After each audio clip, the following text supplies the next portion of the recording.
Chapter 1. The Birth of a Bastard. Ah! Ah! The woman's anguished cries echoed through the small courtyard. Several maids rushed back and forth, carrying wooden basins and cloths stained with blood.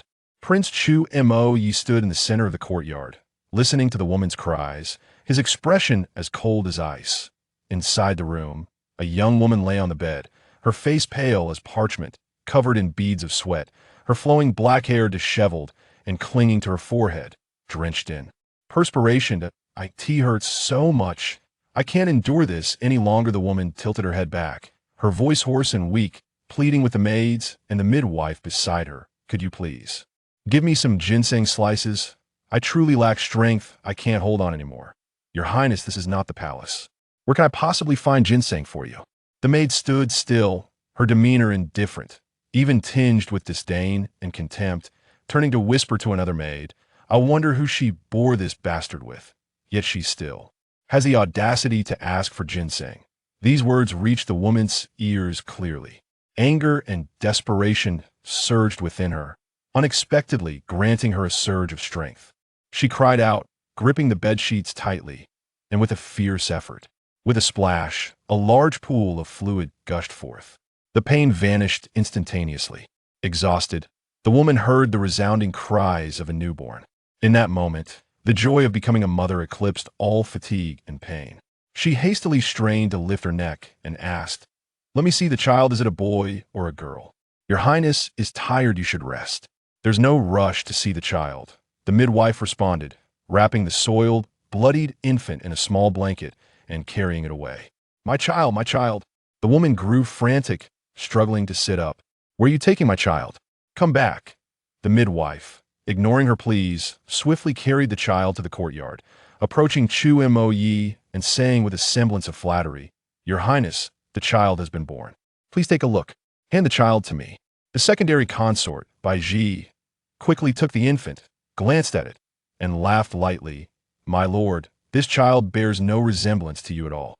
Would you care to take a look? After all, it was your sister-in-law who endured the hardship of giving birth." Chu Mo Yi's face contorted in disgust. Too apathetic to even cast a glance, he casually commanded, "Hand the child over to Huai and let him take it away and dispose of it." "My lord, this child is rather pitiful after all. It is the adults who have erred. The princess consorted with a wild man, but the child is innocent. Why not spare the child's life?" Bai Ji gently pleaded, "I shall send the child away, regardless of whom it is entrusted to for upbringing." Chu Mo Yi remained silent.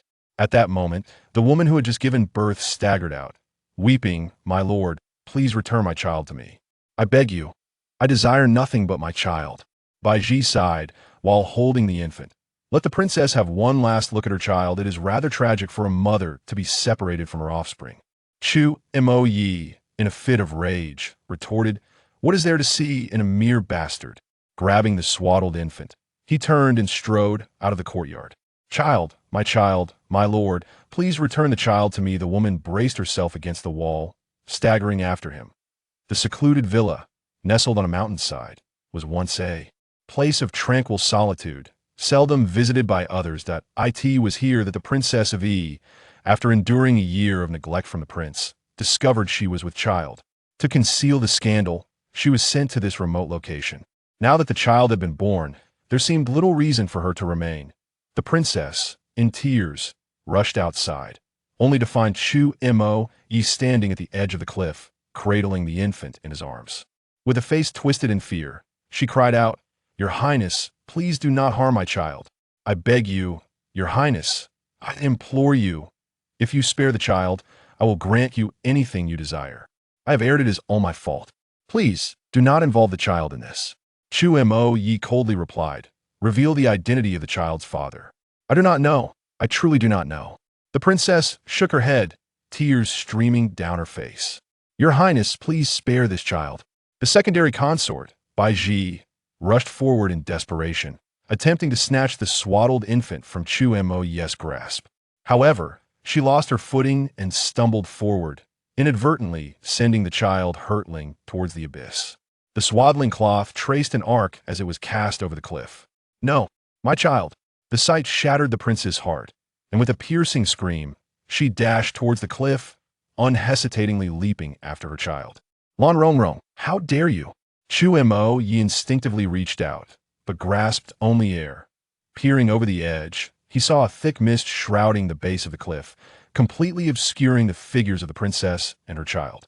Moments later, the mountain wind swirled, carrying a piece of cloth that landed at the cliff's edge that a wave of excruciating pain enveloped her. Lan Rongrong opened her eyes to find herself suspended in a tree. Memories flooded back. She recalled climbing the mountain with friends, standing at the edge of the cliff for a photograph when she slipped and fell. Believing she was destined for death, she was astonished to find herself caught in the branches of a tree. However, before she could rejoice, she noticed the tree swaying precariously, on the verge of collapsing under her weight. Her life was at stake. Lan Rongrong quickly wrapped her arms around the trunk, cautiously inching her way inward until her feet found solid ground on a sturdy rock. There, she collapsed, her legs trembling and drenched in cold sweat.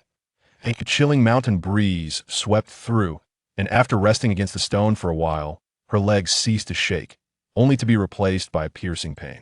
Looking down at her legs, she was suddenly struck with confusion. What was this lake green gown? She distinctly remembered wearing athletic attire and shoes while climbing. How had she transformed into a long dress adorned with embroidery? And where was her backpack, filled with supplies? Before she could unravel this mystery, a child's wailing pierced the air. This was the edge of cliff. Accompanied by the wind's howl, the cries of the child sent shivers down her spine. This was surreal. Truly, she felt she was encountering a ghost. Lan Rongrong covered her eyes, forcefully slapping her cheeks in an attempt to awaken from this nightmare. Yet, it was futile. The child's cries grew increasingly plaintive. Unable to bear it any longer, she resolved to seek the source. Following the sound, she finally discovered an infant, swaddled in a small blanket, nestled within a bird's nest. The bird's nest was quite large, containing 3 eggs within. Lan Rongrong surmised that it must belong to a species of hawk, intended for the incubation of its young at that moment. The hawk must have ventured out in search of food, otherwise, the life of this infant would be in grave jeopardy. In her astonishment, Lan Rongrong, without a second thought, hurriedly reached out to cradle the child. Miraculously, the warm infant ceased crying at that very instant. The tiny, wrinkled pink face was smeared with tears, presenting a pitiful sight. Whose child has fallen? Lan Rongrong shouted upwards. Is anyone there? Call the police. Despite her desperate cries, no response came. Her phone. Instinctively, she reached into her pocket, only to find it empty. She gazed down at her elaborate long dress, then at the vintage style and pattern of the small blanket enveloping the child, utterly stunned. Chapter 2. Nourishing the child after a prolonged struggle. Lan Rongrong was compelled to accept a harrowing truth. She had plummeted from a cliff and traversed into another realm. Although the nature of her surroundings remained elusive, she soon became acutely aware of her body's peculiarities. Realizing that the child cradled in her arms must have been born of the original inhabitant of this body, who could possibly have cast a new mother and her newborn into the abyss. Such a heinous act made Lan Rongrong cognizant that the ordeal she faced was the inception of a hellish existence. The most pressing concern was to escape this perilous situation swiftly. At that moment, she sat precariously on a protruding rock halfway up the mountain, clutching the child. Although her life was momentarily spared, the absence of sustenance and the chilling winter air posed grave threats. As night descended, the cold, wild beasts, and hunger could easily claim their lives. Lan Rongrong tore a strip from her long skirt, securing the infant on her back, and carefully began her descent down the mountainside. Despite the howling wind, the child's small face nestled against her back felt warmth and safety, drifting into a deep slumber. Her postpartum body was frail, drenched in cold sweat, and buffeted by the mountain breeze, leaving her feeling thoroughly chilled. Yet, she dared not to pause, even as vines and thorns lacerated her hands. Leaving a trail of crimson on the stones, she pressed onward, taking brief moments to catch her breath, resting intermittently, and bolstering her resolve to continue her descent. Sustained by sheer willpower, as dusk approached, her feet finally touched the forest floor. Her legs trembled with fatigue, her fingers throbbed with pain, and she shivered uncontrollably, eventually collapsing onto the ground. At that moment, the child behind her emitted a wail. A sudden headache enveloped her. Heaven knows, she had never even experienced romance. And now she was suddenly burdened with the responsibilities of motherhood, feeling utterly unprepared. The infant's cries stirred an unfamiliar sensation within her. Looking down, she noticed her garment was slightly damp. Lan Rongrong was taken aback. Could the child's cries serve as a catalyst for her milk production? Was this the famed sensation of engorgement? As she scanned her surroundings, she spotted a cave and quickly scurried inside, gently removing the child from her back and cradling it in her arms.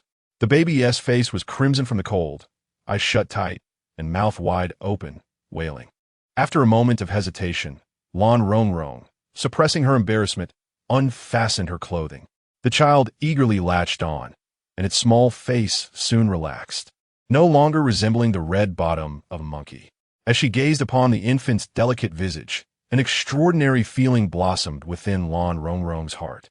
Though she grappled with the psychological upheaval of transitioning from an unmarried young lady to a mother, her body had already forged an inexplicable, indelible bond with the child. The cave, though still frigid, offered some respite from the biting winds. The satiated infant closed its eyes and drifted into a peaceful slumber. Yet, Lan Rongrong was engulfed by melancholy. Her body was exceedingly weak, fatigued, famished, and drowsy. Even if she wished to sleep, the hard, icy cave floor offered no comfort for a restful slumber. The thought of perishing from the cold in that cave was utterly unacceptable to her. Just as she intended to venture out to gather firewood and ignite a fire through the principle of friction, she suddenly heard faint calls from a distance. Rongrong, Rongrong. The mountain wind carried the voice clearly to her. Lan Rongrong felt a surge of excitement within her. The original owner of this body was also named Lan Rongrong? What a coincidence! No wonder she had traversed to this place. I am here. I am here. She hurriedly responded, her voice ringing out. Regardless of who it was, all she wished for was to be taken away from this cold and dark, desolate place. After hearing her call, the individual quickly approached. A young general clad in armor appeared before Lan Rongrong. The youthful general was strikingly handsome, exuding an air of valiance. Upon seeing Lan Rongrong, his eyes glistened with unshed tears, his voice trembling slightly as he spoke. Rongrong, thank heavens you are safe. At that moment, Lan Rongrong assimilated a wealth of memories belonging to the original owner. She recognized the handsome young general before her as Song Qingchen, who had formed a close bond with the original owner during their youth. Their affections reciprocated. Alas, fate had conspired against them. Subsequently, the original owner was married off to the Prince of Yi, leading Song Qingchen to enlist in the military, heartbroken. A year prior, upon returning victorious, Song Qingchen had a fleeting encounter with the original owner, only to be interrupted by the Prince of Yi, who, in a fit of rage, imprisoned her. Not long after, the original owner discovered she was with child. Enraged and filled with hatred, the prince sought to force her to abort, yet she resolutely refused, ultimately being banished to this secluded residence. In the memories that Lan Rongrong received, she remained unaware of the child's paternity. She only recalled that the prince had not touched the original owner in over a year prior to her pregnancy. Could it be that the child truly belonged to this young general? Rongrong, let me take you away from here, Song Qingchen said as he reached out to take the child, handing her a torch. However, he noticed her hands were drenched in blood, and his expression shifted drastically. Without uttering a word, he produced a cloth to wrap her hands, murmuring softly, I will find a physician for you once we return to the city. Lan Rongrong followed him out of the cave and into a carriage. Song Qingchen was accompanied by a dozen or so subordinates. He proactively reassured her, they are my trusted confidants and will not utter a word they should not. Lan Rongrong nodded silently, her gaze fixed on her hands. Song Qingchen glanced at the child and quietly inquired, how did you fall from the cliff? Was it the prince who sought to harm you? Lan Rongrong shook her head, then nodded. The memories of the original owner revealed that Chu Mo Yi indeed intended to harm the child, yet did not wish for her demise. It was the original owner who had jumped. Noticing her pallor, yet seeing unusual flushes on her cheeks, Song Qingchen hastily poured her a cup of tea. Drink some tea to warm yourself. Lan Rongrong quickly accepted the tea and gulped it down. The expression in Song Qingshan's eyes was filled with deep concern. After drinking, Lan Rongrong felt a semblance of vitality return. "General, how did you find me?" Song Qingshan was momentarily taken aback, then gently replied, "When did we become so estranged?" Lan Rongrong felt a twinge of embarrassment. The original owner had always referred to this childhood companion as Brother Qingshan, yet she found it hard to express such familiarity. However, at present, her condition is dire. Song Qingshan, not dwelling on the matter, replied, "Since you were driven here by Chu Mo Yi, I have frequently sent provisions for your sustenance. I suspected you might be in labor, so I came to see you. Little did I know that upon arriving at the villa, I would learn you had fallen from a cliff. I hurriedly searched for you, and fortunately, fate was kind, allowing me to find you." Lan Rongrong instinctively inquired, "What, the prince? Did he come looking for me?" The moment the words escaped her lips, she herself was taken aback. Why would she concern herself with that deranged prince at this juncture? Was the original owner of this body truly so infatuated? Yet, wasn't she supposed to favor the childhood companion, the gallant young general standing before her? Chapter 3. A profound sense of physical and psychological fulfillment by any measure. This gentle, handsome young general was far more endearing than the sinister and mad Prince Yi. Song Qingshan cast a glance her way, shaking his head slightly, when I arrived. Prince Yi had already departed the villa. A wave of sorrow washed over Lan Rongrong, tinged with resentment. After all they had shared as a couple. Witnessing her leap from the precipice, he had neither sent anyone to search for her nor appeared to harbor any sorrow. Lan Rongrong let out a soft sigh. The sound startled her. She suddenly realized it was the lingering consciousness of the original owner stirring within her. She could not allow herself to be swayed by such feelings. So she resolutely shut her eyes. Exhausted, she soon drifted into slumber. When she awoke again, she found herself nestled in a bed, illuminated only by a solitary lantern casting an orange glow. Outside, darkness enveloped the world, and the cold wind swept through, mingling with snowflakes that rustled against the eaves. As she shifted slightly, she felt warmth and comfort enveloping her, yet a gnawing hunger troubled her. Lying with her eyes closed, she heard her stomach rumbling insistently. Unable to withstand it any longer, she sat up and swung her legs over the side of the bed. At that moment, a young maid approached, noticing her awakening. She hurried over to assist, saying, "Madam, please take care. What do you wish to do? Command me, and I shall act on your behalf. I am famished." Lan Zongvong deeply, "Please sit and wait while I fetch some food." The maid helped her to the edge of the bed before dashing out. Moments later, she returned with a food box, setting the meal before her. Overcome by hunger, Lan Rongrong wasted no time, devouring the feast with abandon. The young maid watched in astonishment, taken aback by the ungraceful manner in which such a stunning beauty consumed her meal. Having satisfied her hunger, Lan Rongrong wiped her mouth and sighed contentedly. The maid quickly began to clear the dishes, saying, "It is still early. You are weak, madam. Perhaps you should rest a while longer. I will be just outside. Feel free to call upon me for anything you require." Lan Rongrong inquired urgently, "Where's this place? And what is Song Qingshan?" "This is the residence of our young general. It is seldom visited. My parents and I are here to tend to the house." The maid replied innocently, "Madam, you truly are beautiful. How is your relationship with our young general?" Lan Rongrong waved her hand dismissively. "No, that is not the case." "Well, my child, the young master instructed my mother to keep watch, while the general suggested finding a wet nurse." At that moment, Lan Rongrong suddenly felt a sharp pain and swelling in her chest, as if something was about to spill forth. Realizing what was happening, she hurriedly said, "Bring the child to me first." The young maid nodded and departed. Shortly after, a woman arrived, cradling the infant, and placed the child in Lan Rongrong's arms. She unbuttoned one of her garments, but paused, glancing at them. "Ahem, you may leave now. There is nothing to see here." She was still unable to accept the idea of nursing the child in public. The infant's tiny mouth suckled eagerly, bringing an overwhelming sense of fulfillment, both physically and emotionally, to Lan Rongrong. Once the child was nourished, the pressure in her chest subsided. Sighing softly, she placed the child beside her, gazing at the baby's delicate, rosy face, and drifted off to sleep again. When she awoke once more, the sun had risen high. The baby had also awakened, yet remained tranquil, staring with wide, round eyes, waving tiny hands and babbling softly. Unable to resist, Lan Rongrong leaned closer and kissed the baby's soft, milk-scented cheek. The little one smiled and cooed. Lan Rongrong embraced him, and the infant nuzzled against her clothing, searching for more nourishment. "Are you hungry, my dear?" she asked, loosening her garments and admiring the baby's chubby cheeks, gently pinching them. After nursing, the young maid entered with a fresh outfit, saying, "Madam, I am here to assist you with your attire." It was a splendid ensemble, adorned with a luxurious fur coat. The maid styled her hair, and upon seeing her radiant features in the mirror, she couldn't help but exclaim, "Madam, you are truly beautiful."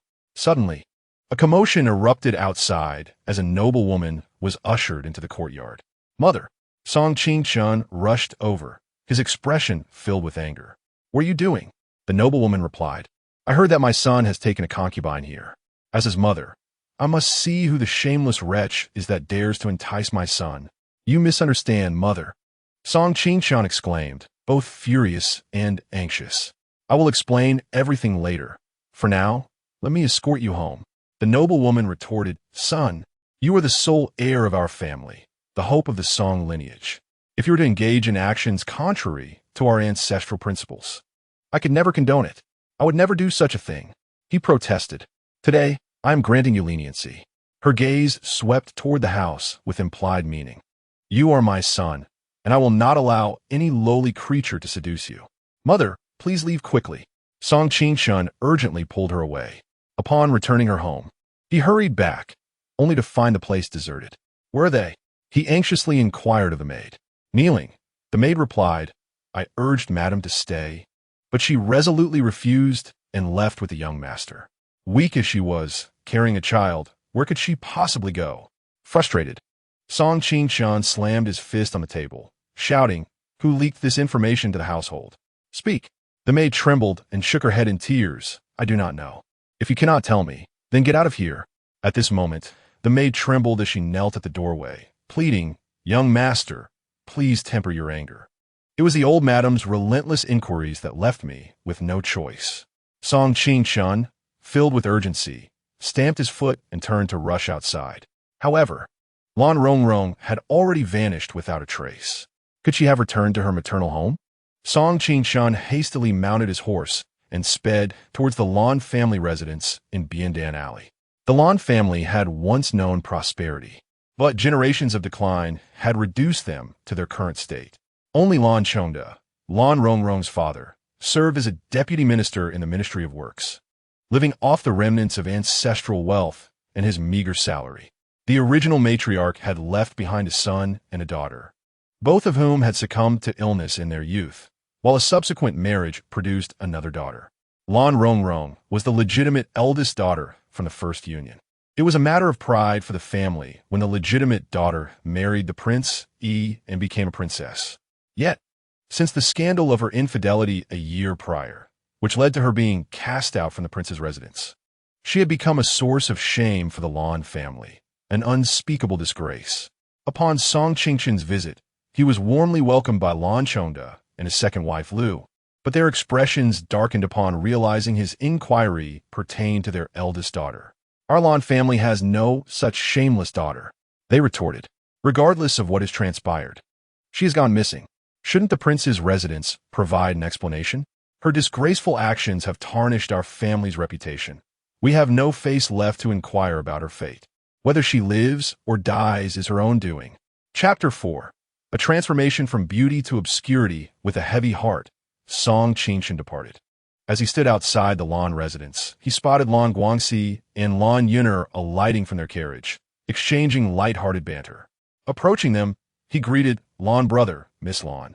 Upon noticing him, Lan Yuner's eyes brightened, and she curtsied shyly, saying, "Brother Qingchun has come."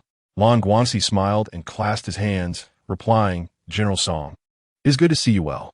After exchanging pleasantries, Song Qingchun expressed his purpose, I have heard of the eldest Miss Lan's disappearance. Aren't you concerned, Lan brother? At the mention of Lan Rongrong, both Lan Guangxi and Lan Yunner's expressions turned grave. Since she has married, her fate, whether life or death, is now the prince's concern, said Lan Guangxi. Indeed, Lan Yunner added dismissively. What a pity that she chose to engage in such shameless acts instead of fulfilling her role as a princess. If I were His Highness, I could not tolerate her either. Song Qingshun, filled with indignation, retorted Lan Guangxi. Regardless of her actions, she is still your sister. Did she ever consider her identity as a member of the Lan family and the repercussions of her behavior on us? Lan Guangxi's face twisted in disgust and anger. This year, my brother has achieved success in the imperial examinations and could remain at the Hamlin Academy. But because of Lan Rongrong's disgraceful conduct and her offense against the prince, he may lose his chance to be a scholar. How could she possibly show her face here again? Lan Guangxi's demeanor was somber. She never thought of her role as Yunner's sister, nor how her actions would affect Yunner's reputation. Such a person deserves to perish, Lan Yunner declared with venom. As Song Qingshun observed the siblings' expressions, a chill ran down his spine. With such a family, it was inconceivable for Lan Rongrong to return. As a fragile woman burdened with a newborn, where could she possibly go? At that moment, Lan Rongrong emerged from a pawn shop, clutching the silver she had exchanged for her bracelet and hairpin. She felt fortunate that, despite the harsh treatment women often endured in affluent households, they would never strip her of her jewelry. With the silver she had, she rented a modest residence and took in a similarly destitute woman, Qiaonyang, who was also homeless with a child. Qiaonyang had suffered greatly after bearing a daughter.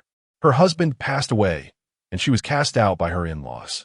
However, she was incredibly diligent and capable, keeping the small courtyard impeccably clean and preparing delightful meals. 6 months later, under Qiaonyang's attentive care, Lan Rongrong had fully regained her health. In early May, the tranquil courtyard was filled with the enticing aroma of food. It smells wonderful. Lan Rongrong inhaled deeply. Qiaonyang, you are truly talented. Qiaonyang chuckled. What is this? If a peasant woman can't manage such simple tasks, she might as well not live. Madam, please sit. I will bring out the dishes right away. From now on, don't call me madam, just call me Rongrong. That's simply one do. Basic etiquette must be maintained, Xiaonyang insisted while instructing her daughter, Hahua, keep an eye on the young master. Hahua, merely 6 years old, was still just a child. After washing her hands, Lan Rongrong picked up the child. Hahua, come join us for a meal. She held no notions of hierarchy. Yet Xiaonyang and Hahua were resolute in their refusal to dine at the same table. Lan Rongrong understood that their beliefs were deeply ingrained. Insisting on a change would only unsettle them, so she acquiesced. After finishing their meal, Lan Rongrong summoned Xiaonyang and said, I have a bit of money at hand, but we cannot squander it. Xiaonyang replied, Madam, I can wash clothes for others to earn some money. Lan Rongrong shook her head with a smile. No, we shall not engage in such arduous and unprofitable work. But I'm not skilled at anything else, Xiaonyang lamented, lowering her head. Who says you're not skilled? Lan Zongvong Gao De.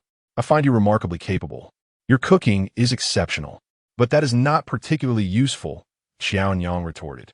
It is useful. Lan Zongvong Ziplit Chefelin. I plan to lease a shop, specializing in medicinal cuisine and pastries. Xiaonyang was astonished. Madam, you understand medicinal cuisine? I have some knowledge, Lan Rongrong admitted.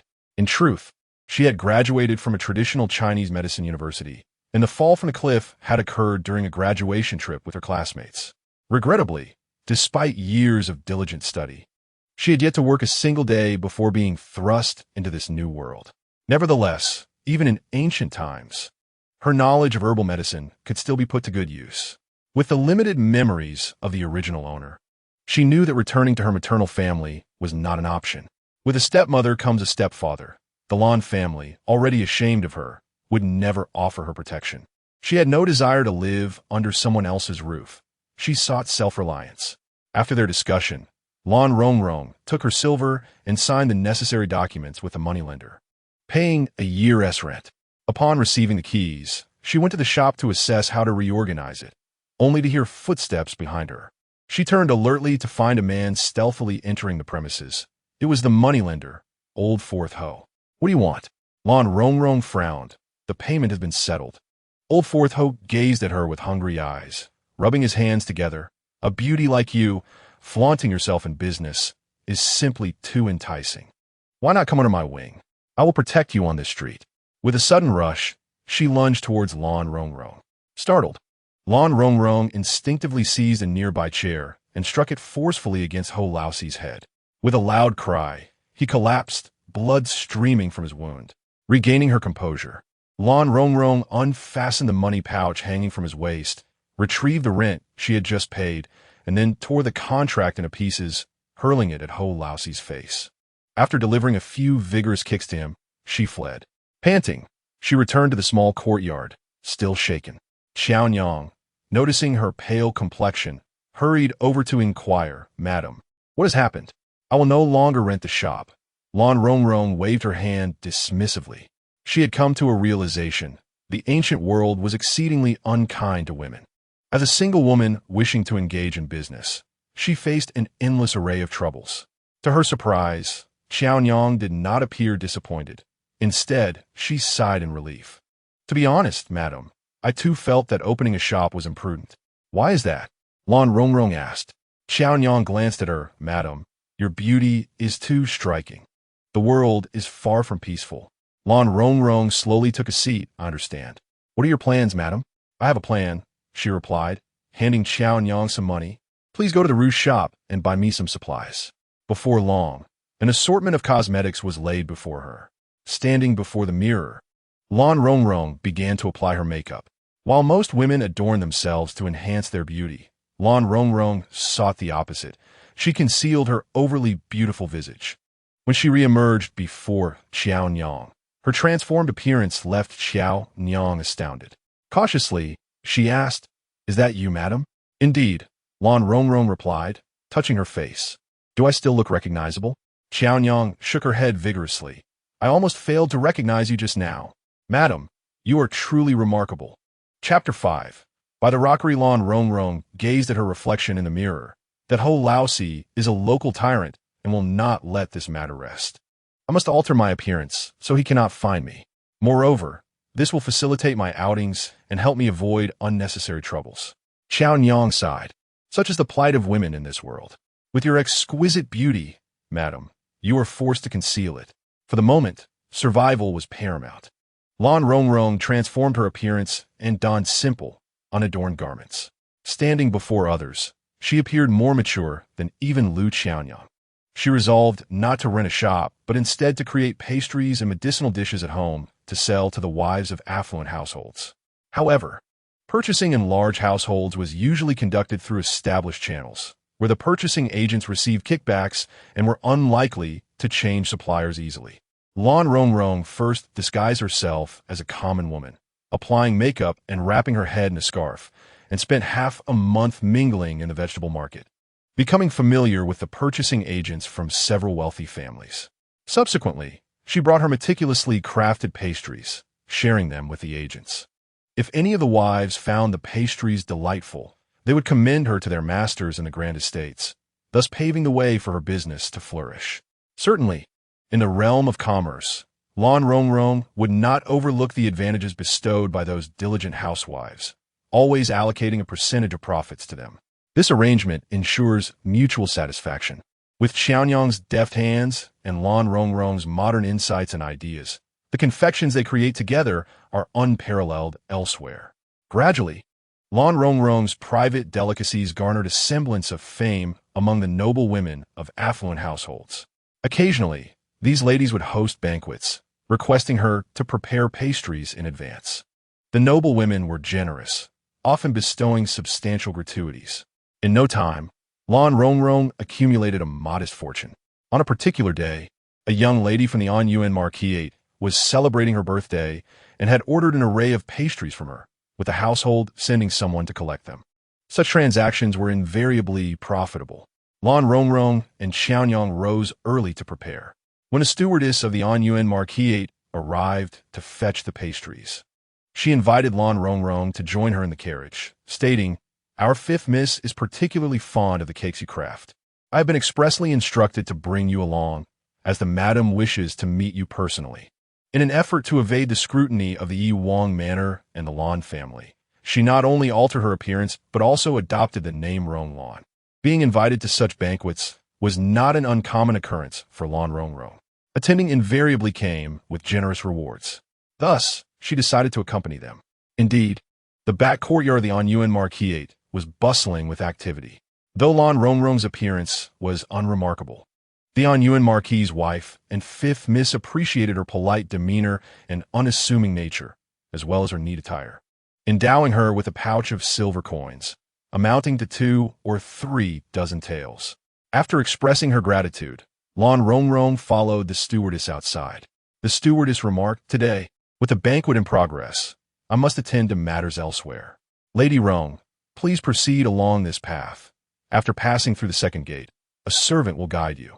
With that, the stewardess hurried away. Left to her own devices, Lan Rongrong made her way toward the second gate. In grand residences, the pathways are often convoluted, with numerous entrances and winding corridors. As she walked, she found herself somewhat disoriented. Just as she contemplated asking a servant for directions, she was suddenly seized around the waist and pulled away. Startled, Lan Rongrong emitted a sharp cry, but her voice was swiftly stifled. She struggled desperately, but her assailant was remarkably strong, pinning her hands and forcing her against a rocky outcrop. Amidst her panic and despair, Lan Rongrong caught a whiff of potent alcohol from her captor. The forceful nature of their actions was brutal. The stone was unforgiving, and she felt immense pain. Unable to escape, it was only when her assailants ceased their actions that they released her. The rough edges of the stone had left her body aching. Without a moment's hesitation, she seized a nearby rock and turned to strike at her captor's head. However, they deftly caught her wrist, wrenching the stone from her grasp and tossing it aside. As she raised her gaze, she finally discerned her captor's features. His enchanting phoenix eyes were clouded with intoxication, and though his countenance bore a hint of rosy hue, it did little to conceal his menacing coldness. The disheveled robe could not conceal the commanding aura and the air of authority that emanated from him. At this moment, he narrowed his phoenix-like eyes and casually surveyed the woman's countenance before coldly remarking, "Having injured this prince, how many lives from the Anyuan Marquisate can you offer in compensation?" Lan Rongrong, however, was already taken aback. In the remnants of the original owner's memory, this man occupied a significant portion of her thoughts. He was none other than the Prince of Yi, Chu Moyi, who had cast her aside to a secluded residence and had callously thrown their newborn child off a cliff. The deep-seated fear of this man, ingrained in the very essence of the original soul, made Lan Rongrong almost wish to flee. "What are you crying for?" The man observed the tears on her face, his tone indifferent. Lan Rongrong, in a fit of despair, pushed him away, hastily attempting to straighten her attire, her voice trembling uncontrollably as she exclaimed, "You are being excessively cruel. Shameless." Just as Chu Moyi was about to respond, footsteps and voices approached from a distance. "Your Highness, long live the Prince of Yi." 5 or 6 elegantly dressed men hurried over, halting in their tracks upon witnessing the prince and the disheveled woman together, hesitating in their advance. The Marquis of Anyuan cast a glance at the woman. Although he did not recognize her as the master of the Marquisate, it was imperative that he speak when others remained silent. "I have been waiting for your Highness's return. I feared that you might be unfamiliar with this area and have lost your way, hence." Chu Moyi merely responded with a faint acknowledgement, casually adjusting his robe, leaving behind the remark that the staff of the Anyuan Marquisate would attend to him before striding away. The Marquis stood momentarily stunned before quickly turning to follow. Lan Rongrong was engulfed in shame and anger. At that moment, 2 managing matrons approached, beaming with smiles. "Congratulations, Lady Rong. How delightful for you. What joy is there?" Lan Rongrong pushed past them, intent on leaving. One of the matrons grasped her arm. "Lady Rong has caught the eye of His Highness the Prince of Yi. You are about to ascend to greatness. Is that not a momentous occasion?" These words evoked the recent humiliation in Lan Rongrong's mind, making her wish she could dash her head against a rock in despair. This cursed, wretched old society. Men of a certain status do not regard women as human beings. In modern times, such a shameless scoundrel would be imprisoned. Yet now she understood that, as a powerless woman, attempting to confront the lofty authority of royalty would be tantamount to courting death. The original owner, despite being of noble birth and having become the prince's consort, had ultimately been forced to leap from a cliff. "I want to go home," she stated coldly. "Oh, where do you think you're going?" The matron replied with a knowing smile. "Our marquis has instructed us to provide you with a change of attire and escort you to the prince's residence." Chapter 6. Entering the prince's residence, once again under a different identity. Lan Rongrong was both astonished and furious. "I am not from the Yuan Marquisate. I merely came to deliver some pastries. You have no right to send me to anyone." The matron merely smiled. "We are aware of your background." Lan Rongrong felt a jolt of alarm. The matron continued, "You are nothing more than an unclean woman with a child out of wedlock, cast out by your family. Am I correct?" "Humph. Do you think the Marquisate would allow just anyone to deliver pastries?" Lan Rongrong fell silent. The housekeeper's wife remarked, "But that is the prince. How many women yearn to draw near to a man of such stature? To gain entry into the prince's residence is a blessing you have earned through many lifetimes." Another housekeeper's wife tugged at her to depart. Lan Rongrong, however, forcefully pushed them away, declaring, "No matter how powerful the Yuan Marquis's residence may be, can you truly sell a decent person against their will? I am not a servant bound by a contract. You have no right to trade me. If this continues, I shall report you to the authorities and see if the Yuan Marquis's residence can wield such influence." For a moment, the two housekeepers' wives were taken aback by her boldness. What is all this commotion? A dignified lady, supported by her maid, approached leisurely, rebuking the two housekeepers. "Miss Rong is not a mere servant of the household. How dare you act so audaciously? Do you possess no sense of decorum?" The housekeepers hastily retreated. Only then did the Yuan Marquis's lady smile and take Lan Rongrong's hand, scrutinizing her closely. Though Miss Rong's beauty may not be striking, her figure is undoubtedly graceful. It is no wonder that even Prince Yi has taken notice of you. Lan Rongrong frowned. The lady continued with a smile. "I am aware that you are raising your child alone, and life is arduous. The struggles and dangers faced by a solitary woman, I presume you have yet to fully comprehend. What is it you wish to convey, my lady?" Lan Rongrong inquired.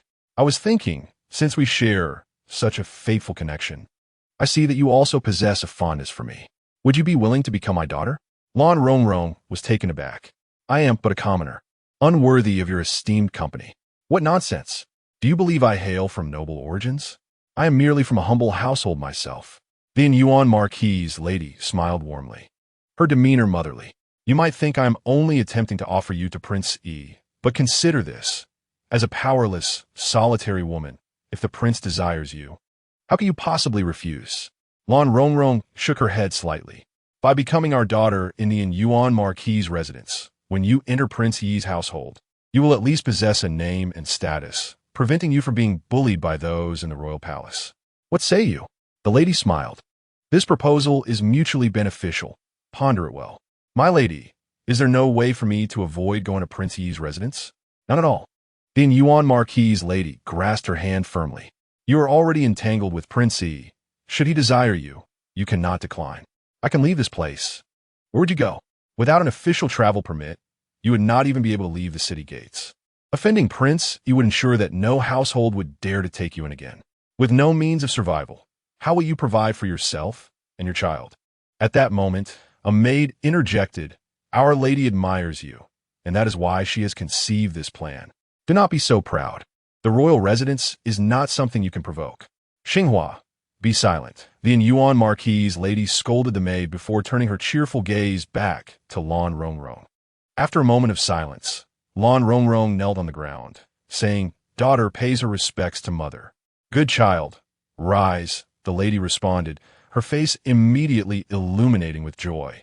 She removed 2 bracelets from her wrist and placed them on Lan Rongrong's arm, exclaiming, "Though your complexion may be lacking, your hands are as smooth as cream." Lan Rongrong hurriedly expressed her gratitude.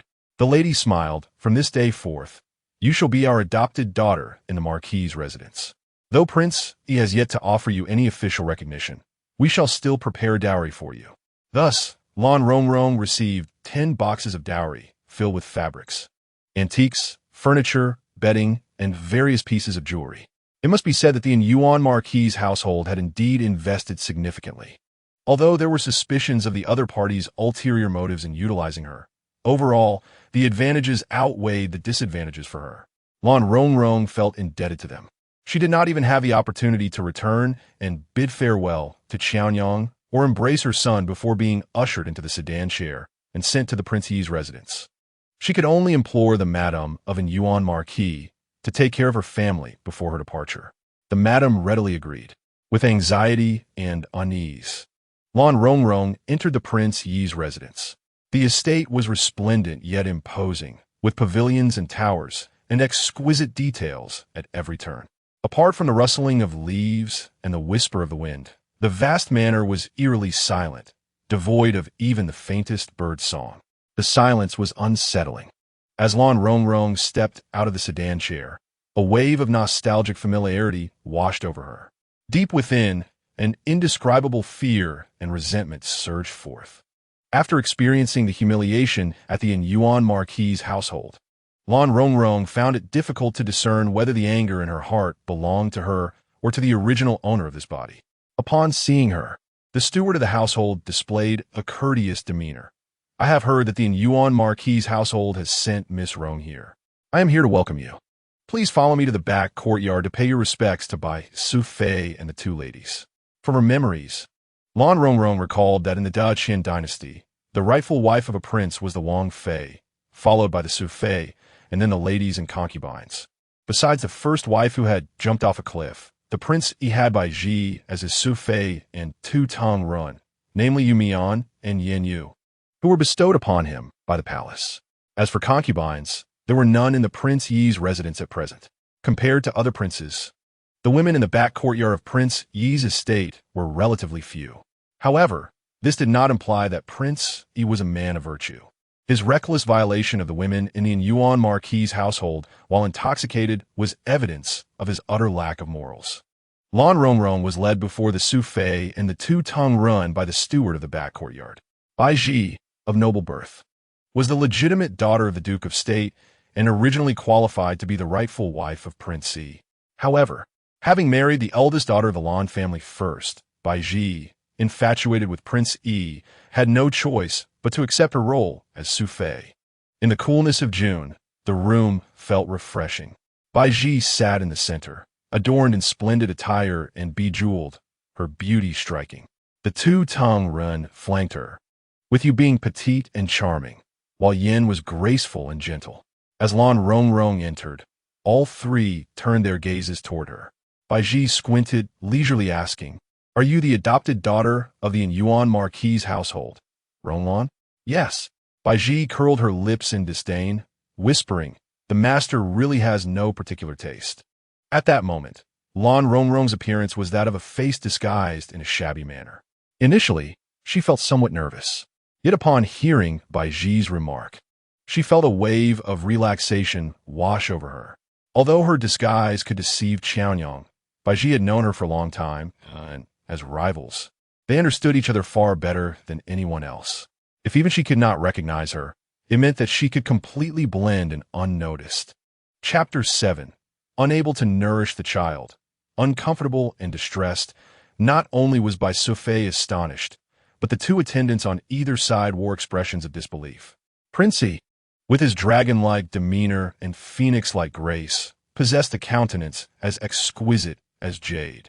Yet he chose to disregard the beautiful wives and concubines within the estate and instead brought back a coarse and unattractive maidservant from outside. Although she was ostensibly the adopted daughter of the Yuan Marquis, the true circumstances were well understood by Bai Su Fei and the others. They pondered why their lord's preferences leaned towards such a woman. Yu Mian and Yin Yu, the two attendants, gazed at the woman before them, whose rough complexion and ordinary features made them question their own existence.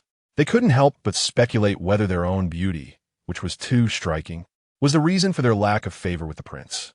Initially, upon hearing that the prince had returned with a woman, They had anticipated a vision of ethereal beauty, which left them anxious as they hurriedly donned their finest garments and prepared themselves to take a look. To their dismay, they were confronted with a woman who was so ordinary that she bordered on unattractive. A wave of disdain washed over the three women, particularly by Su Fei. Coming from a noble lineage and possessing a captivatingly lush beauty, she lost all interest upon seeing the sort of woman the prince had brought home. Ex-mama, arrange a place for the concubine to stay, she commanded the stewardess with indifference. The two attendants exchanged glances. The prince had brought the woman back without bestowing upon her any formal title, which meant that this so-called adopted daughter of the Yuan Marquis could only serve as a concubine among the wives and concubines of a royal prince. The ones of rank were the legitimate princess and the side concubines, while others were merely classified as unranked concubines, hardly better than a common maid. Were it not for Lan Rongrong's claim as the adopted daughter of the Yuan Marquis, she likely wouldn't even qualify as a concubine, relegated instead to the status of a maid who had merely served the prince. Following ex-mama, Lan Rongrong entered a modest chamber in the western courtyard. Concubine Rong, you shall settle here, ex-mama stated in a neutral tone. If you require anything, simply inform this servant. However, do not wander about the estate indiscriminately. It would not bode well to offend other masters. Lan Rongrong surveyed the room. It contained only a bed and a table with chairs, devoid of any embellishments, remarkably austere. Before departing, ex-mama cautioned, this royal residence is unlike others. The rules are stringent. Do not harbor any thoughts of vying for the prince's affection. He is exceedingly averse to such behavior from women. With a slight arch of her brow, Lan Rongrong replied, rest assured, mama. The shameless scoundrel. Chu Mo Yi. Killing him would not suffice to quench her fury, let alone compel her to actively vie for his affection. Once ex-mama left, Lan Rongrong moved her dowry trunk to a small storage room nearby, ensuring it was securely locked before pocketing the key. It was already evening, and she felt a subtle discomfort in her chest. This was unsettling. She had been diligently feeding Yu 5 times a day, which not only satisfied the child but also spared her from discomfort. Now, having gone the better part of a day without nursing, her chest ached. What would happen if Yu grew hungry? Although Qiaonyang was there to care for him, she lacked the milk to feed him. As time passed gradually, the sky darkened, leaving the small courtyard devoid of anyone but her. An overwhelming sense of solitude enveloped the space. Lan Rongrong was restless, feeling discomfort in her chest while worrying about Yu Gu's hunger. After pondering for a moment, she retrieved 2 silver ingots from her dowry and stepped out of the courtyard. Suddenly, she collided with a young maid of about 12 or 13 years. Although the maid did not recognize her, the sight of her splendid attire compelled her to kneel hurriedly, proclaiming, this servant deserves to die. Please rise, Lan Rongrong urged. Assisting her up, what is your name? The young maid replied, I am called Luer, assisting in the kitchen with various tasks. I have come to deliver the evening meal for the newly arrived concubine Rome. Is it a meal for me? You are concubine Rome? The maid discreetly assessed her, her astonishment barely concealed in her eyes. Indeed, it is I, Lan Rongrong quickly affirmed. Liu, I arrived in a hurry and have yet to pass on some messages to my family. Should I wish to send a word back home? What should I do?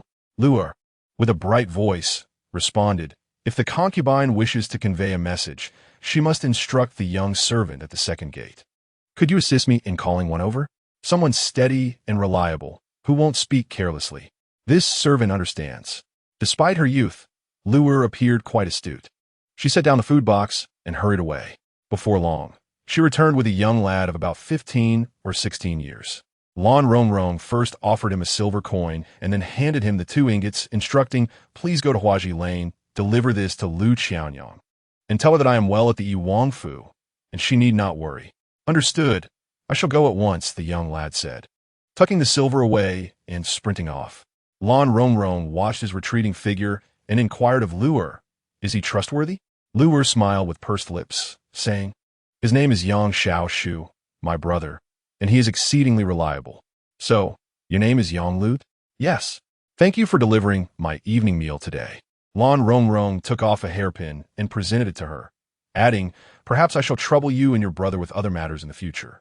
Luer, unable to refuse, accepted it, saying, should the concubine have any requests, please do not hesitate to ask. I wish to inquire whether the concubines of our Wang Fu are permitted to venture out. Luer shook her head. When the princess was still present, she often took the side consorts and others out. Now that the princess is gone, no one else has the liberty to leave the estate unaccompanied. I see, Lan Rongrong acknowledged.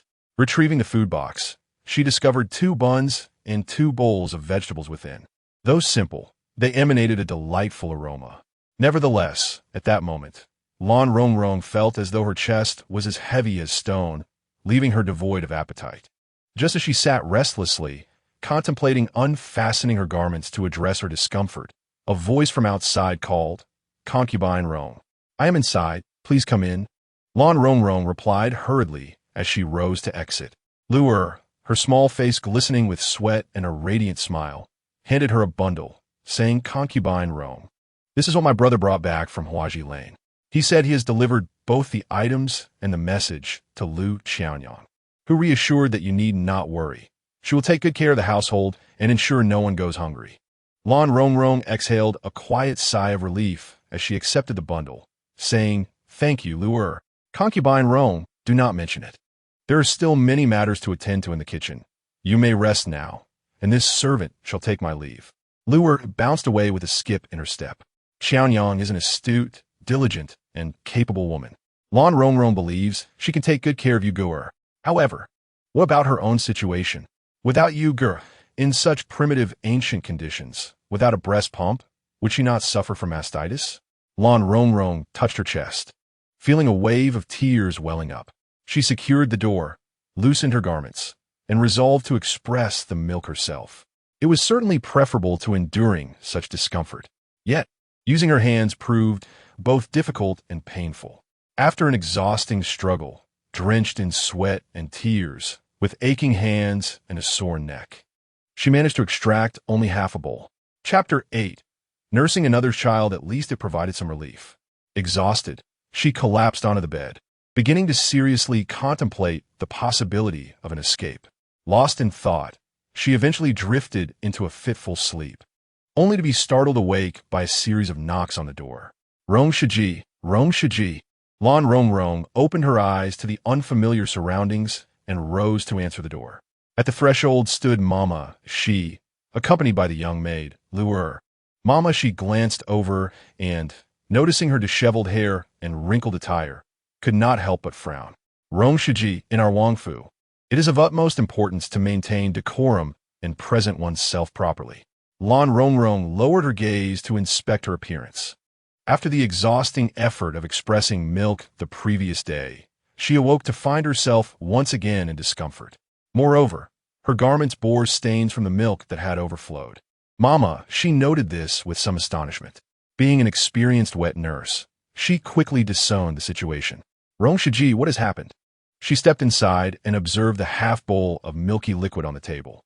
I heard that Rong Shiji has a child. It seems you are nursing personally? Yes. Lan Zongvong Zipli, or the child's father. He is dead, she answered calmly. Mama, she sighed with relief, thinking to herself that fortunately, the prince was not too reckless to have taken a married woman from her family. Although a widow who had borne a child was not the same as a married woman, she was still preferable. After all, she was merely a concubine, not expected to hold any significant status. The prince had returned the previous night without inquiring about this concubine, indicating that it had merely been a momentary whim, and he had not given her much thought. Having brought her back, he seemed to have forgotten her entirely. Reflecting on this, Mama, she said, your milk is plentiful, and without a child to nurse, it must be uncomfortable for you. Though Lan Rongrong felt embarrassed, she could not deny it. Mama, she continued, you seem quite unfortunate. How about this? I shall send someone to fetch some medicine to alleviate the milk production. A few days of treatment should suffice. She then pointed to Luer, saying, yesterday, Yueding reminded me, and I recalled that when Rong Shiji arrived at the residence, she did not bring anyone to assist her. Our Wang Fu has its own customs, and this Luer seems clever enough. Let her stay here to serve you. Lan Rongrong was somewhat taken aback and glanced at Luer, who smiled broadly, clearly pleased by the arrangement. Once Mama Shi departed, Luer immediately knelt and bowed her head, saying, "I am Luer, greeting my mistress." "Rise and speak," Lan Rongrong urged. Pulling her up, "Weren't you working in the kitchen?" Luer replied, "Actually, both my parents are in the residence. My father is the second steward. They have always wanted me to serve the masters for prestige, which is certainly lighter than working in the kitchen. However, I did not wish to go." After encountering the concubine yesterday, the maid felt a sense of familiarity and thus took the initiative to request from Mama Shi to serve the concubine. Lan Rongrong chuckled, saying, "Your parents hold a distinguished position in the Wang residence. By right, you are worthy to accompany Lady Bai. What prospects could you possibly have following a mere concubine like me?" Luer replied, "We are all but servants. What prospects do we have? If I must serve someone, I would prefer to follow a kind mistress like Aunt Rong for the sake of my peace of mind." Lan Rongrong smiled. "Well said, Luer. Fortune shall favor you in the future." Luer continued, "I just heard Mama She mentioned that you were suffering from engorgement. Oh, this cannot be taken lightly. My mother suffered a severe illness due to this a few years ago. Is your mother still giving birth?" "Yes, but unfortunately, the child did not survive." Liu Ye chirped, "I know which herbs to gather. I shall fetch them for you." "Luer, take this," Lan Rongrong said, handing her a piece of silver. Luer grasped it and dashed off. When she returned with several packets of medicine, she saw Lady Bai throwing a fit and breaking things, so she hurriedly hid to the side. The young ladies of the Wang residence, delicate as golden branches and jade leaves, suffered greatly from the foul milk they consumed, resulting in frequent bouts of diarrhea. Such a small body, and her face turned pale. Lady Bai's sharp nails ruthlessly struck the woman kneeling on the ground. "You filthy wretch! What tainted substance have you dared to feed my daughter? Get her out of here and beat her half to death." She then kicked a nearby maidservant. "Useless! I ordered you to find a wet nurse for Xianjie 3 times, and you have failed each time. What is wrong with Xianjie that the prince would spare you?" Mama She hurried over, attempting to soothe her. "Lady Bai, please temper your anger. This time, I shall personally go out to find a suitable wet nurse for the young lady." At that moment, her peripheral vision caught sight of Luer hiding nearby, prompting her to call her over immediately. "What do you have in your hands?" Luer quietly replied, "My mother is unwell. This is medicine for her." "What good can the outside medicine do?" Mama She casually took the medicine, saying, "I know your mother's condition. I have 2 pounds of good ginseng. Take it to her for nourishment." Luer could only express her gratitude. Lady Bai frowned. "Mama Shi, you are a person of influence by the prince's side. Xianjie is the only flesh and blood of the prince. How can she go without milk?" Mama Shi smiled. "I do know of a clean person with abundant milk. The question is, can Lady Bai persuade the prince to consent?" Lady Bai huffed. "Xianjie is the prince's daughter. What could he possibly disagree with? Where is she? Bring her to me so I can see. She is here in our residence." Who is it?" "The one who just arrived yesterday." "Ah, you mean the concubine Rome?" Lady Bai exclaimed in shock. "How could she have milk?" "To be truthful, this concubine Rome is a widow with a young child." "A widow with a child?" Bai Ji gasped. "What peculiar taste does our master have?" Mama She chuckled awkwardly. "The thoughts of men are difficult to discern. However, as long as the prince is pleased. What does it matter who she is?" Bai Ji pouted. "Did the prince inquire about her when he returned yesterday?" "No, it seems I have forgotten that individual altogether." "I knew it," Bai Ji scoffed. "Such a hideous woman, merely a result of the prince's drunken folly, readily discarded after a fleeting moment. If that is the case, let her come to nurse Sister Xian. Should we inform the prince first? I shall speak with him. You may take her to nurse the child. She is quite famished." "Yes, I shall go at once." Madam She promptly made her way to the small courtyard on the west side, where she found Lan Rongrong and explained the situation. A fleeting memory of the moments before her fall flashed through Lan Rongrong's mind. Bai Ji, with her swollen belly, had feigned unsteadiness, causing the child in Chu Mo Ye's arms to tumble out. A wave of resentment surged within her. "Madam She called, what troubles you?" Lan Rongrong returned to the present, hurriedly lowering her gaze to suppress the simmering anger within her. "This may not be appropriate," she murmured. "Surely, the esteemed daughters of the Wang family need not worry about finding a suitable wet nurse. Though wet nurses are not rare, clean, and dependable ones are scarce, especially since the young lady is in tears from hunger. Time is of the essence. Madam, she urged. You are currently in discomfort and cannot return to nurse your own child. Why not tend to the young lady instead? At least Bai Su Fei will appreciate your kindness, making your days in the residence more bearable. Furthermore, Bai Su Fei is not one to cross. Should you defy her, your child outside may face dire consequences. Her implications were unmistakable, though she left the statement unfinished. Lan Rongrong remained silent. The urge for vengeance within her clamored for action, to retaliate against Bai Ji and her child. When she regained her composure, she found herself standing before Bai Ji. Bai Ji cradled a wailing infant, appearing to be no more than 2 or 3 months old. Oh dear, this incessant crying is utterly maddening, Bai Ji exclaimed. You possess milk. Hurry and feed the child. Do not let her continue to wail. Without further ado, she thrust the infant into Lan Rongrong's arms and hastily departed, as though the sound of the child's cries would drive her to madness. Madam, she watched closely. You must feed her, she urged. Lan Rongrong glanced at the child. Are you concerned that I might starve this child? Madam, she replied, you are overthinking it. In truth, nursing this child does not demean you. You are a woman of this royal residence, and this child will one day be your daughter as well. Understood, Lan Rongrong said, embracing the child and stepping into the inner chamber. Bai Ji's quarters were the most opulent in the prince's residence, adorned with ice basins, cool and comfortable. Yet, the child was clad in multiple layers, drenched in sweat. Lan Rongrong recognized the need for the child to be unwrapped. She carefully removed the swaddling, then the outer garments, followed by the middle layer, leaving only a small belly band and diaper. The child waved her tiny hands and feet, ceasing her cries, and gazed at Lan Rongrong with wide black eyes, babbling softly. Inexplicably, Lan Rongrong thought of Uyghur. Had he eaten enough? She gently stroked Sister Xian's delicate face. Perhaps feeling hungry again, Sister Xian began to wail. The sound intensified the aching in Lan Rongrong's chest. After much hesitation, she finally cradled the child and fed her. The infant suckled eagerly, and the heaviness in her chest was relieved for the first time in ages. The child, having satisfied her hunger, fell asleep with her eyes closed, a trace of milk still lingering at the corner of her mouth. Lan Rongrong gazed at the child in a daze when she suddenly heard footsteps at the door. Instinctively, she looked up to see a man in a pale blue long robe entering, with his hair bound by a jade crown, sharp eyes, and a cold demeanor. He exuded an imposing presence. He paused, a flicker of confusion crossing his expression. The maid following him quickly explained, Your Highness, due to the temporary unavailability of a suitable wet nurse, Lady Bai has invited Aunt Rong to nurse the young miss. Aunt Rong? The man's gaze swept over Lan Rongrong, lingering on her disheveled attire.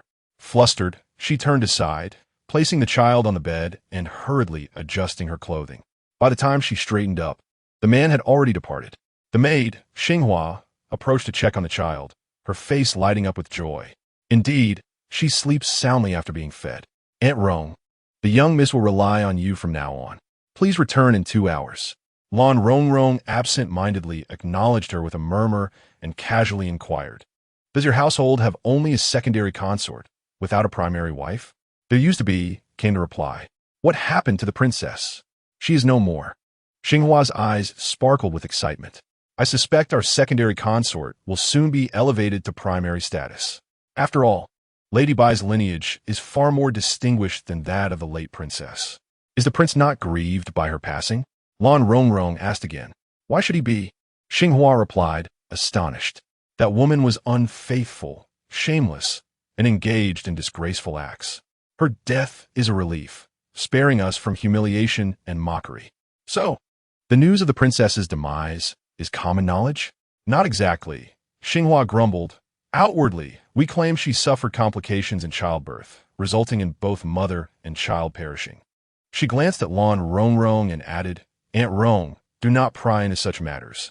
Your duty is to care for the young miss. Do not expect anything beyond that. Expect what? Lan Rongrong thought she understood. The entire Wangfu was aware that she was merely a woman taken by the prince in a drunken whim, soon forgotten and disregarded. She was but an additional mouth to feed, a pair of chopsticks at the table. Her status now was far inferior to that of the favored maids in the master's quarters. After Bai Ji returned and saw the child contentedly asleep, she was pleased and rewarded Lan Rongrong with a silver ingot. From now on, there is no need to seek a wet nurse from outside. You shall solely be responsible for nursing Xianjier. Henceforth, you will move into my courtyard. Xinghua, prepare the room in the eastern wing for Aunt Rong. Xinghua complied, and Bai Ji instructed Lan Rongrong to gather her belongings and relocate. After Lan Rongrong left, Xinghua recounted the prince's visit. The prince came? Bai Ji asked eagerly. Did he see Aunt Rong? Yes, he did. What was his demeanor? The prince appears to have completely forgotten about Concubine Rong, seemingly expressing a hint of disdain. Xinghua answered honestly. Bai Ji couldn't help but exhale in relief, covering her mouth with a light laugh. Indeed, I was correct. A person like the prince, a true dragon among men, would never deign to take notice of someone of such lowly caliber. Xinghua concurred. Concubine Rong is rather unremarkable in appearance. It's fortunate that she is not pleasing to the eye. Otherwise, I could not allow her to reside here. Bai Ji gazed at her daughter's peaceful, sleeping face. Knowing that Xian was the prince's only child, and he held her dear, often coming to check on her, I could not tolerate having a vixen in this courtyard. Xinghua flattered. Your beauty is unparalleled, esteemed concubine, far surpassing Concubine Rong by 1,000-fold. The prince wouldn't even spare her a glance. As a dignified concubine, why should I compare myself to a servant? Bai Ji replied coldly, recalling how the former concubine Rong's beauty always overshadowed her own. Now that she was gone, who could possibly compete with me? Xinghua remarked. It won't be long before you are officially recognized as the primary consort of the Yiwang residence. Bai Ji smiled with pride. Meanwhile, after Concubine Rong returned, Luer had already received the news. She was busily packing. Though young, she worked with remarkable efficiency. Observing for a while, Concubine Rong felt somewhat vexed and joined in to help Luer. Aunt, you should rest. This little bit of work I can manage alone. Seeing you, a mere child, laboring, how can I sit idly by? Concubine Rong casually remarked. Luer smiled, saying, Aunt, you hardly look older than 16 or 17, just a few years my senior. Yet you speak in such a manner. 16 or 17. Concubine Rong glanced down at herself. Chapter 10. The Unfortunate Physiological Response. She nearly forgot. Before her transmigration, she was already over 20 and had never had a boyfriend. The original owner of this body was merely in her early teens, yet had already borne a child and experienced so much. What a wretched feudal society. Concubine Rong picked up a roux kiln teacup, feeling its texture. Each item in this box would be worth millions in the modern world. Perhaps this is the sole benefit of my transmigration, the possession of antique treasures I once dared not imagine. Since her stay was temporary, merely to assist in caring for the child, Concubine Rong only brought a change of clothing and necessities, securing the rest in a locked box. Luer wished to accompany her, but was stopped by Mama Shi. In Bai Ji's eyes, Concubine Rong was merely a wet nurse, a servant accompanied by more servants. How absurd! To preserve Bai Ji's feelings, Luer was advised not to follow. With the primary consort absent, the inner court of the Yiwang residence was dictated by Bai Ji. Concubine Rong could only carry a small bundle and move into the eastern wing of Qingfeng Courtyard. Upon seeing her, Bai Ji's demeanor softened considerably. Concubine Rong, I appreciate your efforts during this time. Please take good care of the young lady. I will not treat you unfairly. Mama, she added, our esteemed concubine is a kind-hearted person. If you have any requests, feel free to voice them. Concubine Rong replied, Esteemed concubine, I have a child outside whom I wish to visit. Bai Ji raised an eyebrow. Now that you have entered the prince's residence, why do you still think of those outside? After all, he is my own son. How could I not be concerned? Very well, as a mother myself, I shall not impose upon you. Lady Bai pondered for a moment, stating that as long as you diligently care for Miss Xian, I shall grant you 2 hours every 10 days to return and see your child. Thank you, my lady. Nurse Shi, please take note of this matter. When the time comes, arrange for a carriage to take her back and ensure her return. Do not allow her to come into contact with anything or anyone unclean from the outside world, lest she bring something back to Miss Xian. Nurse, she promptly replied. I shall remember. Lady Bai yawned, her face weary. In recent days, Miss Xian has been frequently crying and fussing. I have been utterly exhausted. Rising to her feet, she supported herself on the apricot blossom and instructed Concubine Yu, carry the child to your room to feed her, and once she is satisfied, bring her back. I do not wish to hear her cries again. I must rest well to gather my strength to serve the prince. With that, she returned to her chamber. Soon, nurse, she directed the servants to move the small cradle into the east wing. Lan Rongrong wished she could kick it out with all her might. However, single-handedly, she was no match for the 4 servants. In this vast and intricate household, offending Bai Ji or exposing her identity would spell disaster not only for herself, but also for Yu Gu'er. At this juncture, her only recourse was to feed Miss Xian and, in a few days, find an opportunity to see Yu Gu'er in Xiaonyang. Once that was accomplished, she would devise a plan to escape with Yu Gu'er. Having settled this in her mind, her spirits lifted somewhat. By evening, a maid entered, cradling Miss Xian. Concubine Yu, the child is hungry again. Please feed her. The maid placed the baby in her arms and turned to leave. Lan Rongrong gazed down at the child, whose small mouth was agape, wailing intensely, tears streaming down like a torrent, as if she had suffered a grave injustice. Unable to endure the sound of the child's cries, Lan Rongrong felt her body responding sensitively.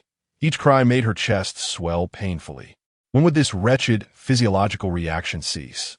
The child's little head nuzzled in her arms with urgency. Lan Rongrong loosened her clothing, and the child eagerly latched on. Lost in thought, she gazed at the child's cherubic face. Once the child was satisfied, she gently laid her down on the bed. As darkness fell, no one brought food. If she were to leave and abandon the child alone, any mishap would be entirely her responsibility. With these thoughts swirling in her mind, Lan Rongrong leaned against the bed and unwittingly drifted off to sleep. In a hazy dream, she suddenly felt someone tugging at her clothing. Startled awake, she vaguely saw a figure, the strong scent of alcohol assaulting her senses. Just as she was about to scream, a low, cold voice commanded, "Be silent if you wish to live." It was Chu Moyi. A chill ran down Lan Rongrong's spine. Did he not disdain her as an ugly woman? Why was he here again? His expression remained impassive as he restrained her with overwhelming force, rendering her utterly unable to resist. Fear and revulsion reddened her eyes, and she whimpered, "Please, not like this." The child is sleeping." The man's movements faltered for a moment as his gaze swept toward the side. Sister Xian held her small fist deep in slumber. The man exhibited no hesitation as he seized Lan Rongrong's arm and yanked her from the bed. Forcing her to stand at its edge, her back turned to him. This act filled Lan Rongrong with a cocktail of shame and fury, her desire to end his life surging within her. The man gripped her neck with a rough and merciless hand. After his deed was done, he departed without uttering a single word, leaving only the lingering scent of alcohol in the air. Chapter 11. Beware of the gentleman. Fear the rogue Lan Rongrong sat limply on the edge of the bed, her clothes disheveled, tears streaming down her face. Her body felt as though it had been crushed under a millstone, every bone aching. Although this body was not her own, a profound sadness enveloped her. That scoundrel Chu Moi, he truly deserved to die. At that moment, the child in the bed stirred, whimpering and crying. Anger surged within Lan Rongrong as she lunged forward, her hands tightening around the infant's neck. The malicious concubine had harmed both the original owner and Yu Gu'er. Chu Moi was despicable. This child was the progeny of both, and thus equally deserving of death. Strangle her. A voice in Lan Rongrong's mind clamored for revenge against Chu Moi and Bai Ji. As her grip tightened, the baby's cries grew louder, her tiny hands grasping at Lan Rongrong's fingers. This sudden connection jolted her into clarity. Momentarily consumed by the original owner's hatred and bitterness, she quickly regained her senses and released her hold. In the distance, a maid's voice called out, "Why is the young lady crying? Concubine Yu, do not sleep too soundly. Pick her up and soothe her. Feed her." Wiping away her tears in a haphazard manner, Lan Rongrong lit the lantern by the bedside. Bathed in its gentle glow, the baby's face appeared flushed, akin to a monkey's backside. After a moment of silence, Lan Rongrong composed herself, adjusted her attire, and lifted the child into her arms. Strangely, upon contact with her body, the infant seemed to detect the scent of milk emanating from her and immediately ceased her crying. Yet, she still hiccuped, her little mouth pouting as if she had suffered a great injustice. "Be good, sleep now," Lan Rongrong gently patted the child. Before long, the baby succumbed to slumber once more. Observing the child's peaceful visage, Lan Rongrong understood that no matter how much the original owner resented Bai Ji and Chu Moi, and regardless of her own feelings of disgust towards Chu Moi, she could not unleash her anger upon such a small and innocent being. Every grievance has its origin. She must ensure that Chu Moi and Bai Ji paid the price, particularly Chu Moi. What difference did it make? Perhaps women in ancient times accepted it, viewing the favor of a prince as an honor. Yet, Lan Rongrong could not reconcile herself to such a notion. The following day, Bai Ji's maid, Xinghua, arrived to take the child, stating that Bai Ji missed her and wished to see her. Bai Ji, upon receiving the well-fed infant, played with her but seemed somewhat distracted. "This concubine's milk is ample. She manages to care for the young lady quite well on her own," Xinghua commented. "Indeed," Bai Ji replied absently. "Did the prince return to the manor last night?" "I inquired earlier. He returned around midnight." "To whose chamber did he go? The Moon Pavilion or the Rain Pavilion?" "Neither, it seems." Xinghua replied that the master had settled down in his own courtyard and had left for the palace before dawn. Bai Sufei felt somewhat troubled. Although the prince visited Xianjie from time to time, it had been a long while since he had stayed overnight. The prince was a man, and she found it hard to believe that he could resist such temptations. Xinghua pondered. Could it be that he was indulging elsewhere? Bai Sufei scoffed, saying, "Indeed."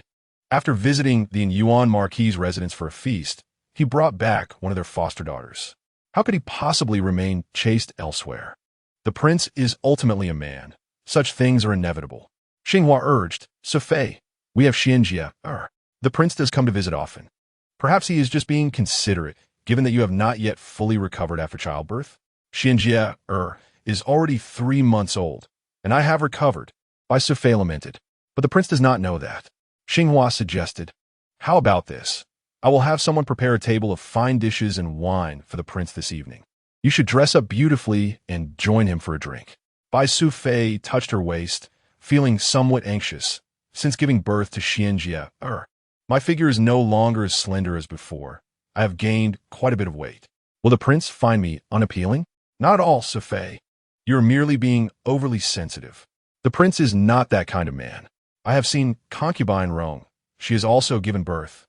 Yet her figure remains as slender as a young maiden," Bai Sufei remarked. "Indeed, Concubine Yu's figure is graceful, but her looks are rather unfortunate. Just a glance would invite nightmares. She cannot possibly compare to your beauty," Xinghua comforted her.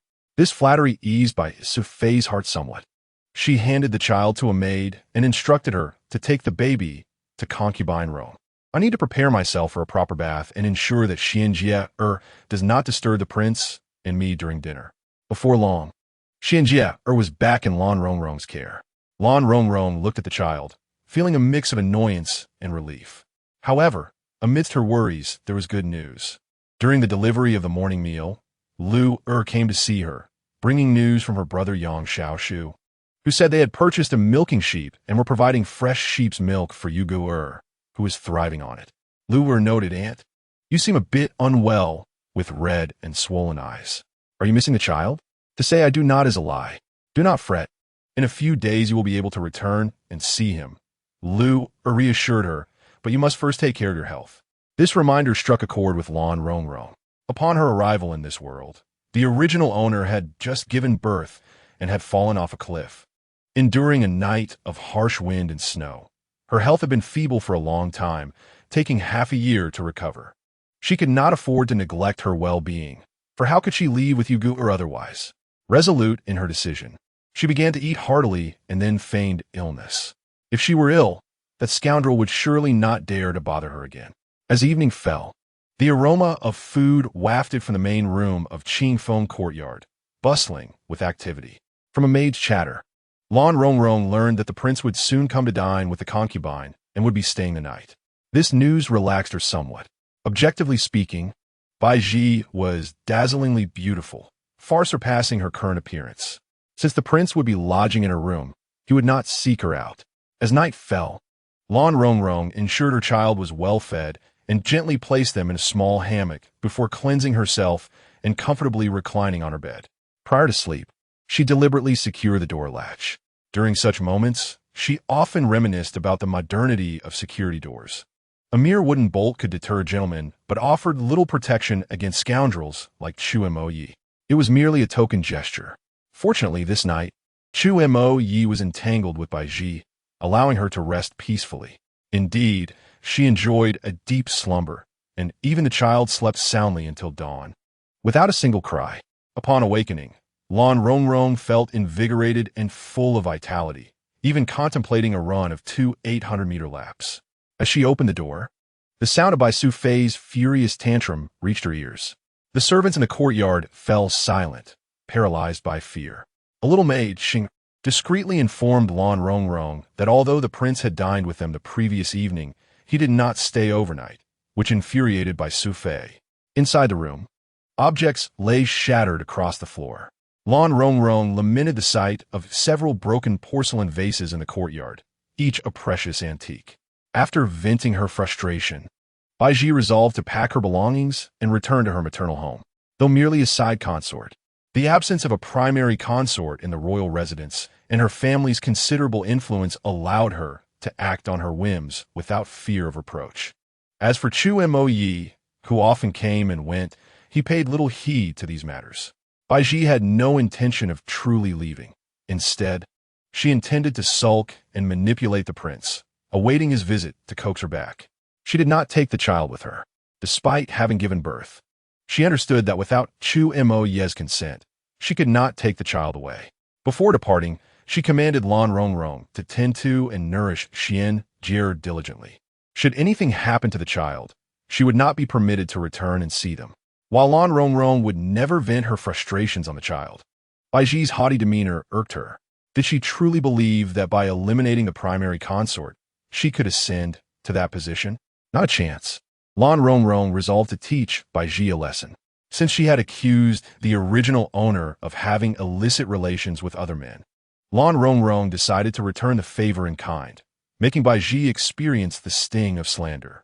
After Bai Ji's departure, the servants of Qingfeng courtyard grew languid, abandoning their tasks in search of amusement. Additionally, Lan Rongrong's diligent care of Xian Jie over the past few days had earned her a degree of trust. No longer were they scrutinizing her with the same intensity. Even Mama Xi's attitude towards her softened considerably. Occasionally, when Lan Rongrong ventured outside Qingfeng courtyard, there were no reprimands. Seizing this opportunity, she sought out Luer, handed her some silver, and provided a list of medicinal herbs for her to procure. The list contained around 30 varieties. Curiously, Luer inquired, "Why does my lady need so many herbs? Are you unwell?" "In truth, I have been consuming nourishment tonics. Having gone without for a few days, I find myself feeling unwell. I shall have my brother fetch the medicine." Yang Xiaoshu, carrying silver and a list, was intercepted by the steward as soon as he stepped outside, who inquired about the medicine he was procuring. Upon hearing the truth from Yang Xiaoshu, the steward accompanied him to the apothecary. After consulting the physician, it was confirmed that the items were indeed nourishing remedies. Only then did the steward relent. Yang Xiaoshu delivered the medicine to Luer, who in turn presented it to Lan Rongrong. Lan Rongrong prepared some nourishing concoctions for herself and shared them with the maids and wives of Qingfeng courtyard. After a few meals, the saying "a mouth that eats can't bite back" proved true, as she quickly garnered a favorable reputation. Gradually, everyone within the Prince of Es residence became aware that the newly arrived concubine was quite adept in the art of medicinal cuisine. Most importantly, these dishes were genuinely effective. Even the people from a Yu family discreetly approached her, seeking her expertise in crafting nourishing meals to enhance fertility. The Yu family members, feeling their skin was coarse, desired remedies to improve their complexion. Lan Rongrong willingly obliged and diligently concocted the necessary potions. These tasks required little effort from her, as she was a professional, having mastered thousands of recipes during her university days. Applying her knowledge here felt like merely a preliminary exercise. With this justification, procuring medicinal ingredients from outside became a legitimate and unquestionable endeavor. From the bulk of these herbs, she utilized a scant few to formulate a concoction designed to induce estrus in animals, a practice common among rural livestock breeders for their cattle, sheep, and pigs. Baiji had returned to her family home for 7 consecutive days, yet Chu Mo Yi had not come to fetch her. This left her feeling increasingly restless. Her family urged her to return, reminding her that a married woman should not linger too long at her natal home. If she did not return to the prince's residence to cultivate her relationship with the Prince of Yi, what would she do if he were to take a highborn lady as his legitimate wife? On the 8th day, Baiji began to prepare for her return. During these days, Chu Mo Yi had also been absent from the rear courtyard, which allowed Lan Rongrong, who harbored lingering psychological shadows, to relax slightly and mingle with the servants, spending her days exploring various medicinal dishes. One hot afternoon, as everyone rested in their respective rooms, the courtyard fell into a serene silence. Lan Rongrong reclined by the bed, soothing Xian Jie to sleep when she suddenly sensed a shadow looming behind her. Instinctively, she turned to find a face as cold and indifferent as jade. Startled, Lan Rongrong quickly stood, a flicker of disdain and wariness crossing her eyes. "Are you afraid of this prince?" Chu Mo Yi spoke in a chilling tone, yet he did not direct his gaze at her, stating that he merely wished to see Xianer. Lan Rongrong promptly stepped aside and moved toward the exit, standing still. Although Chu Mo Yi's tone was calm, it bore an unmistakable weight of oppression. A profound sense of desolation and fear surged within Lan Rongrong, difficult to suppress despite her awareness that these feelings belonged to the original owner of this body. However, it was she who currently inhabited it. Having faced Chu Mo Yi's unwarranted advances twice, she developed a strong aversion towards him. Overwhelmed by these emotions, Lan Rongrong found herself rooted at the door. Unable to take a step forward, Chu Mo Yi sat at the edge of the bed, gazing at the slumbering Xian Jie. "Come here," he suddenly commanded. Lan Rongrong was taken aback. Was he speaking to her? "Did you not hear me?" he reiterated. Lan Rongrong was on the verge of fleeing, her voice trembling uncontrollably. "Your Highness, why must you treat me this way?" Chu Mo Yi rose from his seat and approached her, casually placing a cloth over her face. When Lan Rongrong reached out to remove it, he coldly restrained her. "Dare you," he warned. Unable to endure any longer, Lan Rongrong forcefully tore off the cloth. "Why you treat me like this? It's too twisted." Chu Mo Yi responded with a sharp slap, sending her crashing to the ground. He then covered her face with the cloth once more. This marked the first time Lan Rongrong had ever been struck, her vision darkening and blood trickling from her mouth. "If you don't want the child outside to perish, then obediently comply," his voice, reminiscent of a demon, whispered in her ear. Lan Rongrong trembled all over, a blend of fear stemming from the original owner and her own anger. Strangely, at that moment, her mind was extraordinarily clear. She suddenly asked, "Chu Mo Yi, is it because I am ugly that you do not wish to see my face?" Silence, came the icy reply, yet his actions remained relentless. Under his force and threats, Lan Rongrong found herself powerless to resist. In her fury, she bit her lip, the crimson staining the cloth. Yet there was no flicker of emotion in his eyes.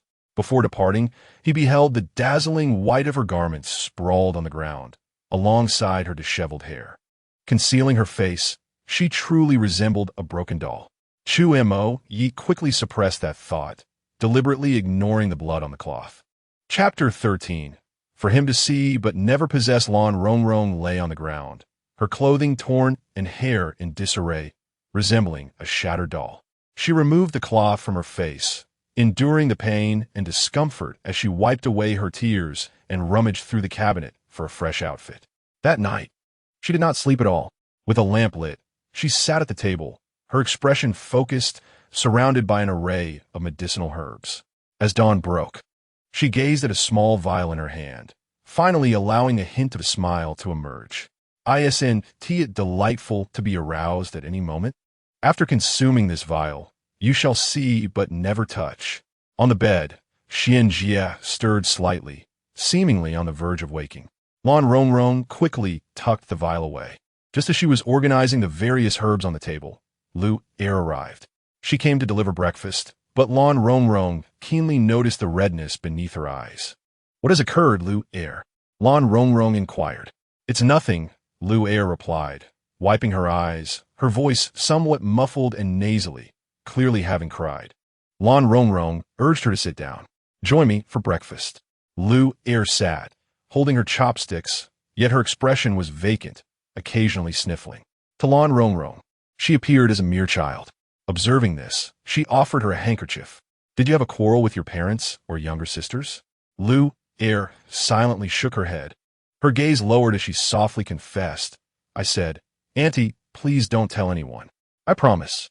I was bullied." "By whom?" Lan Rongrong's heart skipped a beat. Is it possible that the lecherous Chu Mo Yi has even targeted such a young girl? Lu Er began to cry, feeling wronged. The coachman Zhou Fu, who was supposed to fetch the by concubine early in the morning, encountered me at the second gate. With no one else around, he proposed that I become his wife, and he touched me. Lu Er's tears flowed freely as I threatened to die before him. And only then did he release me. Otherwise, I would have been at his mercy. "Do not be afraid," Lan Rongrong reassured her, patting her hand. "Your parents manage the household, and your brother works at the second gate. Why should you fear him? Inform your brother, and he will deal with Zhou Fu." Lu Er pouted. "Even though my parents and brother are part of the Wang residence, Zhou Fu and his wife were brought by the by concubine from her family. It is said that she will eventually be elevated to the position of the primary consort.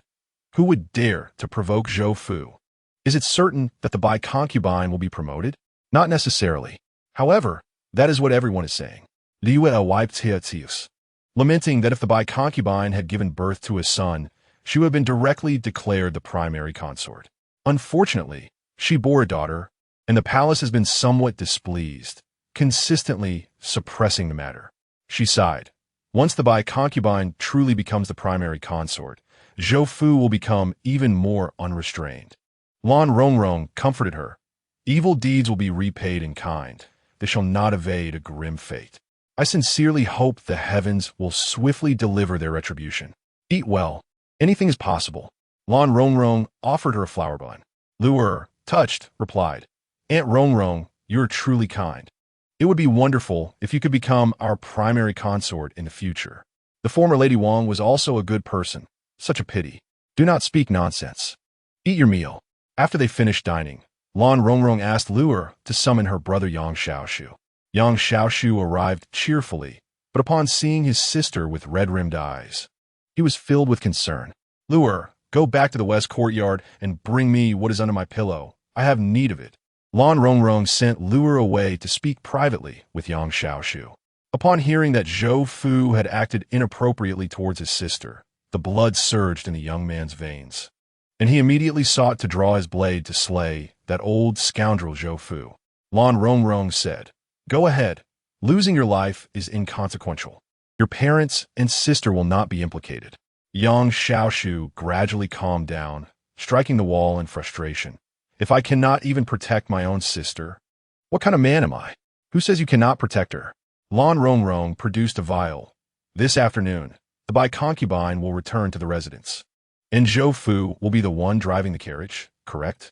"Yes, he left early this morning. Take this." Lan Rongrong gently placed the vial in his hand. "Xiaoshu, you are clever. You should know what to do." Yang Xiaoshu hesitated. "What is this?" "Zhou Fu enjoys bullying the maidservants of the household. Let us ensnare him with someone he dares not provoke, and crush him completely to eliminate future troubles." Yang Xiaoshu understood. His eyes brightened, and he silently clenched the vial. Lan Rongrong added, "This matter is between us. I will not even mention it to Lu Er. Rest assured, your request to handle this is for Lu Er's sake, and I, Yang Xiaoshu, I am trustworthy. Even if it costs me my life, I shall keep this secret." After Yang Xiaoshu departed, Lan Rongrong retrieved another vial. In stark contrast to the medicine that Yang Xiaoshu had taken, which incited the animal's fervor, this was a potion designed to render men impotent. 2 vials, though their effects diverged, were perfectly suited for this couple. As dusk descended, a carriage ambled along, nearing the entrance of the prince's residence after navigating a narrow alley. Zhou Fu, perched on the driver's seat, skillfully cracked his whip, reveling in the memories of the soft sensation he had felt when he had touched the young maid's bottom that morning. How delightful! Far more enchanting than the weary visage of his wife back home. As Zhou Fu pondered how to win over the maid lure, he suddenly noticed a figure leaping down from a nearby tree, positioning itself before the carriage. Clad in black and shrouded in a headscarf, the figure radiated malice. Zhou Fu quickly reined in the horses, exclaiming, "You there! Do you not see this is the prince's carriage? Inside are nobility from the residence. Do you wish to provoke them, risking your life?" Without uttering a word, the black-clad individual raised a wooden club and struck him, rendering him unconscious.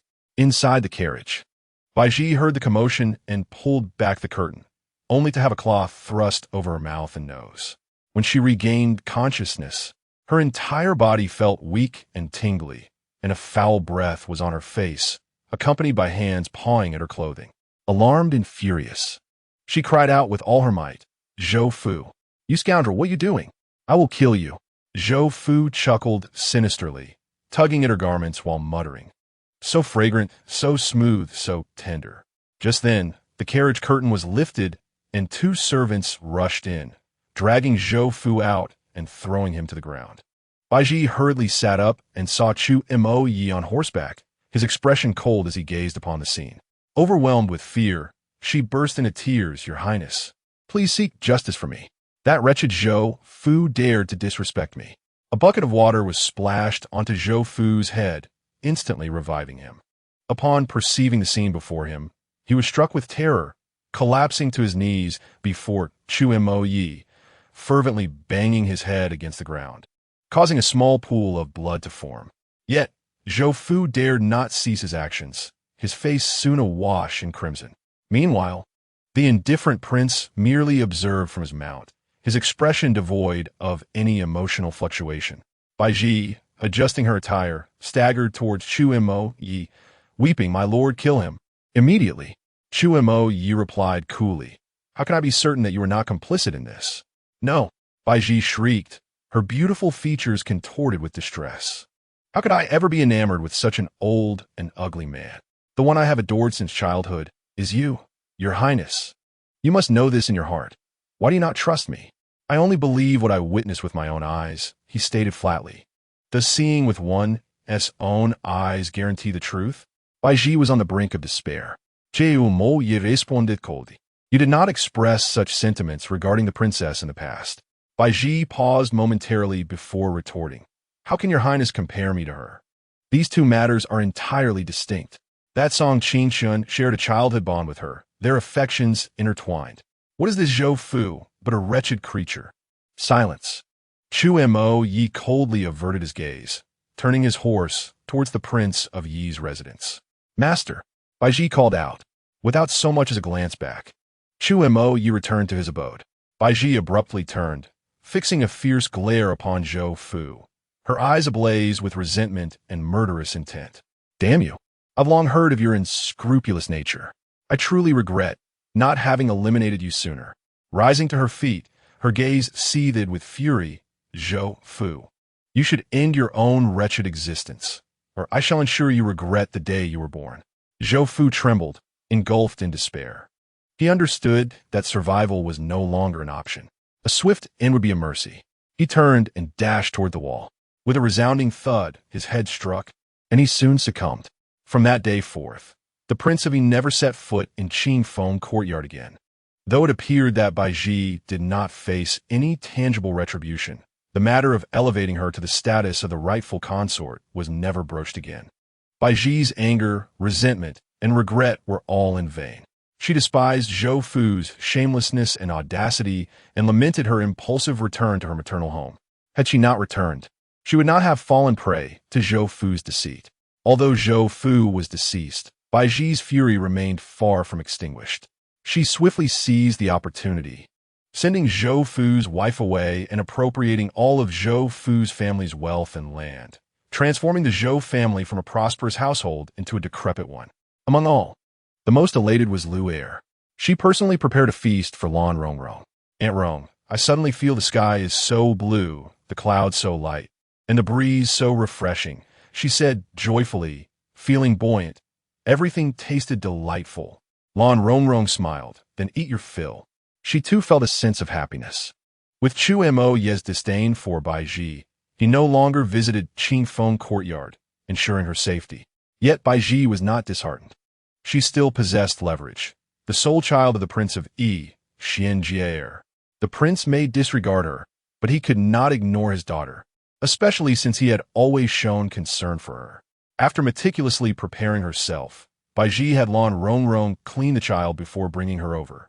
When Lan Rongrong handed the child to her, she simultaneously mentioned her desire to return home, a request Bai Ji had previously granted, allowing her to return once every 10 days for 2 hours. However, when the moment arrived, Bai Ji was somewhat unwilling. 2 hours is too long. What if Xianjie gets hungry? I will only grant you 1 hour to feed her, then you may depart. The child has already been fed, Lan Rongrong replied. Neither humble nor arrogant. And she, keep a close watch on her. Do not let any complications arise. Bai Ji was eager to take the child to the study to see the prince, having no mind for anything else. Finally, Lan Rongrong obtained the opportunity to leave the residence. Had it not been for Aunt Shi shadowing her, she would have felt even more elated. Bai Ji cradled Xianjie in her arms and made her way to the front courtyard where Chu Mo Ye's study was located. The attendants at the door blocked her path. If it were in the past, Bai Ji would have swiftly dealt a slap to anyone daring to obstruct her path. However, at present, she bore a demure demeanor, treating her attendants with a gentler disposition. Sister Xian, it has been quite some time since you last saw the master. The attendant furrowed her brow and glanced back at the study door, remaining silent. A surge of resentment welled up within Bai Ji, cradling the child in her left arm. She discreetly pinched the child's thigh with her right hand, causing the little one to wail loudly. Bai Ji followed suit, sobbing. Perhaps Sister Xian misses her father dearly. How could you be so heartless, refusing to let your own flesh and blood see him? Fu Ji, please take the child. Fu Ci, the head maid responsible for the daily care of Prince Yi, stepped forward, kneeling in deference to Bai Ji, and said, the prince wishes to see the young lady. Please entrust the child to me. I shall carry her inside. Forgive me, side consort, but the prince only requested to see the young lady. He did not mention the side consort. I must ask the side consort to remain here. As Fu Ji spoke, she took the child and turned to enter the study. Bai Ji, filled with both anger and urgency, thought to herself, I refuse to believe that the prince can remain cooped up indoors forever. Sister Xian is the fruit of our union. You cannot treat me this way, especially since I am innocent. Just then, Fu Ji emerged once more, holding the child, and stated, His Highness has decreed that henceforth, the side consort need not personally bring the young lady over. What does this mean? His Highness has ordered that due to the side consort's questionable virtues, it is not appropriate for her to raise the young lady. Therefore, effective immediately, the young lady will move to Wutong Courtyard, where the prince shall personally oversee her upbringing. A chill ran through Bai Ji's heart. This cannot be. After all, Sister Xian is a girl. How can His Highness raise her? Rest assured, side consort, the prince will summon the most experienced wet nurses from the palace specifically to nurture the young lady, ensuring she becomes a true lady of refinement. No, Sister Xian is my own flesh and blood, born from my arduous labor. Your Highness, you cannot be so cruel as to separate us. Fu Ji replied calmly, side consort. Since the young lady's birth, she has been cared for by maids and wet nurses. You have merely treated her like a pet, occasionally playing with her, and have shown no desire to hear her cries. There is no need for such pretenses of pity. You insolent girl, Bai Ji exclaimed in fury, pointing a finger at her. Who do you think you are to speak to me in such a manner? Just because others address you as Miss Fu Ji, you truly believe yourself to be of noble birth? Fu Ji ignored her, carrying the child away. Bai Ji rushed to kneel at the study door, weeping, Your Highness, why are you so cold and heartless towards me? I am wronged. Please come out and see me. I miss you terribly. I long for you so much. Chapter 15. Please allow the concubine to move to Wudong Courtyard. Bai Ji's lament was heart-wrenching, akin to rain-soaked pear blossoms, evoking sympathy. Yet within the study, there was no response. Your Highness, how cruel you are. She leaned against the door, weeping. I have lived my life solely for you. Even in death, I wish to see you. Finally, a voice emanated from the study, yet it sent a chill through Bai Ji's heart. How do you intend to die? Since you say so, Your Highness, it seems I must indeed perish. Bai Ji wept softly, slowly rising to her feet, her voice filled with sorrow. From that distant glance in the palace years ago, I could never forget your visage. Yet now we stand at the brink of farewell. After my demise, would you still care to cast a glance upon me? How tedious. Your voice is indifferent. If you, Bai Ji, are willing to perish, then no one in this world would wish to live. Bai Ji pouted and stamped her foot. Your Highness, you are far too heartless toward me. You are well aware that I could never commit such an act, yet you still choose to punish me. You brought this upon yourself. Return to Qingfeng Courtyard, and you are forbidden to leave for 3 months. Very well. After bringing my daughter, I had hoped to soften your heart. Yet not only did I lose her, but I also received a delightful 3-month confinement as a bonus. What a surprise indeed. Bai Ji, nearly choking with anger, returned home and smashed everything in sight to pieces. Lan Rongrong sat in the carriage of the Prince of Yi, under the watchful eye of Nurse Shi, returning to the small courtyard in Huaji Alley. Hihua squatted at the gate, holding a handful of grass to feed the sheep. Upon seeing Lan Rongrong disembark from the carriage, she was both astonished and overjoyed. Dancing about and calling out, "Mother! Mother! What are you shouting about?" came the voice of Qiaonyang. "The young master has just fallen asleep. If you wake him, I shall give you a good thrashing." She wiped her hands and stepped outside, freezing in place at the sight of Lan Rongrong. "Qiaonyang, I have returned." Lan Rongrong approached and grasped her hand, her nose tinged with emotion. "Are you well?" Lu Qiaonyang's eyes instantly reddened, hurriedly pulling her daughter to kneel. "Madam, you have finally returned. Hihua and I have been yearning for you every day. Quickly rise." Lan Rongrong hastily urged them both. "Let's go inside and converse." At that moment, Nurse She also disembarked from the carriage, speaking up. "Concubine Rong, you have less than an hour to spare. There is still a journey ahead. Do not delay." Lu Qiaonyang then noticed her presence, quickly inquiring, "And who might this be?" Lan Rongrong replied, "She is a nurse from the royal residence. Let's go inside." Although Lu Qiaonyang hailed from a humble background, she was not without discernment. She recognized that this stern and austere nurse was not there to care for or accompany Lan Rongrong, but rather to keep a watchful eye on her, lest she attempt to flee. Once inside, and after a few inquiries, it was confirmed. Lu Qiaonyang could not help but feel sorrow for her mistress. To grant only an hour upon her return, with someone specifically assigned to watch over her, indicated the hardships her mistress endured at the Prince of Yi's residence. Lan Rongrong eagerly cradled the sleeping Yugu in her arms. "He has only just fallen asleep," Lu Qiaonyang softly suggested. "Let us awaken the young master. It is a rare occasion for Madame to return, and he should see her. Let him sleep. He is but a small child, and how can we deny him rest?" Lan Rongrong gently caressed the soft cheeks of the child, adding, "Moreover, I must leave shortly, and should he see me depart, he will surely cry.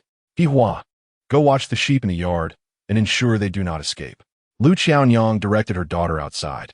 Lan Rongrong inquired, "Has anything transpired at home during my absence?" "Nothing of note, really. The Marquis of Anyuan did send someone with provisions, and young Master Yang has visited a few times."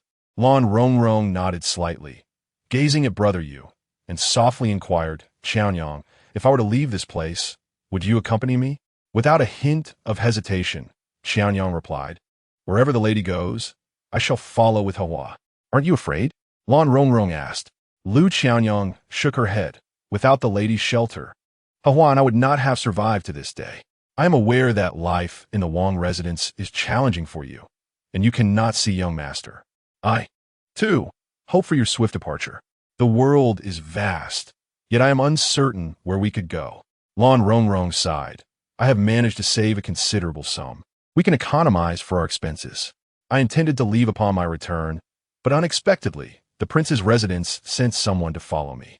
For the time being, I cannot depart. Madam, such matters cannot be rushed, We must proceed with caution and devise a comprehensive plan, Xianyang advised. You possess a steadiness of mind that surpasses my own. Xianyang smiled. Madam, you need not worry about home. I will take good care of Brother Yu. Once I am prepared, we shall leave the capital. Madam, you are certainly capable of achieving this, Xianyang whispered, but you must be cautious while alone in such a grand household. At that moment, Brother Yu stirred and began to awaken. Lan Rongrong quickly lifted him, planting a tender kiss on his cheek. My sweet darling, why are you awake so soon? Did you hear your mother's voice? Brother Yu, with his drowsy eyes, stared at Lan Rongrong for a moment before recognizing her. His small lips pouted, and his cherubic face crumpled in distress as he began to cry.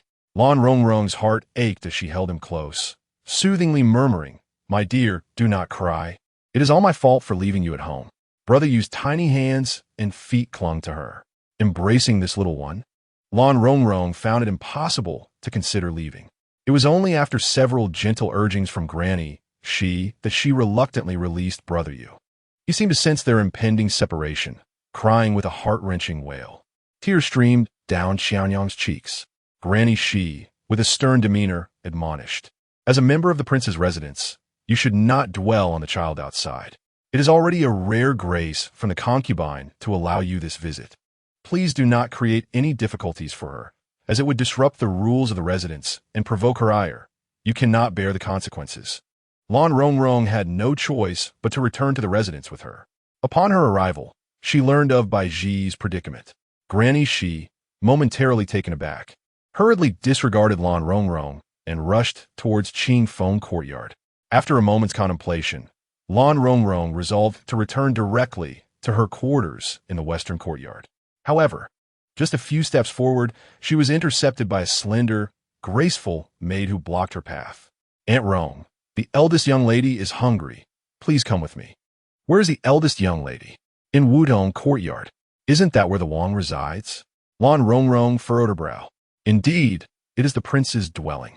Due to the punishment of Concubine Bai, the eldest young lady is temporarily residing in Wutong courtyard, under the prince's direct care.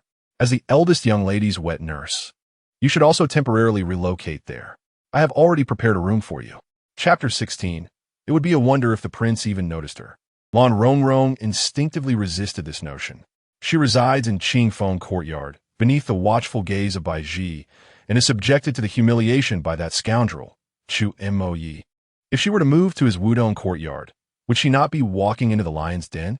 Lan Rongrong stood still, contemplating for a mere moment. Very well.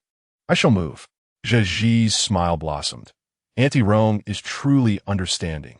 If every master in the residence were as accommodating as you, the household would surely be spared much discord.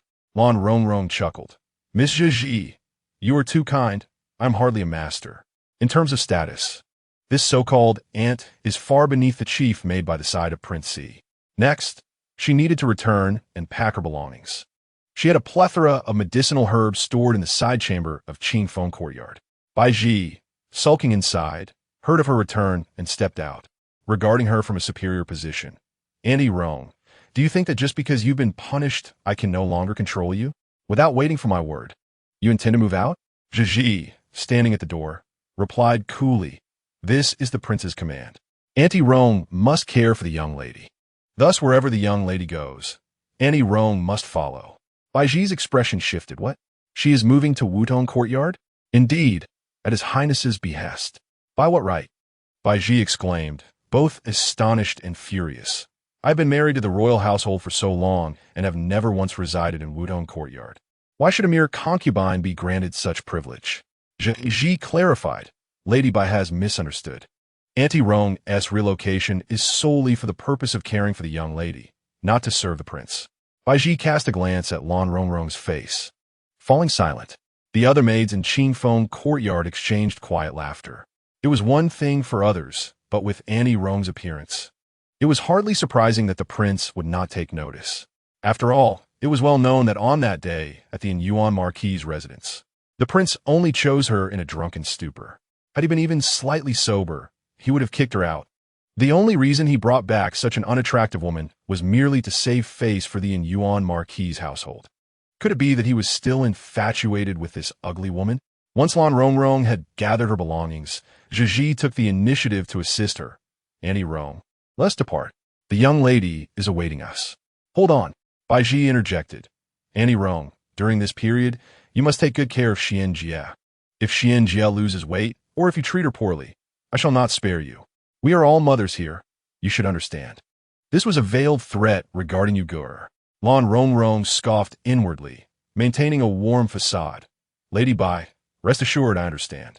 Bai Ji gazed at her slender, graceful silhouette, contemplating whether to warn her against enticing the prince.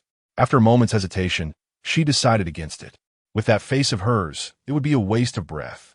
As Lan Rongrong stepped into Wutong courtyard, she squeezed the medicinal vial tucked in her bosom. She understood that, in the presence of a shameless scoundrel like Chu Mo Yi, mere evasion would prove futile.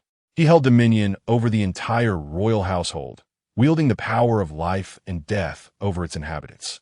As long as she remained in the Prince Yi's residence, escaping his clutches was an impossibility.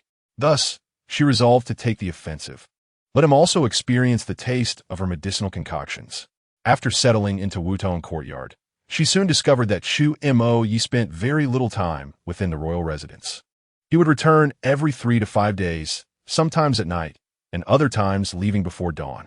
Moreover, his meals were meticulously managed by several senior maidservants, making it nearly impossible for others to intervene. For 7 or 8 consecutive days, she had not laid eyes on Chu Mo Yi.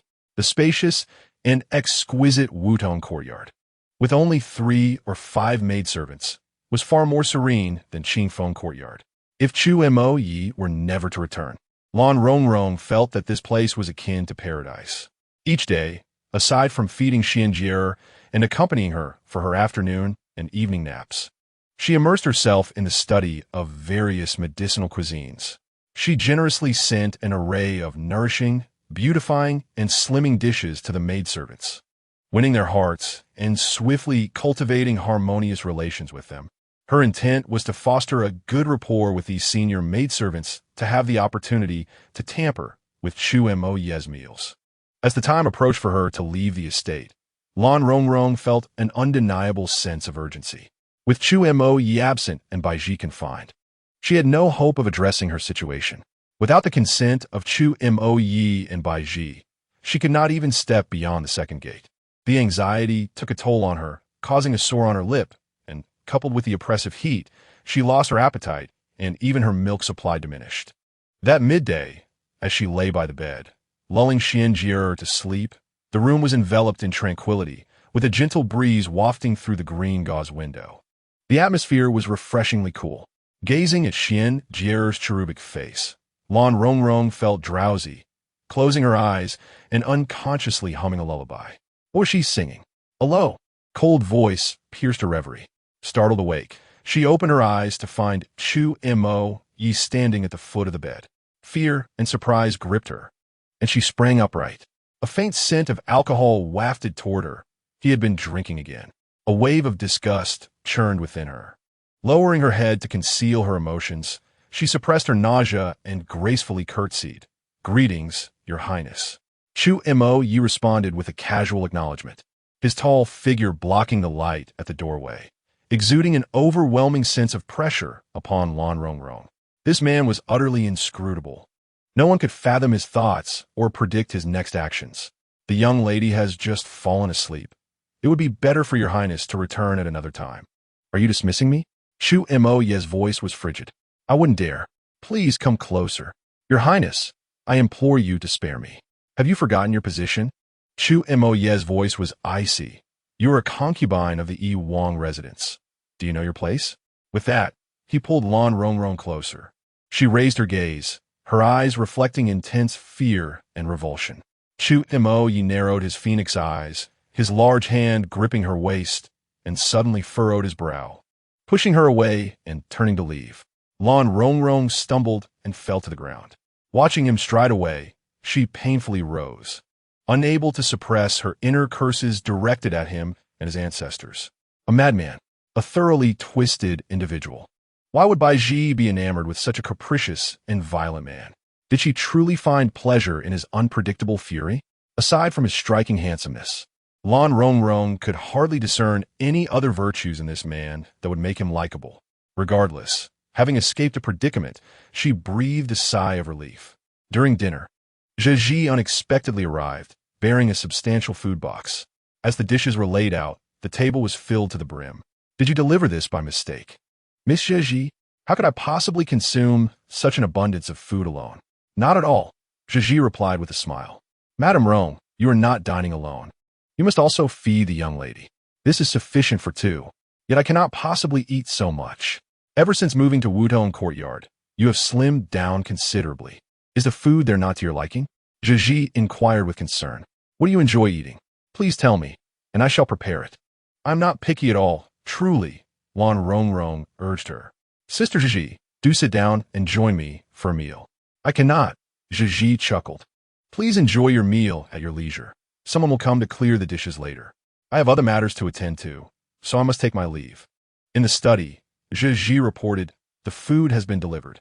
Madame Rong mentioned she has no particular cravings and is not choosy. Chu Mo Yi, engrossed in his writing, did not lift his gaze as he remarked, "If that is the case, why has she lost weight?" The servant speculated, perhaps Madame Rong is missing her children outside. Zhezhi contemplated, "I believe she is experiencing some heat. She even has sores at the corners of her mouth." "Then let her go and see them," he commanded. "Yes, I shall arrange for someone to escort Madame Rong back immediately." With the approval of the lord of the manor, Lan Rongrong soon found herself seated in a carriage heading back to Huajiali. To her delight, there was no matron she supervising her. Bai Ji was under house arrest, and as a resident of Qingfeng Courtyard, matron she could not roam freely.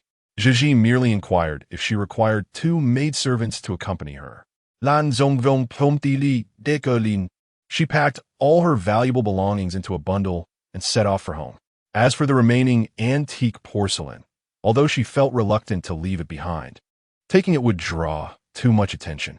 Weighing the pros and cons, she decided to part with it painfully. Upon returning to Huajiali, she attempted to have the carriage driver depart and return for her in the evening. To her surprise, the driver readily agreed and promptly drove away. The events unfolded so smoothly that Lan Rongrong found it hard to believe. Yet one must seize the moment. Who could predict what the future holds? During this time, Lu Qianyang had been ever ready to leave. The moment Lan Rongrong returned and exchanged a glance with her, she immediately understood. Grabbing the package she had prepared earlier, she picked up Yigur and took hold of Yihua. Lan Rongrong produced a travel permit. "I had Yang Xiaoshu arrange this with the officials." Lu Qianyang pointed to a modest carriage at the entrance. "I purchased this for 8 taels of silver. I even took lessons from old Fong in the back alley on how to drive it. While I'm not yet proficient, it should suffice." With all preparations complete, they decisively locked the door, boarded the carriage, and set off toward the city gate. Yihua, now somewhat aware of the situation, sat upright beside her mother, her small face tense and silent. Until the sound of the baby's cries resonated from the carriage, she endured for a moment before succumbing to her urge. Carefully crawling back inside, "Madam, allow me to comfort the little one," she implored. Lan Rongrong was not yet at the point of letting a 6-year-old care for a child, and promptly refused. "Hahua, you are still young. Wait until you are older." "But madam, I can indeed soothe him.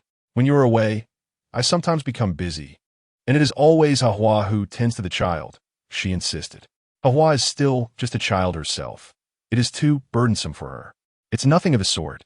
She lives in a veritable paradise," Lu Qianyang chuckled. "In my youth, I had to take care of several younger siblings while barely having enough to eat or wear. The daughters of poor families cannot afford to be too choosy." Lan Rongrong smiled, producing a package of snacks and placing it in her hands. "Here, sit and eat with me, and let us converse." Thus, Hahua was not tasked with the responsibility of caring for the child. As Lan Rongrong cradled the baby, she began teaching Hahua poetry. Listening to Hahua's tender voice reciting verses known only to scholarly gentlemen, Lu Qianyang couldn't help but feel her eyes welling up with tears. "When we settle down, I shall teach you how to read and write. Will you be willing?" Lan Rongrong asked Hahua. Hahua innocently replied, "But won't reading and writing interfere with work?" "Not in the least," Lan Rongrong reassured her with a smile. "In the future, whether Hahua chooses to work or not is entirely up to her. But what would Hua do if she doesn't work? Work is not a child's responsibility. I am here, and your mother is here. But I do not wish to burden Madame and my mother. Then focus on eating well, sleeping soundly, and growing up quickly. Lan Rongrong gently patted Hua's head. Such a small child, in modern terms, would still be a little darling in kindergarten or the first grade, delighting in the warmth of her parents' embrace daily. Yet here, in just 5 or 6 years, Hua would be preparing for marriage. Before long, the carriage reached the city gate. Observing the queue of people exiting the city and the guards responsible for inspections, Lu Qianyang felt her palms damp with anxiety. Lan Rongrong reassured her, relax. The more tense you are, the more it appears abnormal. Besides, we possess the travel permit issued by the authorities. They have no reason to deny us passage. Nodding, Lu Qianyang took a deep breath and urged the carriage forward. Upon seeing that the driver was a woman, the gate guards couldn't help but cast a few more glances. They also requested that the curtain be lifted for inspection. Lan Rongrong promptly presented the travel permit, seeing 2 ordinary-looking women driving a dilapidated carriage. And finding no issues with the permit, the guards allowed them to pass. As they successfully traversed the city gate, Lu Qianyang exhaled a long breath. On the verge of tears, that truly frightened me, she gasped, turning back to Lan Rongrong. Madam, where shall we go next? Let us continue down the road for as far as we can, Lan Rongrong suggested. Given the number of people fleeing from famine and disaster outside, we should seek a rural area to settle. Understood. Lu Qianyang lowered her head and urged the carriage onward, only to be startled by the sound of hoofbeats approaching from behind. Initially, she paid it no mind. After all, many were on the road shortly after leaving the city. However, it quickly became apparent that something was amiss. The hoofbeats rapidly overtook the carriage, and before long, 7 or 8 horses blocked their path. Lu Qianyang raised her head and beheld robust steeds, with armored guards upon their backs, their spines as straight as pines, exuding an aura of fierce intimidation. Alarmed, Lu Qianyang hastily grasped the reins, her complexion paling as she trembled, addressing the officials, "Esteemed gentlemen, why do you obstruct my carriage?" Inside the carriage, Lan Rongrong, alerted by the commotion, lifted the curtain and felt a sinking sensation in her heart. If her memory served her right, these were all personal guards of the Yuan. How could they have pursued so swiftly? Several guards fixated on the carriage, silent yet imposing in their presence. Lu Qianyang turned to Lan Rongrong, her expression fraught with anxiety. Whispering, "Madam, what shall we do? A wise man does not suffer immediate losses. Let us return." Understood. Lu Qianyang offered a faint, conciliatory smile to the guards, stating, "I intend to turn the carriage around. Might you kindly allow us passage?" No sooner had she spoken than the guards did indeed pull their horses back a few steps. Given the guards' formidable demeanor and their weaponry, Lu Qianyang dared not harbor any illusions, obediently turning the carriage back towards the city gate. Chapter 18. When did he arrive? The city gate guards recognized the insignia on the armor of the Yi Wang's personal soldiers. Witnessing them escorting the dilapidated carriage, they felt both astonished and fearful. Although the truth of the matter eluded them, it was evident that the individuals within the carriage held significant ties to the Yi Wang's estate. The ease with which they had been allowed to depart left the guards unsettled. Should the Yi Wang pursue the matter, how many of them could withstand the repercussions? The Yi Wang was not one to be trifled with. Fortunately, the personal guards of the Yi Wang paid no heed to the city gate guards, ushering the carriage into the city without a backward glance or a word of reproach. Nevertheless, the guards remained on high alert. What if the Yi Wang sought retribution later? They resolved to meticulously inspect and inquire about anyone they encountered henceforth. Any hint of suspicion would not be overlooked. It was better to wrongfully apprehend 1,000 than to let a single culprit escape. At this moment, Lan Rongrong was unaware that her actions had inadvertently heightened the diligence and vigilance of the gate guards in the capital, leading to the capture of several wanted criminals for murder and smuggling, earning accolades from the court. Lan Rongrong was returned to the Yi Wang's estate. The guards remained taciturn, silently escorting her into the mansion, where Zhizhi awaited her. "Madame Rong, I sincerely apologize for your brief return. We have come to fetch you again." She extended her hand to take Lan Rongrong's bundle, her smile warm It is truly because Miss Xian has been quite finicky, refusing both goat's milk and cow's milk, leaving us no choice. Not a word was mentioned of her abrupt departure with funds. Her attentiveness remained unchanged, much like before. As a chief maidservant to Chu Mo Yi, she was indeed exceptional. Lan Rongrong set down her belongings, changed her attire, and washed her hands and face before finally cradling Xian. The child, who had been wailing, immediately quieted upon being held, her fuzzy little head nuzzling eagerly against Lan Rongrong. Lan Rongrong smiled at Zhiji, who, with a knowing smile, said, "Madame Rong, you must be hungry. I shall check the kitchen for something delicious. Please wait a moment." With that, she turned and left. The maidservant is exceedingly considerate and empathetic. As the stewardess to the Prince of Yi, Zhiji holds a distinguished position within the household. Yet, she never adopts an air of superiority or commands others haughtily. Her oval face is perpetually adorned with a warm smile, which endears her to all. Lan Rongrong harbors a deep disdain for Chu Mo Yi, but holds a profound admiration for the grand maid by his side. After she has fed Sister Xian, who then drifts off to a contented slumber, Luer arrives, carrying a food box. With a cheerful demeanor, she exclaims, "Sister Zhiji specifically entrusted this task to me. She truly is wonderful." Indeed, Sister Zhiji treats everyone with kindness, never abusing her power. There is not a soul in the household who does not hold her in high regard. Luer, with a beaming smile, begins to unpack a lavish spread, even including bird's nest porridge and various tonics. Luer remarks, "I have been in the kitchen for several years, yet I have never delivered such a bounty to Lady Bai." It seems the prince truly cherishes his concubine. Lan Rongrong inwardly scoffs and beckons her to sit. "Come now, join me for a meal." When a master bestows food, it is unthinkable for a servant to refuse, especially given our close relationship. Luer settles at the heated table, selecting a few favorite dishes, and eats leisurely. "Lan dong dong la gu. You appear so spirited in daily life, yet I find your eating demeanor to be quite delicate and refined." Liuya blushes. "My parents often scold me for not behaving like a proper lady, warning that I may never find a husband. Is a woman's sole purpose in life to await a suitor?" Lan Rongrong inquires nonchalantly as she holds her bowl of bird's nest porridge. Liuya pauses entucht. There are indeed women who remain unmarried their entire lives. I have an aunt who is one such example. She seems to live freely and joyfully. Yet others gossip about her, uttering many unkind words. If one wishes to avoid the prying eyes of society, one must marry. Then, what do you believe is more significant? The whispers of outsiders or your own contentment? Life is lived for oneself, and the opinions of others hold no weight. You are correct. Lan Rongrong smiles, offering her a piece of fish. "Eat well." Luer comments, "It seems you have lost quite a bit of weight since entering the household." "I tend to suffer in summer. It is of no concern. If only you could bring the children from outside into the residence." The prince would not permit it. "How can you know unless you try?" Luer innocently replies, "The prince is quite good to you. If you were to speak, there is nothing that could not be accomplished." Lan Rongrong feels a stir within her.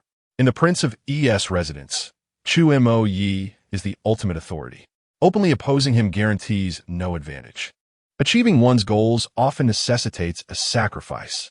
After their meal, Luer diligently cleans the dishes and promptly prepares a large bucket of hot water. The weather is sweltering, and one sweats profusely. Bathing is essential. Luer offers to assist with the bath, but Lan Rongrong quickly declines, instructing her to stay with Sister Xian while she bathes in the washroom. The bathtub is adorned with a layer of petals. As Lan Rongrong disrobes and enters the tub, leaning against its edge, she toys with a petal in hand. Were it not for Chu Mo Yi, she might find herself rather fond of this luxurious lifestyle, where everything is effortlessly provided. However, the moment she thought of Chu Mo Yi, nothing seemed appealing anymore. After her bath, she meticulously washed away her fading makeup, only to apply it anew. Gazing into the mirror, she couldn't help but feel thankful that her body still resembled that of a delicate girl of 16 or 17. Truly in her most tender and vibrant phase. Even with her daily application of unflattering cosmetics, her skin remained as smooth as a peeled egg. Once her makeup was perfected and the discarded garments tidied, she roughly dried her hair and sighed at her reflection. Turning around, she was startled to see a tall figure leaning against the doorway.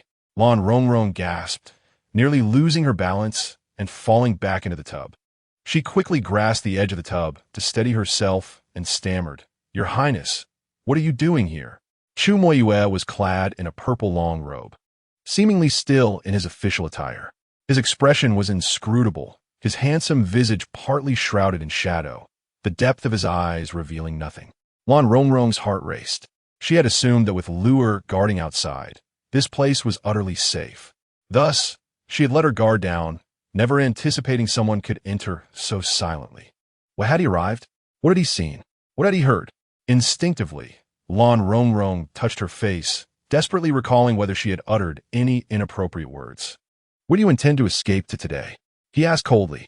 Lan Rongrong's heart skipped a beat. Escape? What am I escaping from? I simply haven't seen the child in a long time and wish to take her out for a bit.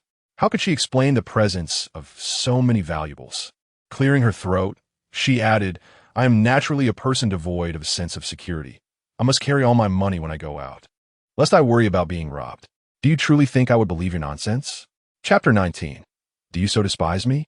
Lan Rongrong felt a twinge of embarrassment, yet a surge of indignation bubbled within her. It wasn't her choice to come to the Prince of Yi's residence. She was compelled to do so. Why did Chu Moyue have the audacity to act as if she were the one at fault? "Speak," Chu Moyue demanded coldly once more. The chill in his gaze dropped the room's temperature. In terms of status and strength, Lan Rongrong was no match for him. This fragile form of hers could not withstand even a single blow from him. After gauging the disparity between them, Lan Rongrong silently lowered her eyelids, adopting a submissive demeanor. "Since I am often away from the child, I wish to buy her more clothing and necessities, hence I brought extra money. If your Highness believes I have spent too much, I shall bring less silver next time." Chu Moyue sneered, "You truly overestimate yourself. Do you even know how to spend money wisely? Xian'er needs your support. If you dare to run away again and leave her hungry, I shall break your legs. There are plenty of women willing to serve as wet nurses for the young lady in your household. Why must it be me? Do you wish to know the reason?" The Prince of Yi grasped her chin, forcing her to look up, his voice low and measured. His narrowed phoenix eyes seemed to penetrate her very being. Lan Rongrong felt as though her jaw might shatter under his grip, tears of pain welling in her eyes. As Chu Yi gazed into her eyes, he momentarily lost himself. "Do you truly despise me so?" he murmured. "It hurts, let me go." Lan Rongrong struggled against him, regaining his composure. Chu Yi released her. Yet, before she could exhale in relief, he suddenly seized the hem of her garment, draping it over her head, and pressed her against the wall. Lan Rongrong was taken aback, her emotions a tempest of anger and shock. Unable to contain herself, she retaliated with a sharp slap to Chu Moye's face, exclaiming, "You shameless fiend." Tears began to cascade down her cheeks, unwelcome yet insistent, despite her desire to remain stoic. As a prince, Chu Yi had never endured such indignity. He was momentarily stunned, but that was swiftly replaced by a dark scowl. With a single hand, he grasped Lan Rongrong's neck, his fingers tightening mercilessly. "Since you wish to perish, I shall grant your desire," he stated coldly. Devoid of any compassion, Lan Rongrong began to struggle for breath, desperately grasping at his hand, kicking and flailing as she gasped, "If that is the case, why not allow me to leave? Is it so amusing for you to take a life? Had you not forced me here, I would not covet the opulence of a royal residence, nor would I desire anything from Prince Yi."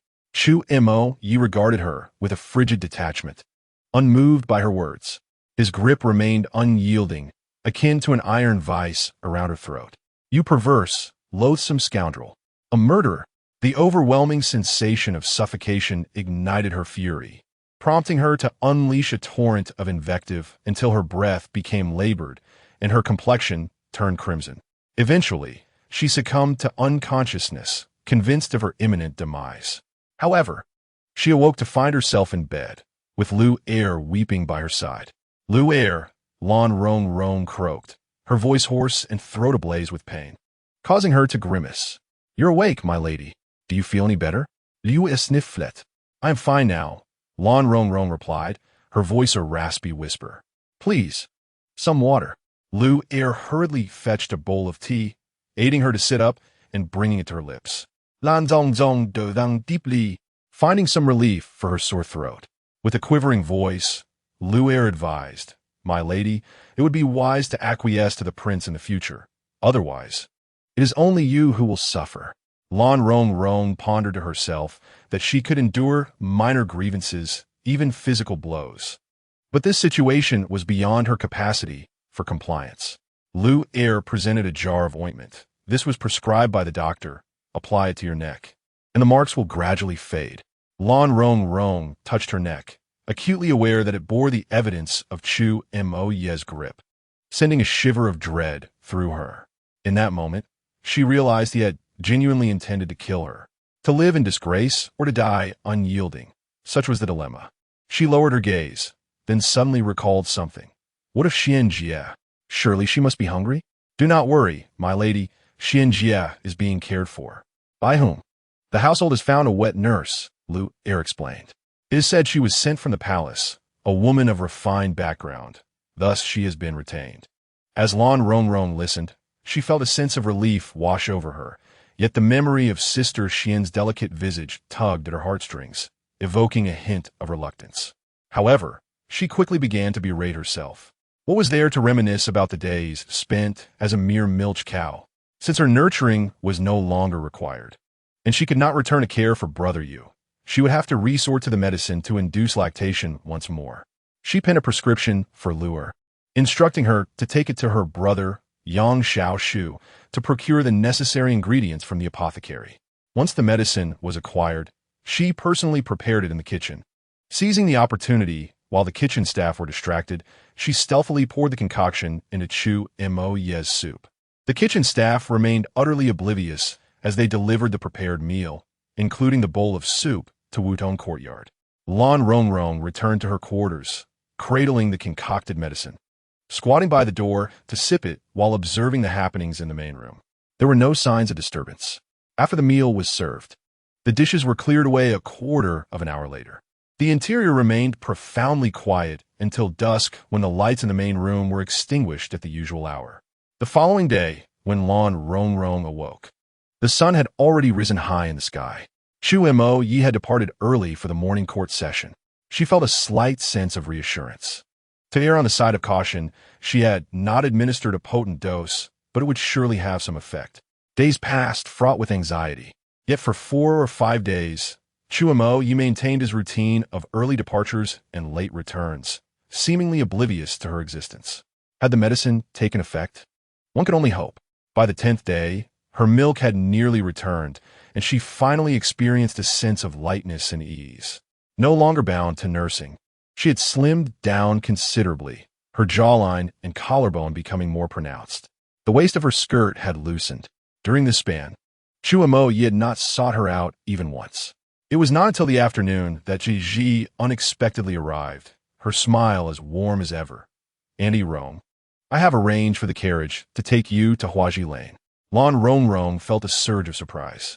She had assumed she had offended Chu Mo Yi, who would no longer permit her to return and see her child, and she lacked the courage to approach him to request such a favor. To her astonishment, Chu Mo Yi had allowed Ji to facilitate this matter. "I can leave now," she said, rising to head outside. "Will you not pack a few belongings?" Ji inquired, remembering the last time she had attempted to flee with her possessions only to be thwarted. Lan Rong Rong felt a twinge of embarrassment. "There is nothing I need to bring. I will return shortly." Ji smiled, choosing not to press further.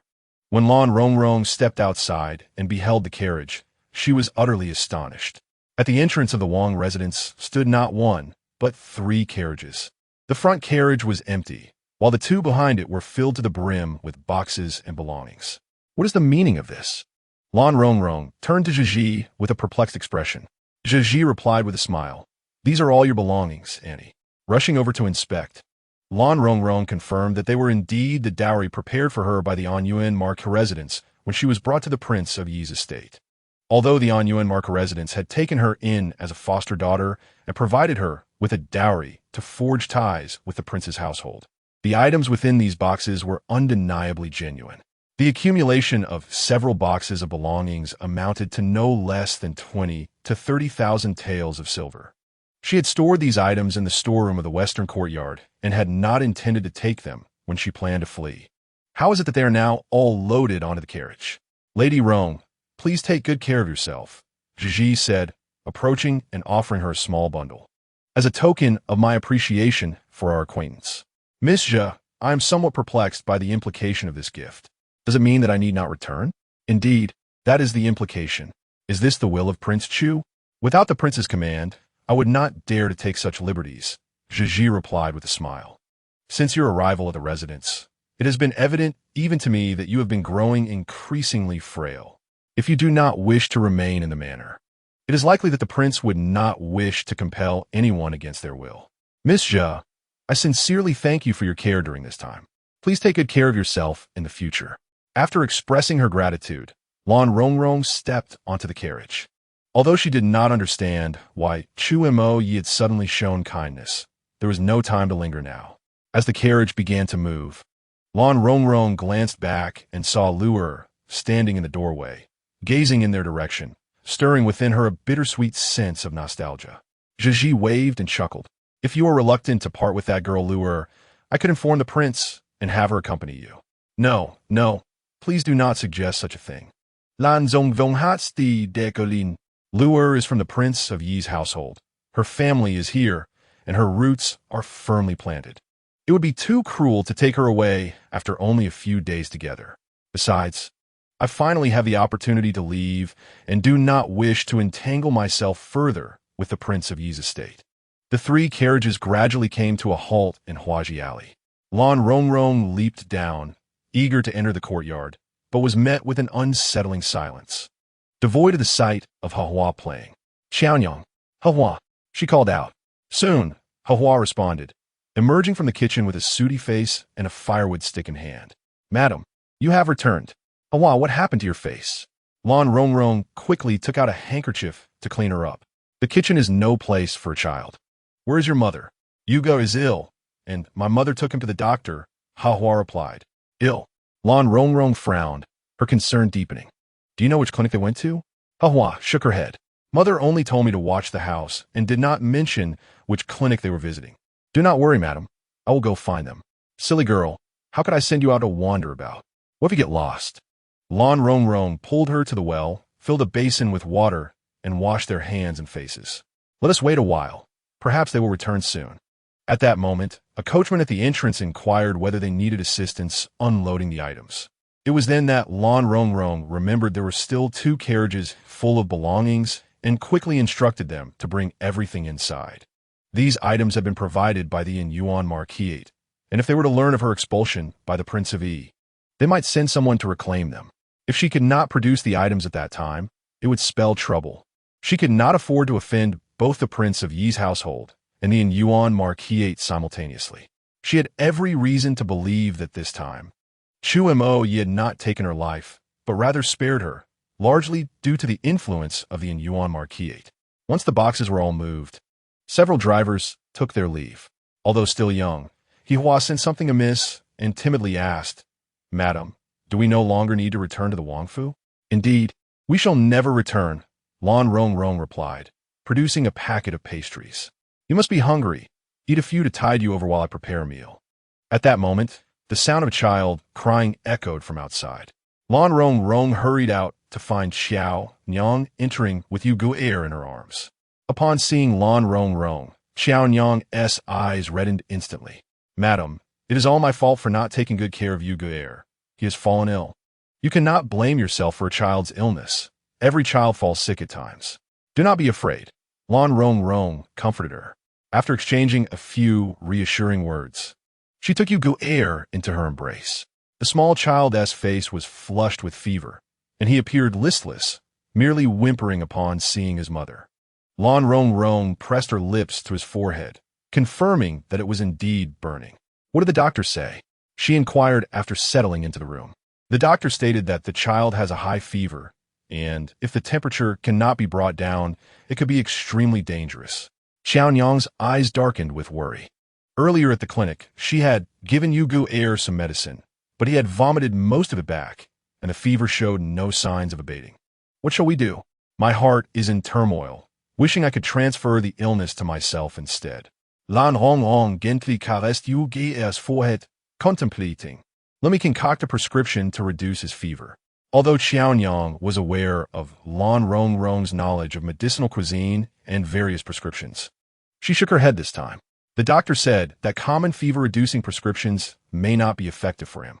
The doctor also mentioned that given Yu Ge's tender age, even the best prescriptions would be futile if he cannot ingest the medicine.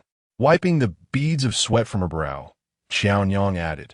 The doctor suggested another method, to seek the help of the renowned Dr. Luo Yizhen for acupuncture. Acupuncture? As a student of traditional Chinese medicine, Lan Rongrong held a deep trust in the profound wisdom of traditional Chinese medicine and acupuncture. It was not the practice of traditional medicine that was ineffective, but rather the charlatans lacking in skill. If she could find a truly skilled practitioner, acupuncture could indeed yield miraculous results. In her university days, Lan Rongrong often lamented in her books, longing for the opportunity to witness the techniques of a true master of acupuncture from ancient times. Yet, fate was enigmatic, and the chance lay before her. She eagerly pressed on, Qiaonyang, do you know where this Dr. Luo Yizhen can be found? Qiaonyang nodded, then sighed. A sense of unease washed over Lan Rongrong. Qiaonyang, what is it? Is it difficult to seek out Dr. Luo? It is not that Dr. Luo is unwilling to help, but rather that he is beyond reach. Qiaonyang sighed again. This Dr. Luo is quite famous. He is the head physician of the Imperial Medical Bureau, renowned for his exceptional skill with silver needles, earning him the title of Luo Yizhen. The imperial physicians only treat the nobility of the palace. How could we possibly have the means to meet him? Chapter 21. Seeking his help imperial physicians? As a student of traditional Chinese medicine, the highest echelon of ancient healers, the imperial physicians, was something Lan Rongrong aspired to. Yearning for home is but a distant dream. In this feudal society ruled by imperial authority, the most esteemed physicians serve only the royal family and nobility. When might the common folk receive their due? In comparison, modern times are far superior. Even the most skilled medical practitioners can be consulted by queuing for an appointment. As Lan Rongrong caressed the feverish forehead of Yu Ge, her mind began to wander through various thoughts. To seek the imperial physician's care, one must go through the eligible nobility. The Lan family, her maternal lineage, was once prosperous but now fallen from grace. They would wish for her demise to be as distant as possible, fearing that she might offend Prince Yi. Even if she were to reveal her true self and implore assistance, they would not only refuse to help, but would chase her away like a stray dog. As for the Yuan Marquise, they regarded her merely as an object to amuse Prince Yi. Now that she had left his residence, she held no value in their eyes. Yet, if she were to return her dowry, might that present an opportunity? With this thought in mind, she rose, entrusting the child to Qiaonyang. Please watch over the child. I shall step out for a moment. Where are you going, madam? Qiaonyang inquired, rising as well, her eyes glimmering with hope. If madam seeks out Prince Yi, surely there's a chance. That is not feasible, Lan Rongrong replied. Although Yu Ge is not the prince's child, if he were fond of me, he would not let me suffer without aid. But you have been expelled from Prince Yi's residence. Huh? Qiaonyang was rendered speechless with shock. I'm going to the Yuan Marquise, Lan Rongrong declared. She summoned 2 carriages, loaded her belongings, and proceeded to the Marquise. After announcing her arrival, the stewardess quickly led her to the presence of the Marquis's wife. The Yuan Marquis's wife greeted her with warmth akin to a spring breeze. Ronglan, I have heard about your situation. Do not be disheartened. I have disappointed your expectations, madam, Lan Rongrong replied, lowering her demeanor. I have brought back my dowry, hoping you will not hold it against me. The Marquis's wife chuckled lightly. You are too earnest, my dear. What we have given cannot simply be reclaimed. I know you may think that my intention in giving you the title of adopted daughter and a dowry was to utilize you for connections with Prince Yi. Perhaps that is a small part of it. With a soft laugh, the Marquis's wife added, however, that is but a minor reason. Our Marquise has always maintained a good relationship with Prince Yi. We do not solely rely on you to uphold it. She gestured for Lan Rongrong to sit beside her. smiling as she continued, "Take your dowry back. Our bond remains that of mother and daughter. Do visit me whenever you have the time. I would love to converse with you. I cannot accept such valuable gifts without merit," Lan Rongrong replied gently. "Madam, your kindness is etched in my heart, and I shall certainly repay you when the opportunity arises." The Marquis's wife smiled, seemingly unconvinced by her words. What recompense could a powerless woman offer? If she inquired with gentle concern, "Ronglan, I notice a hint of anxiety upon your face. Is there something troubling you?" "I indeed have a matter I wish to request of you, Madame," Lan Rongrong stated, rising to kneel before her. Madame Onion grasped her hand, urging, "Speak, I implore you. If I cannot assist you, would it not render your gesture of respect futile? You regard me as a daughter, and it is only natural for a daughter to bow to her mother. Pray, tell me what troubles you." "My child is ill," Lan Rongrong replied, her eyes glistening with unshed tears. "He has a severe fever, and although I sought a physician, he said only the imperial court's Luo Yuanpan can provide the necessary treatment." Madame On Yuan furrowed her brow. "If it were any ordinary court physician, I could summon one without issue, merely requiring a bit more silver. However, Luo Yuanpan is not so easily accessible. He typically attends solely to the emperor and the esteemed ladies of the palace. Though our noble household holds a respectable standing, requesting Luo Yuanpan as presence would be a breach of decorum." A chill washed over Lan Rongrong's heart. Truly, it seemed there was no avenue left for medical assistance. The exalted Luo Yuanpan served only the emperor and empress. Not even a countess could hope to reach him, let alone a commoner like herself. After a moment of contemplation, Madame On Yuan continued, "In truth, apart from the emperor and empress, there are others who may command Luo Yuanpan's attention." "Who?" Lan Rongrong's heart ignited with hope. "The princes," Madame On Yuan stated. "Are you suggesting indeed?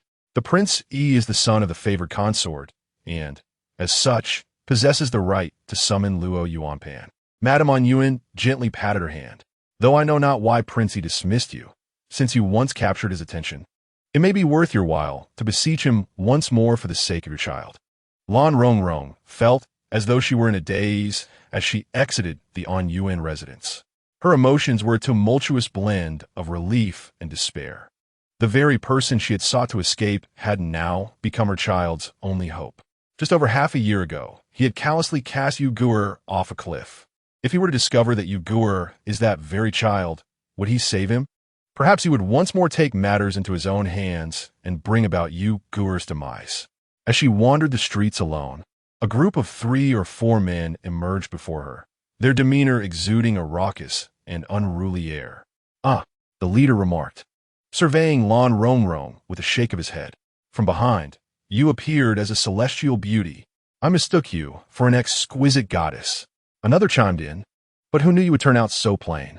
Not ugly per se, but in comparison to that figure, you fall terribly short." "Indeed," the leader continued, extending his hand to encircle her waist. Lan Rongrong swiftly raised her hand and delivered a resounding slap, scolding, "Foul scoundrel, begone!"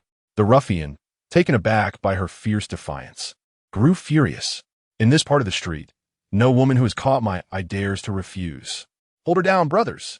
One of the ruffians laughed. "With a face like that, how can you even bear to touch her? Damn it, with a figure like hers, I can tolerate it." As they spoke, the gang closed in around Lan Rongrong. Bystanders quickened their pace, fully aware of the wrongdoing. Yet who among the common folk would dare confront such local bullies? At that moment, a carriage approached, flanked by 7 or 8 guards. Lan Rongrong immediately recognized the carriage belonging to the Prince of E. With Baiji under house arrest, the occupants of the carriage could only be. At that moment, the ruffians had already seized her arms, attempting to drag her into the alley. Suddenly, 2 guards among those surrounding the carriage broke away, galloping towards them. With a swift kick, they sent the ruffians tumbling, commanding them to leave. Chapter 22. Today you treat me with indifference. Tomorrow I shall make you unattainable. Although the local bullies were troublesome, they had enough sense to discern whom they could provoke and whom they absolutely could not offend. They recognized the insignia of the Prince of E. However, they were unprepared for the fact that the lofty nobles of the Prince's residence would involve themselves in the affairs of common folk. Dragons have their paths, and snakes have theirs. Generally speaking, these affluent aristocrats disdain meddling in the trivialities of street life. As the ruffians lay sprawled on the ground, ready to retaliate, they caught sight of the guards adorned with the insignia of the prince and were instantly struck with fear, not daring to utter a word as they scrambled to flee. It was no jest. Arriving late could easily result in broken limbs, or worse, the loss of life itself. Once the two guards had chased away the scoundrels, they swiftly returned to their steeds. "Wait, esteemed brothers," Lan Rongrong called out to them. One of the guards turned back, silently observing her, seemingly awaiting her words. Lan Rongrong hurried forward, inquiring, "Is His Highness in the carriage? I wish to meet the prince. Might you assist me in conveying my request?" The guard slightly nodded, guiding his horse to the carriage, seemingly uttering a message before promptly returning, his tone grave as he stated, "The prince is occupied and cannot meet with trivial individuals." Trivial individuals. Lan Rongrong inexplicably recalled a phrase. "Today you treat me with indifference. Tomorrow I shall make you unattainable." She could only watch helplessly as the carriage departed. Upon returning home, Lu Qianyang rushed to her, her face alight with anticipation. "Madam, do we have news?" Lan Rongrong silently shook her head. "How as you were?" "Alas!" "Still burning with fever," Qianyang replied, her eyes darkening, her complexion wan and sallow. She wiped her tears, lamenting, since morning, the young master has not consumed a drop of goddess milk. He lacks energy and merely wishes to sleep. If this continues, it may not bode well. "Madam, we must devise a plan swiftly." Lan Rongrong promptly entered the room to check on the child, finding him listless on the bed, his face flushed, his body soft and weak to the touch. Hua sat on the floor, silently weeping. "Hua, do not cry. Your brother will be fine," Lan Rongrong reassured Qianyang. "Fetch a basin of water." "Warm water?" "No, well water." Qianyang quickly brought a basin of water. Lan Rongrong soaked a cloth in the cool water, wiping the child's forehead, hands, feet, armpits, thighs, and bottom. Qianyang looked on with concern. "Madam, how can you wash the child with cool water when he is ill? Won't that only make him feel worse?" "This is a method of physical cooling. It will bring him some comfort." "Physical cooling?" Qianyang asked eagerly. "Will that help him get better?" "Perhaps it will, perhaps it will not. A 6-month-old infant with a fever may only have a common cold, or it could be indicative of a more serious ailment. After all, they are still quite young and unable to articulate their suffering, making it difficult to discern their pain from mere appearances. Here, there are no medical means available for blood tests or other examinations. Thus, after some cleansing, the fever subsided by evening. However, before Lan Rongrong could rejoice, Yu Guder fell ill again during the night, and this time it seemed more severe than before. He vomited the little goat's milk he had consumed. Qianyang, in a fit of desperation, cried out, "Where can I kneel and plead for Dr. Luo to treat my child? Can I exchange my life for his recovery?" Lan Rongrong methodically cleaned up Yu Guder's vomit, changed him into a fresh little garment, and then changed into a clean outfit herself, tidying her hair. "Qianyang, you stay here and watch over the child. I must step out for a while." "Madam, it's very late. Where are you going?" "It's too dangerous." Qianyang hurriedly protested. "Let me go. My skin is tough, and I can endure any hardship," Lan Rongrong replied with a smile. "Though I do not relish suffering, I cannot simply stand by and watch my child perish. I must try my utmost." The summer night air felt stifling, and the breeze was insufficiently cool against her skin. Guided by memory, she arrived at the side gate of the princess residence, offering the doorkeeper 10 taels of silver to convey a message to Yang Xiaoshu at the second gate. With silver as persuasion, the doorkeeper quickly summoned Yang Xiaoshu. Upon seeing Lan Rongrong, Yang Xiaoshu, still drowsy, immediately became alert and invited her to sit in the gatehouse to converse. "My child is ill and can only be cured by Dr. Luo. I wish to implore the prince for assistance." Lan Rongrong explained her intent. "Xiaoshu, please relay this message to Luo and have her inform Miss Zhizhi." She pressed a silver ingot into his hand. Yang Xiaoshu promptly declined, saying, "Madame Rong, please do not treat me so distantly. I am at a loss for how to repay your kindness. Merely delivering a message is not worthy of this." After ensuring the gatehouse was attended to, he hurried away. In a short while, Luer rushed over with her hair disheveled, and upon seeing Lan Rongrong, she fell to her knees. "Aunt, I thought I would never see you again." Lan Rongrong quickly helped her up. "I am no longer your aunt. I am merely here to request a favor from the household, so please do not act this way." Luer wiped her tears. "I have heard from my brother about your kindness to me. Your affairs are my affairs. Please command me. I have a matter that requires the assistance of your prince, but I do not know how to meet him." "That is simple. I will find Sister Zhiji, and she can convey your message to the prince." With that, she turned and ran off. Lan Rongrong stood in the gatehouse, watching the little maid's retreating figure, and could not help but reflect on the profound depths of noble households. For common folk, seeking an audience with these aristocrats is akin to an impossible dream. After waiting for approximately the time it takes to burn an incense stick, Luer returned, breathless, saying, "Sister Zhiji said the prince has already retired for the night, and no one dares to disturb him. If you have urgent matters, please wait within the residence." She took Lan Rongrong's hand and said, "Aunt Rong, let me take you inside. The prince always leaves before dawn, and if you do not wait outside, who knows when you might see him." After a moment's contemplation, Lan Rongrong followed her inside. They waited for 2 full hours. Lan Rongrong gazed at the darkening sky and the slumbering Luer, her heart increasingly filled with anxiety. She was acutely aware of the terrifying consequences that could arise from a high fever in infants. Should it be a condition like meningitis, even if the child survived, severe after-effects would remain. Time dragged on, each second a torment for Lan Rongrong. At last, the main house of Wudong Garden lit up. Luer stirred awake, glanced towards the main house, and seized Lan Rongrong's hand, exclaiming, "Auntie, come quickly." Lan Rongrong followed her to the doorway of Chu Mo Ye's chamber. Moments later, Chu Mo Ye emerged, clad in a dark robe and adorned with a feather crown. Zhiji presented a tea tray and softly remarked, "Master, Aunt Rong has waited all night." Chu Mo Ye's expression remained indifferent as he acknowledged her with a curt response, striding directly towards the courtyard, seemingly oblivious to Lan Rongrong and Luer. "Your Highness, I beseech you," Lan Rongrong called out to his retreating figure. "I have something to ask of you." Chu Mo Ye halted and turned back, his tone cool as he inquired, "What is it?" "I wish to request the esteemed Dr. Luo from the Imperial Medical Bureau to examine my child, who is gravely ill." "Your child's illness is of no concern to this prince," he replied dismissively. "I understand it does not pertain to your highness," Lan Rongrong interjected hurriedly, stepping closer. "I merely seek your assistance. In exchange, please state your conditions." She produced a stack of silver notes, saying, "This is all I have saved, totaling 3,000 taels. I only asked for Dr. Luo to perform acupuncture on my son."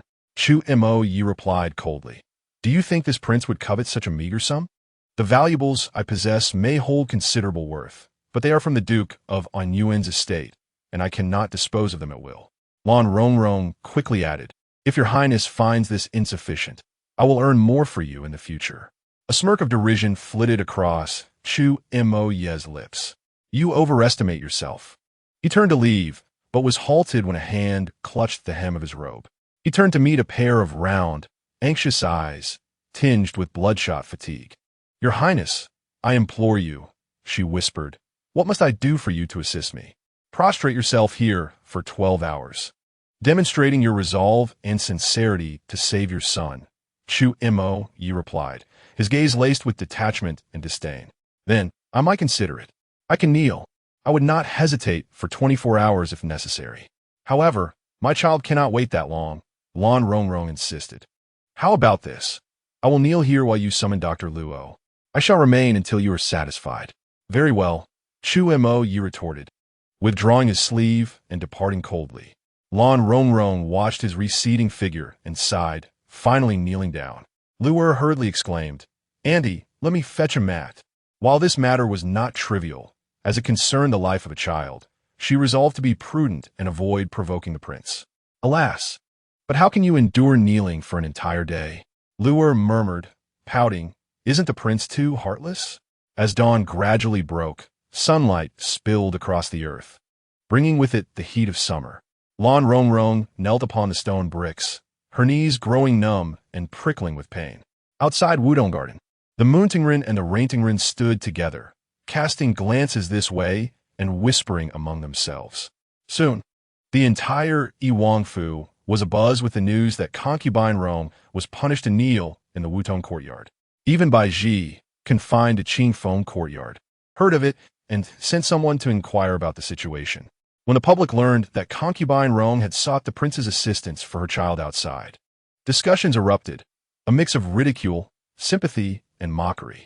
Reclining on a rattan chair, Bai Ji delicately held a silver fork, which pierced a piece of chilled pear. Two maidservants fanned her from behind. She took a light bite of the pear and remarked, "Concubine Rong is truly overestimating her worth, daring to leverage the prince. Indeed, she ought to consider her own appearance. I heard she blocked the prince at the door this morning, and he didn't even spare her a glance." One maidservant replied. Bai Ji chuckled lightly. As a concubine in the Yuangfu, how dare she request the prince to seek medical aid for her child outside? TSK. Does she truly believe her child is of noble lineage? Boys are indeed precious, yet unfortunately, he is not of our Wangfu's blood. Otherwise, she would surely hold a prominent position, said Mama Shi. Had he been the prince's son, she would not find herself in the position of an inconsequential concubine. Bai Ji curled her lips in disdain. The prince has only one true offspring, and that is my Shinner. Alas, Shinner is not a boy. Mama Shi's expression turned slightly wistful. The side consort ought to strive harder, for if she bears the prince's first son, she would undoubtedly gain the emperor and the imperial consort's favor. At that point, becoming the princess would be only natural. Bai Ji, feeling somewhat vexed, tossed the remaining pear back onto the plate. Do you think I do not wish to bear a son? What use is a daughter? Shinner has been born for several months now, yet there has been no news of an audience or any rewards from the palace. The maidservants dared not speak. Only Mama Shi sighed. Logically, Shinner should be valued as the prince's first child. Valued? To date, she hasn't even been granted the title of a county princess. Bai Ji's frustration grew. The prince is a royal prince. Granting Shinner a county princess title is only right. What is the current situation? She stood up and kicked the chair violently. The imperial consort must still be thinking of that shameless Lan Rongrong. She probably believes Lan Rongrong can bear her a legitimate grandson. Little does she know that Lan Rongrong is utterly unashamed. Side consort, please refrain from such talk. Mamaxi Huridi advisid. The prince forbids mentioning that woman. Why bring it up again? If it reaches the prince's ears, he will surely be displeased. Displeased? Over a wanton woman. Does it truly matter to him?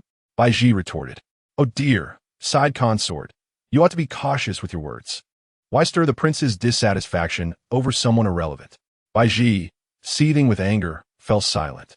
By midday, the sun blazed fiercely.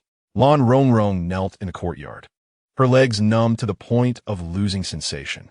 Her clothing was drenched, and the sunlight made her surroundings hazy, threatening to topple her. Luer, filled with concern, shed tears as she wiped the sweat from her brow and went out to find Yang Xiaoshu. Brother, please find out when the prince will return to the residence. Yang Xiaoshu, feeling helpless, replied, I do not accompany the prince. How could I possibly know? Moreover, the prince's schedule is often unpredictable. Sometimes he returns only after several days. A fact you are well aware of. What can be done? In such circumstances, how can concubine Rong endure kneeling here? Luer, in a state of distress, ran to find Zhizhi, grasping her arm in desperation. Sister Zhizhi, dear sister, please help concubine Rong. She is truly a good person. Previously, she even prepared medicinal meals for you. Zhizhi, feeling helpless, replied, I wish to assist her, but this is the prince's command. If our aid leads to the prince's displeasure, resulting in him neglecting concubine Rong's child, would that not be causing her further harm? Yet, seeing concubine Rong in such a pitiable state, I cannot bear it any longer. Alas, Zhizhi handed Luer a fan, remarking that they must endure a little longer. Luer took the fan and squatted beside Lan Rongrong, fanning her while sighing. Concubine, have you applied rouge and powder on your face? I thought you had never adorned yourself. As she spoke, she reached out to touch Lan Rongrong's face. The drowsy Lan Rongrong's heart raced with alarm. Indeed, she had applied makeup. Not only are the varieties of cosmetics in this ancient era limited, but they also lack waterproof qualities. Should her makeup smudge from sweat, revealing her true appearance. It would spell disaster for her. Chapter 24. Serving His Highness, quickly raising her hand to stop Luer, Lan Rongrong whispered. I have indeed applied a bit of powder. I thought to present myself appealingly when seeking the prince's favor. Luer mused that Concubine Rong's efforts at beautification seemed rather ineffective. If only she appeared more attractive. Perhaps the prince would show her a modicum of compassion, alleviating her need to kneel thus. Just as Luer lamented her situation, a voice from behind called out, announcing, His Highness has returned. Luer perked up, leaping to her feet. The prince is back. She hurried to the courtyard entrance to greet him, bowing deeply as the imposing figure of Prince Yi strode in. Your Highness, welcome back. This humble servant offers you greetings. Concubine Rong has been kneeling in the courtyard all day. Prince Yi, without breaking his stride, ignored her, took a cloth from Zhiji to wipe his hands, discarded it back, and ascended the steps into the house, not even glancing at the kneeling Lan Rongrong. Just as he entered the study, a dull thud echoed behind him, followed by Luer's startled cry. Concubine Rong, what has happened? Chu Mo Yi turned, his gaze cold and indifferent. Zhiji, trailing behind, bowed her head and cautiously remarked, Concubine Rong has fainted. Chu Mo Yi's tone was indifferent as he walked straight into the study. Zhiji stood in place, grappling with her thoughts for a moment before summoning a servant woman, instructing her to assist Luer in carrying Concubine Rong to the side room, and to bring in 2 basins of ice for cooling. Luer, frantic, wept. Should we not summon a physician? Without the prince's consent, who would dare to call a doctor? Zhiji sighed. It will be fine. Let Concubine Rong rest and cool down. She will awaken in due time. Zhiji then knelt at the study's entrance, pleading, Your Highness, please forgive me. I took the liberty of allowing Concubine Rong to return her chamber to rest. Zhiji, your audacity grows ever bolder. Came a cold voice from within the study. Zhiji replied softly. This servant merely acted out of compassion for Concubine Rong. A mother must endure any hardship for her child. Had I been blessed with a loving mother, I would not have been sold into servitude. If you are unwilling to serve as a maid, would the prince's residence truly prevent your departure? The maid willingly offers her service to His Highness. Zhiji hastily bowed her head, vowing never to act independently again. Chu Mo Yi scoffed. A mere bowl of medicinal porridge has managed to win you over. Typically, Bai Ji and the Two-Tongue people have gone to great lengths to curry favor with you, yet you have shown them little kindness. Why then, do you show such concern for a concubine? Zhiji replied softly, though Aunt Rong's appearance is unremarkable, for some reason, when I look at her, I am reminded of the princess. The princess has shown me kindness, hence silence. Zu Montag ye tandat in fury. If you dare mention her again, you shall bear the consequences yourself. Zhiji immediately fell silent. The princess is a taboo topic within the estate. No one is permitted to speak of her. When Lan Rongrong awoke, the night had already deepened. The room was cool. Luer fanned her from the side, and, upon seeing her awake, could not help but weep with joy. Aunt, you scare me half to death. Fear not. I was merely pretending, she replied. Pretending? Shoo. Lan Rongrong raised a finger to her lips and smiled. Surely, I cannot be foolish enough to kneel for 24 hours straight. Why not lose my legs? Upon hearing that the prince had returned, I simply feigned fainting. Oh, Aunt, you're truly something. Luer laughed and chided her. Why did you not inform me? Very well. I shall certainly let you know next time. Is there to be a next time? Luer teased. But since you were only pretending, why did you wake up now? Initially, I was pretending, but I became genuinely tired and seized the opportunity for a brief rest. Lan Rongrong sat up and glanced outside, asking softly, Has that domineering prince retired for the night? Not yet.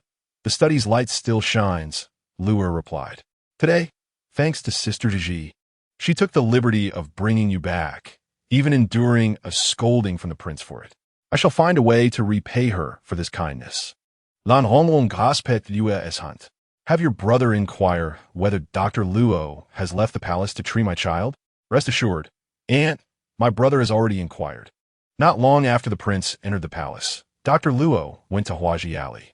My brother also mentioned that your child has already recovered from a fever. So do not worry too much. Indeed, the needle has cured the ailment, Lan Rongrong thought, a heavy weight lifting from her heart, her admiration for the ancient acupuncture master deepening. Luer cheerfully said, "Aunt, you must be hungry. I shall fetch you something to eat.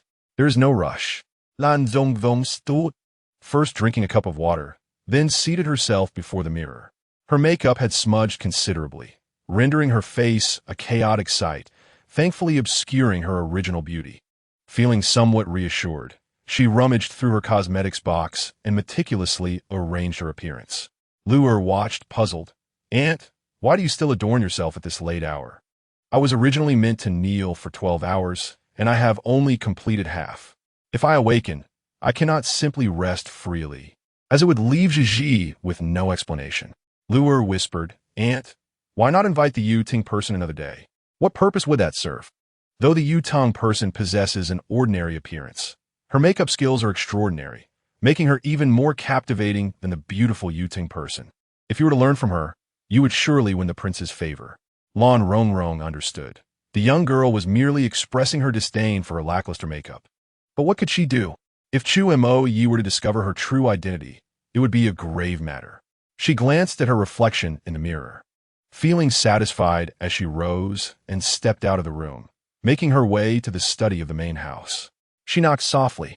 "Come in," came the slightly somber voice of Chu Mo Yi.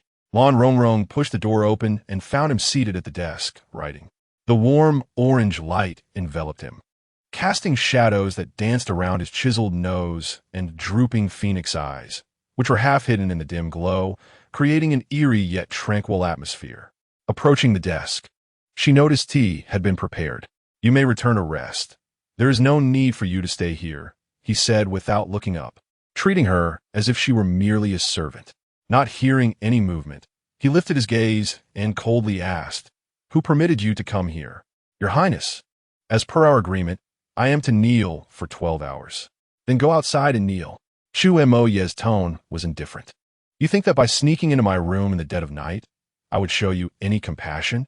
I have come to express my gratitude for your Highness, keeping your promise, and saving my child. Therefore, I shall step outside to continue my kneeling." Lan Rongrong turned to leave. "Wait." Chu Mo Ye's voice, icy as ever, halted her. "I have changed my mind." She turned back. "Serve me for one night, and you may be absolved of your punishment. I would still prefer to kneel outside." As she reached for the door, her collar was suddenly seized, and she was forcefully pulled back. In the next instant, she found herself facing Chu Mo Ye's cold countenance. "Why do you refuse to serve me? Is kneeling until your knees are raw preferable to serving me?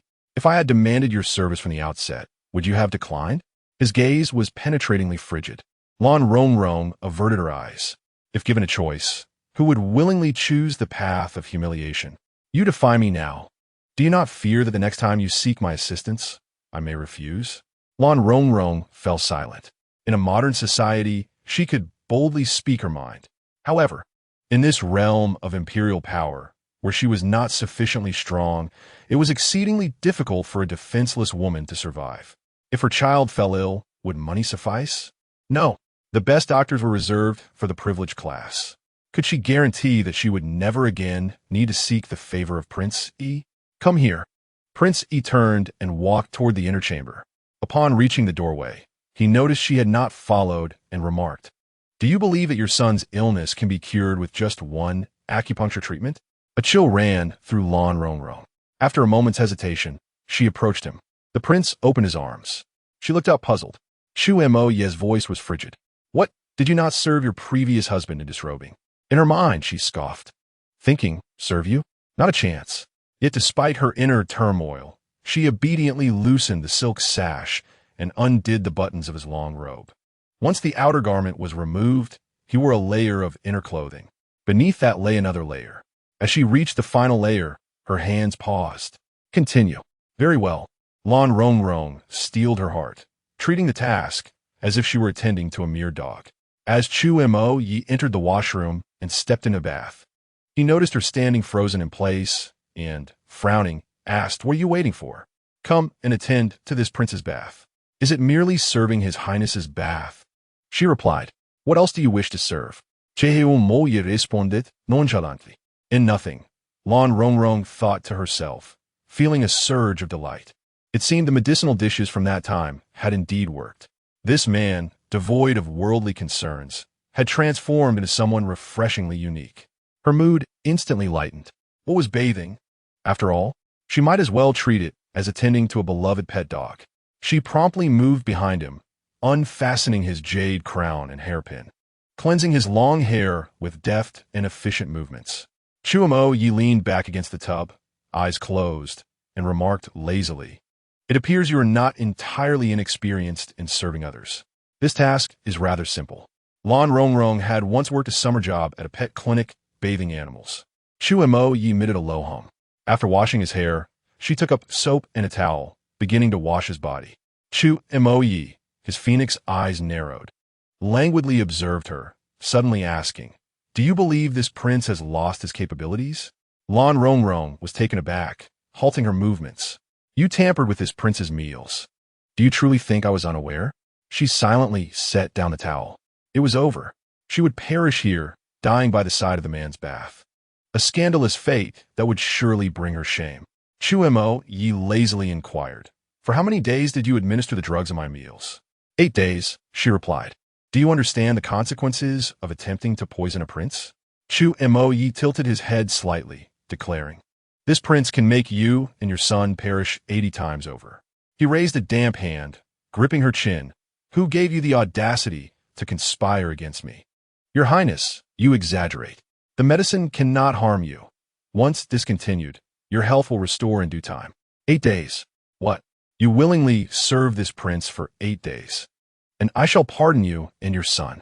Without awaiting her response, he released her, emerging from the tub and striding towards the bedroom. Starting from today. Lan Rongrong let out a sigh.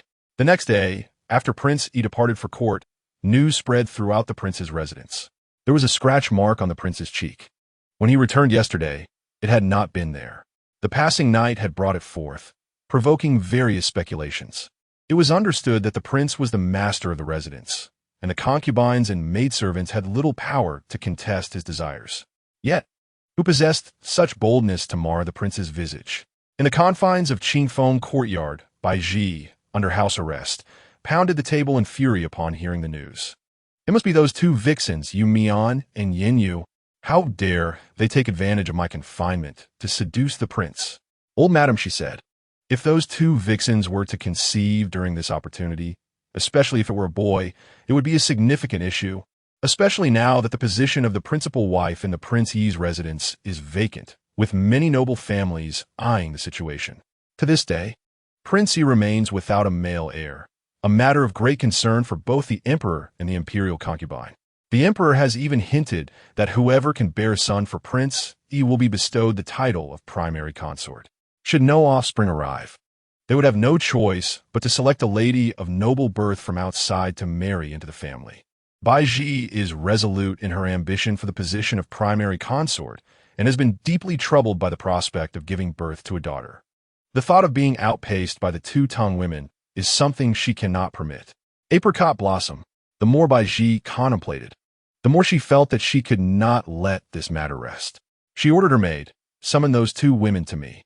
Although she had been confined, others could still enter and exit Qingfeng Garden. The two-tongue women were called over early in the morning, puzzled by the summons, and upon entering, they were presented with 2 bowls of medicine. "Sai consort, what is this?" Yu Mian asked cautiously. "Contraceptive soup," Bai Ji replied, holding her teacup with an air of nonchalance. "You two must behave properly, and I assure you, I will not treat you unfairly." "Why must we drink the contraceptive soup?" Yin Yu exclaimed in astonishment. "We have not served the bedchamber for quite some time. Do not attempt to evade responsibility," Bai Ji said, lifting her gaze. "You two possess quite the audacity, daring to lay your hands on the prince's face. Guards, remove their nails." Chapter 26. Each to receive a bowl of contraceptive soup with a wave of her hand. Matron, she summoned 4 sturdy women, each seizing Yu Mian and Yin Yu by the arms. Matron, she pinched Yu Mian's hand with a pair of tongs. Terrified, Yu Mian shrieked, "Sai consort Bai, spare me. I truly have not served the bedchamber. You can ask the servants in my courtyard." "Neither have I," Yin Yu echoed. "This can be easily verified. Surely, you can find the truth, Sai consort Bai? If not you, then who else could it be?" Bai Ji slammed her hand on the table, her voice rising sharply. Let me make this clear. If you do not drink this contraceptive soup today, even if you conceive, do not expect to bear a child. The consequences will be far worse. Both Yu Mian and Yin Yu shivered at the memory of the late princess. I will drink the contraceptive soup, Yin Yu declared, breaking free from the matron's grasp. However, before doing so, I must clarify to side consort by that neither Yu Mian nor I served the bedchamber last night. We cannot accept this injustice. With that, she tilted her head back and downed a bowl of the concoction. Yu Mian's eyes brimmed with tears as she too lifted her bowl and drank. Bai Ji's expression softened slightly, though her tone remained laced with warning. You too must remember, in Prince Yi's residence, you are to abide by my rules. Otherwise, you know the consequences. After the two Tang women departed in tears, Bai Ji still felt a simmering agitation. It seemed they were not lying. She paced within her chambers, pondering who had been with the prince the previous night. Perhaps it was one of the maidservants from Wutong courtyard? Apricot Blossom suggested. Impossible, Bai Ji replied, furrowing her brow. The only ones permitted to attend to the prince closely are Zhi and Long Shui, both of whom were brought from the palace and are strictly disciplined. Besides, after all these years, if the prince intended to take them, he would have done so long ago. There would be no need to wait until now. Madam, she remarked, that Zhi appears to be a proper maid, yet one cannot say the same for Long Shui, whose demeanor is quite alluring, swaying her hips as she walks. Upon hearing this, Bai Ji felt a flicker of doubt within her. Madam, summon Long Shui, she commanded. That may not be advisable, came a cautious reply. Why not? Bai Ji retorted with indignation. I am the secondary consort, the highest-ranking woman in the prince's residence. Do I not have the right to call upon a mere maid?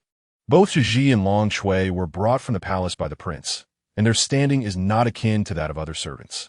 If you insist upon having her summoned, she would not dare to disobey. However, should the prince become aware of this, I fear, I merely wish to have a conversation with her. I would not harm her, Bai Ji insisted. Eventually, Madam, she had no choice but to fetch Long Shui. Long Shui indeed possessed a captivating beauty, particularly accentuated by a beauty mark at the corner of her eye, enhancing her allure. Observing her, Bai Ji became increasingly convinced that this was indeed the one she had suspected, and with a cold laugh, she declared, What a beautiful woman. I had not realized before that you are so ambitious. Long Shui was taken aback. What do you mean, secondary consort? You have served alongside the prince for quite some time. While I have no objections to your service, do not harbor delusions of bearing a child to ascend in status. Bai Ji gestured to Xing Hua, who promptly brought forth a bowl of medicine. Long Shui, quick-witted, immediately grasped the implications. Angered yet amused, she replied, Though I am of lowly status, I understand my place. If you lack evidence, then your accusations are mere slander. Let us present our case to the prince. Huh? You think to leverage the prince against me? Do you believe he values a mere maid like you over me? While indeed less distinguished than the secondary consort, even the humblest individual would resent being unjustly maligned. With that, Long Shui swept the bowl of medicine aside. Furious, Bai Ji commanded, someone force her to drink that medicine. Though Long Shui possessed considerable strength, she was no match for 3 or 4 burly women. They restrained her, prying her mouth open and forcing the concoction down her throat. Bai Ji, idly caressing the jade bracelet on her wrist, said nonchalantly, Long Shui, remember this. Should you defy me, your parents and sisters outside may find their lives considerably more difficult. Weeping, Long Shui returned to the Wudong garden. Zhi, aware of the unfolding events, was equally incensed. Inform the prince. I refuse to believe Bai Ji wields absolute power in the prince's residence. My family is outside. How could I offend her? Let go. Long Kui sobbed. Zhi pressed on. Do you know who served the prince last night? Long Shui nodded slightly. It was Concubine Rong who attended to the prince's bath. Have you told Bai Ji? I have not. Long Shui sniffled. I shall not inform her, just to vex her further. The more Bai Ji pondered, the more she felt something was amiss. If the prince had indeed taken Long Shui, there would surely be some indication. At the very least, she would be granted a title. Being the prince's concubine was no disgrace. If it were true, Long Shui would not deny it. Could it be that the audacious woman who dared to confront the prince was someone else entirely? At that moment, Xinghua whispered, secondary consort, "You seem to have overlooked someone." "Who?" "Concubine Rome." "Her?" Baiji couldn't help but chuckle.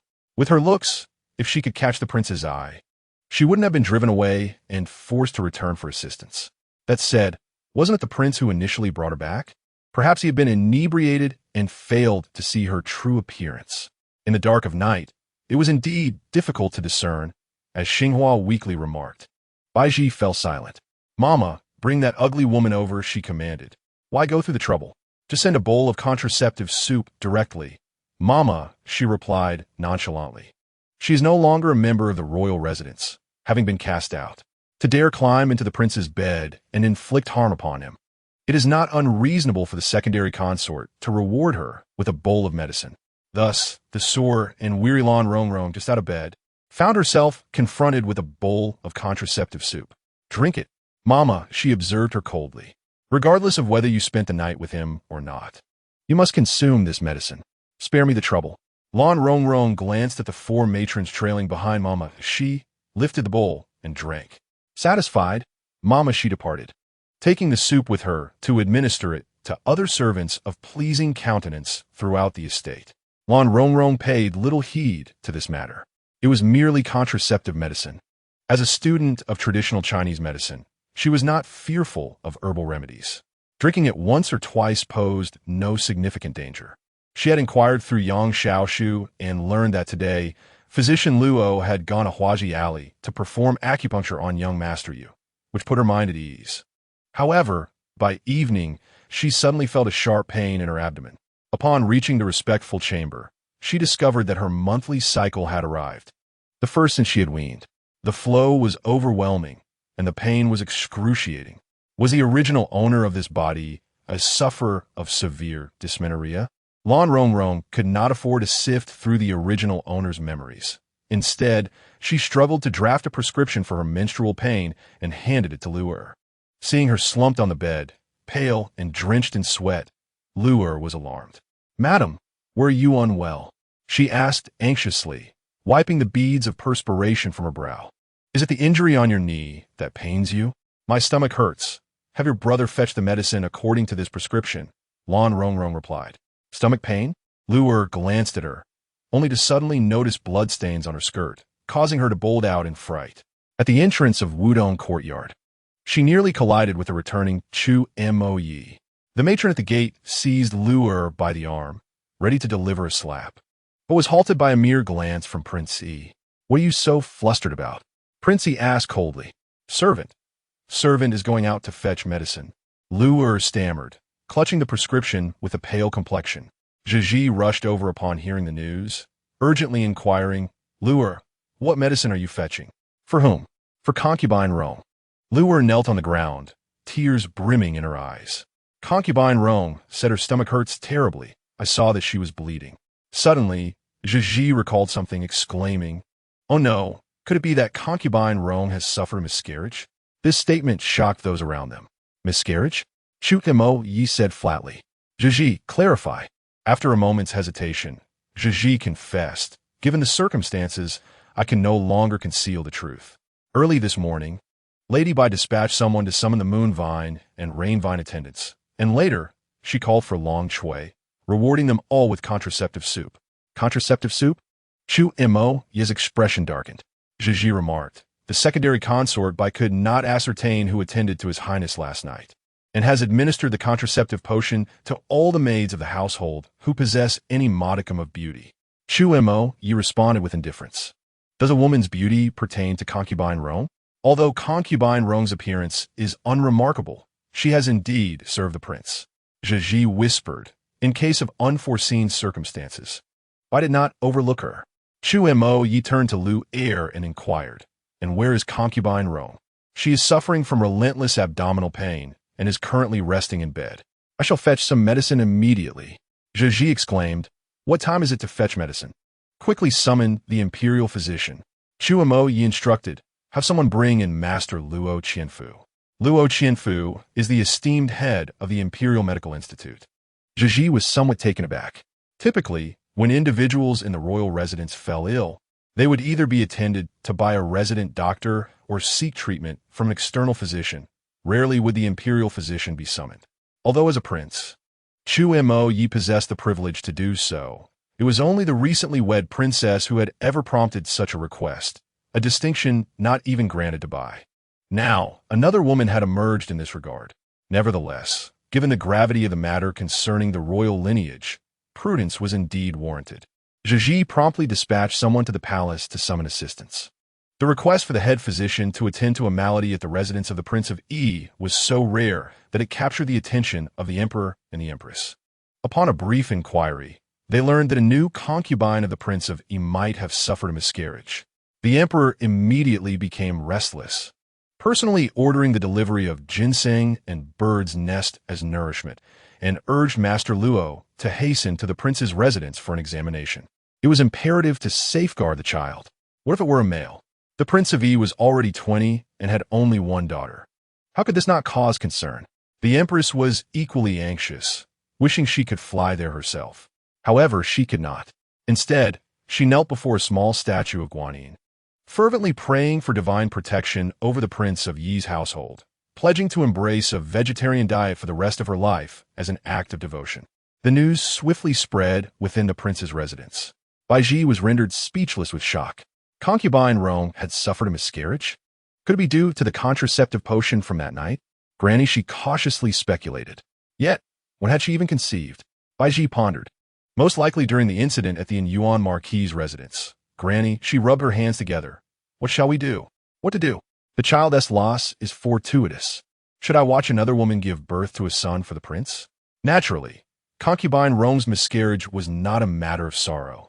But the crux of the issue lay in the fact that we were the ones responsible. Granny, she stamped her foot. If the prince investigates even slightly, he will uncover the truth. Will he let go then? A mere lowly maid. Does the prince truly care for her over me? Bai Ji scoffed. Even disregarding my mother's family, I still have sister Xian. The secondary consort was right. A maid from the Yuan Marquis's household, ugly as she was.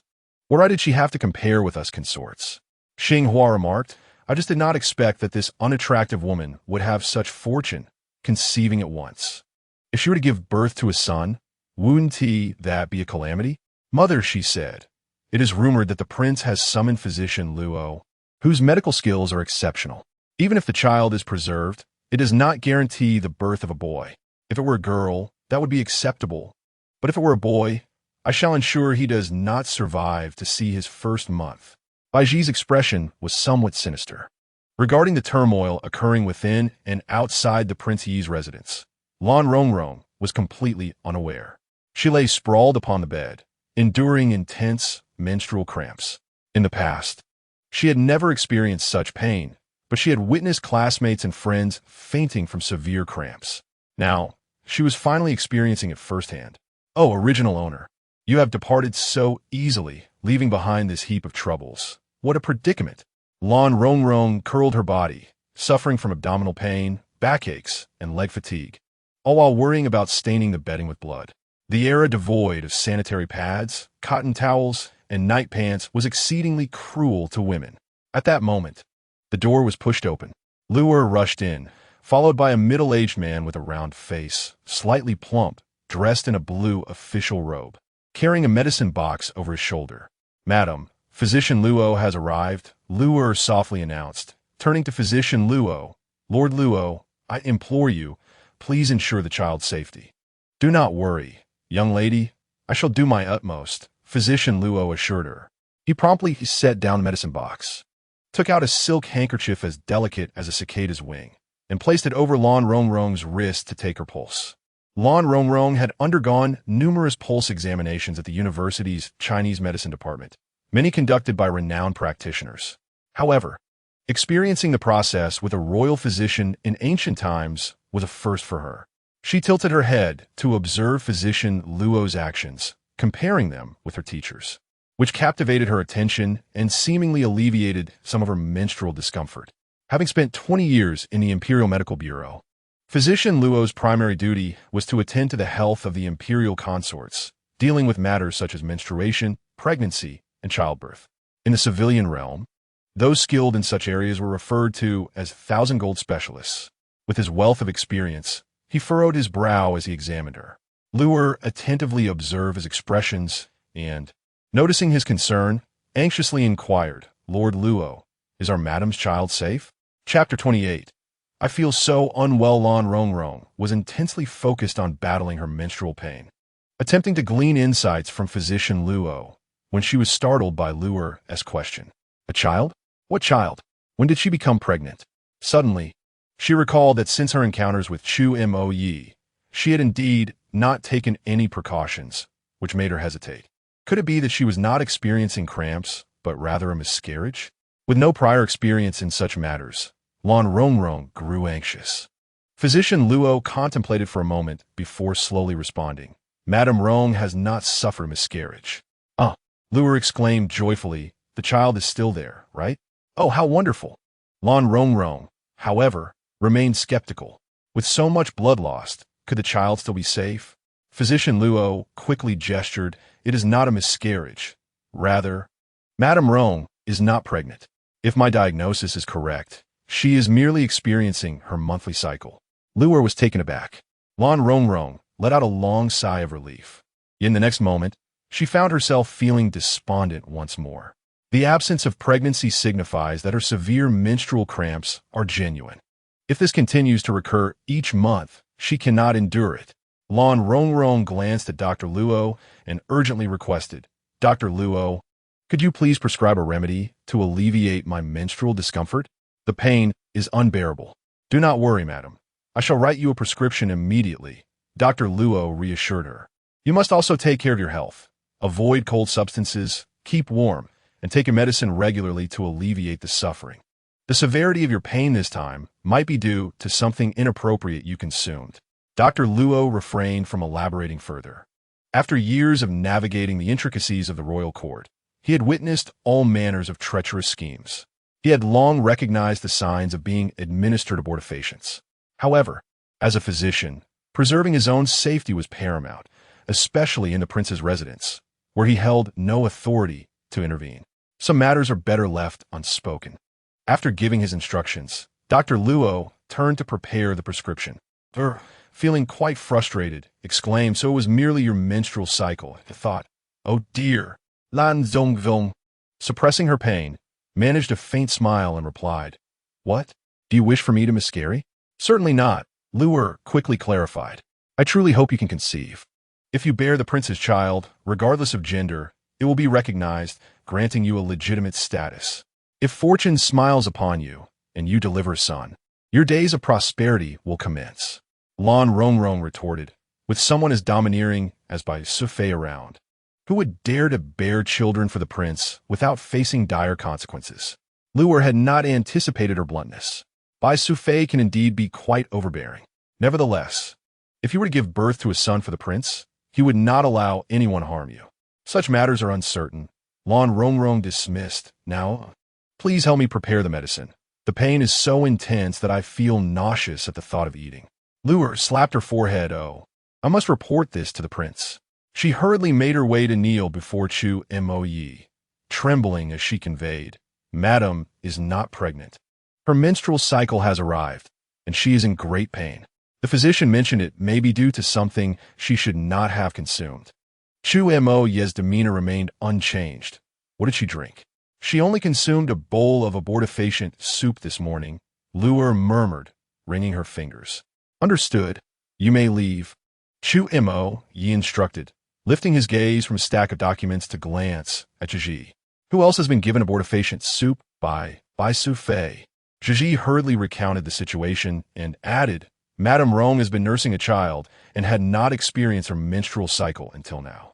It is likely the abortifacient that caused this. Summoned by Ji, he ordered. Yes, my lord. Though Bai Ji spoke of her domineering nature, when she stood before Chu Mo Yi, she felt an overwhelming sense of guilt. She immediately knelt, tears streaming down her face, lamenting, My lord has finally remembered me. My life has been so arduous. I've been unable to see you or my child, unable to eat or sleep, and I have grown so thin. Bai Ji, beautiful as a peony, had become more voluptuous after childbirth, her figure now soft and inviting like a dewdrop. Tears glistened on her fair cheeks as she wept sorrowfully. Any man with a softer heart would have instantly succumbed to her allure. However, she was confronted by the frigidly aloof Prince Yi, resulting in a vastly different outcome. The prince's gaze continued to peruse the document, not sparing her a glance, and he remarked coolly, "Bai Ji, your audacity has grown. It is one thing to wield power within the royal residence and to excel at every endeavor, but to administer abortifacients to all the women in the palace is quite another." His eyes fixed upon her face, his voice soft yet icy, he added, "Do you wish to render the royal house barren?" "I am wronged," Bai Ji implored, grasping the hem of his garment and gently shaking it. "I have heard that a servant dared to mar your face. My heart and eyes are solely devoted to you. How could I allow anyone to inflict harm upon you? I merely dealt them a light punishment. It is not a grave matter. I did not strip them of their ability to bear children. Why should you be angered?" Chu Moyan replied indifferently, "If you wish to play the coquette before me, it would be wiser to consider how to address the inquiries from the palace." "What?" Bai Ji looked up in astonishment. "My lord, I do not comprehend. As a concubine, am I not permitted to discipline the ill-mannered servants of the household?" No sooner had she spoken than Long Chui entered, a faint smirk of schadenfreude gracing her lips. "Your Highness, a message from the palace has arrived. Lady Bai is summoned to meet Her Excellency, the imperial concubine." Bai Ji's heart raced, and she quickly clutched Chu Moyan's arm. "My lord, I am frightened. Please accompany me to explain to Her Excellency. You must bear the consequences of your actions." Chu Moyan coldly withdrew his sleeve. With no other recourse, Bai Ji prepared herself and proceeded to the palace. Upon their meeting, imperial concubine Lien struck her sharply across the face. "You cannot bear a son yourself, yet you prevent the other women of Prince Yi from having children?" The imperial concubine, robust and dignified, radiated authority as her brows furrowed in anger, her presence imposing. Bai Ji felt one side of her face swell from the blow. She covered her face in tears. "Why will your excellency not allow me to explain?" "There is nothing to explain. Since entering the royal residence, you have relied on your family's influence to tyrannize and bully the unfortunate Rong. As if I were unaware of these matters. Can I be blamed for Rong's disgraceful actions?" Silence. The imperial concubine's demeanor remained stern. Rong is no longer here, and the truth of the matter is lost. However, your administering of abortifacients to the prince's attendants and concubines is well documented with evidence. She instructed the ladies-in-waiting nearby. "Inform Prince Yi that, effective immediately, Bai Ji's authority as housekeeper is revoked. Let the two attendants manage the affairs of the residence." Bai Ji seethed with frustration and anger, yet dared not voice her discontent. The imperial concubine leisurely lifted her teacup and remarked, originally, "His Majesty intended for you to be the principal consort of Prince Yi. However, given this incident, it would be prudent to select a virtuous young lady from outside to assume that role." Chapter 29. The prince's favor Bai Ji hailed from a noble lineage. Her ancestors were founding heroes of the nation, and her father and brother wielded significant power, one in the court and the other on the battlefield. Had it not been for the prior engagement of a daughter from the Lan family, Bai Ji would have been entirely qualified to become the principal consort of Prince Yi. Now that the beloved consort of Prince Yi has passed away, the influence of the Bai family has compelled the emperor, bound by sentiment, to consider acquiescing to their demands. However, Bai Ji's reckless actions have unwittingly provided the royal family with an excellent pretext. With her questionable character and envious disposition, how could the Prince Yi's residence be entrusted to such a woman? Despite the formidable power of the Bai family, Bai Ji's dubious reputation leaves her vulnerable to public scrutiny. Upon hearing these words, Bai Ji nearly choked on her indignation, her heart brimming with regret and resentment, causing her to struggle to maintain the facade of humility. Yet, faced with the esteemed concubine, who is also the biological mother of Prince Yi, she could not afford to confront her openly, no matter how furious she felt. This frustration she could only suppress for the time being. Concubine Lien, with her eyes, strikingly similar to those of Prince Yi, scrutinized Bai Ji's expression, a mocking smile curling upon her rounded visage.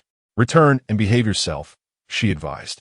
"Once the future Princess Yi enters the household, Harmony must prevail. If this continues, Sister Xian cannot be entrusted to your care.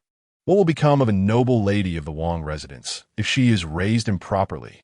Yes, I shall remember, Bai Ji replied, rising reluctantly to depart. Upon her return to the Wang residence, Mama, she hurried over and whispered something in her ear. What? Not pregnant? Bai Ji gasped. Indeed, it is merely a matter of menstruation accompanied by unbearable cramps, Mama, she explained. Bai Ji fell silent for a moment before abruptly standing and overturning the table, scattering tea and pastries across the floor. Mama Shi, startled, cautiously remarked, Why must the side consort lose her temper? This may be for the best. What do you know? Bai Ji screamed, pointing at her own face. Just now, Concubine Yu struck me, all because she heard I had harmed a child belonging to Concubine Rome. Now you tell me she is not pregnant. Was I slapped for nothing? My authority has been stripped away. Mama, she was taken aback. How could the esteemed concubine lay hands upon you? Look at my face. In all my life, who has dared to lay a finger on me? Bai Ji shrieked, frantically smashing everything within her reach. Exhausted, she collapsed amidst the chaos, muttering, That vile concubine Rome. Even her ailments mirror those of the deceased wretch. They all deserve to perish. Xinghua helped her to her feet and gently said, To compare concubine Rome with her is to overly elevate that ugly woman. The prince has banished her from the Prince Yi's residence. She must leave immediately, Bai Ji declared angrily. Currently, the Wang residence is not under the authority of the side consort. Yu Xian and Yin Yue entered in succession. Unlike their usual submissive demeanor, they wore expressions of schadenfreude. Though they were of humble origins, the palace had bestowed upon Prince illegitimate titles and ranks, and they had initially intended to remain compliant and respectful towards the side consort. However, enduring Bai Ji's incessant humiliations, including the forced consumption of abortifacients, had bred resentment within them. Yu Xian lifted her chin and proclaimed, Side consort Bai, henceforth, the management of the household shall be overseen by me and my sister Yinwei. You may take your rest. Yinwei cast a glance at Aunt Shi. Bring me the keys. Reluctantly, Aunt Shi handed over the keys to the storeroom. Bai Ji, biting her silver teeth, let out a cold laugh. Look at your smugness, you little people. Do not revel too soon. The days ahead are long. Indeed, the days stretch out endlessly. Yinwei snorted softly. Bai Ji scoffed. Just a mere tongue clan. Do you truly believe you will be in charge of the Wang residence from now on? Yinwei replied calmly. We are self-aware and will not indulge in such daydreams. Once the new princess arrives, these matters will naturally be managed by her. This remark struck a nerve with Bai Ji, who retorted angrily. There will be no new princess. How could there not be? After all, it is impossible for you, concubine Bai, to be elevated. We still have many matters to attend to. So we shall not disturb you, concubine Bai. Please take care of yourself. With that, Yin Yue and Yamian took the keys and gracefully departed. Bai Ji, seething with rage, ground her teeth. These two impudent wretches dare to behave so insolently before me. I shall make you pay dearly. Xinghua, immediately send a letter to my brother. Xinghua complied, then inquired, What about concubine Rome? A wretched woman. Surely she cannot stir up much trouble. First, let us deal with Yin Yue and Yamian. As night fell, Lan Rongrong, having taken her medicine, lay on the bed in a drowsy state when the door was suddenly pushed open. She opened her eyes to see Chu Moi standing at the entrance. It seems your memory is rather poor, Chu Moi said coldly. After serving for just one day, you've forgotten? Lan Rongrong sighed and struggled to sit up. I can only attend to His Highness's bathing for now, nothing else. Come and serve me dinner. Oh. Following him, she found that the table was already set with dishes. She picked up chopsticks and a small bowl. Which dish does your highness prefer? I shall serve you. Is this how you used to attend to your husband? Your highness, could we not dwell on the past? That man is long dead, his bones devoured by ants. What do you have to be jealous of? Jealous? Chu Moi let out a low scoff from his nostrils, seemingly mocking her naivety and self-importance. Lan Rongrong felt uncomfortable all over, her legs trembling as she leaned against the table for support, lacking the mood to consider his feelings. Chu Moi took only 2 bites of food before setting his chopsticks down. Seeing you in this state truly makes the meal tasteless. You have eaten the rest. Do not waste food. After he spoke, he stood to leave. Your Highness, Lan Rongrong softly called out to him. I have not been well these past few days and cannot serve you. Perhaps you could allow me to return home? I wish to see my son.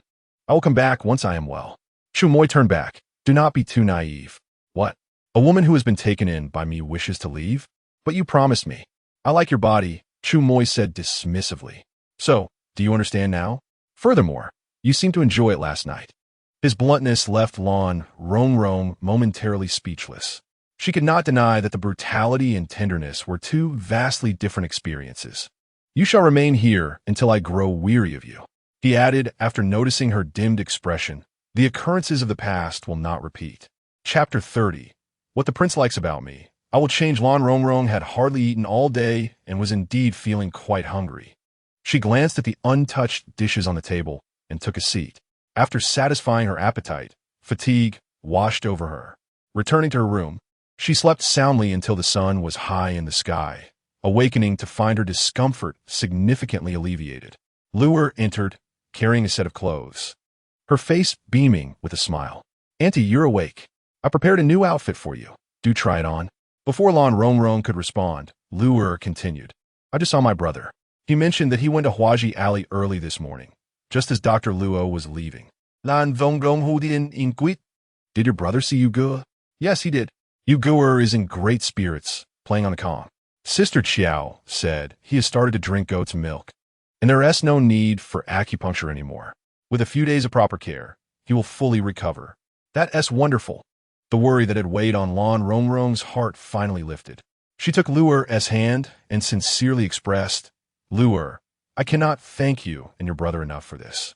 Luer chuckled, it's just a small matter. As your servant, it's my duty to assist you. Besides, you have helped me immensely. Pausing for a moment, she lowered her voice. Auntie, the person you should truly thank this time is not us. Who then? Our prince, Luder smiled. Without his intervention, who could have summoned Dr. Luo? Lan Rongrong smiled in agreement. You are right. Auntie, you want to leave us now, will you? Luer's face was filled with hope. The prince treats you quite well. You should stay at ease. Lan Rongrong remained silent. Not to mention the original Lan Rongrong was the rightful consort of the prince and had little regard for the status of a mere concubine. As a modern woman, how could she willingly serve as a concubine, constantly bowing and scraping to please that domineering prince? Chu Moi had also stated that he was only enamored with her physical form. Once his interest waned, she would be free. Contemplating this, a thought stirred within Lan Rongrong. If she were to change whatever the prince favored, would it not suffice? If he admired her figure, then she would alter it. Transforming herself into a gaunt, emaciated figure would require relentless hunger, which contradicted her philosophy of enjoying life. Therefore, she resolved to do the opposite and become a plump and delightful woman instead. Luer, I am hungry. A sumptuous breakfast was soon laid before her. Watching Lan Rongrong feast with abandon, Luer felt pleased. Since entering the residence, you have slimmed down considerably. Your cheeks have even hollowed. It's time to replenish yourself. Within half an hour of breakfast, Lan Rongrong took out some silver and asked Luer, which pastry shop in the capital is renowned?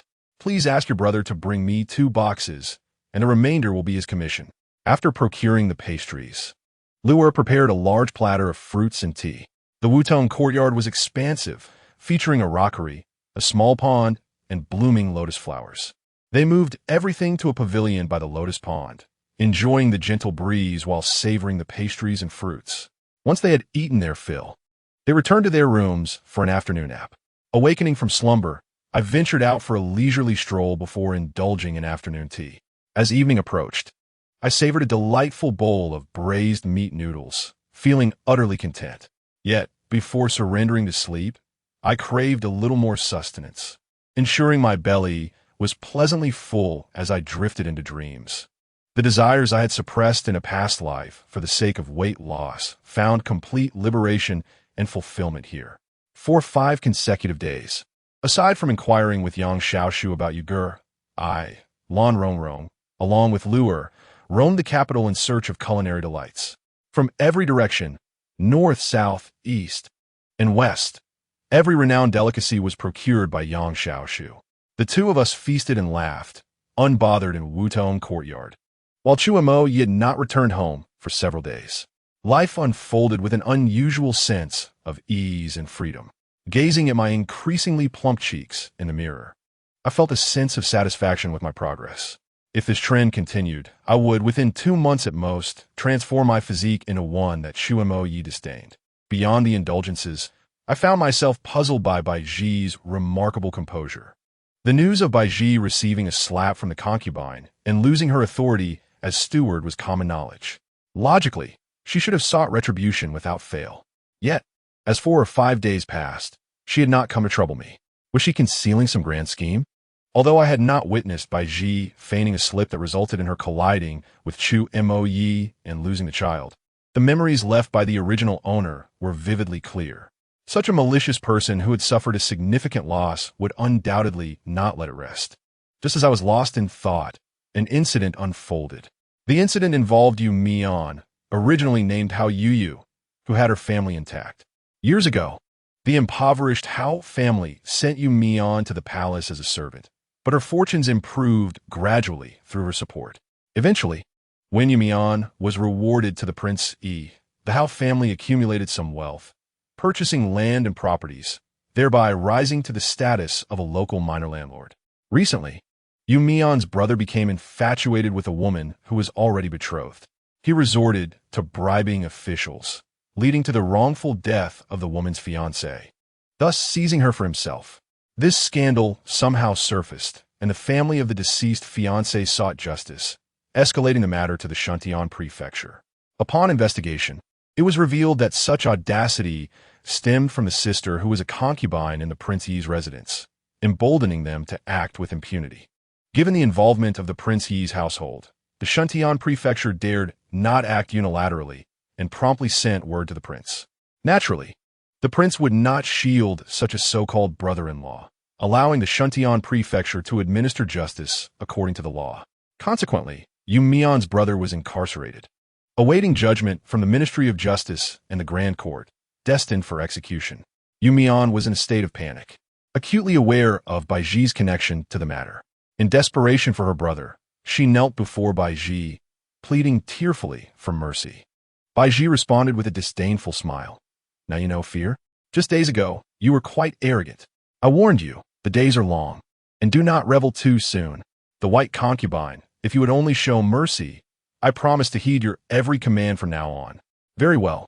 Bai Ji straightened her posture, declaring, I have taken a dislike to that wretched Yu of late. Go and show her a lesson. Yu Mian hesitated visibly.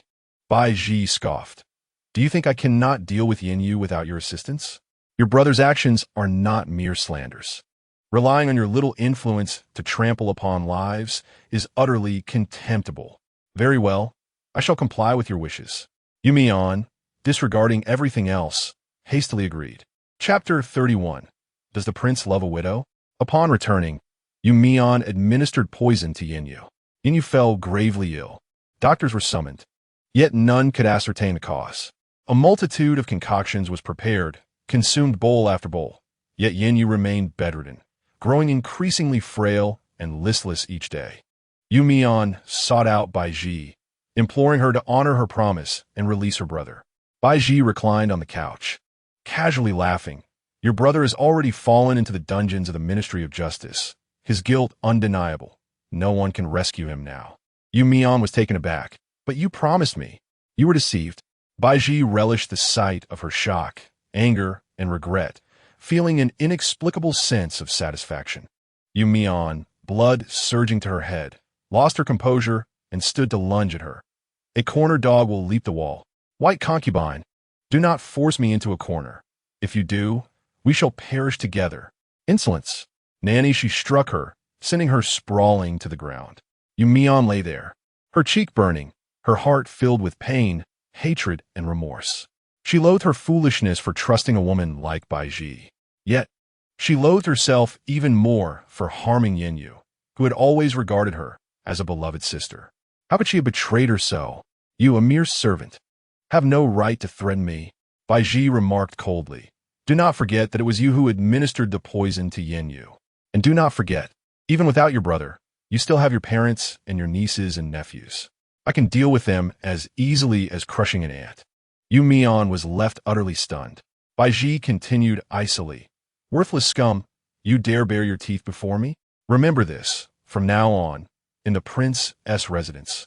Keep your tail tucked, or I shall ensure you can no longer be human.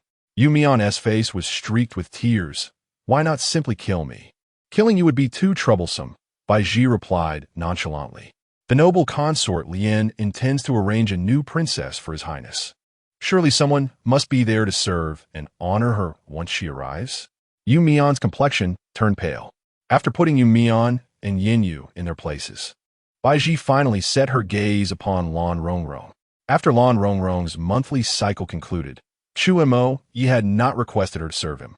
Now that she was no longer the wet nurse for Xianjie, remaining in Wutong courtyard seemed rather inappropriate.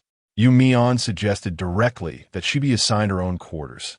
With Yin Yu's illness, Yu Mian was now the sole overseer of the household. After all, this was a task designated by noble consort Lien, and she believed her suggestion would be heard by the prince. However, to her surprise, Chu Mo Yi merely responded coldly, "Attend to your own matters." Clearly, he had no intention of allowing Concubine Rong to relocate. As Yu Mian encountered a setback, she gazed upon the prince's indifferent countenance, hesitating for a moment, ultimately refraining from uttering another word. Consequently, she received a resounding slap from Bai Ji. You cannot even manage such a trivial matter as having her removed from Wutong courtyard. I have made the request, yet the prince has denied it, leaving me powerless. Yu Mian covered her face, her eyes reddening as she lamented. I truly do not understand why the prince treats such an unattractive woman with such kindness. She frolics freely in Wutong courtyard, indulging in feasting and merrymaking, while the prince appears unconcerned. This remark contorted Bai Ji's expression. She had never regarded this concubine Rong as a threat, considering her to be merely a lowly-born farmer's wife, with a dull complexion, aged and haggard. Even the servant women in the household were more pleasing to the eye. Yet, the reality revealed that the prince indeed held her in a different regard. After all, when concubine Rong suffered from stomach pains, the prince himself summoned the renowned physician Luo Qinfu on her behalf. Bai Ji found it incomprehensible that the prince would take an interest in such an unattractive woman. What peculiar predilection could this be? Did the prince not favor beauties, but rather prefer farmers and elderly widows? Bai Ji's thoughts swirled.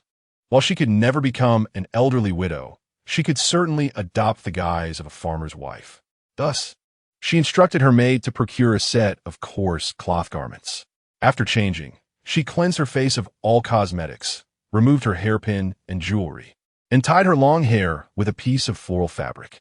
Gazing at her reflection in the mirror, adorned in the rough fabric, Bai Ji could not help but express her disdain. What is this? Only those of low birth would wear such attire. It has even chafed my skin. Xinghua remarked. My lady, please endure. As long as the prince is pleased, it will all be worthwhile. Bai Ji, upon reflection, agreed and requested someone to summon the prince. Claiming to have a headache and feeling unwell, I miss my daughter dearly. A mother's bond is profound, and if I cannot see her, I may lose my sanity. Bai Ji asserted, if the prince allows concubine Rong to meet with a little illegitimate child, why should I not be permitted to see my own flesh and blood? Recently, Chu Mo Yi had been exceedingly busy, returning only twice in 10 days, often departing after scarcely 2 hours of rest, rarely returning early upon entering. He was immediately confronted by Xinghua, who was kneeling in his path. The second concubine is unwell, truly pitiable, and longs to see the young lady. I implore the prince to visit our second concubine for the sake of the young lady. Chu Mo Yi changed into his customary attire, cradling Xianjie in one arm, and proceeded to Qingfeng courtyard. Bai Ji was elated, yet feigning illness, she could not rush out to greet him and had to endure lying in bed. Upon arriving at the bedside with Xianjie, Chu Mo Yi frowned at her appearance. Bai Ji, who typically adorned herself in gold and silver finery, now presented a plain visage, a sight he had never encountered before. Indeed, she appeared pitiably pale and frail, struggling to rise and pay her respects. Her eyes glimmered with tears. she said softly. I thought, Your Highness, you had forgotten me and would never return to Qingfeng Courtyard. Since you are unwell, take good care of yourself. I, too, have missed you greatly, and I think of Xianjie. Baiji's eyes shimmered with moisture as she extended her hand toward Xianjie, saying, Xianer, come let mother hold you. The tiny infant lay obediently in Chu Mo Ye's embrace, gazing with round, innocent eyes, seemingly unacquainted with her mother before her. It would be best not to hold her, lest you pass on your illness to the child. At that moment, the little girl began to whimper. The wet nurse softly suggested, perhaps she is hungry. Chu Mo Yi handed the child over, and the nurse carried her away. Baiji seized the opportunity and felt a surge of joy in her heart. My lord, come and sit here. She gently leaned closer, pressing against him. Chu Mo Yi cast a few glances in her direction. Baiji mused that he indeed favored her rustic attire, prompting her to soften her demeanor further, her voice becoming increasingly tender. My lord, do you notice anything different about me today? She took his hand and guided it toward herself. Chu Mo Yi withdrew his hand and replied coolly, What manner of dress is this? Has the household fallen to such poverty? Baiji was taken aback. What do you mean, my lord? If you like this, I have donned such attire. Do you not find it pleasing? Who told you that I favored such a disposition? Chapter 32. My garments are soaked through. Baiji was stunned. Is it not true that the prince favors concubine Rome, that elderly widow? Absurd. Chu Mo Yi waved his sleeve and departed. My lord, do not leave. Baiji hurried after him, watching helplessly as he walked away without a glance back. The wet nurse in the adjoining room, cradling the infant, hurriedly followed. What does the prince mean? Does he not favor concubine Rome? Or does he disapprove of the elderly widow? Baiji felt bewildered. Upon returning to Wudong Courtyard, Chu Mo Yi caught distant sounds of laughter emanating from the lotus pond and rockery. When Zhiji saw him pause, she softly explained, That is concubine Rome and Lu'er. Chu Mo Yi had no intention of engaging, yet somehow found himself unconsciously drawn towards them. By the lotus pond, a pair of feet as white as freshly fallen snow dangled in the water, swaying gently. Looking up, he saw a woman clad in a light green gauze dress, her long hair secured with a simple bamboo stick, squinting in the sunlight, revealing a radiant smile. Such a sight was a stark contrast to her otherwise drab visage. Concubine, look here, a pristine white lotus. It is so beautiful. May I pluck it for you? Lu'er stretched her arm, leaning forward to grasp a newly blossomed white lotus. Be cautious. You might slip and fall. I cannot swim to rescue you. Lan Rong chimed in cheerfully, holding a bowl of chilled fruits. Yet in the next instant, Lu'er lost her footing and fell straight into the pond. Lu'er. Lan Rong quickly set down the bowl and grasped Lu'er's hand, but was pulled in alongside her. Splash. Both plunged into the water. Concubine! Concubine! Lu'er cried out in panic. Help! Help! I am sinking. Just as she was about to submerge, a hand seized her, lifting her upwards. Lu'er emerged from the water, gasping for breath. In her dazed state, she turned to find it was concubine Rome, who had hooked her body with one arm, pulling her towards the shore. Concubine, do not thrash about. Your struggle will hinder my efforts. Lan Rong took a deep breath and pulled Lu'er to the shore. She could swim, but rescuing someone was a first for her. She did not anticipate how arduous it would be to pull someone from the water. Even a short distance required her utmost strength. Lu'er scrambled up using her hands and feet, and, just as she turned to rescue Aunt Rong, she was unexpectedly kicked hard from behind, causing her to tumble back into the pool, landing squarely on Lan Rong's head. Lan Rong felt a wave of darkness wash over her, nearly losing consciousness. Lu'er swallowed nervously and sank below the surface. In a hurry, Lan Rong lifted her up once more, pushing her towards the shore. By the time Lu'er managed to reach the edge again, Lan Rong found herself devoid of the strength to follow. She began to sink gradually, water flooding her mouth and nose, her body feeling lighter and lighter, until suddenly a strong hand supported her. As her face broke the water's surface and she gasped for breath, the first thing Lan Rong did was glance at her savior. To her surprise, it was indeed Chu Mo Yi. Oh no, if he discovered her ruined makeup, it would be disastrous. Lan Rongrong's body reacted faster than her mind. She hastily buried her face into his chest, her hands gripping his waist tightly. He seemed momentarily taken aback, but said nothing, quickly carrying her back to the shore, preparing to set her down. However, it was clear that the woman in his arms was reluctant to leave. Her entire face was hidden against him, her hands clutching at his garments. "What are you doing?" Chu Lamo Yi asked coolly. "My clothes are soaked. I cannot simply go down like this. I beg the prince to take me back to my room." Her voice was faint, almost like a whisper, tinged with both a hint of delicacy and a touch of command. Had it been anyone else, Chu Mo, you would have tossed her aside and left her to the servants. Yet, holding the soft figure in his arms, he remained silent and strode towards the western chamber. Once inside, Lan Rongrong quickly leaped from his embrace and turned away. "It's too cold. Please, your highness. Turn around so I can change." Chu Mo Yi cast a glance at her back, but said nothing, turning to leave the room. As Lan Rongrong heard the door close, she let out a heavy sigh of relief. She rushed to the mirror to restore her smeared makeup before finally feeling at ease to change her clothes. Just as she finished changing, Luer burst in. Spotting Lan Rongrong, she threw her arms around her leg, crying out, "Aunt, I'm so glad you're all right. I was nearly scared to death just now. If you had drowned, I would have jumped in after you." Lan Rongrong chuckled. "We do not advocate for accompanying the dead. Are you all right?" Luer shook her head, a bit embarrassed. "Just a little too full, I suppose." Lan Rongrong burst into laughter. Luer's face turned crimson as she stamped her foot. "I don't know who that scoundrel was, kicking me back in. Almost got you killed." "I did catch a glimpse of a figure," Lan Rongrong recalled. "Quickly, tell me." "It seemed to be a servant from the Rain Tong courtyard," Lan Rongrong stated. "I've only seen her once, during the ice distribution, when she appeared to be following the Rain Tong person." "Ah, is it from the Zhou Xiang family?" Luer's brows furrowed in anger. "What a wretched woman! How dare she harm me? I will not let her off easily." Although she typically remained inconspicuous within the residence, akin to a mere shadow, her father, mother, and brother held prominent positions in the household. Should she choose to assert herself, she harbored no fear of any servant in the manor. "Rest assured, my lady, I shall take care of this matter. If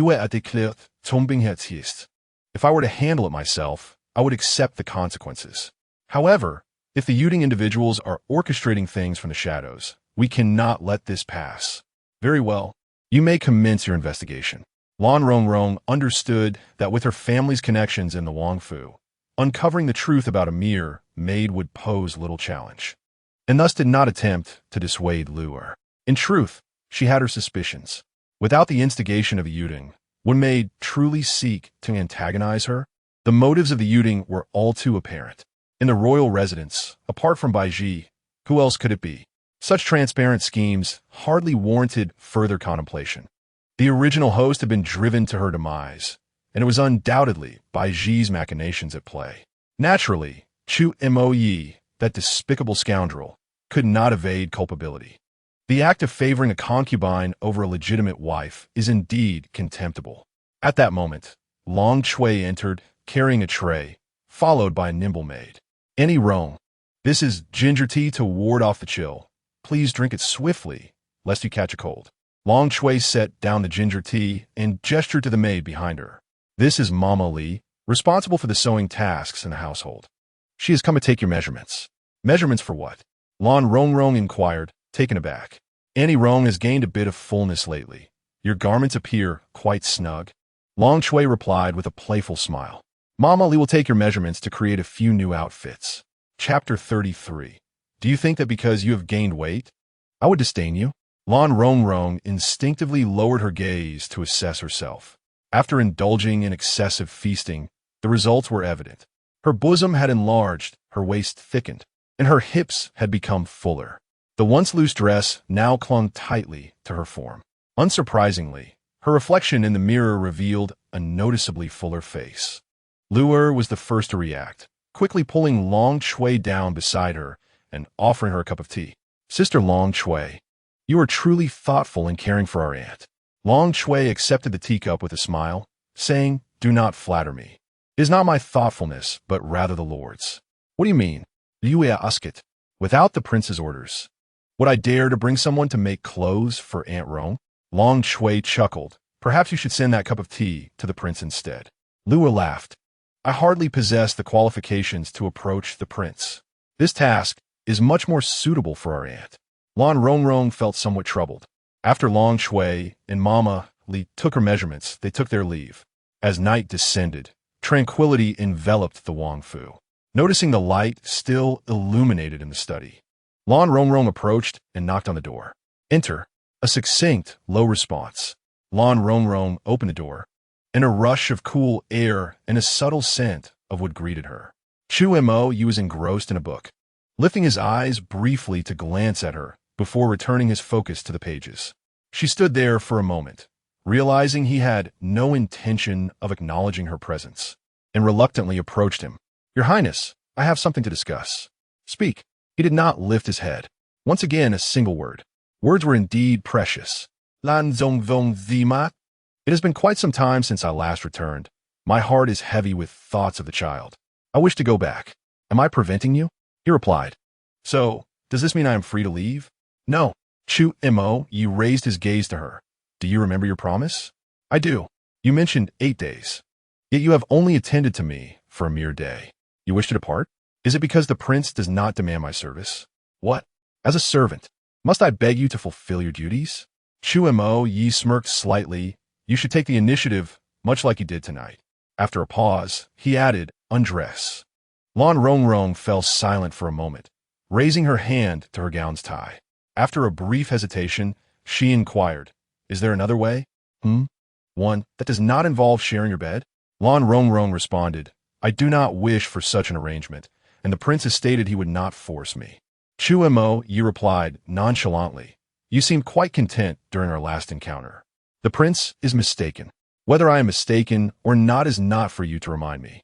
He said coldly, If you do not wish to share your bed, then it will be 1 night exchanged for a year. What? 7 nights of companionship. Or 7 years as a servant in the manor. Chu Yi's dark eyes remained unfazed as he regarded her. Choose the latter. I shall not lay a finger on you. 7 years is far too long. Lan Zong Vong Fao Wen. 7 months. Why do you have to bargain with me? I am merely discussing terms with you. 3 years. Chu Yi replied coolly. Accept it or face the alternative. If you continue to negotiate, I may become displeased. Lan Rongrong countered. Why must you insist on my companionship? Come now, take a good look at my face, dark, ugly, and aged. Behold the wrinkles and age spots. She pinched her waist. Look at how I have become so plump. Compared to Concubine Bai and Yu Tong. Even Lu, Air, and Zhiji are like celestial beings beside me. Are you finished? If so, leave, Chu Yi said, his attention returning to his book. Lan Rongrong stood by the table, glaring at him for a moment before slowly stating, I have heard that the prince is to marry a new princess. What does that have to do with you? Once the new princess arrives, how can you still allow me to stay here? Is that proper? Brupe. Chu Yi suddenly laughed. You dare speak of propriety? Very well. Explain to me what propriety entails. It is simply not in accordance with the rules. In this place, my words are the rules, he declared, setting down his book. Do you have any objections? None. Decide between 7 days or 3 years wisely. 7 days. Indeed. A wise choice. Chu Yi raised an eyebrow. Have you determined when it shall commence? Today. Lan Rongrong bit her lip. So be it. In the modern world, no matter the price, one could scarcely find a man of such exquisite appearance as Chu Yi. Setting aside his character, his looks are unparalleled. 7 nights in exchange for half a lifetime of freedom. Worth it. After pondering, Lan Rongrong composed herself and said, I shall attend to His Highness's bath. Chu Yi glanced at her and summoned Zhiji, instructing her to prepare the water. Zhiji promptly complied and hurried out to make the arrangements. As a personal maid, preparing such necessities for her master was part of her duties. Regardless of whom your highness finds herself with, she would never feel astonished. Furthermore, the fact that concubine Rong resides in Wudong courtyard distinguishes her in the prince's heart from other women. This is also the reason why Zhiji holds her in higher regard. With the hot water prepared, Lan Rongrong approached Chu Yi to assist him in removing his garments. Her movements were natural, flowing like a gentle stream. It seems you have become quite proficient. Chu Yi remarked, his gaze fixed on the top of her head. Once a decision has been made, to linger on it is merely a display of affectation. Lan Rongrong spoke softly as she assisted him in shedding his clothes. Chu Mo Yi emitted a low hum as he entered the bath. I shall visit your chamber shortly, he said, eyes closed. Why? To spare you the need to rise early and feign alertness, like a thief making a hasty escape. I thank you, she replied. Silence enveloped the room, broken only by the sound of splashing water. After a while, Chu Mo Yi spoke again. You appear to have gained quite a bit of weight. The food in our residence is excellent, she replied. Do you think that if you have grown plump, I would disdain you and cast you aside, refusing you my company? Do not attempt any clever tricks, he said lightly. In fact, I prefer a little more flesh. Ah, it feels pleasant. After a night had passed, Lan Rongrong awoke, enveloped in a sense of comfort and fulfillment. Recalling the previous night, she experienced nothing but delight. With a slow exhale, she sat up and called for Lu-er. Lu-er, bring me the medicine. But a deep voice interrupted. What medicine? Startled, Lan Rongrong turned to find that Chu Mo Yi had not yet departed. Your Highness, why are you still here? She inquired, glancing towards the outside. The dawn had broken. Wasn't he supposed to rise early to enter the palace for his duties? Chapter 34. Unable to restrain desires, could this be the fabled, gentle, and affluent realm, where the prince does not attend morning court? At this moment, did she possess the potential to be a captivating beauty? What a peculiar prince he was. While Lan Rongrong's mind raced with thoughts, Chu Mo Yi calmly remarked, Today is a day of rest. There is no need to go to the palace. Ah, indeed, she replied. It was a regulation of the court that every 10 days, one would rest for a day. In truth, the holidays for officials in ancient times were far fewer than those of modern individuals. Although Lan Rongrong was still unaware of Chu Mo Yi's specific position within the court as a royal prince, he certainly was not a minor figure. Chu Mo Yi left home early and returned late, often engaged in reviewing documents, studying, and holding meetings with advisors and subordinates. He did not embody the archetype of a prince indulging in endless revelry, as often rumored. It appeared that the majority of noble scions were indeed diligent and hardworking. Chu Mo Yi sat up, allowing the covers to slip away naturally. Lan Rongrong quickly averted her gaze, instinctively tightening the blanket around herself. Ignoring her subtle movements, Chu Mo Yi gracefully rose from the bed and donned his clothing with deliberate ease. Only after he had properly dressed did he turn to Lan Rongrong and inquire, You get to inform me what medicine you wish to take. It is the avoiding child soup. MHM. Chu Mo Yi's expression was calm as he strode outside. Lu-er brought the medicine, and Lan Rongrong drank it in one gulp, then leisurely rinsed her mouth with water. You a chakut. I have never seen anyone drink medicine like you, my lady. How so? As if it were tea, not even furrowing your brows. You a continuit. I can smell the bitterness of the medicine. How do you drink it as if it were nothing? Lan Rongrong merely smiled and did not respond. She was far too accustomed to dealing with herbal remedies. Compared to the hardships of life, a bit of medicine was inconsequential. It was certainly easier than the trials of conceiving, giving birth, and raising children. After taking the medicine, Lan Rongrong felt at ease, rising to dress and wash up. Long Shui delivered the freshly made garments, crafted from fine materials with meticulous stitching and embroidery. Lu-er held them out for her to choose, asking which one she preferred. Any of them will do, Lan Rongrong replied. At present, she had no desire to adorn herself, nor any interest in impressing Chu Mo Yi. However, she did cease her excessive indulgence. Gaining weight would not disgust Chu Mo Yi. It would only harm her own health. It was not worth it. Gaining weight was easy, but losing it was difficult. At her young age, what if she developed some health issues? Who would she turn to for comfort? She was not one to overeat. And seeing Lu-er also gaining weight made her decide to immediately stop this self-destructive behavior. She began the day with a light porridge, followed by a lunch of coarse grains paired with steamed fish, shrimp, and fresh vegetables. She invited Lu-er to join her, discussing plans for dinner, suggesting sweet potatoes and pumpkins. Lu-er's eyes turned red as she asked, Is my lady short on funds? It's all right. I have money enough for both of us. Whatever you wish to eat, just say the word, and I will have my brother buy it. Lan Rongrong laughed. It's not about the money. Do not take it to heart. I merely feel that we have been excessively indulgent lately, and it's causing some discomfort. We should eat lighter. Lu'er then smiled through her tears, saying, My lady has finally gained some weight. We cannot let you lose it again. Ah, my lady looks better with a bit of weight, Lu'er added. Lan Rongrong chuckled. You flatter me. It seems you can still find beauty in my face. Lu'er replied earnestly, Though my lady's skin may be lacking, with spots and wrinkles, your eyes are bright and beautiful. With those eyes, you can compensate for many other flaws. Not as beautiful as you, Lan Rongrong said, pinching Lu'er's tender face. After we finish eating, let's take a stroll. Where to? To the second gate. What for? Do you not miss your brother? I thought to chat with him. Lu'er understood. Her lady was concerned about her son outside and wished to inquire about him. That evening, as usual, Lan Rongrong went to the study. This time, however, she was met with a setback. This prince has matters to attend to tonight. Please return. Then I shall come again tomorrow night. The next evening, Lan Rongrong returned once more. Zhiji pulled her aside and whispered, The prince is currently in discussion with esteemed guests. My lady should refrain from visiting tonight. Reluctantly, Lan Rongrong returned home. On the third evening, she inquired of Zhiji, Is the prince busy tonight? Does he have any appointments to discuss matters? As the prince returned early, having even spent some time practicing martial arts at the training grounds without arranging to meet anyone, Lan Rongrong knocked on the door. I am tired. You may return, he said. Very well. Lan Rongrong observed his profile as he slouched on the chaise, engrossed in his reading. His eyes sparkled, brimming with vitality. Where was the semblance of fatigue? Had he grown weary of her? Such a notion would be a momentous delight. Why conceal it? Was he afraid of hurting her? She was not the least bit afraid.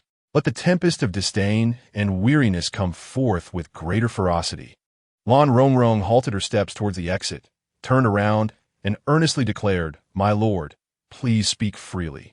I can withstand it. Chu Mo, you looked up, frowning. What madness is this? Leave. If you have grown tired of me, then allow me to return home, and I shall no longer be an eyesore to you. What did I ever say I was weary of you? Go outside and inquire. Which woman in the inner court seeks to share a bed with me daily as you do? Lan Rongrong's face flushed. That is only because you wish to conclude matters swiftly and depart. Chu Mo, you remarked indifferently. Yet, there is no need for you to rush. Your urgency may lead me to suspect that you have developed feelings for me, that you are unable to resist my favor. Lan Rongrong was nearly amused by his audacity. Truly, there existed such a self-absorbed man in this world. She wondered where he derived his confidence. At least in her eyes, the original's childhood companion, Song Qingchen, was 1,000 times more handsome and gentle than this cold-hearted prince. The original's family had truly lost their senses, blinded by ignorance. Instead of allowing their daughter to be with a familiar childhood friend, they had thrust her into the arms of this indifferent scoundrel. The key issue was that the Lan family had not reaped any benefit from this union. Chu Mo Yi held no regard for their daughter. Would he care about the Lan family's so-called in-laws? After the original's tragic leap from a cliff, Chu Mo Yi had not even bothered to provide an explanation, merely dispatching a servant to inform them. The Lan family, as her maternal kin, had not dared to assert themselves, let alone question him, fearing the wrath of the esteemed Prince Yi and the calamity it might bring upon them. Overwhelmed by her frustration, Lan Rongrong turned and left. For the next 7 or 8 days, Chu Mo Yi did not seek her out. As days passed, Lan Rongrong found herself increasingly despondent. Chapter 35. I shall satisfy you. The sensation of being dragged along was unbearable. Within the confines of the Prince Yi's estate, without Chu Mo Yi's consent, she could not possibly escape. Even if she attempted to leave, she would be met with the same fate as before, being forced back by a cadre of armored guards. 6 nights remained. If she could endure until then, she would be free. Yet, Chu Mo Yi was ignoring her, gazing at his frigid countenance. Lan Rongrong could not ascertain whether he was deliberately prolonging matters or if he had genuinely lost interest in her. She fervently hoped for the latter. However, at this moment, it seemed far more likely that it was the former. With Chu Mo Yi's status, what sort of woman could he not attract? If he had grown weary of a woman, why would he allow her to linger before him? If he is indeed deliberately stalling, what could be his motive? Lan Rongrong calmly analyzed the situation in her mind. When faced with difficulties, one must devise a solution. Frustration, disappointment, and anger resolved nothing. Just 3 nights prior, everything was in harmony. Chu Mo Yi had even stayed in her room, departing only at dawn. In retrospect, he seemed rather displeased upon leaving. Lan Rongrong felt a tinge of belated realization. Her feelings towards Chu Mo Yi were a mix of aversion and indifference. She merely wished to fulfill their agreement and depart, thus paying little heed to his emotional fluctuations. What could have caused his discontent? Standing silently before Chu Mo Yi's desk, she began to recollect what she had said or done prior to his unhappiness. Apart from expressing shock at his presence, she had requested a bowl of contraceptive soup from Lu Er. Could the reason lie in that soup? Was he upset because of the soup? Did he not wish for her to consume it? This foolish prince must be mad for wanting a son. If she truly were to become pregnant, how could she ever leave? She would be bound to the prince's residence for life as a mere concubine. In her mind, Lan Rongrong raged silently, yet her expression remained unchanged. Chu Mo Yi seemed to finally acknowledge her presence, shifting his gaze from the book to her face. Why haven't you left yet? Lan Rongrong mentally prepared herself, mustering a smile she believed to be thoroughly charming. Your Highness, are you upset? Chu Mo Yi narrowed his phoenix eyes, lazily gazing at her without uttering a word. With steely resolve, she continued in a melancholic tone. I must leave, as I do not wish to inflict harm upon myself, both physically and emotionally. Do you think that by leaving here, you will be free to soar high and live a carefree life? A woman without the means to fend for herself would find that remaining here, under the protection and provision of the prince's residence, is indeed your best option. You seem to be the one suffering greatly. Each person has their own aspirations. Is yours to go out and toil, delivering pastries while humiliated and covered in dirt? Sustaining oneself through sheer effort is certainly preferable to selling one's body. Your Highness should consider the matter from my perspective. If the roles were reversed, what would you choose? Such hypotheticals are meaningless. Indeed, Lan Rongrong nodded. You are a noble prince, while I am merely a powerless commoner. If you refuse to honor our agreement, I'm left with no recourse. Have I breached our contract? I merely wish to expedite the fulfillment of our agreement. The prince's residence has surely subjected you to numerous grievances, prompting such an eagerness to leave. What does it matter to endure grievances when one's life hangs in the balance? Have you forgotten the incident where Lu Er and I nearly drowned? After that event, Lu Er had her family investigate, only to discover that Zhou Xiang's wife had left the palace and succumbed to dysentery on her way home, passing away within days. The trail has gone cold. How can one believe such coincidences? Yet without evidence, one cannot arbitrarily accuse another of wrongdoing. Lan Rongrong was reluctant to wade through the murky waters of the prince of Yi's palace. She approached the prince and softly remarked, Surely, your Highness, you are not so unwilling to let me go that you resort to delaying tactics? Chu Mo Yi rose to his feet and with a smirk declared, Since you are so eager, I shall indulge you. He tossed her onto the bed, and they engaged in a tumultuous night. By dawn, Lan Rongrong felt as though her very bones had been shattered, leaving her unable to rise from bed the next day. Coincidentally, it was a day of rest, and Chu Mo Yi chose not to awaken early. Lan Rongrong, too, was disinclined to stir, cocooned in her blankets, burying her head in sleep, entirely neglecting any mention of the contraceptive potion. In a show of stubbornness, the pair remained in slumber until the sun was high in the sky. Eventually, Zhiji and Long Chui could no longer contain themselves and gently knocked on the door, urging, Your Highness, it is getting late. Lord Zhao from the Ministry of Works seeks an audience and is waiting in the front courtyard. Understood, Chu Mo Yi replied, sitting up and glancing at the woman beside him, who was cocooned in her blankets, her face entirely obscured. He snorted dismissively, threw off the covers, dressed, and stepped outside. Long Chui hurried in and inquired, My lady, will you rise? Shall I summon Lu Er to attend to you? No need. I am weary and wish to sleep a little longer. She had resolved to remain there all day, determined to prove to Chu Mo Yi that she had not consumed the contraceptive potion. This strategy proved effective, albeit somewhat taxing on her. It was not until evening that she finally arose, famished, her stomach hollow, and her vision blurred with stars. Upon Chu Mo-ye's return, Zhiji informed him of the matter. Chu Mo-ye responded non-committally, merely acknowledging her words without further comment, seemingly indifferent.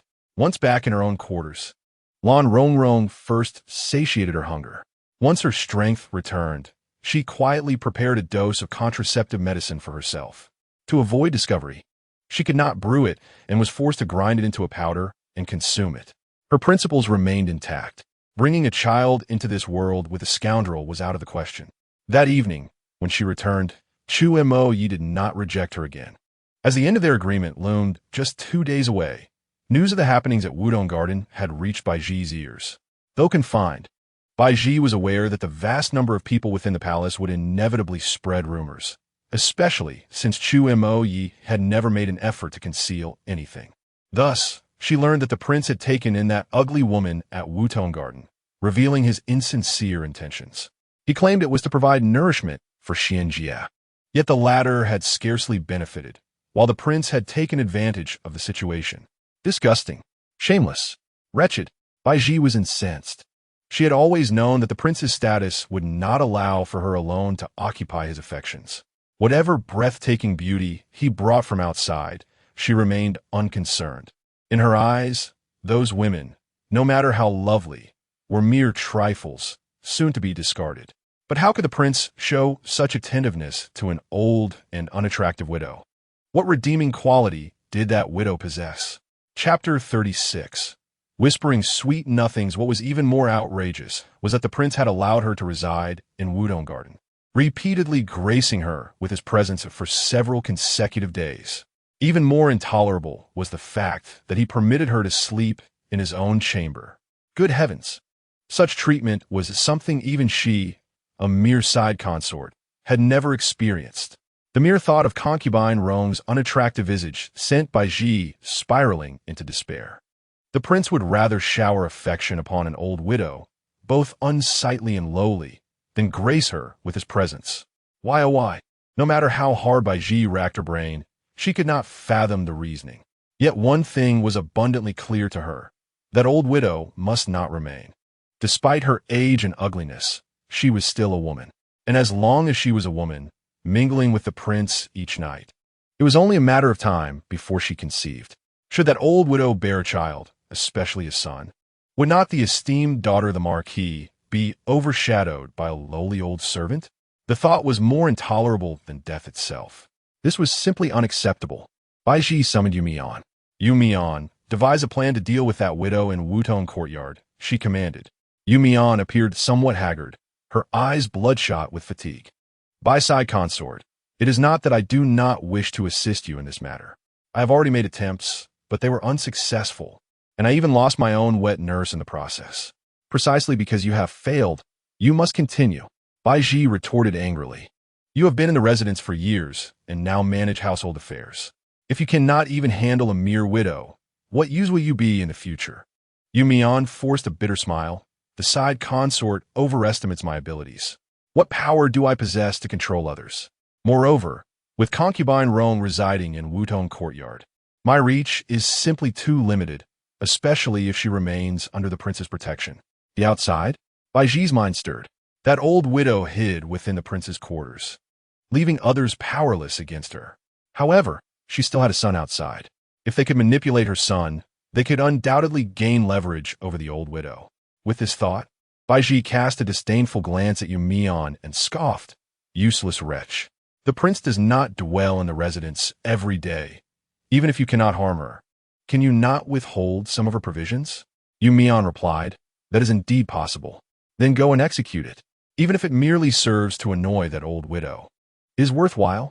Are we to stand idly by while this hideous creature from outside occupies the prince's affections and revels in comfort within the palace? Understood. I shall take care of it. Yu Mian sighed, departing in a dejected manner. She had no desire to harm anyone, even if she held no fondness for the old widow. Yet she felt trapped. The lives of her parents, siblings, and nephews rested in Bai Ji's hands, compelling her to obey. Upon returning, Yu instructed the various stewards to reduce the provisions allocated to Concubine Yu. This included daily meals from the kitchen, snacks, fruits, tea, seasonal clothing allowances, summer ice, indoor flowers, and assorted cosmetics, all diminished. According to the rules of the Marquis' residence, concubines held no rank and received only 2 taels of silver as monthly allowance, with nothing else provided. Should they wish for anything, they could only rely on the household as public funds for purchase. Before long, Lu began to notice the changes. She ventured into the kitchen to retrieve her lunch, only to discover that her food box contained merely 2 steamed buns, a bowl of thin porridge, and a dish of pickled vegetables. "Have I picked up the wrong box?" she inquired, bewildered, addressing the kitchen steward. Without lifting his gaze, the steward replied, "No mistake here." Lu scoffed. "Do you take me for an AVE newcomer, easily deceived?" The steward finally looked up and chuckled. "Miss Lu, how could I ever dare to deceive you? This is the allocation from above, and I wouldn't dare to alter it." "Nonsense." Lu fumed. "Is this truly all my aunt receives for her meals? Just yesterday at noon, there were 4 dishes and 2 soups. Jean, have you been pocketing the extras? Do you believe I want to go directly to Sister Zesh?" The steward chuckled awkwardly. "It won't matter who you appeal to. I heed whomever is in charge now." "In charge?" Lu mused, her eyes darting as she clutched the food box and made her way to Zesh. "What is this?" "The steward is deliberately shortchanging my aunt." With a pout, she presented the food box for Zesh to examine. Zesh understood immediately and replied with a smile. The appointment of the steward, Yuting, was decreed by Her Highness, the imperial concubine. Even our lord cannot oppose it directly. So we must allow Yuting to behave in this manner? Naturally, we cannot permit such treatment to stand. However, this matter is not for us to decide. With a discreet gesture towards the western chamber, Zesh lowered her voice, advising, "Let your aunt speak with the lord herself." Whispering sweet nothings, Lu blinked innocently and laughed. "Thank you for your guidance, Sister Zesh. I understand now." As she skipped away, her joyful demeanor elicited a sigh from Zesh. Lonse entered with a huff, remarking, "Yuting may be soft-hearted, but she has never harbored ill intentions. Her actions are likely tied to the affairs of Qing Foam Courtyard. Everyone is aware of this. Yet what can be done? The wicked will eventually be dealt with by fate." Long Sui declared bitterly. Ever since she had been forcefully fed a bowl of contraceptive soup, she had developed a deep-seated resentment for Baiji. Though she possessed an alluring beauty, she remained virtuous and untouched, a true maiden. Baiji's actions toward her were a profound insult, one she would never forget. If given a chance, she would surely retaliate against Baiji with great severity. Lan Rongrong, upon seeing the lunch Lu brought, displayed no reaction, calmly picking up a bun to enjoy with the pickled vegetables. "Why aren't you eating?" she inquired of Lu. Lu shook her head. "I cannot stomach such fare." "Aunt, you truly possess remarkable composure. Even the lowest servants in our household would not eat this." Lan Rongrong took a bite of the soft, slightly warm bun and smiled. "But this is made from fine white flour. It is quite fragrant. You, my dear, have grown overly comfortable in the Yuang manor, unaware of the hardships outside. As you said, this is the Yuang manor. How can it possibly compare to the outside world?" Lu retorted, "This is clearly Yuting's deliberate targeting of you. Will you simply endure this?" "What does that even mean?" Lan Rongrong finished one bun and reached for another, remarking, "You do not understand. During my dieting days, I would crave buns and could eat 3 without anything else." "Dieting? Huh. You wouldn't comprehend." She, a mere girl of ancient times, knew nothing of craving carbohydrates. Lan Rongrong realized that once news of her affair with Chu Moyi spread, the concubines of Yuang Manor would surely look upon her with disdain. Transforming into herself, she could not help but feel discomfort at the thought of her man being occupied by an ugly woman from outside. Such trivial matters as withholding food and clothing were of little concern to her. They could frolic as they pleased. Yet, her greatest anxiety lay in the possibility that if Baiji could not reach her, she might turn her attention towards the likes of Yugu and Xiaonyang outside. Chapter 37. In moments like these, can one truly be distracted? That evening, Lan Rongrong appeared somewhat preoccupied. Chu Moyi grasped her chin, compelling her to meet his gaze. In such a moment, you still find yourself lost in thought. My apologies, Lan Rongrong quickly replied. Chu Mo Yi, losing interest, stated coldly. If you have a request of this prince, now is not the time to remain silent. What are you waiting for? I simply miss the child too much. In just a few days, you shall be free. I fear that in these next 2 days, something unforeseen may occur, Lan Rongrong murmured. If only the child could be by my side at all times. You seem to be quite demanding, Chu Mo Yi said icily as he rose from the bed. Do you believe this prince would permit you to bring your ex-husband's illegitimate child into the manor? What illegitimate child? Your words are exceedingly harsh. If it is not an illegitimate child, then why can you not disclose your ex-husband's name or background? He is deceased. What need is there to speak of him? Then what surname does your son bear? Ronyu, following his mother's surname, which implies he has no father. Naturally, the child follows my surname. Lan Rongrong pulled the quilt to cover herself. Your Highness, I wish to return home tomorrow. I shall be back before nightfall. I shall fulfill my promise before returning. I feel quite anxious. If you keep me here, my mind cannot rest. She cast a glance at him before looking away. Chu Mo Yi let out a low hum. You are merely beating around the bush. You want this prince to protect your son. Can your Highness assist me? This prince shall have Huai and keep watch over Huaji Alley. Thank you. Her eyes sparkled with hope. Chu Mo Yi replied indifferently. What truly occupies your thoughts is that little illegitimate son of yours. Mothers in this world care most for their own children. Lan Rongrong added, just as the noble consort selects brides for you, your Highness. Chu Mo Yi retorted coldly. Are you eagerly anticipating this prince to take a consort? I have no place to voice an opinion on such matters. Do you not wish to be my consort? Huh? Lan Rongrong was taken aback, pointing at herself. Your Highness, are you serious? Whether you possess the qualifications is one matter. Whether you wish for it in your heart is another. One must have the qualifications to desire. Without them, what is there to wish for? Lan Rongrong deftly tossed the question back at him. My status is lowly and my appearance unremarkable. I dare not dream in broad daylight. Chu Mo Yi curled the corner of his lips, neither confirming nor denying. Amid Lan Rongrong's anxious anticipation, they finally endured to the last night. Their provisions continued to be meager, to the point where even the pitiful Lu heir could no longer bear to witness it. Yet, Lan Rongrong savored the experience. Her sole focus was on enduring the night swiftly, in order to rush towards the vast freedom that awaited her outside. Little did she know, as dinner progressed halfway, a young maid hurried over to Lu heir, saying her brother, Yang Xiaoshu, was looking for her. Lu Er hurried away and soon returned, her expression frantic. Auntie, my brother just told me that you is missing. Lan Rongrong's mind buzzed as she dropped her chopsticks and rushed outside. As Chu Mo Yi returned, he was met with her alarmed demeanor and halted in his tracks. Jalan quickly inquired, What is wrong, Auntie? What has happened? Liu stamped her foot, exclaiming, Auntie's child is gone. Lan Rongrong had reached the courtyard entrance when she heard Lu Er's words. She abruptly halted, then rushed back to Chu Mo Yi and knelt before him without hesitation. Please, your Highness, save my child. Chu Mo Yi was momentarily taken aback. He had expected Lan Rongrong to be furious, to accuse him for failing to protect her child after promising to do so. Instead, she uttered no words of blame and simply sought his assistance. This woman, it seemed, held more intrigue than he had anticipated. He summoned a servant, instructing, Go find Huayan and have him devise a way to retrieve the child. The servant complied and departed. Lan Rongrong spoke again. Your Highness, I wish to return home. Once my child is safely found, I will naturally return. Do as you wish. Chu Mo Yi replied coolly, turning to leave.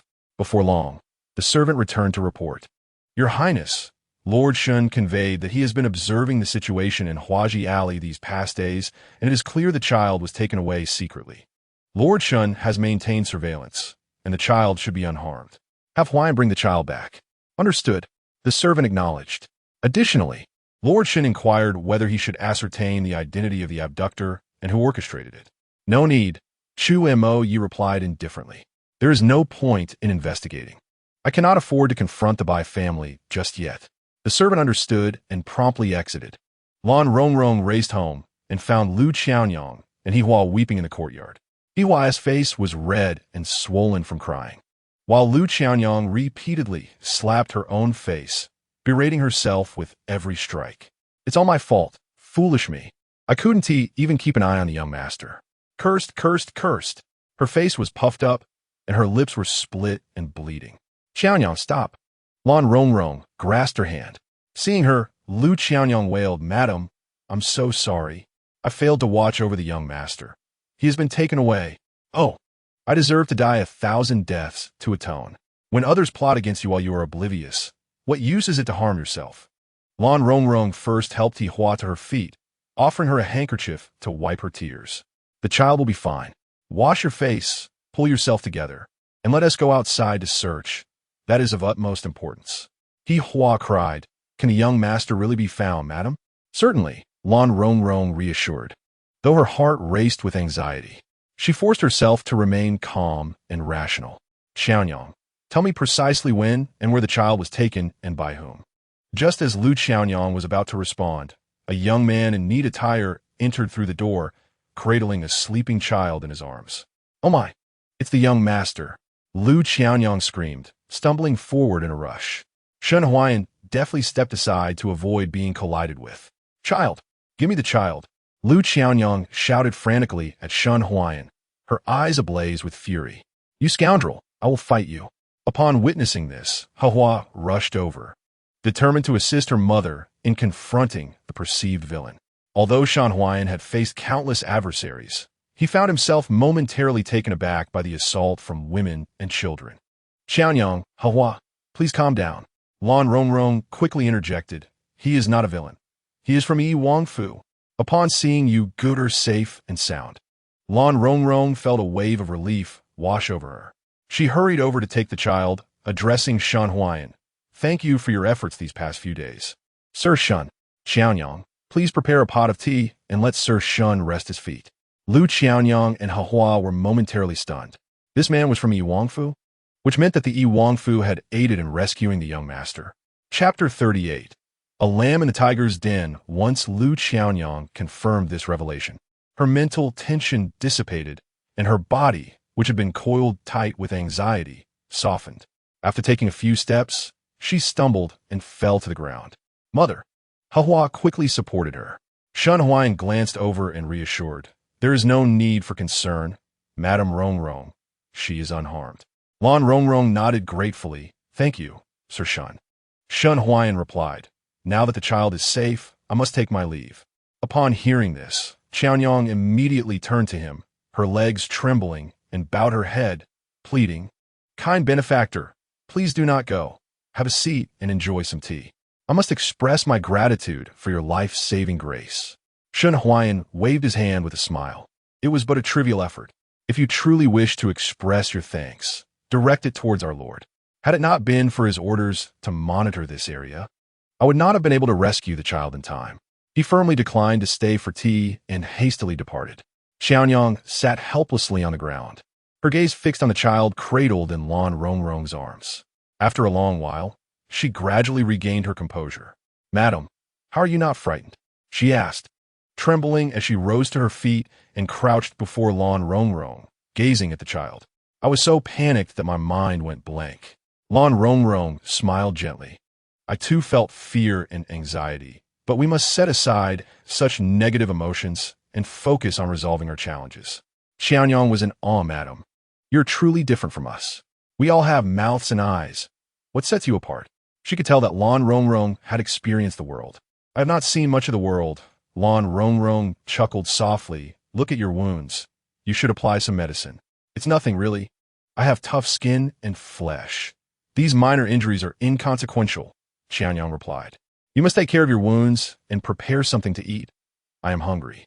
Lan Rongrong laughed. You Gu and Hua are likely hungry as well. Qianyang exclaimed. I was so frightened that I forgot everything. Madam, please rest inside. I will go prepare the meal. She rushed to the well, fetched a bucket of water, and washed her face with the cool water, feeling refreshed as she entered the kitchen. Lan Rongrong, holding Yu Gu, beckoned Hua to come inside. Hua appeared to be quite shaken, seemingly having endured a scolding from the frantic Qianyang. Hua, the loss of Yu is not your fault. Lan Rongrong cautiously placed Yu Guer onto the bed and gently unfastened his garment to thoroughly examine his body, ensuring there were no injuries. Hua sobbed. My mother instructed me to watch over the young master daily, but the lamb ran away. I went after the sheep, and upon my return, the young master had vanished. He is my own child. If any misfortune were to befall him, it would be my responsibility, not yours, for you are merely a child. A child need only eat well and sleep soundly, free from such burdens. As Lan Rongrong spoke tenderly, she meticulously checked Yu Guer's body. Fortunately, there appear to be no issues. After dinner, Lan Rongrong conferred with Xiaonyang. I wish to hire another person for our household, she stated. Someone strong enough to protect you all. Xiaonyang felt a pang of guilt. I am a grown woman and yet cannot even safeguard child. It seems I am merely consuming food without merit. Lan Rongrong laughed lightly. Do not speak in such a manner. You have many responsibilities at home, which is already quite taxing. Moreover, this incident arose partly due to me. Due to the lady? Xiaonyang's eyes widened as realization dawned. Could it be related to the affairs of the Wang residence? Lan Rongrong replied, it is not uncommon for disputes to arise in noble households over jealousy and rivalry. And even among ordinary families, sibling and in-law conflicts are inevitable. Indeed, Xiaonyang continued, casting a glance at Hua. When my late husband was alive, the squabbles between brothers, uncles, and aunts over mere 2 acres of land and a few measures of rice were abundant. They would quarrel fiercely, even to the point of bloodshed. Yet she hesitated. But my lady, you will eventually depart. Why would the nobles of the Wang residence seek to harm you or the child? Regardless of her thoughts, the reasoning of some individuals eludes comprehension. Lan Zongvong ponde. It would be prudent to hire 2 individuals, a woman to care for the children and a robust young man to guard our home. That would require a substantial sum. Xiaonyang noted, ever the frugal one. Lan Rongrong smiled. Earning money is for the purpose of spending it. If we cannot even ensure our safety, what use is it to accumulate wealth? Rest assured, when I return tomorrow, we shall earn more and, in the future, acquire a larger residence, hiring 20 or 30 guards, ensuring no one dares to intrude upon us. With her words, Xiaonyang felt a sense of hope. I know you will achieve this, my lady. Lan Rongrong added, regarding the hiring of help, I will go out shortly to consult with the local trading post and finalize arrangements today to avoid any prolonged uncertainties. Although Xiaonyang was concerned about the expense, she wholeheartedly agreed. She had been thoroughly frightened. Spending any amount was worth it to prevent the child from being taken. Having money facilitates matters. Lan Rongrong took the necessary funds to the trading post and swiftly returned with 2 individuals. One was a woman in her 20s, lacking a proper name, and known only as Ugly Girl, who, due to her impoverished background and unappealing appearance, had been scorned by her family and remained unmarried, ultimately seeking work on her own. The other was a sturdy lad of 16 or 17 named Tang Peng, who, despite his youth, was robust and simple-minded. Aside from a larger appetite, he exhibited no faults. Their demands were modest, a place to stay and sufficient food. Lan Rongrong offered a fee to the tooth merchant to bring the 2 individuals back. Xiaonyang arranged accommodations for them. Lan Rongrong stated from now on, not only will you have ample meals, but I will also take responsibility for any medical emergencies or urgent financial needs you may have. Additionally, I will provide you with 2 taels of monthly salary. 2 taels? Chuya and Tang Peng exchanged glances, both in disbelief. Chuya quickly replied, Madam, 2 taels is far too generous. Previously, I was paid only 500 coins for doing rough laundry work. Those are different circumstances, Lan Rongrong chuckled. As long as you dedicate yourselves to your tasks while being with me, I assure you, you will not be treated unfairly. Lu Xiaonyang handed each of them a silver coin, saying, Madam has instructed me to give you a month's salary up front. You may use this for any necessities or household expenses. Overwhelmed with emotion, Chuya and Tang Peng knelt down, clutching the silver coins. We will diligently follow Madam and serve her. Rise, Lan Rongrong said. Chuya, let me give you a name. What is your family surname? Chuya shook her head. My family despises me. They wish I were dead, fearing I would bring shame upon them. I do not wish to bear their surname. Lan Rongrong laughed. That is perfectly fine. From now on, your name shall be Mingwe. Mingwe? That name is too wonderful. I don't deserve it, Chia murmured softly. What do you mean you don't deserve it? It is the name bestowed upon you by Madam. So embrace it, Qianyang teased as she pulled her along. You are not unattractive. Just look at your stature. Quite impressive indeed. Chia, now Mingwe, smiled bashfully. I may lack in many ways, but I do possess strength. Lan Rongrong continued. From now on, Qianyang will manage both internal and external affairs. Mingwe, your responsibility will be to care for Yu Guer and Hihua. As for you, Xiao Tang, focus on your meals and training. Keep our household secure. Tang Peng thumped his chest. Rest assured, madam, I will train diligently. As long as I am well fed.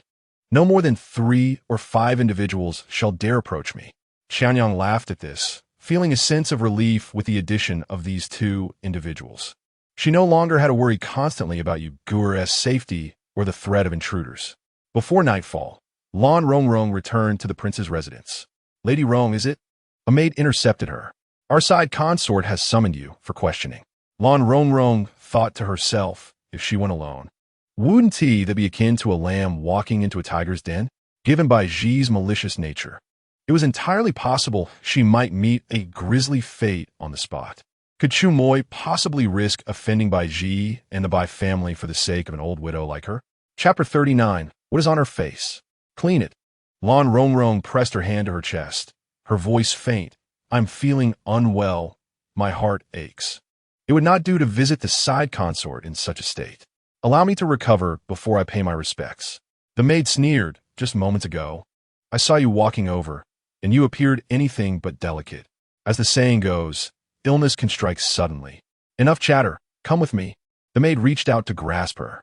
As soon as her hand made contact with Lan Rongrong's, she recoiled as if struck by lightning. Yelping in pain while clutching her bleeding hand, What is that? Are you referring to this? Lan Rongrong extended her palm, revealing a small, sharp blade, and innocently remarked, I found this on the road just now. The matron, seething with anger, retorted, You did this on purpose. I am not a clairvoyant. How could I have known that an audacious and disrespectful maid would dare to lay hands on me upon my entrance? You, a nameless concubine, truly overestimate your significance. Oh, and what do you think I am? You are nothing but a wretched harlot, a little courtesan. Are you implying that your prince has a penchant for courtesans? When did I ever say such a thing? Your fate is sealed. Lan Rongrong continued. Being a sycophant requires some discernment. I cannot afford to offend your lady, nor you.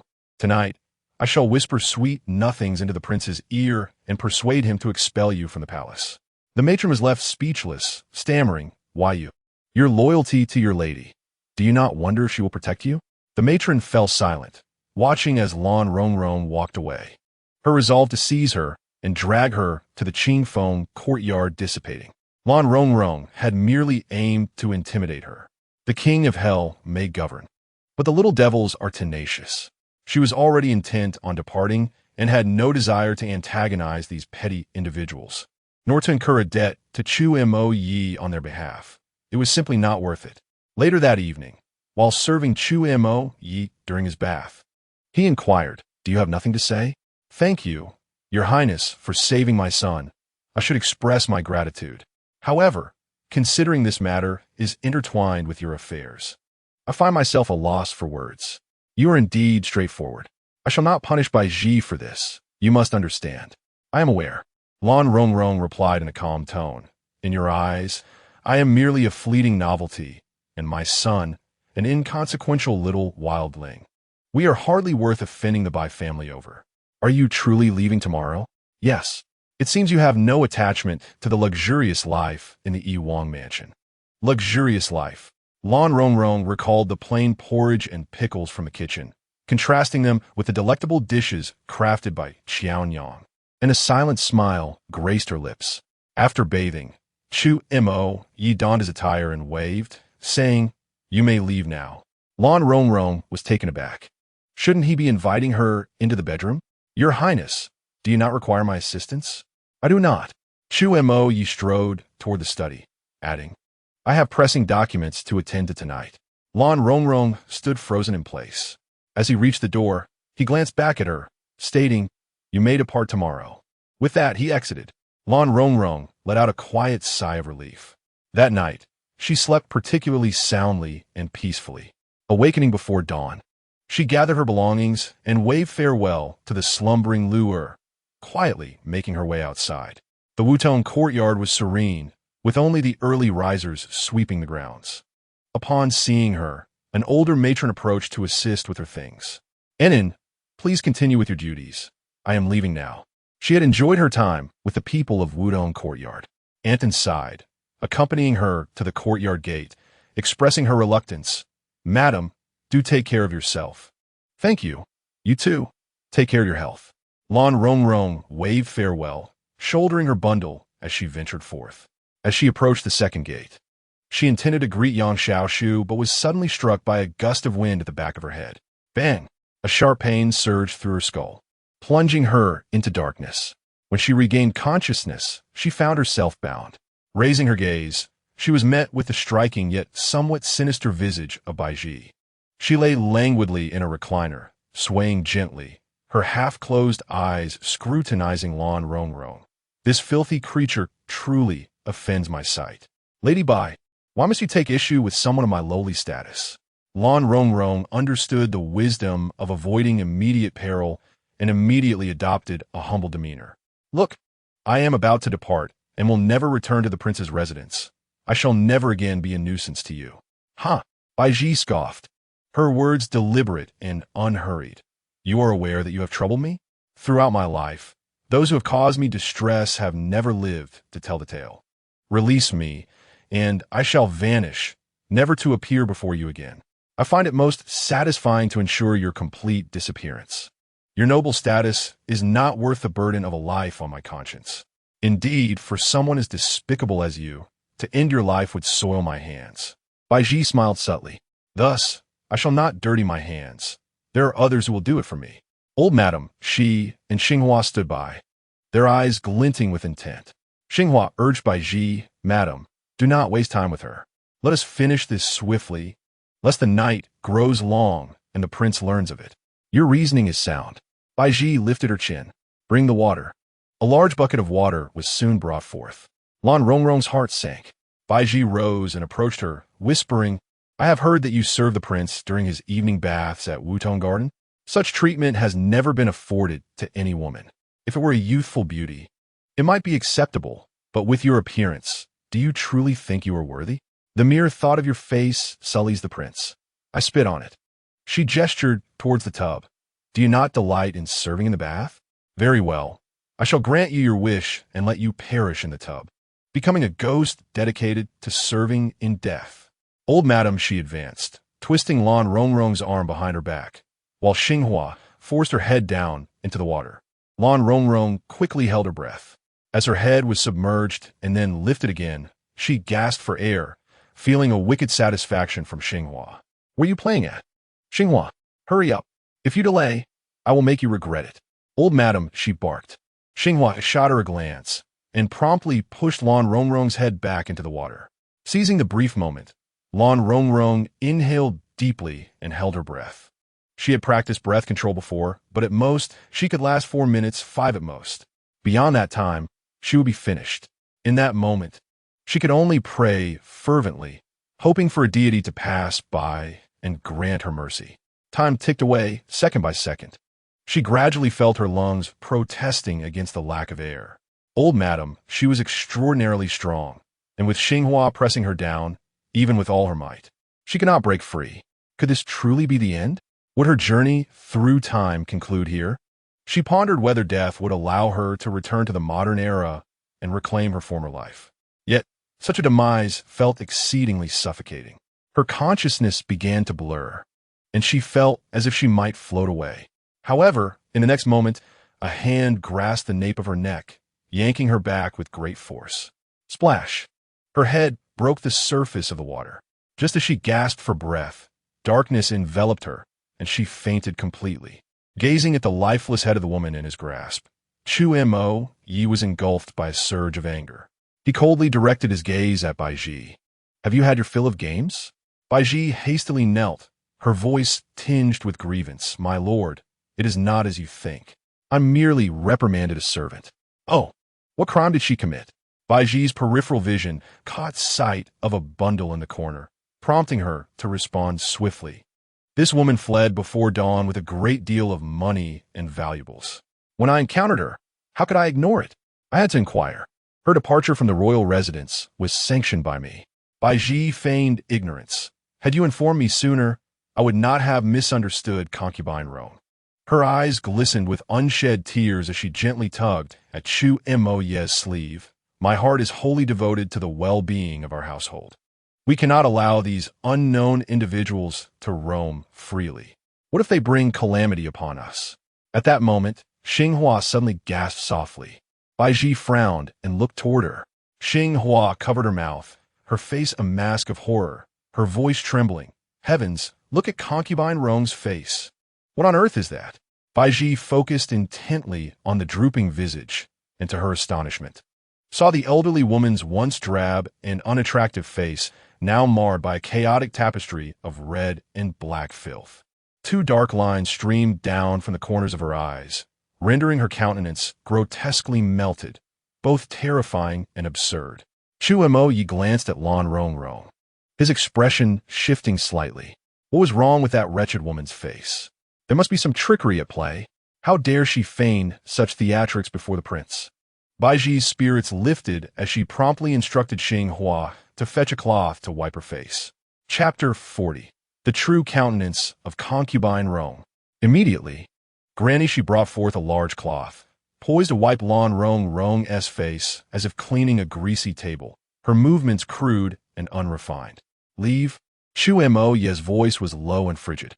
His phoenix eyes swept over Granny's she, sending a chill through her. She dared not bring her hand any closer.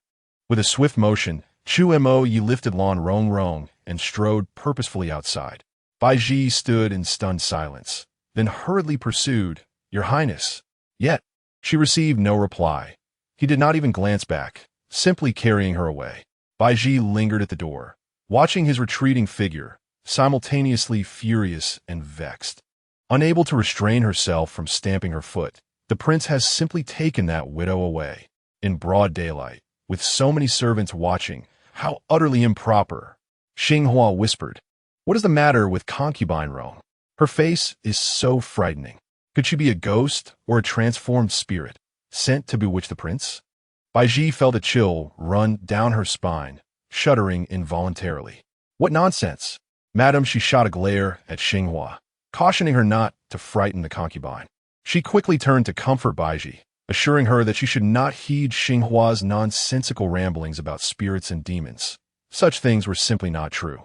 Xinghua scratched her head, conceding that might indeed be the case. In the scripts, those demons are always depicted as breathtaking beauties. Looking at Concubine Yu's appearance, it's clear she does not fit that description. Baiji ignored her and grasped Madame Xi's arm, asking, "Grandma, you have witnessed much in your years. Please tell me, what is that?" Madame Xi replied, "In my opinion, those are merely layers of rouge and powder on her face, and the dark streaks running down are likely from something like stone dye. She certainly does not appear to have made any effort to enhance her looks. She is quite unattractive." Xinghua murmured in agreement, noting the dull complexion, the numerous blemishes, and even the fine wrinkles and dark bags under her eyes. Regardless of how one looked at her, she resembled a weary peasant woman in her 30s or 40s. To suggest that her face had been adorned with makeup was something Xinghua could not believe. If she looked this ugly even after embellishment, one could only imagine how frightful she must appear without it. Why won't the prince allow me to wipe her face clean to see her true appearance? Baiji furrowed her brow and pouted, then suddenly recalled something, her expression darkening. "Xinghua, did you not assure me that this was foolproof? How could the prince arrive so swiftly? If only he had delayed a little longer, that wretched woman would have met her demise." Xinghua, feeling somewhat guilty, replied, "Our prince is always punctual at the hour of the rabbit. I thought there was still time, never anticipating he would awaken early today." "How infuriating!" Baiji exclaimed in exasperation. The very person she was on the verge of eliminating had managed to escape. What troubled her even more was that she had always maintained a delicate and virtuous facade before the prince. Now, He had caught her in the act of attempting to drown another. How could she possibly endure this humiliation? Would he harbor ill feelings toward her? No, no. Baiji paced restlessly within the room. Madam, please send someone to Wudong courtyard to inquire about the situation. Madam, she promptly left to locate one of her goddaughters, a maidservant who performed menial tasks in Wudong courtyard, and sought information. The maid confirmed, indeed, the prince returned carrying concubine Rong and did not go out to attend court. Madam, she pressed on. What is concubine Rong's current state? The maid shook her head. Aside from Sister Zezi's and Sister Longsue, no other servants are permitted in the prince's chambers. You foolish girl. While you're working, you can surely glance through the windows or at the door, can't you? But if Sister Longsue sees me, she will scold me. She is quite fearsome, the young maid pouted. Madam, she frowned and removed a bracelet from her wrist, placing it in the maid's hand. I have at least been your godmother. Take this and help your godmother with a small favor. If you receive a scolding, so be it. Now hurry. The young maid weighed the heavy bracelet in her hand, her face lighting up with joy.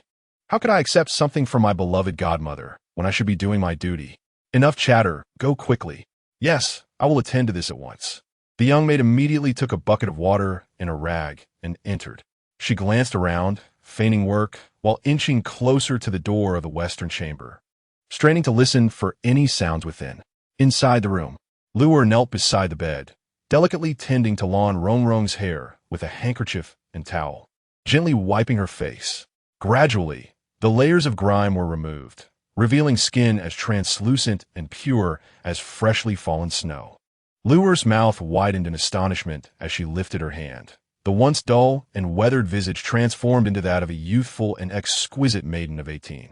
With a slightly upturned nose and naturally rosy lips, her long, curled eyelashes rested like butterfly wings upon the petals, casting a delicate shadow. Heavens! Liu gasped in hushed disbelief. Her expression one of shock. Had Annie Rong truly looked like this? She bore an uncanny resemblance to the Princess of Lan.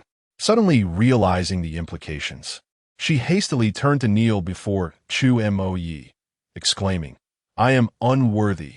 Since the tragic demise of the princess, her name had become a taboo within the Yi Wangfu. To utter it would invoke the boundless wrath and severe punishment of His Highness.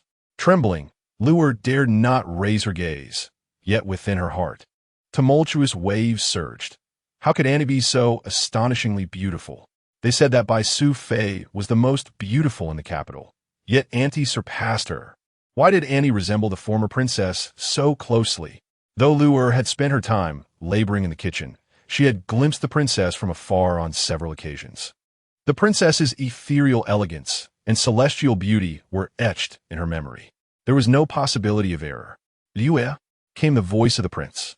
Here, my lord, she responded, hastily bowing her head lower, fearful of incurring his ire and being cast aside. To her surprise, he did not express anger. Instead, he spoke in a calm tone. You may leave. Have the kitchen prepare some meals and bring them over shortly. Yes, I shall attend to it at once. Luer felt as if a great weight had been lifted from her shoulders, exhaling in relief as she slowly exited. Upon opening the door, she noticed a rough maid peering curiously into the courtyard. Jinxiang, what are you doing? What gives you the right to be so close to the master's quarters? A startled Jinxiang caught a glimpse of the woman on the bed and instinctively gasped. Who is that? Come here. Luer quickly shut the door, seizing Jinxiang by the arm and pulling her aside, poking her forehead. Foolish girl, I told you to stay away, yet you dared to approach.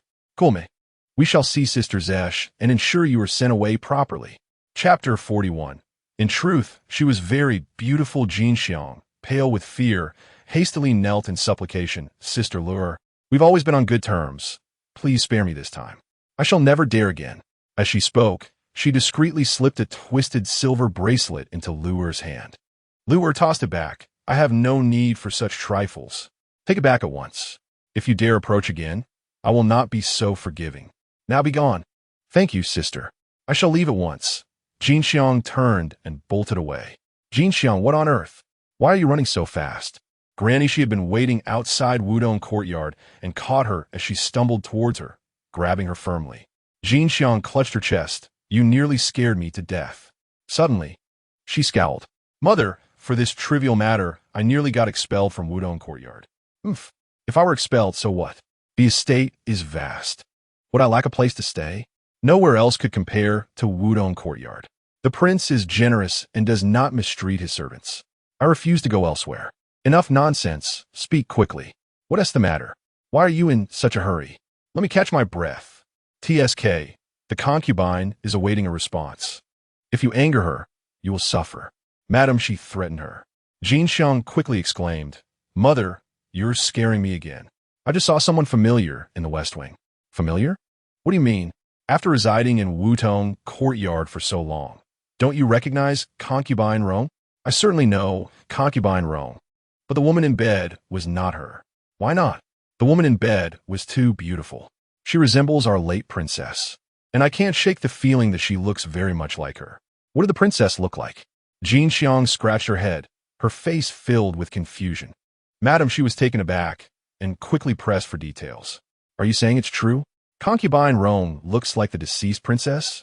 Is that really Concubine Yu? Jin Xiang's expression was one of shock. Of course. You saw the prince carry her in with your own eyes. Oh. Jin Xiang's eyes widened. Wasn't Concubine Yu supposed to be ugly and old? How did she become a young and beautiful maiden? What's going on? Could Concubine Yu be a sorceress? Is she a fairy? Be silent. Stop spouting nonsense. Answer my question. Madam, she scolded. Oh, is that really Concubine Yu? Jin Xiang murmured, until she noticed Madam's displeased expression, prompting her to hastily add, She really looks like her. Impossible. Princess Lan is already dead. I know she is dead. Then how could it be her? I meant she resembles her. I did not say she is Princess Lan. Do they truly look alike? I really can't remember clearly. I never had the privilege to serve our masters, and besides, Princess Lan spent little time in the estate. I only caught a glimpse of her twice. Useless. Madam, she cursed, hastily returning to Qingfeng Courtyard to share the news with Bai Ji. Bai Ji was astonished. You mean she is actually very beautiful? That's what Jin Xiang said. The girl isn't blind, so she shouldn't be mistaken. Madam Shi, filled with concern, continued. Jin Xiang also mentioned that Concubine Yu's true appearance resembles that of Princess Lan. What? Bai Ji was so shocked that she nearly dropped her teacup. Repeat that. Madam, she hesitated. I can't say for certain. After all, I haven't seen it with my own eyes. Jin Xiang also said she couldn't remember clearly, just that it vaguely seemed like that.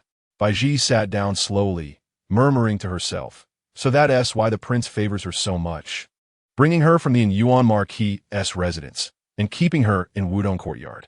It turns out it's because she resembles that little vixen, Lan Rongrong. What should we do now, concubine? How should I know what to do? Bai Ji slammed the table in fury. If I had known, I would have acted more swiftly and directly eliminated her. Madam Shi and Xinghua exchanged glances, not daring to speak. Bai Ji continued to grit her teeth. One contemptible wretch perished, and now another arises. Why does the prince favor such flamboyant and vulgar individuals? The side consort interjected. In my opinion, there is no comparison between Concubine Yu and Princess Lan. It is not worth jeopardizing your relationship with the prince over her. Mama, she could no longer refrain from advising. Concubine Yu is merely a lowly servant-born concubine, lacking even the status of a legitimate wife.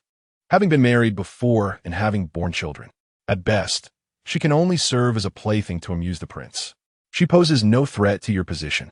Bai Ji gradually calmed down, and Mama, she continued, now that the prince harbors some dissatisfaction towards you, if we were to provoke Concubine Yu at this juncture, it could irrevocably damage your relationship with him. But I simply cannot bear it. Bai Ji retorted. She is nothing but an inconsequential trinket. What does it matter if the prince finds her interesting for a few days? The side consort urged, you must adopt a long-term perspective. Such lowly individuals should never be your concern. She assisted Bai Ji in sitting down, adding, you should now focus your energy on pleasing the prince and strive to conceive a son for him. Otherwise, once a princess is chosen from within the palace, it will be too late. What right does she have to be a princess? All those who enter the palace meet the same fate. Bai Ji declared defiantly, the position of princess belongs solely to me. As for external matters, the side consort's family could provide some temporary delay. However, within the estate, It was imperative that the side consort exert herself. Bai Ji expressed her frustration, yet Empress Lian harbors a strong aversion towards me, and she is utterly unwilling to see me as the princess. No matter how much she dislikes you, as long as you bear a son, the position of Princess Yi will be yours. With a sigh, Bai Ji lamented, if only Xian were a boy. My dear side consort, how many times have you uttered those words? Xian is a girl, an unchangeable fact. Your health is improving. It is time to think about your next child.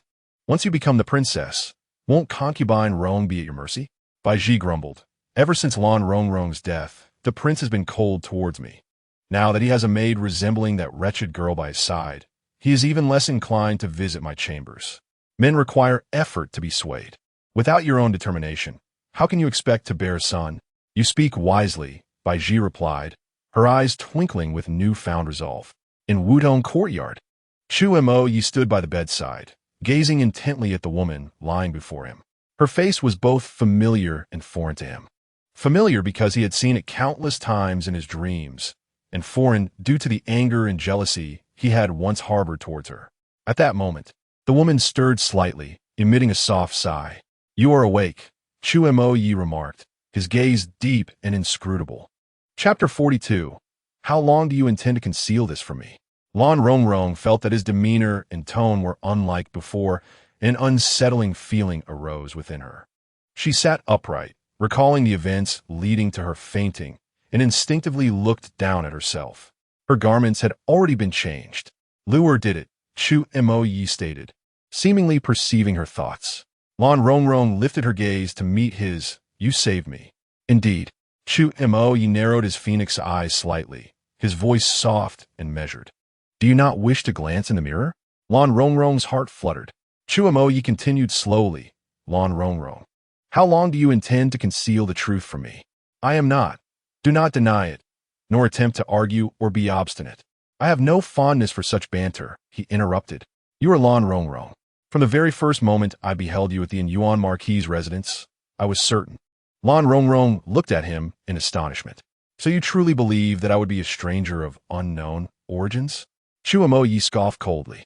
What do you take me for in your eyes? He approached the bedside, gazing intently at her, and spoke slowly. When you leapt from the cliff, did you think I would not descend to search for you? With neither a trace of life nor death, would I simply let it be? Before she could respond, he continued, I witnessed you being taken away by Song Qingchen. Why did you not pursue? I saw you resolutely leap from that precipice, and, at that moment, I thought you would rather perish than abandon your child with Song Qingchen. Perhaps by letting you go, allowing you to be with him, you would find happiness. But I am not with Song Qingchen. The Song family holds high hopes for him. They would never permit him to raise an illegitimate child with an unknown woman. Chu Mo Yi tilted his head slightly, observing her. Why do you not reveal your identity and that of your child? Perhaps the Song family would accept you. Do you truly think you could fathom the reasons for my anonymity? Chu Mo Yi's expression shifted slightly. Are you afraid that I might learn of your whereabouts and bring harm to you and the child? Did you forget so quickly that you were the one who cast the child from the cliff? Lan Rongrong's mind suddenly recalled that harrowing moment, a chill coursing through her, causing her to involuntarily shudder. It was a fear and tremor inherited from the original owner of her body. Chu Mo Yi observed her reaction closely. He spoke softly indeed. I harbored disdain for that child, yet I never contemplated taking his life, nor yours. I know it was Bai Ji who deliberately collided with you, causing you to lose your grip on the child. Lan Zongvong's gulp. Yet you have imposed no punishment upon Bai Ji, which indicates that you do not hold her actions against her. You might even feel relieved that someone has aided you in accomplishing what you wish to do, but found difficult. Huh. Chu Mo Yi curled his lips slightly. If I intended to kill that child, why would I allow you to reside in the manor to nurture him? A simple concoction would have sufficed to rid you of him. He gently lifted her chin with his finger. As the princess consort, your actions have brought ridicule upon me from the world. I have been more than indulgent and patient with you. Your capriciousness must have its limits. Lan Rongrong turned her face away. Why do you not dare to confront me? After marrying me, you have remained sullen, even after conceiving that little wildling. Apart from sending you to the manor, have I ever uttered a harsh word to you? Even now, Your heart is still tethered to Song Qingchun, yearning to leave and reunite with him. I have never contemplated being with him. I merely wish to raise my child alone, to live freely and independently, without having to heed anyone's judgment. Have I ever given you a stern countenance? Since you are well aware of my identity, why do you continue to feign ignorance? Indeed, I am aware, yet I choose to act as if I do not. I have witnessed you being treated as a mere gift by the Yuan Marquis, only to be returned to my side. Chu Moye's fingers gently grazed her smooth cheek. You are the Princess of Yi, my beloved. Why would I wish to refuse you? Where his fingers traveled, a fine shiver ran across Lan Rongrong's skin. She turned her head slightly, evading his touch. If it weren't for Bai Ji knocking me unconscious and taking me away, would you have continued to pretend you didn't know and let me go? The whims of fate are unpredictable. Chu Mo Yi did not directly answer her question. There has always been a bond between us. Since it cannot be severed, why not embrace our time together? You wish for me to stay? Do you think that now your identity is revealed, you can still depart? Chu Mo Yi appeared to smile at her naivety, his handsome yet cold visage thawing like the spring sun. Lan Rongrong fell silent. When she was merely an ordinary woman of little beauty, Baiji had already shown her no mercy. Now that her appearance and identity were exposed, how could Baiji, who once harmed her, simply let her be? Baiji's family held great power. Even the emperor relied on them. How could she evade the relentless pursuit of Baiji? Chuma ye inquit lan zongvong. Do you still believe that I would harm you and your child? No. Then, what do you wish to say? If I stay, what about the child? I can provide for the child, but he absolutely cannot enter the palace, Chu Mo Yi stated firmly. Lan Rongrong, do not overstep your bounds. You are my wife. My tolerance for that child's existence has already been a significant concession. He is still so young, I cannot simply abandon him. I have promised to care for your child. Baiji will harm him. Do you think I am inferior to Baiji? Chu Mo Yi's expression turned perilous. If you distrust me so, why not entrust the child to the Song family? Song Qingchun is still unmarried. If they were to discover that he has a son lost to the world, they would surely be eager to take him back. The child is mine. If I give him to the Song family, will I ever have a chance to see him again? No. So why pose such questions? I cannot keep him in the palace. Chu Mo Yi spoke slowly. There is another option. We can send the child to a manor under my name, entrusting him to the care of the manor's head and his wife. Before Lan Rongrong could voice her opposition, he continued, I will permit you to visit the child once a month, but publicly, you cannot acknowledge him. He will merely be considered the child taken in by the manor's caretakers. Lan Rongrong pondered this. Aside from entrusting him to the Song family, this was the only way to protect and provide for him. Chu Mo Yi added, that manor is a place even Baiji is unaware of. The child will be utterly safe there. Suddenly, Lan Rongrong asked, do you have feelings for Baiji? No. Then why do you continue to indulge her? Because she is protected by the Bai family and shielded by the emperor. Do you wish for me to rebel against the emperor now? He retorted. Lan Rongrong was rendered speechless. She was not naive enough to expect a prince to rebel against his imperial father. Have you thought this through? Chu Mo Yi inquired again, for without my protection, your illegitimate son is perpetually in danger outside. Do refrain from referring to him as an illegitimate child. Am I mistaken in my address? You are, after all, my legally wedded consort. Do not forget your station. Once, you felt shame and offered apologies for this. Yet now you assert yourself with such audacity? Lan Rongrong murmured softly. It was not my doing. Why should I feel shame? What did you say? If something unfortunate were to befall the child under your arrangements? Such misfortunes are unpredictable. Do you believe I am a deity? Chu Mo Yi replied coldly. Or do you wish for me to pay with my life for your child? I reiterate, you have no better options at present. Either you allow Song Qingchun to take the child away. Lan Rongrong pondered and said, before sending the child away, I wish to see him once more. This is not the opportune moment. When would it be appropriate? Once I have ensured the child's safety and your identity as the princess of Yi Wang has settled down, then you may see him.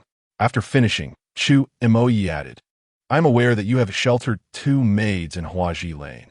I shall have them sent to the estate to work as well. I am to regain my status as Princess of Yi Wang. Since you have lost the chance to depart quietly, you must remain and continue as my consort. Chu Mo Yi's deep, Pond-like eyes gazed at her. You have no other choice. Lan zong zong sai. Chu Mo Ye's expression darkened.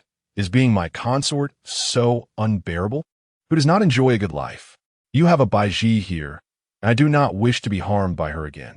So, you have no intention of pursuing the matter of her having harmed you and your son? Given the chance, I certainly would. But is now that opportunity? Chu Mo Yi stated, Here, you're the primary consort, while she is merely a secondary one. Before you, she shall always be lesser. Can I truly manage her? Lan Rong replied in astonishment. Your Highness, do you truly not see? Your two concubines have been bullied by Baiji to such an extent that one now lies better than half alive. Why should I protect those sent from the palace? Chu Mo Yi replied nonchalantly. Is it not better to let them tear each other apart? Lan zong vito. Chu Mo Yi continued.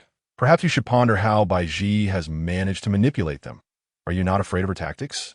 After a brief consideration, Lan Rong recalled. Baiji had her family bully the mothers of Yu Tung and Yin Tung. A married woman's support and grandeur are fundamentally derived from her own family. Chu Mo Yi said meaningfully, Lan Rong, I know you also care for your family. Otherwise, you would not have agreed to forsake Song Qin Chun and marry me. Family? The Lan family? What significance does that hold for her? Oh, I see. It is the original owner who cared. But she is not the original owner. The Lan family, in their quest for power, forced the original owner to part with her beloved childhood friend and marry the Prince of Yi. When the original owner was driven to the brink of a cliff, they did not even bother to inquire about her well-being. It was as if they had discarded a piece of refuse, even fearing that her death might not be distant enough to implicate them. What worth does such a maternal family hold? The tactics employed by Baiji to manipulate the Tung family bear no relevance for Lan Rong in her current state. Have you come to a realization? With a hint of seduction in his voice, Chu Mo Yi remarked, This year, during the spring examinations, your maternal uncle achieved the rank of Jinshi and is now serving as a scholar in the Hamlin Academy, with a promising future ahead. What would happen if he were to be suppressed by the Bai family at this juncture? Lan Rong cast him a glance. You seem to wish for the Lan family's demise. I harbor no ill will towards the Lan family. After all, they have married you to me. Chu Mo Yi replied with a faint smile. However, if such actions could incite the Lan family's resistance against the Bai family, I would find that most agreeable. Oomph. The Prince of Yi truly plays a clever game. Princess Yi, have Lu Er tidy up for you, so you may reacquaint yourself with the household servants. Chu Mo Yi extended his hand to her. After a moment of silence, Lan Rong slowly placed her hand in his palm. Suddenly, she recalled something. What about the people in my former residence? Although her memories of the original owner were scant, she was aware of the several maidservants and attendants, including her wet nurse, who had accompanied her since childhood. Chu Mo Yi explained, Your maidservants and attendants have been sent to the estate. In your absence, they could not withstand Baiji's control. Should you wish to bring them back, I can arrange it immediately. No, never mind. Lan Rong shook her head. Let Lu Er remain by my side from now on. Those maidservants were the ones most familiar with the original owner. It might be for the best that they have left. Otherwise, discovering the differences between her and the original owner could lead to unnecessary complications. As Chu Mo Yi took her outside, he remarked, I find you somewhat different upon your return. A jolt ran through Lan Rong's heart as she calmly replied, How could one remain unchanged after facing death? Chu Mo Yi fell silent. After a moment, he suddenly said, I must admit, the current you is rather more intriguing. Did the prince favor the former me? It is difficult to articulate such sentiments. Then why did you marry me? My mother once saw you at a banquet and personally requested that you become the Princess of Yi. I see, Lan Rong reflected, realizing that the marriage had been arranged by her parents. Yet, in ancient times, it seemed that all unions were akin to this. Romantic love, in this context, was often termed elopement.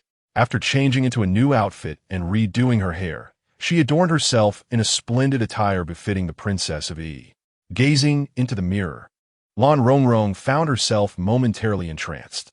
The resplendent figure, with a face akin to a lotus flower, resembled a celestial being, far exceeding her expectations in beauty. Liu stood evistrok, calling him Auntie, you are truly, truly stunning. She's not my aunt, Chu Mo Yi entered the room. Liu Ia, perplexed, asked, "Does the prince no longer wish for Annie to act as an aunt?" "Certainly not," Chu Mo Yi replied, casting a sidelong glance at the maideness face. "For she is the princess of Yi." Liu was left speechless. Chu Mo Yi personally took Lan Rongrong's hand, leading her back to the Yilan courtyard, a place named after her surname. As they traversed the space, all the servants were rendered speechless by the sight before them. The princess consort of Yi had returned. Chapter 44. Forcing the child into another's family tree. The news spread like wildfire throughout every corner of the Yi Wangfu. The nearly lifeless members of the Yueding family were so astonished that they sat upright. Those who were reconciling the accounts, the Yuding family members, dropped their ledgers in shock. The most dramatic response came from Bai Ji of Qingfeng Courtyard. She seemed to blink, her expression momentarily bewildered, and slowly inquired, "Xinghua, what did you just say?" Xinghua, pale-faced and stammering, replied, "She is back. She is back. Who has returned?" The stern voice of Mammy she rang out, her tongue straightened, demanding clarity. "Speak clearly. One word at a time." "The princess," Bai Ji whispered. "Has a new selection for the princess been made in the palace?" "It is not a new princess. It is the one from before. The one who is dead."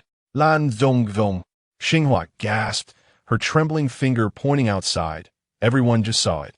"The prince returned with Princess Lan to Yilan Courtyard." "What nonsense are you spouting?" Bai Ji struck Xinghua across the face. "That wretched woman is dead. If you continue this absurdity, I shall tear your tongue out." The slap was delivered with nearly all her strength. Xinghua fell to the ground, weeping. Everyone in the manor witnessed it. How could I dare deceive the concubine over such matters? If the concubine does not believe me, she could go to Yilan Courtyard and see for herself. The princess can find me. How can I go? At this point, do not concern yourself with that. "Mammy," she said softly, "I have long suspected something was amiss with Concubine Rome. Reflecting upon it now, Concubine, do you remember the name of Concubine Rome?" "Zonglan."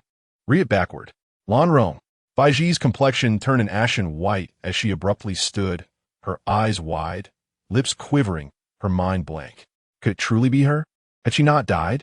After leaping from such a high cliff, she had returned unscathed. This was impossible. Absolutely impossible. Bai Ji refused to accept this reality. Yet upon deeper reflection, from the moment Concubine Rome appeared until now, the prince's various behaviors suggested he might have already uncovered her identity. It all made sense. With the prince's temperament, how could he have casually brought back an ugly and aged widow from outside, and kept her in his own Wutong courtyard? That wretch must possess an extraordinary fate. She survived that. Bai Ji's fury nearly crushed her silver teeth. Wait. Bai Ji suddenly recalled something, her face turning even paler as she hastily grasped Mammy Shi's arm.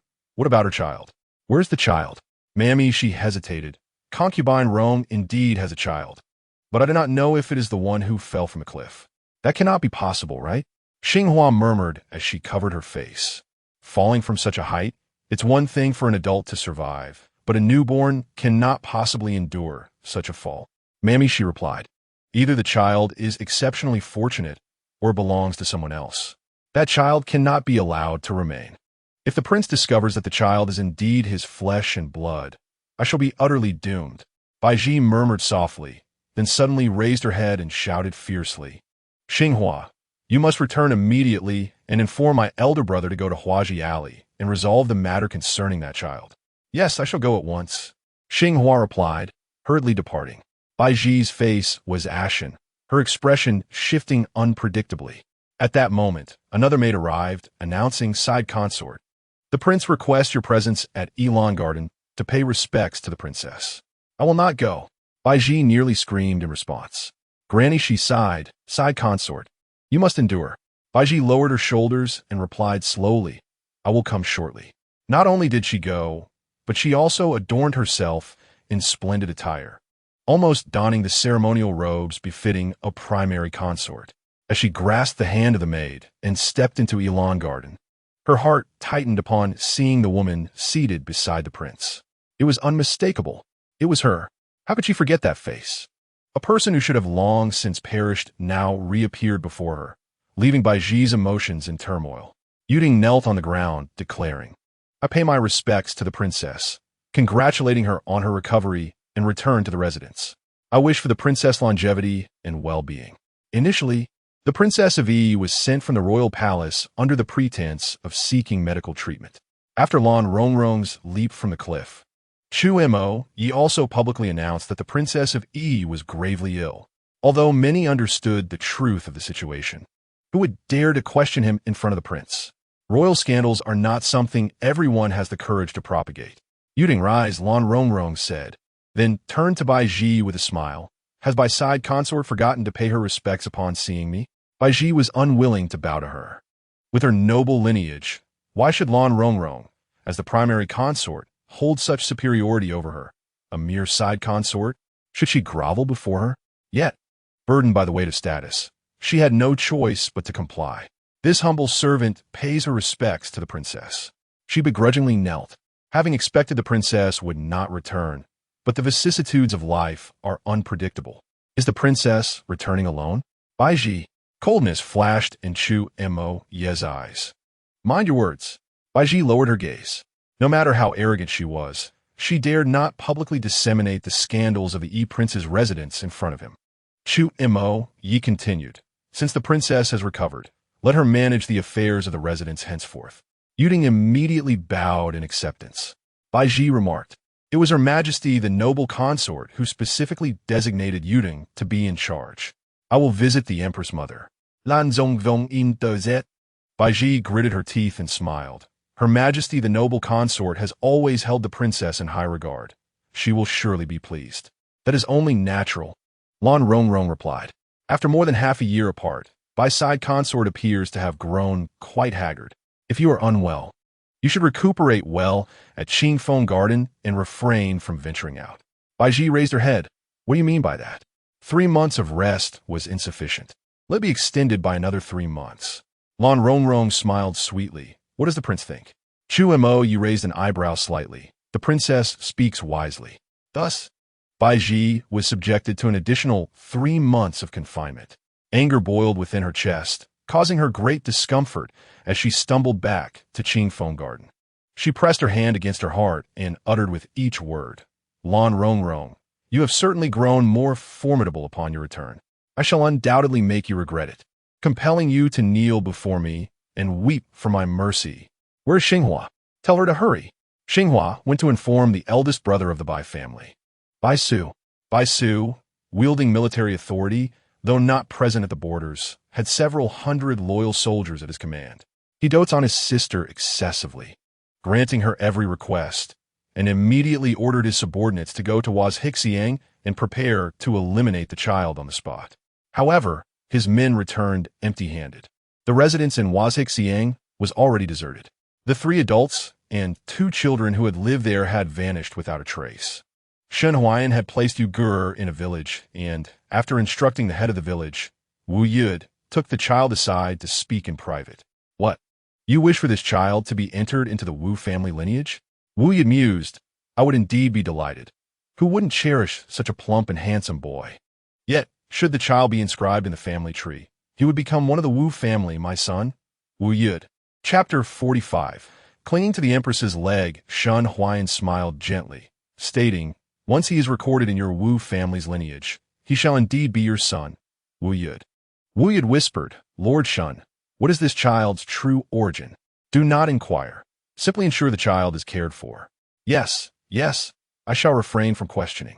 Wu Yud, holding a position as the head of the village under the Prince of Yi, possessed a certain level of discernment, knowing what should be known and what should remain a mystery.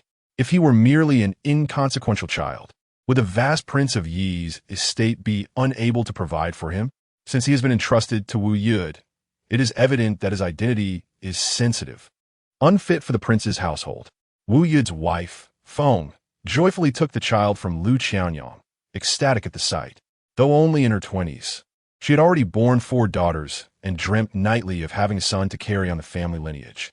Now, with this exquisite, chubby boy in her arms, how could she not feel elated? However, Lu Qianyang, filled with reluctance and sorrow, implored Shen Huayan repeatedly, does Our Lady know of this matter? Rest assured, she is aware. The arrangement for all of you to reside in this village was made with her consent, Shan Huayan replied with a smile. This village is prosperous, and the accommodations provided are commendable. You will still receive the monthly allowance of 2 taels as per the lady's agreement. That is not what concerns me. I wish to know how our lady fares at the royal residence. Lu Qianyang pressed on. The lady is well. In time, she will come to visit the child.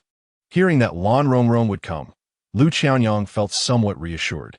Yet, regarding the notion of having Yu Gu'er bear the surname Wu and enter their family tree, she remained hesitant and unwilling.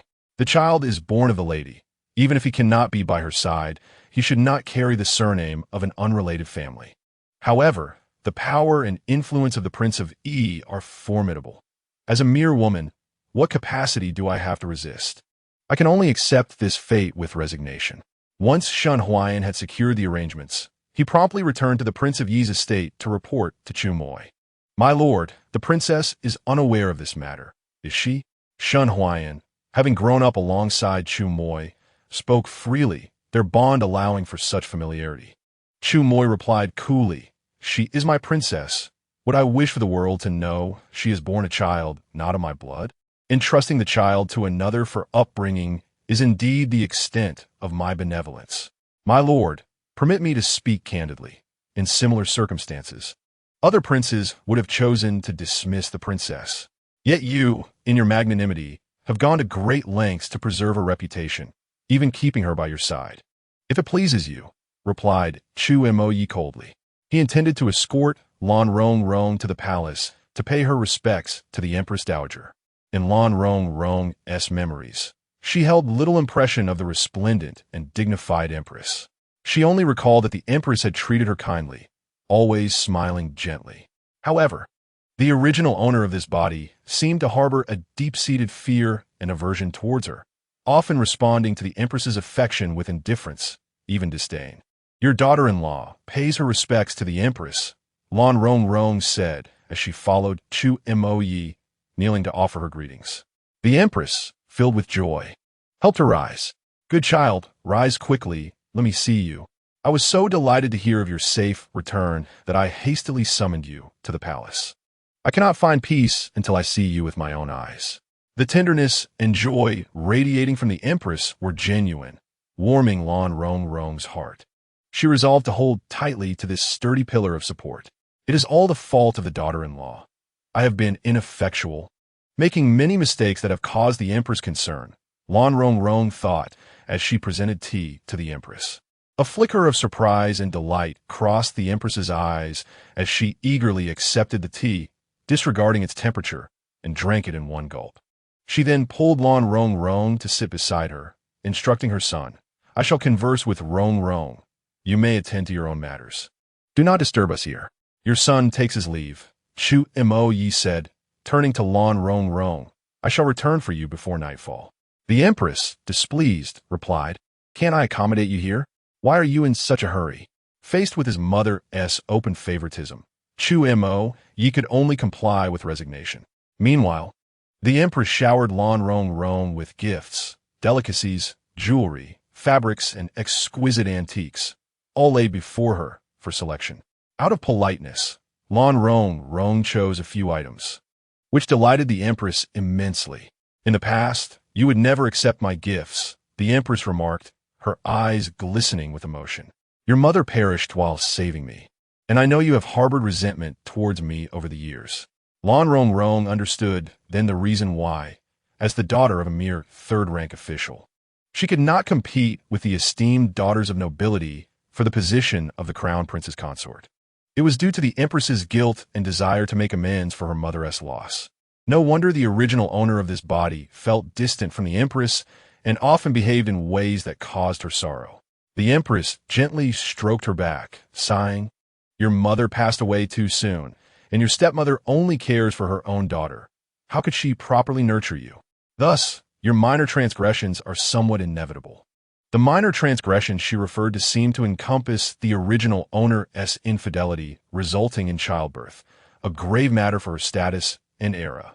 Yet the empress displayed boundless tolerance, even indulgence. Tell me, is the child you bore a boy? Yes, Lan Rongrong obediently acknowledged. And where is the child? Being raised outside, she admitted. Alas, the empress sighed, you have suffered greatly. Currently, Prince Yi has only one daughter. If this boy were indeed his biological child, it would be splendid. The young prince is still in his prime and is likely to have a son. Lan Rongrong could only offer her some comfort. The urgency of the moment was palpable. Why? Lan Rongrong was perplexed. Concubine Lien cast a glance outside and lowered her voice. This is a secret I share only with you. Do not speak of it elsewhere.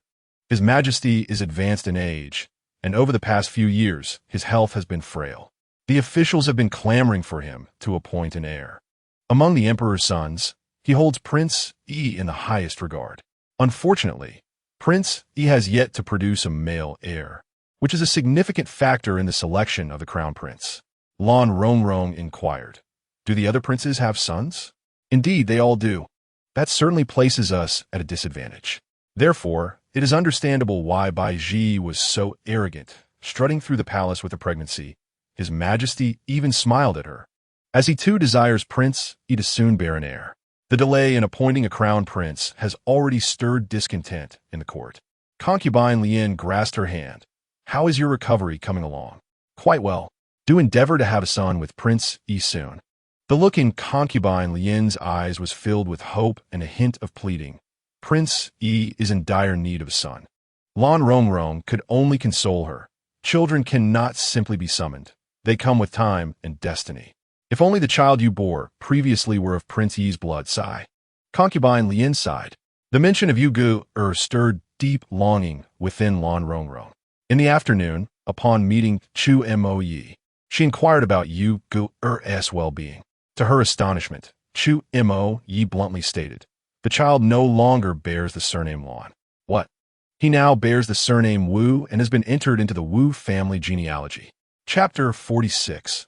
The arrival of family members. Lan Rongrong was taken aback, gripping the sleeve of his official robe, demanding, clarify this. Why has Yu Gu been entered into the Wu family genealogy? Which Wu family? The head of the village, Wu Yud. Why? You must explain. A surge of anger welled up within Lan Rongrong, wishing to strike down this presumptuous man before her. Chu Mo Yi glanced at her delicate fingers, gently brushing her hand away, straightening his robe, and remarked, consider this carefully. I am doing what is best for him. What good is this? He is my son. He bears the surname Lan. Lan Rongrong retorted angrily, I will go to the village now and bring the child back. Do you wish for him to grow up bearing the stigma of being a bastard? Chu Mo Yi replied coolly, the prince's residence does not lack for food for him, as long as you can bear the consequences.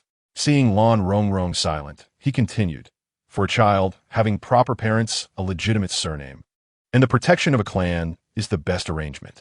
Unless you wish for him to live in shame and scorn, I want to raise him by my side. Under what pretense? As an adopted son, or whatever it may be. You are merely deceiving yourself. Chu Mo Yi said coldly, and I will not permit it. He grasped her chin. If you care so deeply for that little bastard, do your utmost to avoid quarreling with me over him. Should you provoke my wrath, I shall have him killed. You, I mean it. Chu Mo Yi's eyes glimmered with coldness. As my consort, do you feel no remorse for having borne a child with another? If you possess even a shred of remorse, you ought to exhibit a modicum of humility and refrain from defying my royal arrangements. Her chin was visibly pinched, reddening under his grasp. Chu Mo Yi released her, declaring, for me, the most prudent choice will be to make him vanish. What do you think, princess? Lan Rongrong fell silent for a moment before inquiring, is there still a chance for me to reclaim him? Certainly, but it can never be in the open. In private, he may call you mother, and you may refer to him as son. I shall turn a blind eye. I understand. The princess truly displayed her understanding of the situation. Huh? Lan Rongrong retorted with her customary sarcasm. Chu Mo Yi rubbed his nose and asked, what did mother say to you? She urged me to bear a son for you. Chu Mo Yi was taken aback by her candor, clearing his throat awkwardly. Indeed, his mother had longed for a grandchild. But you already have Xianjie. Xianjie is a girl. And what of it? Does your family have a throne to inherit? At this juncture, Lan Rongrong paused, realizing that they indeed had a throne to contend for. She shifted the subject, saying some individuals are simply destined to be childless. Such matters cannot be forced. Why stir up trouble in the first place? Let Yu Gur serve as your son. Wouldn't it be advantageous to leverage him for the title of crown prince? Yu. Chu Mo Ye's expression shifted. Noticing his rising ire, Lan Rong Rong quickly raised her hand. I was merely speaking nonsense. Please disregard it. The sky appeared to threaten rain, prompting her to hastily depart, fearing she might truly provoke this infuriating man into actions she could not accept. Observing her retreating figure, Chu Mo Yi raised an eyebrow. This woman, who once displayed timidity and silence, never revealing her desires, had seemed a lifeless automaton. Even when pressured by her family or oppressed by Baiji, she remained voiceless. Despite her beauty, she had appeared hollow and uninteresting. Now, however, the emotions reflected in her eyes were unmasked. Her face, as exquisite as a peach, shone with cleverness and mischief, as if a painting had come to life. Previously, he had regarded her solely as the princess consort, his only sentiment towards her being anger at her perceived betrayal. Yet now, he found himself compelled to understand who she truly was. Upon returning to the prince's residence, he was greeted by a throng of servants bowing in respect. Entering Elon Garden, Lu Er led 2 maidservants, who swiftly assisted her in shedding her garments, removing heavy hair ornaments, and taking off her shoes and stockings. She had to do nothing, already reclining comfortably on a bed adorned with luxurious silks and quilts. A young maid fanned her, while Lu Er presented a bowl of pleasantly cool mung bean soup. Feeding her a spoonful, "The sun is quite fierce outside, princess. You must cool off." Gazing at Lu Er's charming face and feeling the coolness from the basin and fan, Lan Rong Rong felt herself nearly ensnared by this insidious, sweet temptation. "Princess, will you not summon Sister Z and Sister Hong back?" Lu Er inquired. These 2 had been the original owner's personal maidservants. Lan Rong Rong pinched her delicate cheek. "No need. You shall remain by my side henceforth." Lu Er was both astonished and delighted, with a hint of bashfulness. "Ever since you, my lady, have regained your noble status, everyone in the manor addresses me respectfully as Miss Lu Er or Sister Lu Er." Sister Lu Er seems quite pleased. "Even my parents have remarked on my good fortune. I was originally following my aunt, but unexpectedly, I have become associated with a person of high standing." Lu Er huffed, asserting that they would no longer dare to suggest suitors for me, as my discerning eye is the finest. Lan Rong Rong was amused by her banter. At that moment, a young maid outside announced, "Your Highness, the uncle, aunt, and cousins have arrived." "Who?" Lan Rong Rong momentarily failed to comprehend. Lu Er murmured aside, "It has been quite some time since the princess has been away from the manor, and the Lan family has not visited. Now that she has returned, they come post-haste." Lan Rong Rong suddenly understood. They were the maternal relatives of the original owner. The original owner had lost her mother at a young age, and her father, Lan Chongda, soon remarried to Lady Lu. Within a year of her arrival, Lady Lu bore a daughter. The couple cherished this daughter profoundly, lavishing her with affection, yet neglecting the eldest daughter left by the first wife. Growing up in such an environment, it was no wonder the little girl developed a timid disposition, harboring resentment towards the concern shown by Concubine Yu. As for the eldest son left by the first wife, being the sole male heir of the Lan family, he was naturally cherished. Under the relentless influence of Lady Lu and her daughter, Lan Yuner, Lan Guangxi's focus was solely on his half-sister, completely disregarding his biological sister. When the original owner and Song Qingshun were mutually enamored, Lan Guangxi was fully aware of the affair, yet instead of aiding her with her father, he encouraged her to marry into the prince of Yi's residence. Lan Rong Rong did not hold fondness for these vague memories left by the original owner. To her surprise, the Lan family's audacity was thicker than the city walls. Upon hearing of her return, they had the audacity to pay a visit. After some contemplation, Lan Rong Rong said, "Lure, prepare my attire. If I were to outright refuse my maternal family at the door, I would be chastised the next day as a heartless ingrate." As evening approached, the weather remained sweltering. Lan Rong Rong donned a simple yet soft satin gown, neatly tying her long hair up, exuding a refreshing simplicity as she headed to the front courtyard. Chapter 47. I am your true brother. On her way, she encountered Jiji, Zhiji first performed a bow, then smiled. The prince has heard that the Lan family has come and specially sent me to inform the princess that should she wish to avoid them, he would send someone to dismiss them. Lan Rongrong smiled. After all, they are my maternal kin. I must meet them. Zhiji offered. Allow me to accompany you. My lady. Observing Li's, Liu instinctively stepped aside. Although she was the princess's personal maid, Zhiji represented the prince and thus held a higher status. The prince's consideration for the princess was evident, and Liu would not lack the insight to recognize this. Lan Rongrong then grasped Zhiji's hand. Your assistance is much appreciated. Miss Zhiji, the princess should not be so formal with her maid. Zhiji shifted to support her arm, smiling. I feel that ever since the princess returned to health, she has become more cheerful and much brighter in spirit. Lan Rongrong replied with a smile. Perhaps it is because my health has improved, allowing my mood to lighten. Indeed, taking good care of oneself is of utmost importance. As the two conversed, they made their way to the flower hall in the front courtyard. Lan Chongda sat steadily, yet his mind was somewhat restless. He held a teacup to his lips, but hesitated to take a sip. Lu Shi sat beside him, her hands clasped around a handkerchief, her expression indifferent and devoid of any discernible emotion. Lan Guangxi and Lan Yun'er stood by the window, whispering to each other, occasionally breaking into laughter. Upon hearing footsteps, they both turned towards the entrance. A figure clad in a soft, bamboo green gown, cinched at the waist with a green silk sash, entered gracefully. Her flowing, raven hair was merely held in place by a light-hued jade hairpin. Her lips were naturally tinted a rosy hue, her brows delicately arched, and her eyes sparkled like cold stars. Since the age of 11 or 12, she had garnered a modest reputation as a beauty in the capital. No matter how many times Lu Shi beheld her stepdaughter, she could not deny her beauty. However, it was merely beauty, in Lu Shi's recollections. Her stepdaughter's timid disposition and somewhat petty demeanor were devoid of grace, leaving her feeling hollow and uninteresting, merely a pretty face with little substance.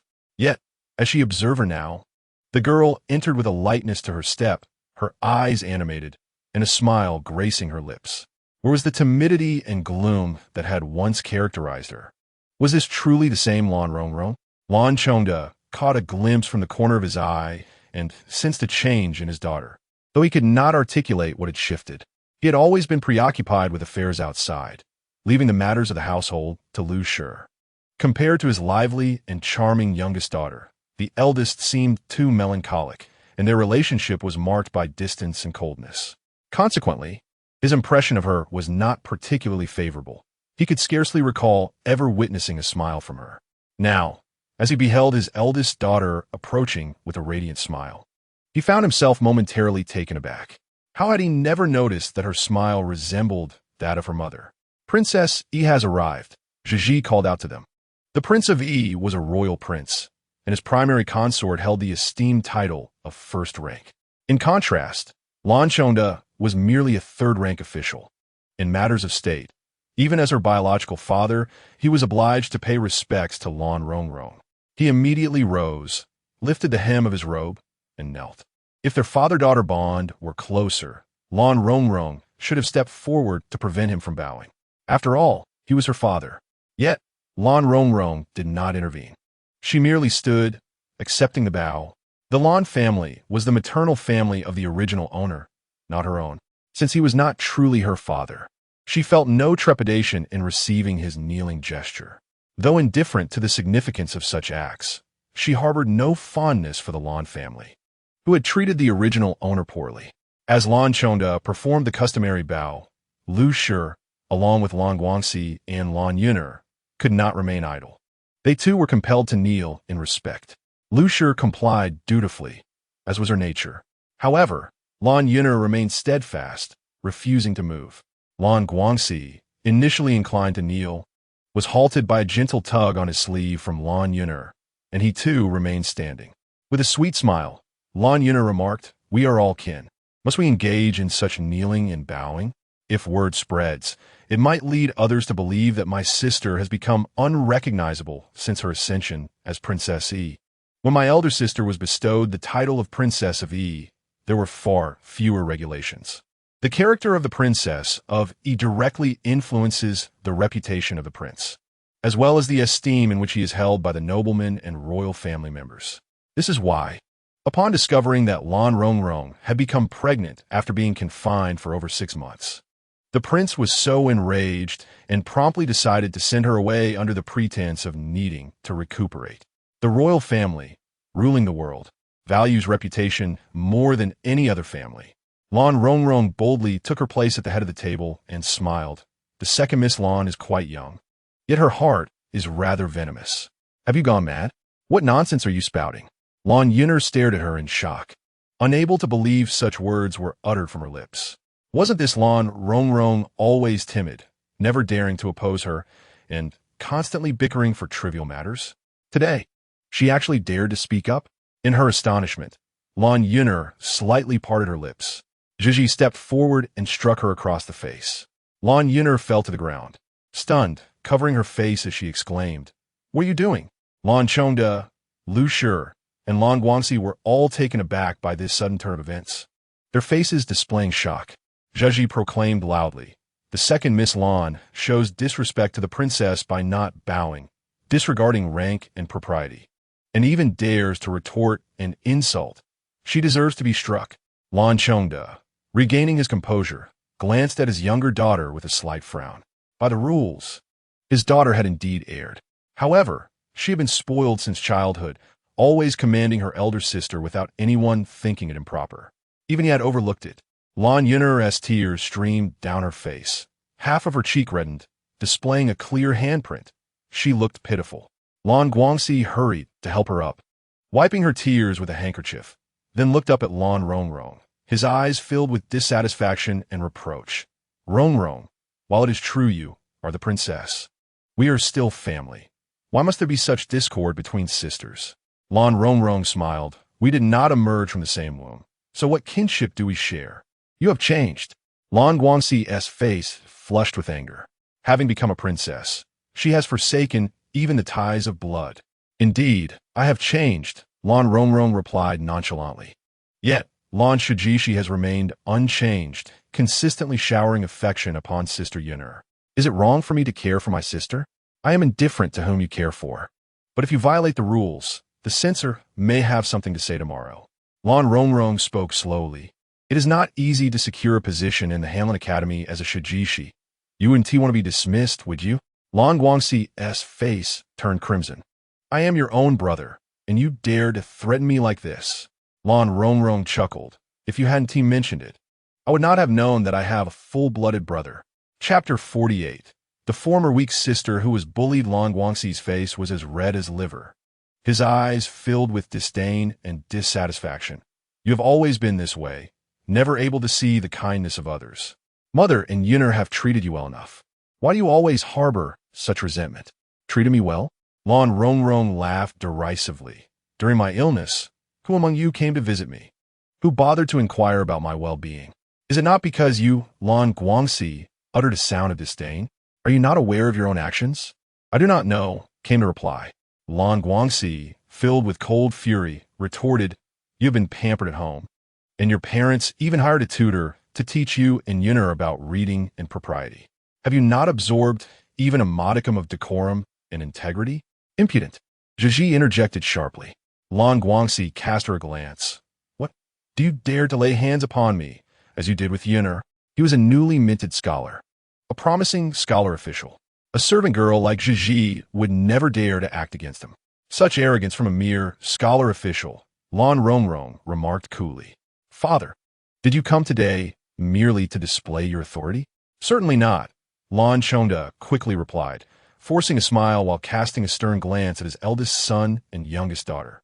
"Have you too forgotten your manners? Do not forget to pay your respects to the Princess Yuan." Reluctantly, Lan Guangxi and Lan Yuner performed a curtsy, though they refrained from kneeling. Observing the red handprint on her daughter's cheek, Lu Shi felt a pang of sympathy but could only smile and say, "Rongrong, we heard that your health has greatly improved, and the prince has brought you back from the other garden. We were concerned and came to see you. You seem in good spirits. Your complexion is rosy, even more handsome than before." "Thank you for your concern," Lan Rongrong replied indifferently. "Lan Zhongdawen, Zongvong. Although you now hold the esteemed title of princess, a gentleman governs the world through filial piety. Having passed the national rites, do you now disregard familial ethics? Leaning back comfortably in her chair, Lan Rongrong smiled lightly. Father, your criticism is valid. I have indeed been thoughtless. Mother, please sit and enjoy some tea. Her tone, though softened, carried an unmistakably indifferent air. Lucier awkwardly took a seat and added, I wonder how the prince is faring? Well, Lan Rongrong replied succinctly. Noting his busy schedule, he should not be disturbed. Lucier smiled. Rongrong, how is Concubine Bai faring these days? Suddenly mentioning Bai Ji stirred something within Lan Rongrong. Yet her smile remained intact. Concubine Bai is currently reflecting in solitude. It is hard to say how she fares. Lan Chonda furrowed his brow. Rongrong, have you had a falling out with Concubine Bai? There is no conflict, she replied. If that is so, why has the Bai family recently targeted our Lan family? Lan Guangxi's tone held a hint of accusation. It must be that you have offended the eldest daughter of the Bai family. Oh, Rongrong, you must apologize to Concubine Bai at once and seek her forgiveness. Scholar official, are you commanding me? Lan Rongrong's beautiful almond eyes glimmered with a frigid light. I am the legitimate wife of Prince Yi. She is merely a concubine. Should I apologize to her? Have you discarded all notions of propriety? Lan Guangxi frowned in displeasure, baffled by the transformation of his once silent sister who used to acquiesce to every arrangement. Lan Rongrong rose. If your sole purpose in visiting today is to demand an apology from me to Concubine Bai, then you may leave. Rongrong, Lan Chonda called after her, his tone tinged with helplessness. You have grown increasingly distant from us. We are family, bound by blood. We ought to support one another. Father speaks truly. Lan Rongrong's expression was rather indifferent. However, I failed to perceive the essence of mutuality in this situation. During my times of adversity, my family exhibited nothing but disdain and animosity towards me. Now that you require my support due to unforeseen circumstances, your double standards are glaringly evident. This predicament arose solely from your own missteps. Lan Guangxi could no longer contain his frustration and exclaimed, had it not been for your lack of discretion and your ambiguous relationship with Song Qingshan, which incited the wrath of His Royal Highness, none of this would have transpired. Now, the prince has graciously welcomed you back, yet you fail to engage in self-reflection and instead lay blame upon us. With a sharp clap of her hands on the table, Lan Rongrong retorted, Lan Guangxi, do you possess any sense of shame? Was it not you who pressured me to marry His Royal Highness? Lan Chonda chuckled wryly. Goodness, Rongrong, have you harbored resentment about this all along? To be made a princess is something that countless noble ladies in the capital would covet, yet you seem displeased? My father is completely innocent. Did I not express my dislike for His Royal Highness and my desire to wed Song Qingshan? Suddenly, images flooded Lan Rongrong's mind. She recalled the original owner of her body kneeling in the courtyard, pleading with Lan Chonda to support her union with Song Qingshan, while he remained cold and unyielding. Lu Shi sighed mournfully. How could we refuse when the beloved consort Lien has taken a liking to you? Nonsense. Consort Lien never coerced you. It was you who sought wealth and status. Lan Yuner could not help but interject loudly. If it were not for your marriage to His Royal Highness, would you possess the luxurious life and exalted status you enjoy now? You treat our father and mother with such disdain. Lan Guangxi scoffed. Perhaps it would have been better for Yuner to marry the prince, rather than raise such an ungrateful wretch. Yuner's face flushed with embarrassment. Lan Rongrong replied coolly, regrettably, he did not find you appealing. Yuner's expression shifted from red to one of awkwardness and indignation. Enough. Lan Chonda abruptly stood up. Since the princess is unwilling to assist, we cannot compel her. However, I wonder if she still remembers the anniversary of your mother's passing? Of course. Well, at least you still recognize filial piety. Lan Chonda softened his tone. In half a month, it will be the anniversary of your mother's passing. Do return to pay your respects. Although she departed early, she spared no effort in raising you. Lan Rongrong remarked, had my mother been alive, I would surely be faring better than I am now. Lu Shi felt a wave of discomfort. Her words seemed to disregard the sacrifices she had made for the Lan family over the years. Lan Chonda, then produced a list and stated, 6 months ago, when you faced adversity, the prince returned your dowry. This dowry was left to you by your mother. You should take it back. As Lan Rongrong examined the dowry list, an inexplicable sensation welled up within her. Somewhere deep within, she felt a warm and tender gaze from her biological mother. Lan Chonda continued, there is a shop that your mother established. It was disturbed yesterday by people sent by the Bai family, who claim to have suffered harm from the goods sold there. They demand compensation and threaten legal action. Compensation is manageable, but a lawsuit. Oh dear. Chapter 49. How I envy you. He refrained from further comment and let out a deep sigh. Lu grasped Lan Rongrong's hand, her eyes brimming with tears. Rongrong, please help the family. Your father's and brother's futures depend entirely on you. The moral coercion was ineffective. Lan Rongrong coldly withdrew her hand and replied, however, since you have brought this up, I must ask why my mother's shop is not included in my dowry. Lan Guangxi, unable to endure any longer, retorted, the dowry given to you by the family is already more than sufficient. Why must you be so insatiable? Just because the family has arranged for you to become the prince's consort and enjoy such a noble life, do you feel so aggrieved? Skolalang, do not be so agitated. Look at yourself. Do you truly appear to be in a position to plead? Lan Rongrong said leisurely, as long as that shop belongs to me, I shall certainly do my utmost. Originally, that shop was indeed yours, but because of your tender age, the family managed it on your behalf. Lu hastily interjected. Once we return home, I shall send someone to deliver the property deeds. Mother, that is unacceptable, Lan Guangxi exclaimed. Stamping his foot, Lan Rongrong let out a cold laugh. What are you laughing at? Lan Guangxi demandait angrily. Lan Rongrong inquired slowly, in the eyes of our deceased mother. Do you not consider yourself a thankless wretch? Lan Guangxi's expression darkened immediately. Enough. Let us cease this quarrel, Lan Chonda interjected. Rongrong, when you have the time, speak with the prince again. Another day, when the prince is free, I shall accompany your brother to pay our respects. Understood. Then we shall take our leave now. Lan Chonda furrowed his brow and walked out. Lu sighed and followed Lan Chonda, while Lan Guangxi stormed off in anger. Lan Yun'er approached her sister and whispered, Sister, you seem quite formidable now. All thanks to you, Lan Rongrong replied. Lan Yun'er took a deep breath. What if the rumors about your ambiguous relationship with Song Qingshan were to spread? Lan Rongrong blinked. What would happen?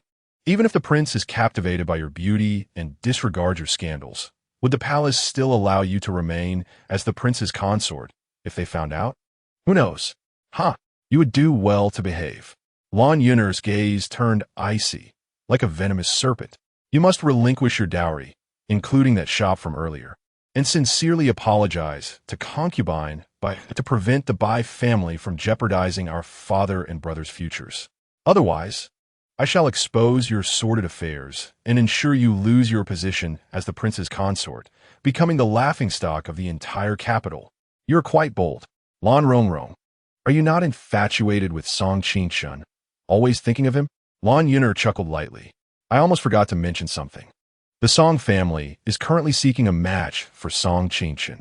Do you know who old Madame Song has her eye on? Given your words, if I cannot deduce it as you would be utterly shameless. Lan Yun'er laukit in exasperation.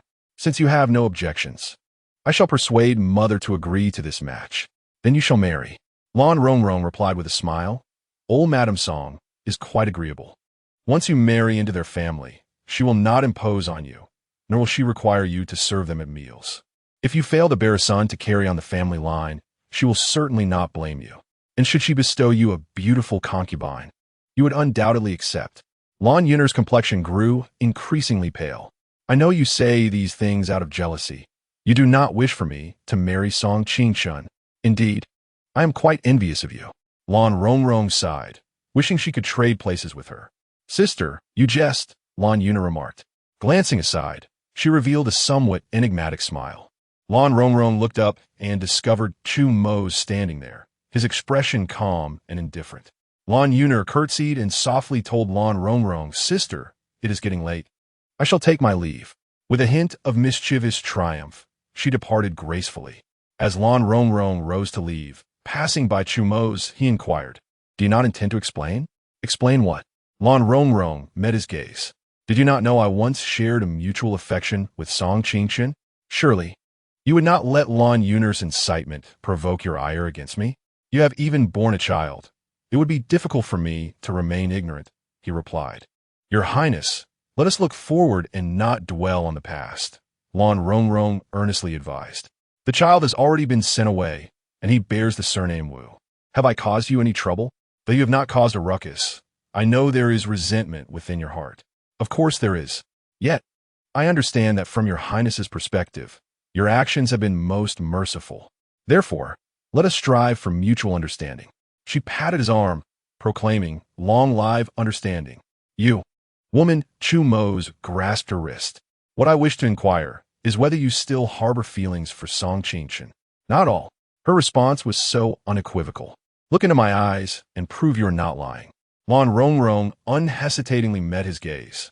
Her eyes were round and bright, with lashes elegantly curled. There seemed to be a brilliance akin to cold stars within them. Chu Mo's paused, involuntarily averting his gaze, remarking, You are indeed forthright. One who has committed no wrongful deeds has nothing to hide. Huh, have you not committed your share of wrongs? Chu Mo's retorted with a cold laugh. I truly regret that when I first learned of your pregnancy, I was so beguiled by your tears that I did not compel you to terminate the child. After all, the child is innocent. Lan Rongrong's tone softened. Your Highness, I have a request. Yes, I wish to see the child. Absolutely not. Chu Mo's expression darkened suddenly. Your constant concern for that child only proves you have not forgotten Song Qingchen. I could easily eliminate that child if I so wished. You once promised me that I could visit the estate to see the child once a month. You also assured my mother that you would bear me a son. Have you fulfilled that? Giving birth is not as simple as eating or sleeping. It cannot merely be summoned into existence at will. How did you and Song Qingchen so easily have a son? Chu Mo's approached her, whispering, From this day forth, you shall attend to me each night until you conceive. Lan Rongrong's expression shifted slightly as she pushed him away. You said you would not force me to do anything. After a moment of silence, Chu Mo stated, As the princess consort, this is one of your duties. If you cannot bear me a legitimate heir, I shall lose my claim to the throne. He gently raised his hand and lifted Lan Rongrong into his embrace, whispering softly in her ear, Tonight, I shall serve the princess in her bath. Chapter 50. Changing Men. Uncertain outcomes, let me go. Lan Rongrong struggled and jumped down from him. Chu Moyue, I am now the princess of Yi. How can I command respect in the Yi prince's residence if you act like this? Her hairpin was askew, her breath uneven. Chu Moyue regarded her disheveled appearance with crossed arms and a faint smile. What is it? Now that you are a princess, am I not allowed to touch you? If I refuse, you cannot. But what if I insist? Then I shall go weep before my mother. Lan Rongrong raised her hand to adjust her crooked hairpin, clearly indicating that her mother loved her more than he did. Ah, so now you have some audacity. I somewhat regret restoring your status. But I must ask you, with this demeanor, how do you intend to bear children?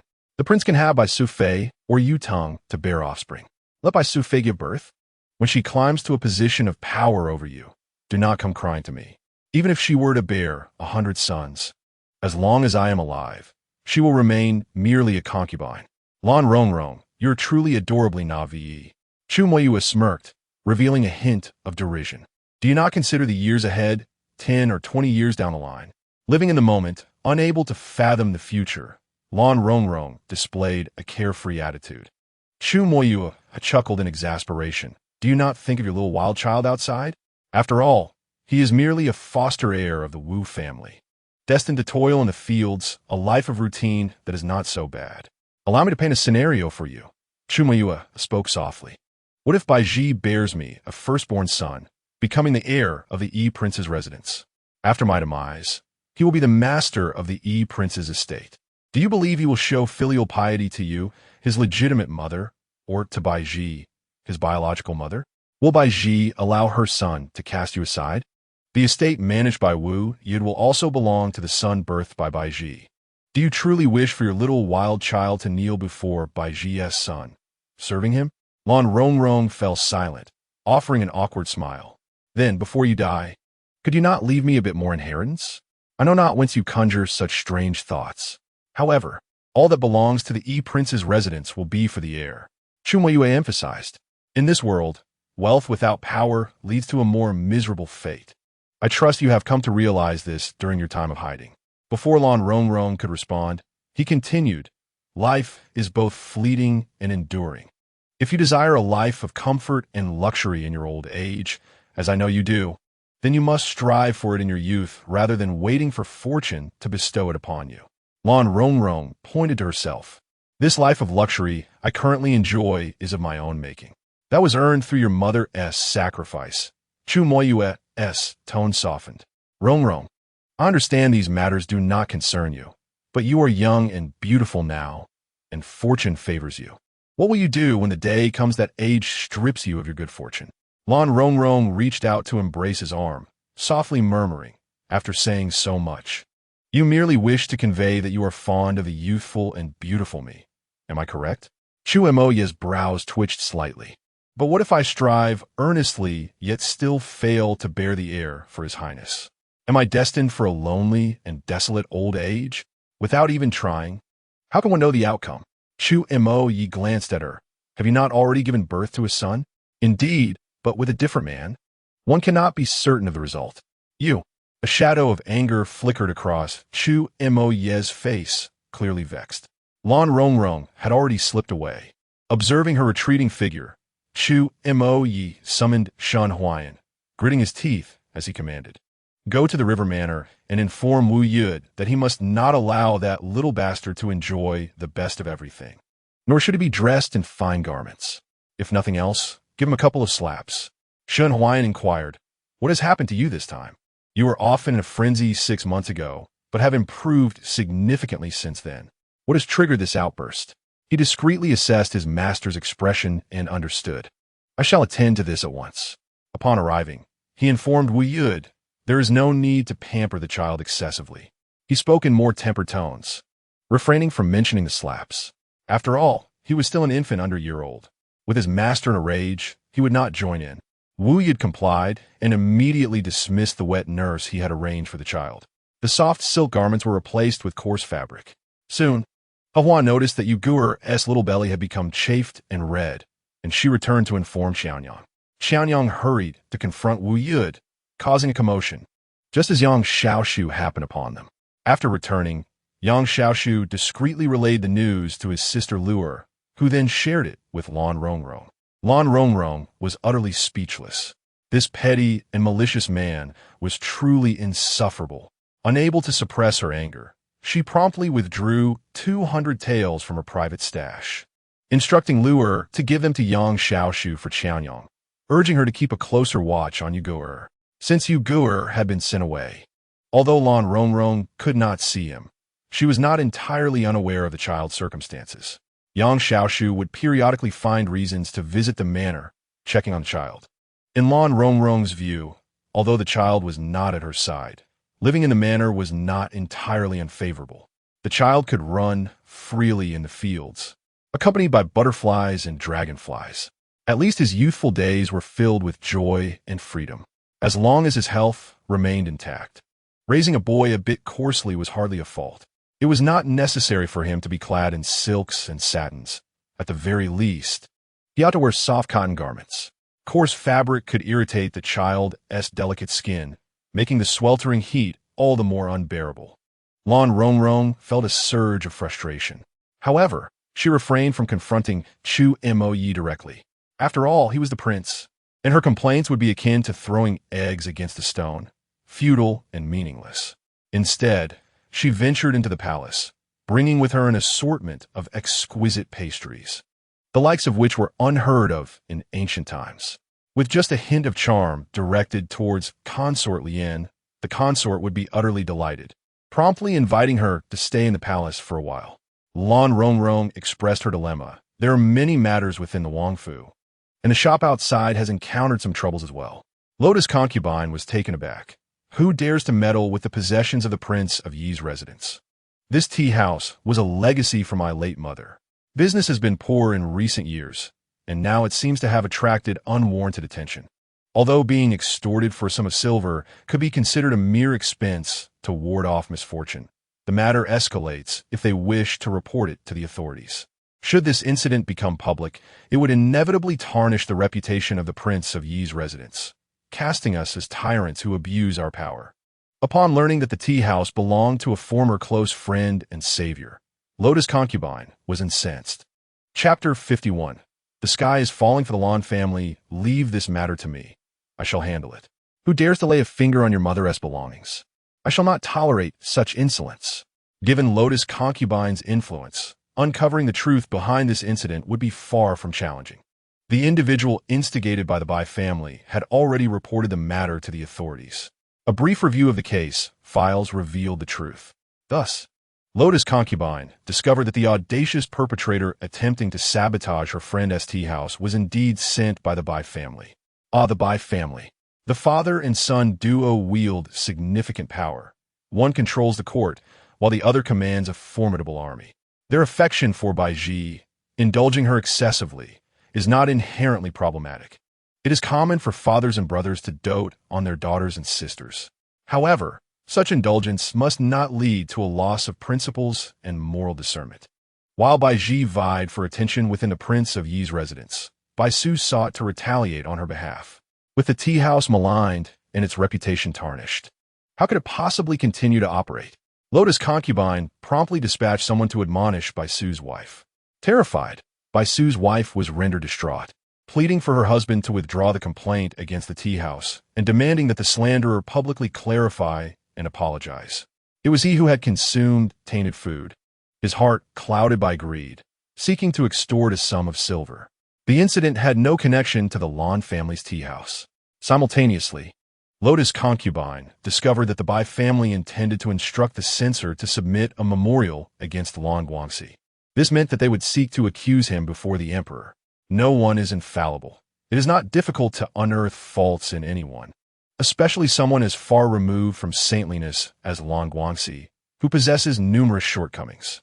The role of a censor, dedicated to the art of impeachment and oversight, is well suited for such endeavors. Should Lan Guangxi be impeached, he would be compelled to draft an explanation. If he fails to clarify, he would have no choice but to resign to preserve his dignity. While this may seem trivial and unjust, it is the harsh reality. The reason censors, despite their low rank, hold considerable renown lies in this very dynamic. At this juncture, unity among allies becomes paramount. Navigating the court without connections is an arduous task. Lotus Concubine inquired of Lan Rongrong. Rongrong, do you require my assistance in resolving your brother's impeachment memorial as well? No need, Lan Rongrong swiftly declined. These petty slanders in business are matters my mother can assist with, but we must not interfere in court affairs. Furthermore, Lan Guangxi's arrogance warrants a lesson. Lotus Concubine, ever perceptive, grasped her intent. Lan Rongrong merely wished to reclaim her late mother's possessions and had no desire to aid the Lan family. Very well. You shall stay with me for the next few days. Just as I was feeling quite bored, you are here to keep me company. Thank you, dear mother. You are truly too kind to me. Alas, whenever I think of your mother, I feel that no matter how much I cherish you, it will never suffice. The noble consort, Lian, gently caresses her back, asking if the Prince Yi treats her poorly in the royal residence. The Prince Yi has been very kind to me. It is I who was foolish in the past 2 years, making many mistakes. You are still young, and your stepmother is not easy to deal with. Only caring for her own daughter. Consort Lian scoffed, wondering how they could even dream of marrying into the Song family with such attitudes. She brought a delicacy to Lan Rongrong's lips, who, with her mouth full, mumbled that she had heard the old lady of the Song family was quite fond of Lan Yun'er. The relationship between the Song family and your Lan family has always been good. Unfortunately, your ancestors did not achieve much, leading to your family's decline. Consort Lian said slowly, recalling that you grew up alongside Song Qingshen, and both families once had thoughts of a matrimonial alliance.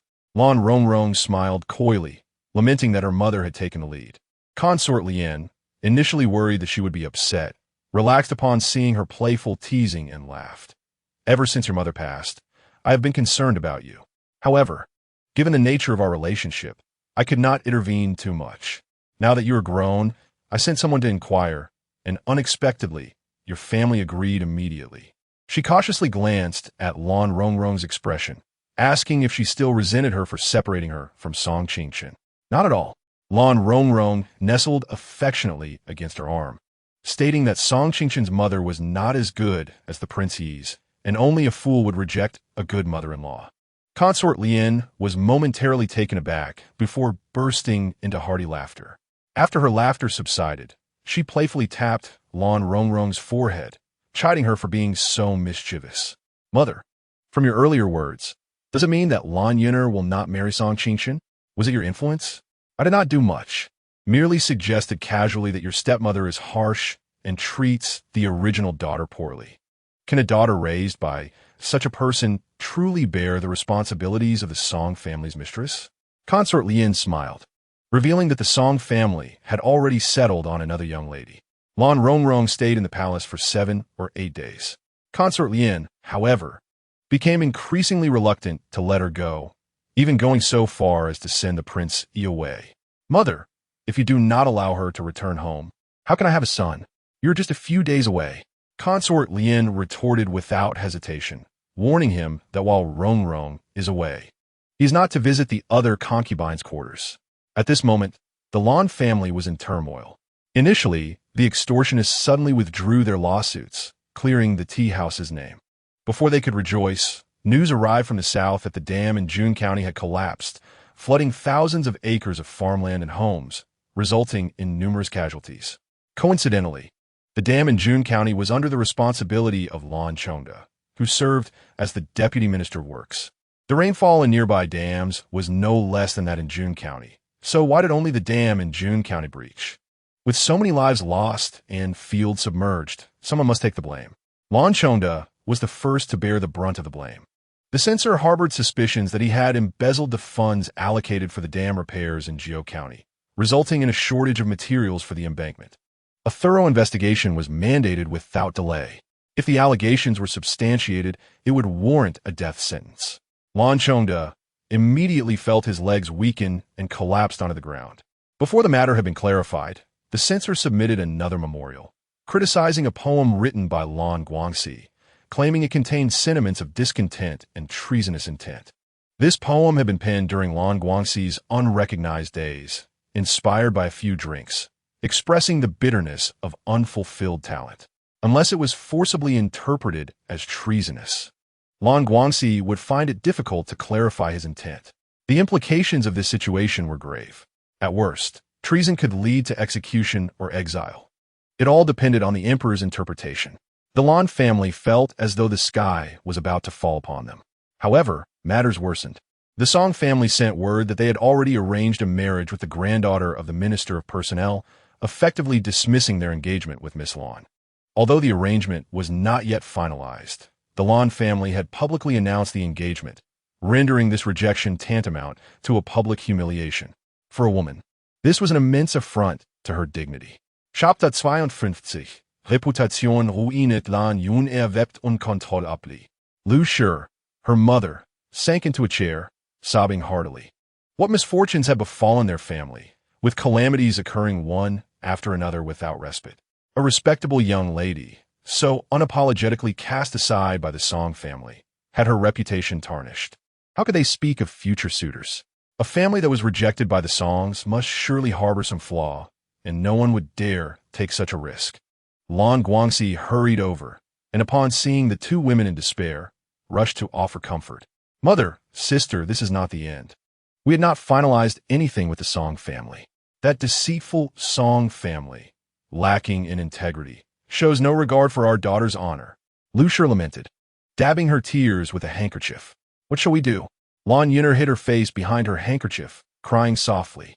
A flame of indignation ignited within Lan Guangxi. I shall not forgive Song Qingchen.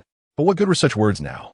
Lu Shi sighed repeatedly, saying, it will be challenging for your sister to find a suitable match in the future, unless you, Guangxi, achieve success and rise in status. With a title, everything would improve. Lan Guangxi forced a smile. Mother, we cannot afford to consider my sister's marriage at this moment. Lan Yun'er looked up. What do you mean, brother? Their father's situation, regarding the dam breach in Jiao County, was still under investigation with no resolution in sight. If the outcome proved unfavorable, Lan Guangxi's expression darkened. The memorial accusing me of treason remains in the emperor's hands. He hesitated to finish the thought. Lu Shi and Lan Yuner shivered at the mention of treason, a term that instilled fear and dread. This was a crime punishable by annihilation of the entire family line. No one, young or old, would escape its grasp. In comparison to these grave matters, Lan Yuner's marriage seemed trivial. If life itself were at stake, what value held marriage? In the stormy turmoil enveloping the Lan family, no suitor would dare approach her.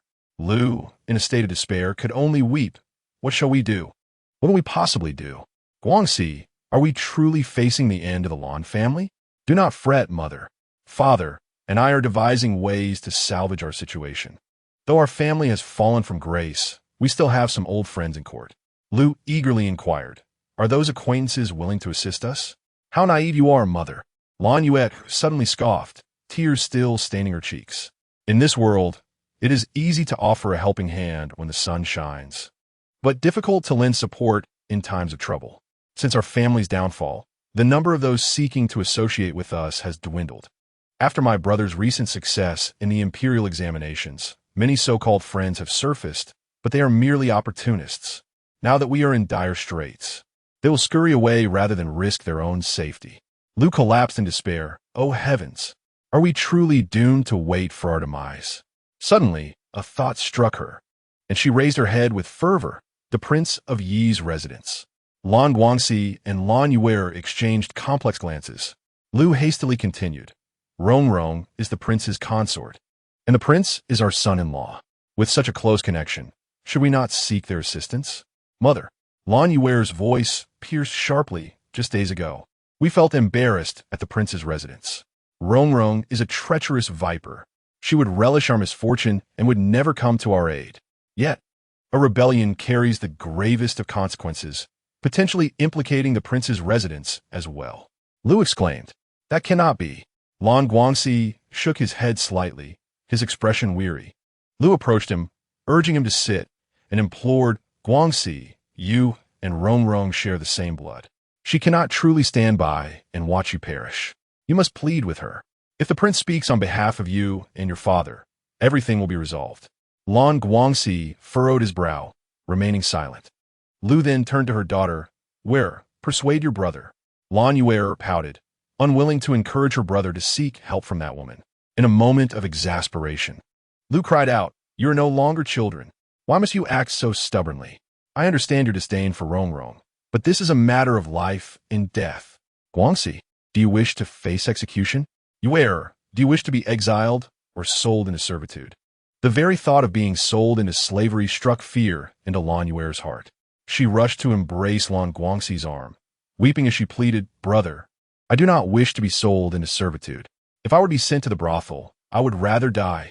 Seeing his beloved sister tremble and weep, Lan Guangxi felt a pang of anguish. He patted her back gently, reassuring her, do not be afraid, even if I must sacrifice my pride to plead with Rongrong, I will not allow you to suffer. Brother, I knew you cared for me most. Lan Yue sobbed as she clung to him. Stay here with mother. I will go out now. Returning to his own courtyard, Lan Guangxi washed his face and changed his attire before seeking out his father, Lan Chongde. Ever since the flood disaster in Juning County, Lan Chongde had been impeached and was now confined to home, awaiting the investigation results from the Ministry of Justice, the Supreme Court, and the Supervisory Court. He isolated himself in his study, consumed by despondency and despair. Hearing my son mention that he intended to plead with the Prince of Yi, he lifted his head and spoke in a hushed voice. Rongrong harbors considerable animosity towards us. Perhaps she is unwilling to seek assistance from the prince. I found myself perplexed, wondering what offense our family had committed against her. Lan Guangxi felt a growing agitation. Had we deprived her of sustenance or clothing throughout her upbringing? Now that she has matured, our family has arranged for her to marry the most esteemed prince. What could possibly justify her animosity towards us? After a moment of silence, Lan Chongde finally spoke. A few days ago, I saw Rongrong. She still bears a scar on her forehead. What? Lan Guangxi was bewildered by his father's sudden mention of this. Lan Chongde ignored him and continued. That year, When Yinner was around 6 or 7 years old, she insisted on learning to ride horses. Yu secretly acquired a chestnut pony for her and had Rongrong hold the reins on the side. As a result, Yinner startled the horse, causing it to kick Rongrong, leaving her bloodied and bruised. Lan Guangxi frowned. I recall that incident as well. Yinner did not intend to hurt her. She was merely a child, riding for the first time. Surely, she would not harbor resentment over such a trivial matter. Lan Chongda shook his head and, after a prolonged silence, remarked, Rongrong was only 8 at that time. Lan Guangxi, feeling increasingly vexed, asked, Father, what exactly are you trying to convey? Suddenly, Lan Chongda opened a drawer and retrieved a tattered talisman, saying, This is the talisman Rongrong obtained from the temple back then. Lan Guangxi took it, noticing his name awkwardly stitched upon the worn fabric. The talisman was grimy and old, with deep brown stains upon it. On the day Rongrong was kicked by the horse, she had clutched this talisman tightly, staining it with her blood. Lan Chongda closed his eyes, speaking in a subdued tone. Lan Guangxi was taken aback. The two sisters were only 2 years apart in age, yet he had always shared a close bond with his younger sister, Lan Yinner, showering her with affection. His stepmother, Lu, had treated him kindly, even taking him under her wing for 2 years. The bond between him and Lan Yinner deepened with each passing day. What had Rongrong been doing at that time? His memories grew hazy. He only recalled that his elder sister often seemed sullen, possessing an eccentric and stubborn disposition, which made him reluctant to engage with her. His father frequently took Lu and them on outings, leaving Rongrong at home. Suddenly, he was reminded of a time in early spring when his father had taken him out to enjoy the blossoms. Before they departed, Rongrong had timidly asked him to bring back a branch of peach blossoms. Their mother had adored peach blossoms, yet following her passing, his father had cut down all the peach trees, solely because his stepmother disliked them. At the time of their mother's death, Rongrong had been too young to comprehend her affinity for peach blossoms. Perhaps, in her innocent heart, she had inherited their mother's preference. Lan Guangxi found himself lost in thought. At that moment, he was eager to escape her presence and hastily agreed to her request, yearning to embark on their journey. They had enjoyed their outing thoroughly. Upon their return, when he saw Rongrong waiting expectantly at the door, he suddenly remembered her request for peach blossoms. As she looked at him empty-handed, the sparkle of anticipation in her eyes dimmed instantly. Brother, what are the peach blossoms? When do I have to bring you peach blossoms? Are you not tired of your incessant weeping? Lan Guangxi distinctly recalled the moment he lost his temper and scolded Rongrong to tears. Why did he react that way? He had always believed it was due to his annoyance with his perpetually sobbing younger sister. Yet, upon reflection, it was clear that his outburst stemmed from his own failure to keep his promises, having forgotten the commitments he made to her. Was his anger a futile attempt to mask his shame for being untrustworthy? Yinner offered the leftover snacks to Rongrong, claiming it was an apology from her brother. But Rongrong simply swatted the treats away and ran off. This left Yinner in tears. Lan Guangxi, even more infuriated, hurried to comfort his younger sister. And from that moment on, he became increasingly reluctant to engage with his elder sister. So many years had passed, and yet the memories resurfaced unexpectedly. However, that was not the last time Rongrong sought his help. Before her marriage, she wept once more, pleading with him to persuade their father to allow her union with Song Qingshan. He perceived her as naive. Who would dare refuse a proposal from a favored consort? Did she wish for her father to oppose the consort, jeopardizing their entire family? Furthermore, was not the status of prince far superior to that of a mere military general like Song Qingshan? Her stubborn refusal was nothing short of rebellious. She knelt in the courtyard for an entire day and night, eventually fainting from exhaustion. Upon regaining consciousness, she ceased her resistance and quietly married. It was not until more than 6 months ago that news arrived from the prince's residence, stating that Rongrong had behaved improperly and had fallen gravely ill, necessitating her transfer to a separate residence for recuperation. Improper conduct? Was her relationship with Song Qingshan truly ambiguous? At that time, Lan Guangxi could only view his elder sister as a disgrace to the Lan family. He wished fervently that the Lan family had never known such a sister and found it unbearable to acknowledge her as his blood.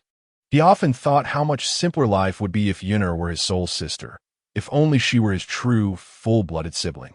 Now, he found himself compelled to seek out this sister who brought him such shame. As Lan Guangxi rode past the Liao's dim sum shop, he noticed a queue forming at the entrance.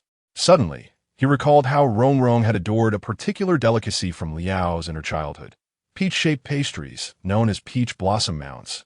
Exquisitely crafted, yet exceedingly rare. Due to their intricate preparation, Liao's only produced a limited 10 boxes each day, selling out quickly. For her 10th birthday, Rongrong had wished for a box of peach blossom mounds, but the family had forgotten to purchase them in advance. Later, after she fell into a coma, their father had ordered a box specifically for her. After consuming those pastries, she had ceased her lamentations, declaring her willingness to marry Prince Yi. With these thoughts in mind, Lan Guangxi dismounted and entered the shop through the back door, presenting the shopkeeper with a banknote of 100 taels, requesting a box of peach blossom mounds for himself. Normally, the pastry sold for merely 3 taels a box. Do not pretend you do not have any. I know you prepare a few additional boxes each day for those not to be trifled with, Lan Guangxi stated confidently. The shopkeeper, pinching the banknote, chuckled, "Young master, you are indeed one of those not to be trifled with. Please wait here a moment." Moments later, he obtained the peach-scented snow. Upon stepping outside, he cast a glance at the individuals waiting in line to make reservations. In this world, absolute fairness has never existed. Holding the peach-scented snow, Lan Guang thought of the prince's residence and asked a young servant at the gate to relay his message. Recognizing him as the brother of the princess, the servant did not dare to be negligent and hurried to the second gate to inform another servant there. This servant then conveyed the message to a matron in the back courtyard, who sought the maidservant from Elan Garden, who in turn went to find Lu'er. Lu'er personally came out to inform Lan Guang that their princess had entered the palace and had yet to return. Lu'er said, neither humble nor arrogant, that Lord Lan should come back in a few days. Lan Guang frowned, inquiring when she would return. The maid did not know. Lu'er smiled, explaining that the noble consort cherished the princess and had kept her at the residence for several days. Even the prince could not bring her back. Lan Guang glanced at the box of delicacies in his hand and handed it to Lu'er, stating that it was for the princess and asked her to inform her upon her return that he had matters to discuss.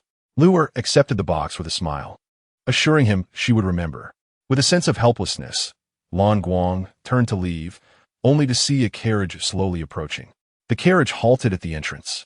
Upon seeing this, Lu'er was both surprised and pleased. The princess has returned. She hurriedly stepped forward to greet her. Lan Rongrong peeked out, grasping Lu'er's hand as she descended from the carriage. "What is that you are holding? It looks quite exquisite," remarked Lan Rongrong. Liu asked me that, saying it was a gift from Lord Lan, and he was still here. Following her gesture, Lan Rongrong indeed spotted Lan Guang standing at the entrance. "No rewards without merit. Lord Lan should take the items back," she said, walking past him directly. Lan Guang stepped forward. "Rongrong, I have something of great importance to discuss. I have no interest in the affairs of your Lan family. Do you not care that our mother's efforts were in vain?" Lan Rongrong halted. "What did mother leave behind?" What do you mean?" "Our mother hoped I would achieve great success and rise to prominence." Lan Guang, "You truly are a man-child," Lan Rongrong scoffed, turning to leave. Those were mother's last words. Lan Guang grasped her arm firmly, raising his voice. "She wished for me to study diligently so that I could care for and protect my sister." Chapter 54. Why is my sister's cry so piercing? Lan Zongvong Bao Set, turning to scrutinize him from head to toe. Lan Guang felt his face gradually redden under her gaze. Lan Rongrong let out a cold laugh. "How dare you utter such words? Let me guess, the sister mother entrusted you to protect. It must be Lan Yun'er, right? When our mother, Yi, passed away, Lan Yun'er had not even been born. It cannot possibly be Lan Yun'er. Mother instructed him to study hard and to protect and care for his sister. He indeed worked diligently, achieving remarkable success in the imperial examination and entering the prestigious Hanlin Academy. His future was bright. Yet, he failed to uphold his promise to protect and care for his sister, the very sister he had completely neglected since their stepmother, Lu, entered the household. From the time my sister was 1 until she married at 15, he never once contemplated the solitude in which she grew up.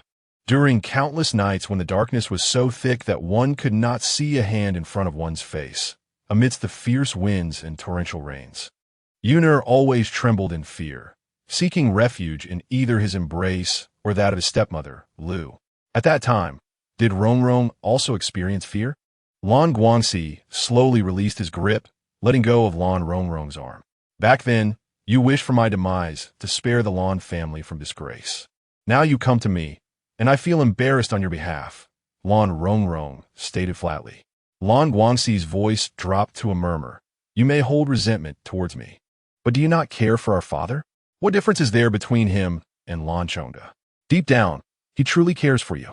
If I cannot perceive it, then it simply does not exist, Lan Rongrong retorted coldly, as Jiuning County was submerged, destroying thousands of acres of farmland and claiming the lives of countless citizens. If this calamity indeed stemmed from Lan Chongda's corruption and dereliction of duty, should he not be accountable for these lives? Father is not that kind of person. Since you believe he is innocent, there is even less reason to plead for him. Lan Rongrong replied coolly, I have faith that the court will uncover the truth. I fear, however, that someone may deliberately muddy the waters and frame our father. Then allow me to offer you a suggestion. Lan Rongrong inched closer and whispered, Ride to the temple now, light incense for the Bodhisattva, and beseech for blessings upon your family. You, Lan Guangxi was incensed, his face turning pale.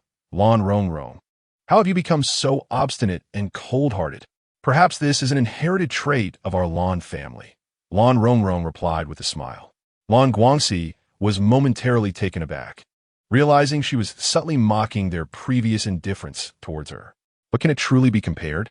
Lan Guangxi was left speechless with anger when he suddenly snatched the box from Lu's hands. I still remember that you adored this treat, so I purchased it for you. Even if I were to feed it to the dogs, I would at least receive a bark in return. He hurled the box to the ground. The fragrant peach pastries spilled forth like a cascade of snow. The delicate pink petals of the peach flowers became misshapen as they tumbled to the earth, scattering and becoming soiled. Lan Guangxi gazed at the scattered delicacies. A fleeting emotion of regret washed over him as he lifted his head, only to find that Lan Rongrong had already turned away and departed without a glance. The pastries he had purchased for 103 taels of silver did not even warrant her attention. Once, she had acquiesced to a marriage for the sake of such a box of pastries. She had truly changed. Lan Guangxi, despondent, returned and sat in the corridor, lost in thought. Brother. Lan Yuner rushed over, her skirts in hand, upon seeing his gentle and understanding younger sister rushing toward him. The wounds on Lan Guangxi's heart softened slightly. He quickly stood, ready to embrace her. However, Lan Yuner halted a meter away. With urgency, she asked, Brother, how is it? Did you see Lan Rongrong and His Highness, the King of Yi? I only saw Lan Rongrong. Recalling the scene at the gate of the Yi Wangfu, a wave of melancholy washed over Lan Guangxi. Lan Yuner eagerly inquired, What did she say? Is she willing to plead with His Highness on our behalf? Lan Guangxi slowly shook his head and sat down once more. What is it? Lan Yuner felt a sense of urgency. Brother, why is that woman, Lan Rongrong, unwilling to help? She harbors resentment towards our family. But didn't you say you would ask her? I did ask. You asked her. And yet she still refuses to assist? Lan Yuner's voice carried a sharpness. Why? Lan Rongrong could never deny your requests. In the past, whenever you asked her to give me something, she never refused. Lan Guangxi felt a throbbing pain in his head, but endeavored to soothe his sister. Yuner, do not fret. I will consider alternative solutions. What other solutions could there be? Lan Yuner's voice trembled with a hint of tears. I have already been rejected by the Song family. Now father is in trouble. And why must you insist on writing those nonsensical poems? Lan Guangxi stared at his sister in astonishment, as if he were meeting her for the first time. Yuner, you once praised my talent and enjoyed my poetry. How has it now become mere nonsense? If you wish to write poetry, why not pen verses about romance and beauty? Why resort to writing rebellious poems? You could endanger our entire family. Yuner, what I write is not rebellious poetry. If it were not, how could those officials dare to falsely accuse me? Do the dignitaries in the court and the emperor himself not see through it? Lan Guangxi's temples throbbed, his headache intensifying. He replied helplessly, there are many matters in the officialdom that you do not comprehend. I can only assure you that I have not written rebellious poetry. Time will vindicate my innocence. I do not care about your innocence. Our lives are at stake. Lan Yuner cried, her sobs echoing. You're going to get me killed. Suddenly, Lan Guangxi felt a wave of exhaustion wash over him. Throughout their lives, he had always coddled and indulged this sister of his. His kindness was a reflection of Lu's good treatment of him. As she had said, he must care for his sister. Yet, why did her cries pierce his heart so acutely? His fingers suddenly clutched an old safety talisman. Though he often found his elder sister unlikable, petulant, and prone to tears, she had always believed in him unconditionally, even when he deceived her, claiming that his most treasured possession was lost outside. Prompting Rongrong to brave the hailstones to search for it, she had gone. She returned battered and bruised, timidly confessing that she had failed to find what was most important to him. Lan Guangxi held the talisman tightly, murmuring, "Why can't you believe in me like Rongrong does?" What? Lan Yuner's incessant weeping abruptly ceased, her expression one of shock. "Brother, what'd you just say?" "Nothing." Lan Guangxi took out a handkerchief and gently wiped her tears. "Yuner, one must bear their own burdens. I will certainly not implicate our family." "Is that truly the case?" "Yes." Lan Guangxi salet cela. "If that day does come, I will ask Father to remove my name from the family register and banish me from the Lan family. That way, you will not be entangled in this." Chapter 55. I can resolve all family crises, Lan Yuna pouted. "Will that even work?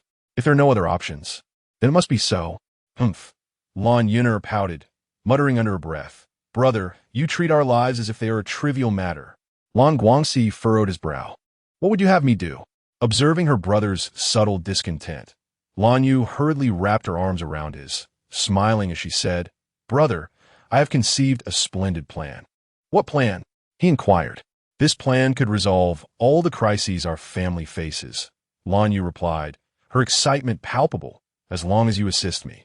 "Do tell," he urged, though skepticism lingered in his voice.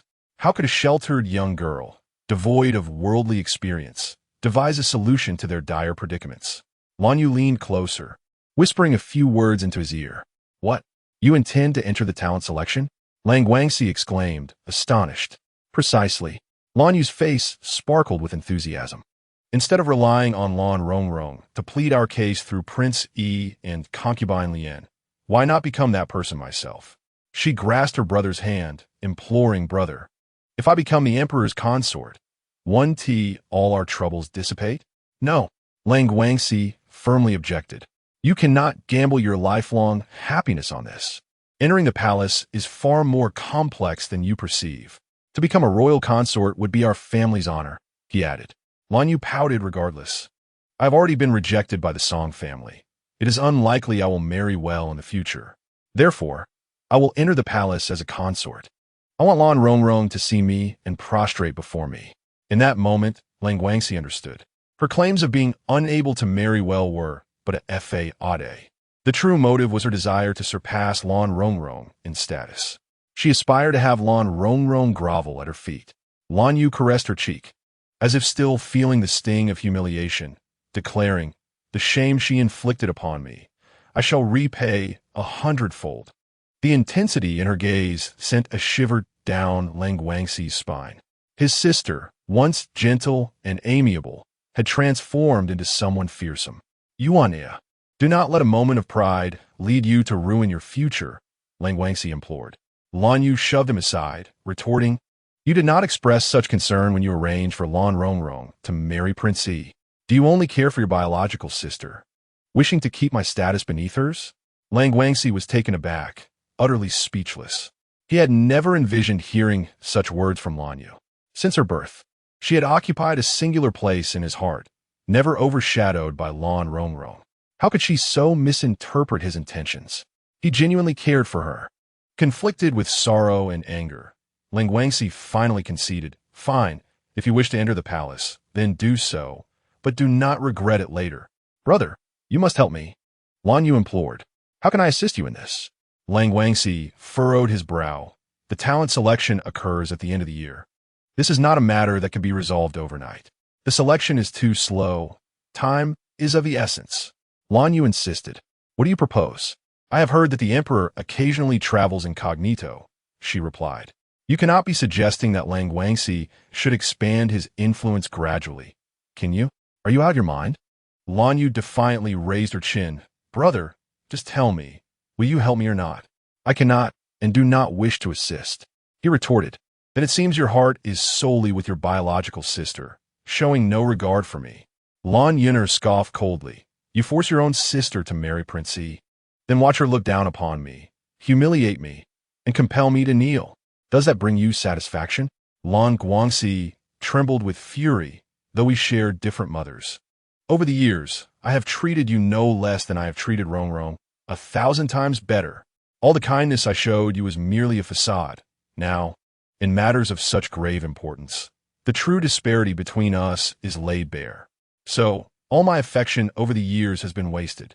He stamped his foot and turned to leave. Brother, Lan Yuner cried out sharply.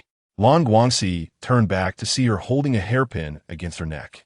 If you do not help me, I shall end my life before you. Since I have been jilted, and with your refusal to assist, I would rather die now than be exiled or sold into slavery or prostitution. The sharp pin had already drawn a small bead of blood on her fair neck. Lan Guangxi was horrified and rushed over. Yuner, put down the hairpin. Please, do not do anything foolish. You promise to help me. Lan Guangxi gritted his teeth. Fine. I will help you. Satisfied, Lan Yuner lowered the hairpin. Lan Guangxi glanced at the drop of blood on her neck, but felt no urge to tend to her. In ordinary circumstances, even if she had merely skipped a meal or lost a single strand of hair, he would have been distressed for days. Sighing, Lan Guangxi was perplexed by his own feelings. He spoke softly. I will go out now to gather information. You stay at home and await my news. Do not act recklessly. Our parents would not bear it. All right, I understand. You must go quickly. Stop wasting time with your ramblings. Lan Yuner urgit impatiently. Lan Guangxi Dawen. First going to the treasury to withdraw 5,000 taels of silver, with their father confined at home awaiting an investigation.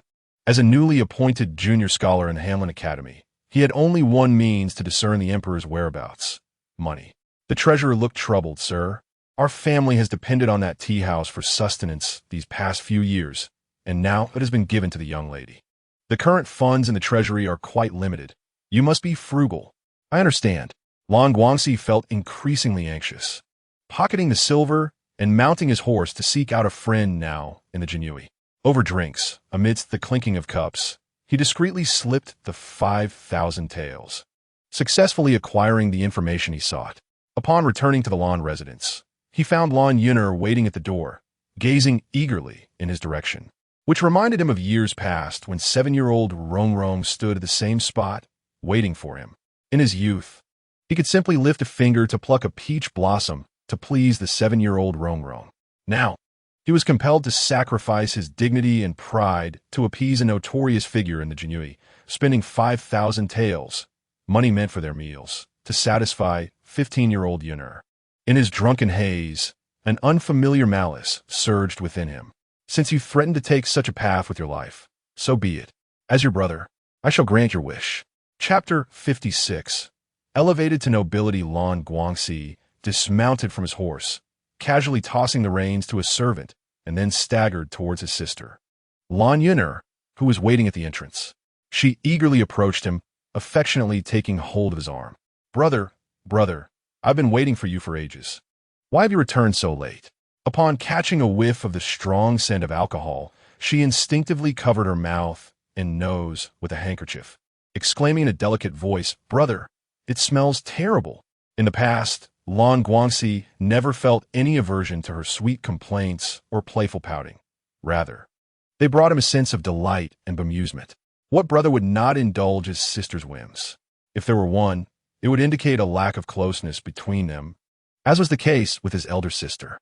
Yet, observing the look of distaste in Lan Yuner's eyes as she shielded her nose, Lan Guangxi's mind became startlingly clear. He replied coolly, How could I procure what you desire without engaging in social drinking? Lan Yunar's eyes sparkled with excitement as she lowered her voice. "Brother, have you received news? Please tell me. Let us discuss it inside," he urged. To speak of such matters at the door is courting danger. Once inside, Lan Yunar shut the door and eagerly pressed him. "Brother, please tell me." Sinking into a chair, Lan Guangxi leaned back and sighed. "My head feels heavy, and my eyes ache. Is it possible to drink without suffering a headache?" "You ought to drink less," she chided. "I cannot afford to drink less when I am seeking favors," he retorted, unable to contain himself. "Yunar, please send someone to fetch a bowl of hangover soup. I am in dire discomfort." "Very well, I shall go at once." Lan Yunar clicked her tongue, seemingly a bit impatient. Yet she hurriedly summoned a maid to bring a bowl of soup from the kitchen. When the soup arrived, she personally brought it to Lan Guangxi's lips, saying, "Brother, thank you for your efforts on my behalf. Drink this hangover soup, and you shall feel better." Gazing at his tender sister, Lan Guangxi felt as though time had reverted to the past, and his mood lightened slightly. "Yunar, you must consider this carefully. It is no trivial matter. Have you thought to discuss it with father and mother? They would never agree. I do not wish to cause them distress." "As though selling their daughter is the only means to save a life," she responded. Lan Guangxi chuckled softly. "You remain dutiful to father and mother." "Of course. I learned it all from you," she replied, wrapping her arms around his neck. "Brother, please tell me. Do not keep me in suspense. Everything I do is for our family. Your future, father's life, the fate of the Lan family, all hinge on this information." With a deep sigh, Lan Guangxi hesitated for a moment. Ultimately, under Lan Yunar's persistent pleas, he finally divulged the news. The current emperor is regarded as a wise ruler. For 30 years since his ascension, he has maintained the practice of occasionally donning simple attire to mingle among the common people, observing their hardships. On that day, the emperor once again donned a somewhat worn outfit, accompanied by his close guards and eunuchs, and left the palace to venture into the populace. He strolled leisurely through the bustling marketplace, taking in the vibrant scene, where children frolicked joyfully, a sense of satisfaction swelling within him. "Look at this peace and prosperity. It is a testament to my enlightened governance." Fatigued from his stroll, the emperor serendipitously selected a quaint tea house, intending to savor a cup of tea and indulge in some delicacies. As he ascended the staircase, he collided with a young maiden, who gasped and fell into his embrace. The emperor hastily bent down to assist her. The maiden lifted her gaze, revealing a delicate and fair visage, imbued with an innocent expression and the glistening, doe-like eyes that reflected a hint of fluster. In that moment, the emperor seemed to glimpse the ethereal beauty of his youthful love. Consequently, his eyes followed the maiden's retreating figure. The loyal eunuch, having served the emperor for many years, was well versed in his sovereign's inclinations, and swiftly dispatched someone to ascertain the maiden's identity. Soon, it was reported that she was the second daughter of the Minister of Works, Lan Chongda, recently come of age and still residing in her familial abode. The emperor quickly recalled that Lan Chongda's eldest daughter was the princess consort of the Yi prince, his own sixth daughter-in-law. Such familial entanglements would likely be a source of mockery among common folk. However, for the emperor, this posed no obstacle. Historical precedents existed where both a niece and a niece were wed to the same emperor, or where a son married his father's concubine. The imperial decree was promptly dispatched to the Lan family, extolling Lan Yunar with lavish praises and announcing her elevation to the rank of Lan Guirun within the palace. This decree was anticipated by Lan Yunar, as it was common knowledge that the current emperor had once loved a woman in his youth, who tragically succumbed to illness before their union could be fulfilled. Since then, every woman favored by the emperor bore a semblance to that cherished first love, particularly the currently favored consort Lian. The emperor had publicly declared that consort Lian bore an 8-part resemblance to his most beloved. Benefiting from her elder sister Lan Rongrong's nuptials to the Yi prince, Lan Yunar had encountered consort Lian once. In preparation for this serendipitous meeting, she had diligently practiced her appearance, striving to emulate consort Lian's pure and innocent, doe-eyed gaze. Indeed, the emperor was immediately captivated. She had succeeded. A surge of joy filled Lan Yunar's heart. The sentiments among the rest of the Lan family, however, varied. Lan Chongda, knelt upon hearing the imperial decree, so astonished that he momentarily forgot to rise and accept it. Only upon the eunuch's cough did he hurriedly scramble to his feet, trembling as he accepted the decree. Disbelief etched across his face. Xia Gongong, what is the meaning of this? Could there have been a mistake? Is it not customary for selections to occur at year's end? My eldest daughter is the princess consort of the Yi prince. My second daughter should be exempt from selection. He anxiously implored the eunuch. Xia Gongong smiled and clasped his hands. Congratulations, Master Lan. This is a great honor for your family. His Majesty has taken a liking to your second daughter. You must prepare her for entry into the palace at once. But could this truly be correct? Lan Zhong Posi, how could such a matter be mistaken? Do the servants wish to lose their heads? Xia Gongong's expression turned grave, affirming there is no error. His Majesty desires specifically for your second daughter. Lan Yuner, what enough? I am quite busy and cannot linger any longer, Xia Gongong interrupted, hurrying away. According to custom, a reward is to be given. Lan Guangxi hurriedly followed and discreetly presented a silver ingot to Grand Eunuch Xia, whose expression finally brightened. Suddenly, a crisp sound of a slap echoed in the courtyard. Lu Shi's face turned ashen as she pointed at Lan Yuner, demanding to know what was happening. The emperor in good health. Why would he suddenly summon you to the palace and bestow upon you the title of noble consort? Lan Yuner, covering her face, sobbed, How would I know? Who dares question the emperor's decree? Have you done something? I have done nothing, she cried, insisting that the wicked woman Lan Rongrong was scheming behind the scenes.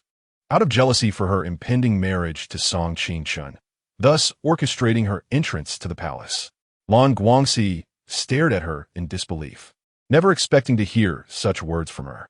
Chapter 57.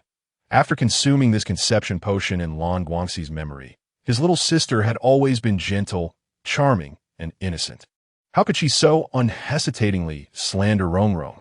Observing the tear-streaked face of Yuner, he nearly believed her words were true, had he not witnessed the events himself. A chill traveled down his spine. Had she ever treated him this way over the past decade and more? Was she truly as innocent and kind-hearted as he had thought? Were the claims of Rongrong bullying her genuine? Lu Shi had already begun to weep, lamenting, Heavens, what wrong have we done to her? For over a decade, I have toiled and trembled to maintain this family, raising her, providing her with a dowry, and securing her marriage to the most esteemed prince as a consort. Is this how she repays us? Lan Chongda's countenance was equally grim. Lu Shi knelt before him, weeping bitterly, My lord. You cannot stand idly by as your eldest daughter pushes our youngest into the fire. Does Rongrong not count as your daughter, while Yuner does? Lan Chongda gritted his teeth. I shall go to the prince of Yi's residence. Father, Lan Guangxi called out. Lan Chongda turned to him, inquiring, What is it? Lan Guangxi opened his mouth, only to catch a glimpse of Lan Yuner's expression. She seemed to convey that if her brother chose to support her rather than him, she would resort to drastic measures. Lan Guangxi's mouth hung open, his mind a whirlwind of confusion, until finally, under his father's urging, he softly stated, You cannot leave the house now. If word gets out, it will surely cause more trouble. Then you shall go to the prince of Yi's residence in my stead and inquire about Rongrong. Yes, I will. Lan Guangxi's voice was subdued as he slowly made his way outside, feeling as if his footsteps were laden with 1,000 pounds. He had no desire to visit the prince of Yi's residence, nor did he have any reason to meet Rongrong. He understood the truth of the matter better than anyone else.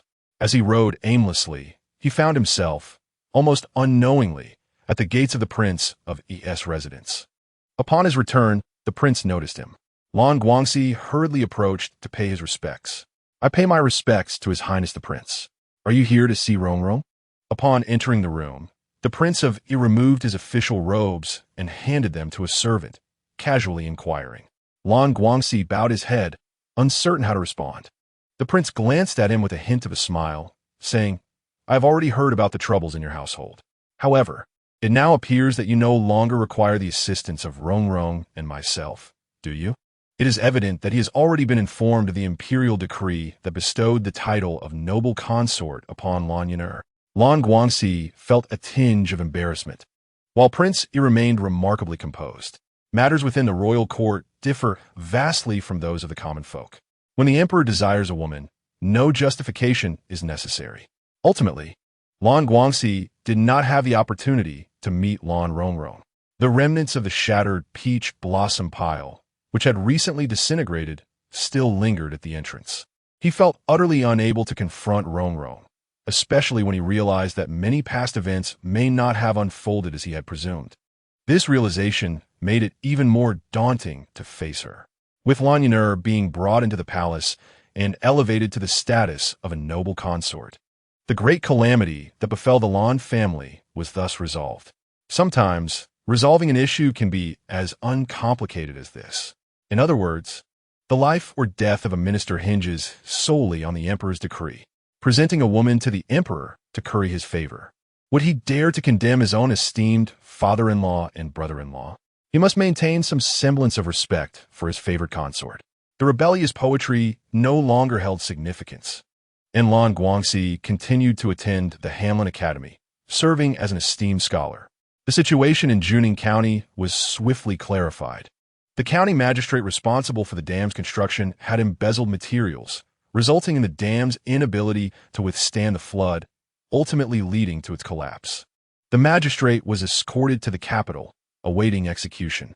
The court dispatched relief provisions and funds, undertaking necessary measures to assist and comfort the affected.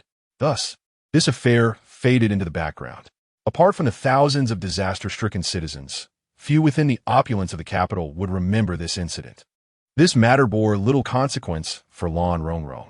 Lan Yun'er had diligently saved the entire Lan family, ascending to the palace as a consort. Her accomplishments were commendable. Each day, Lan Rongrong faced a bowl of nourishing soup, feeling quite troubled. She was reluctant to consume the medicine. However, it had been specially sent by Concubine Yu to restore her health and facilitate the early conception of Prince Yi's legitimate heir. Could a mere tonic ensure conception? And a male child at that? Lan Rongrong tapped her fingers against the bowl, finding the notion amusing. She had never intended to bear children with that scoundrel. Nevertheless, practical concerns weighed heavily on her mind. The prolonged absence of an heir from Prince Yi was detrimental to his claim to the title of Crown Prince. Should he fail to secure this position, the implications of not becoming emperor would be minor in comparison to the potential retribution from those who might ascend to the throne. Striking at Chu Mo Yi alone was inconsequential, but such a scenario was improbable. The struggle among princes is a matter of life and death. Under the collapsed nest, how could there be unscathed eggs? As the consort of Prince Yi, she and he were two small grasshoppers in the same boat. If the future crown prince or emperor sought to eliminate Prince Yi, would they spare her, the consort? It would be preferable for Prince Yi to become the crown prince. However, to attain that status, he must first have a son. If she could not bear one herself, she could allow another to do so. Baiji was not an option. Thus, only Yu Mian and Yin Yu remained as potential candidates. Yu Mian had already become Baiji's devoted companion, leaving only Yin Yu. Yet, Yin Yu was bedridden. However, this was no challenge for Lan Rongrong. She knew how to heal Yin Yu. Previously, her sole focus had been on leaving the prince's residence. Thus she refrained from involving herself in the affairs of the women in the inner courtyard. Now that she was contemplating her future earnestly, it was imperative for her to take action. She first went to visit Yin Yu, who was moved to tears by the visit from the princess. "I am aware of your illness, and I have gone to great lengths to procure a prescription in hopes of curing your ailment," Lan Rongrong stated sincerely, receiving the medicinal bowl from Lu'er. "This is the concoction I personally brewed for you." Yin Yu was overwhelmed with emotion. The entire household had abandoned her. Yet the princess had not forgotten her, and had even prepared the medicine herself. Yin Yu noticed a blister on the princess's finger, likely a result of her carelessness while preparing the medicine. Tears streamed down her face as she drank the concoction. After just one dose, the effects were immediately apparent. After a 7-day treatment, Yin Yu was able to rise from her bed and had regained half of her appetite. This astonished Baiji and Yu Mian. Was Lan Rongrong's medical expertise truly so remarkable? She had managed to cure someone poisoned.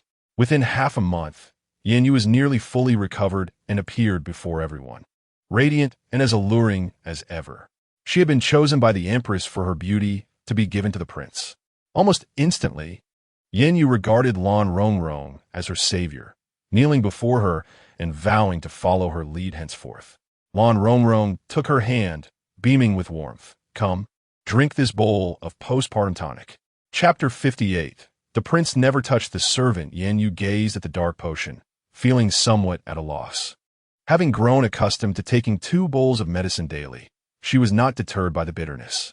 Whatever the princess required her to drink, she would not hesitate to comply.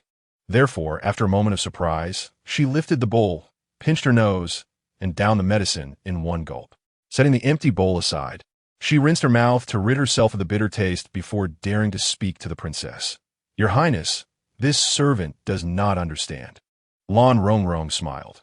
As far as I know, you and Yumian have been consuming tonics and postpartum medicine since you arrived at the prince's residence 2 years ago, correct? Yin Yu's cheeks flushed as she lowered her gaze, twisting her handkerchief nervously, and quietly replied, I apologize for causing your Highness to laugh. However, since falling ill, I have not consumed such things. In truth, drinking them is futile. Why is that? Because the prince has never touched me. Yin Yu bit her lip, particularly since the princess moved to the garden residence for her convalescence. The prince only visited the inner courtyard to see Sister Xian and never stayed overnight. Lan Rongrong exclaimed in astonishment. You have been in the prince's residence for 2 years, and the prince has never touched you? You are still a maiden? Yin Yu, blushing profusely, nodded gently. Lan Rongrong could only laugh in disbelief. Then what is the purpose of taking this postpartum tonic? Yin Yu's face turned even redder. I thought it was merely a tonic, and drinking it wouldn't hurt. It might even strengthen my constitution. How absurd. Occasional consumption might be excused, but to have done so consistently for 1 to 2 years is quite a toll on you. Lan Rongrong urged her to sit down, asking, Yin Yu, why does the prince not touch you? Yin Yu shook her head, uncertain. Perhaps it was because the prince held a disdain for her, deeming her coarse and unrefined. With such beauty, how could you possibly be coarse? She retorted. Yet, Yin Yu felt an overwhelming sense of inferiority due to her humble origins, illiteracy, and lack of skills in the arts. Lan Rongrong contemplated that for most men, a woman's beauty overshadowed all else. The likelihood that Chu Mo Yi refrained from approaching Yin Yu stemmed largely from the fact that both she and Yu Mian were sent by the empress. The empress, lacking a legitimate son, was excessively devoted to her several princes, often bestowing upon them provisions and even concubines for their bedchambers. While this appeared to be a display of tender care, it was implausible to think she lacked ulterior motives. Perhaps Chu Mo Yi harbored reservations towards women dispatched by the empress? Lan Rongrong glanced at Yin Yu's exquisite visage and smiled. Now that you have entered the prince's residence, you must understand where your true home lies. Yin Yu hastily replied, I am of the prince's residence in life, and will remain its spirit in death. Such words should not be uttered. Lan Rongrong waved her hand, leaning closer and lowering her voice. Did the empress not instruct you on any matters upon your arrival here? For instance, to keep an eye on the prince's movements? No, absolutely not. Yin Yu, terrified, fell to her knees, her face a portrait of fear. My lady, please believe me. I have done nothing. I have no parents, no one but the prince's residence to shelter me. I would never act against the interests of the prince's household. If I were to lie, may heaven strike me down, my insides torn asunder, leaving me without a grave. Rise, there is no need for such a dire oath. Lan Rongrong helped her up, smiling gently. If you say you haven tea, then I shall believe you. Yin Yu's eyes glistened with emotion. In all my life, you, my lady, have treated me the best. Yin Yu, do you desire to bear children for the prince? Lan Zongvong in Guit. Yin Yu's cheeks flushed with embarrassment, her voice trembling. My lady, I have no thoughts of overstepping my bounds. My sole devotion lies with you, to serve you faithfully. Do not be afraid. Lan Rongrong chuckled. You know, our prince has no heirs, and the court is quite anxious about it. If you were to bear him a son, it would be a remarkable achievement. She endeavored to persuade her with an alluring tone. However, in truth, Lan Rongrong need not exert such effort. The perspectives of women in this era starkly diverge from her own, especially for concubines like Yin Yu, Their worth was primarily in serving their masters and bearing children, perpetuating their lineage. To put it more bluntly, they were merely instruments. This notion was deeply ingrained in their minds, unshakable in the slightest. Yinhua cautiously swallowed, whispering, "My lady, I understand a prince needs a son. Many women are willing to bear him a child, such as Concubine Bai, who is nearly driven to madness. When Concubine Bai gave birth to Xianjier and discovered it was a girl, she was so enraged that she did not even glance at the child for 3 days. Why must it be Concubine Bai who bears a child? You are also the prince's woman. You could bear him one too." "I dare not." Yinhua lowered her gaze, fearing the wrath of Concubine Bai, who would not spare her. "Do you think that without being pregnant and giving birth, Bai Ji will easily let you off the hook?" the princess asked, her voice laden with suspicion. Yinhua looked up in confusion. "What do you mean, my lady?" Lan Rongrong replied at this point. "I can no longer hide the truth from you. Do you know what illness you are suffering from?" Yinhua shook her head in bewilderment. "Several doctors have been unable to provide a clear diagnosis. I thought it was merely due to my frail constitution." "No," Lan Rongrong retorted. "You have been poisoned." "What?" Yinhua gasped, her voice trembling. "How could that be? The doctors never mentioned anything about that." With a cold smile, Lan Rongrong remarked, with Bai Ji around, "Do you think those doctors would dare to speak the truth?" But they were summoned by Sister Yu Mian during that time. Lan Zongrong's my now win li. Yinhua stared blankly for a moment, gradually coming to a realization, her face paling instantly. "Could it be that Sister Yu harmed me? No, that can't be true." She shook her head vehemently. "We entered the palace together as maids. We have been as close as sisters over the years, and we came to the prince's residence together. We promised to be good sisters for life, to share joys and sorrows together. She would never hurt me." Lan Rongrong replied, "I do not wish to say too much, lest I be accused of sowing discord between you two sisters. Now that you have finally recovered, you must remain vigilant and not fall into anyone's trap again." Yinhua's face was ashen.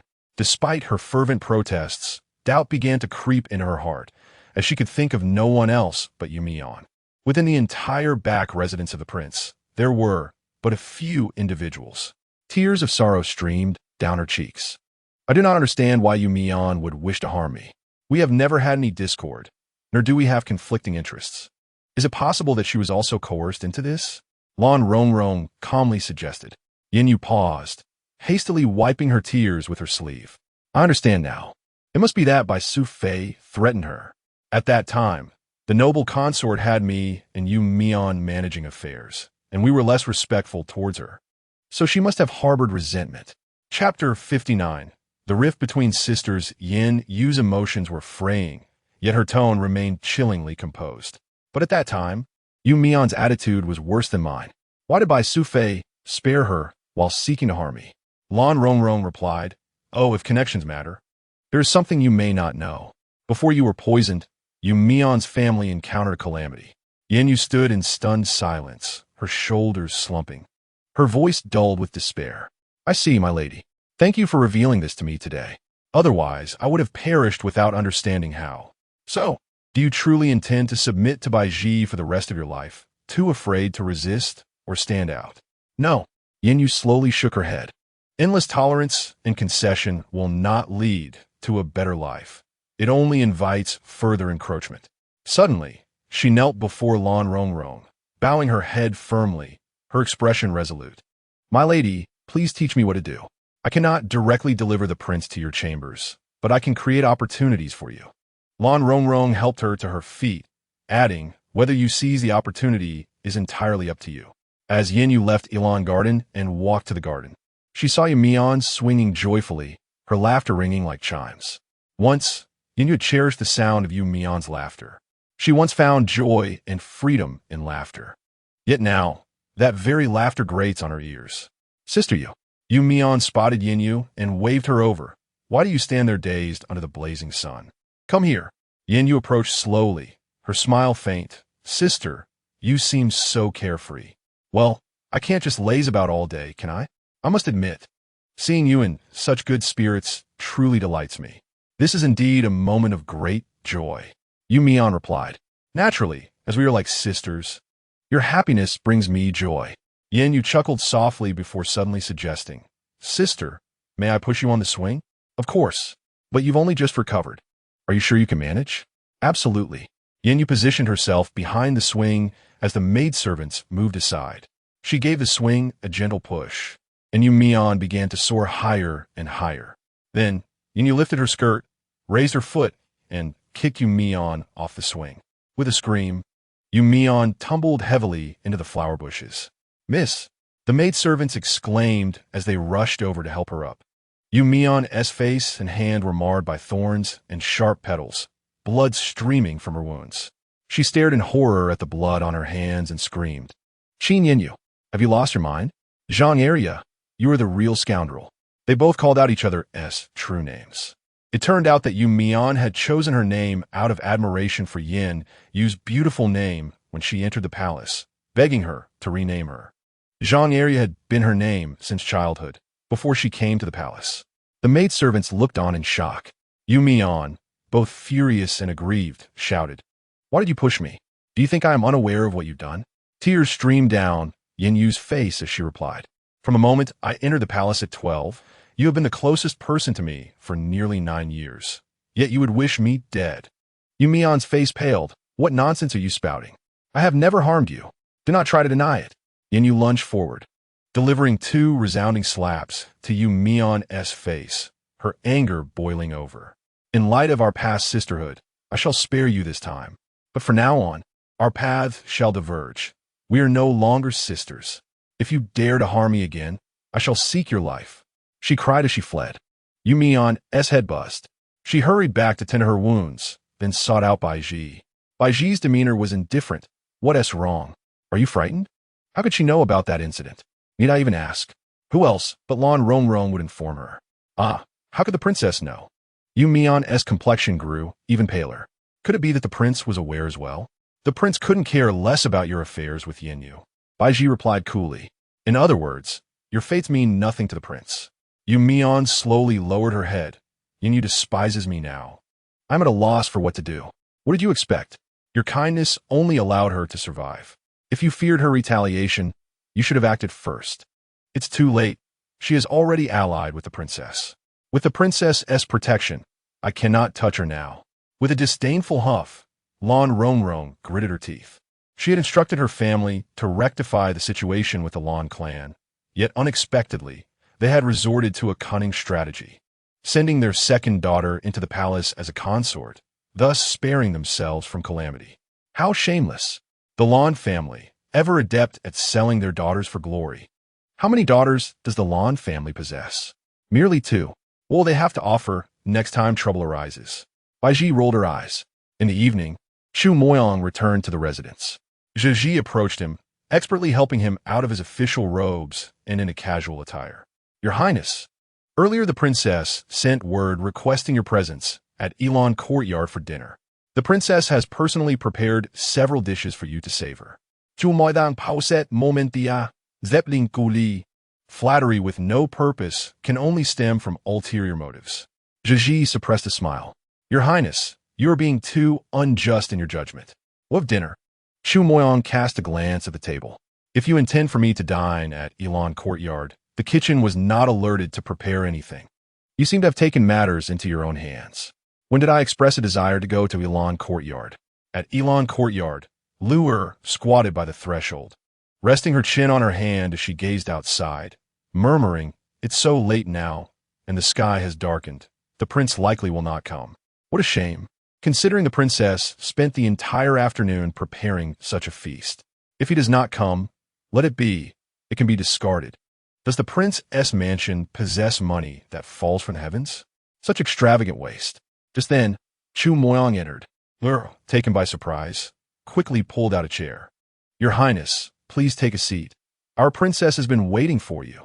Chu Moyang's gaze swept over Lan Rongrong, who had meticulously adorned herself with a celestial hairstyle, a delicate pearl crown, and a flowing moon-white gown that accentuated her slender waist.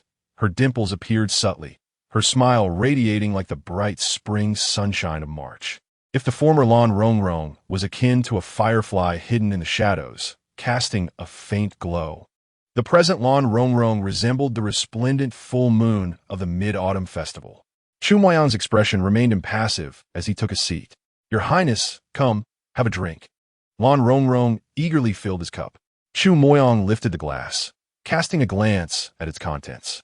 Lan Zonggong Chukko, Su Li, Your Highness does not suspect I have poisoned your drink? She poured herself a cup, downing it in one go, then displayed her empty glass to him. Chu Moyang replied coolly, If you have something to request of this prince, speak plainly. Lan Rongrong observed him as he drank, refilling his cup. I believe my mother is correct. Your Highness, you are no longer young. It is time for you to have a son. Chapter 60. The maidservant attends to His Highness on behalf of the princess. Chu Moyang leisurely sipped his wine, remarking, Oh, have you now decided to abandon your secretive consumption of contraceptive potions? Lan Rongrong's hand faltered momentarily. Chu Moyang let out a disdainful hum.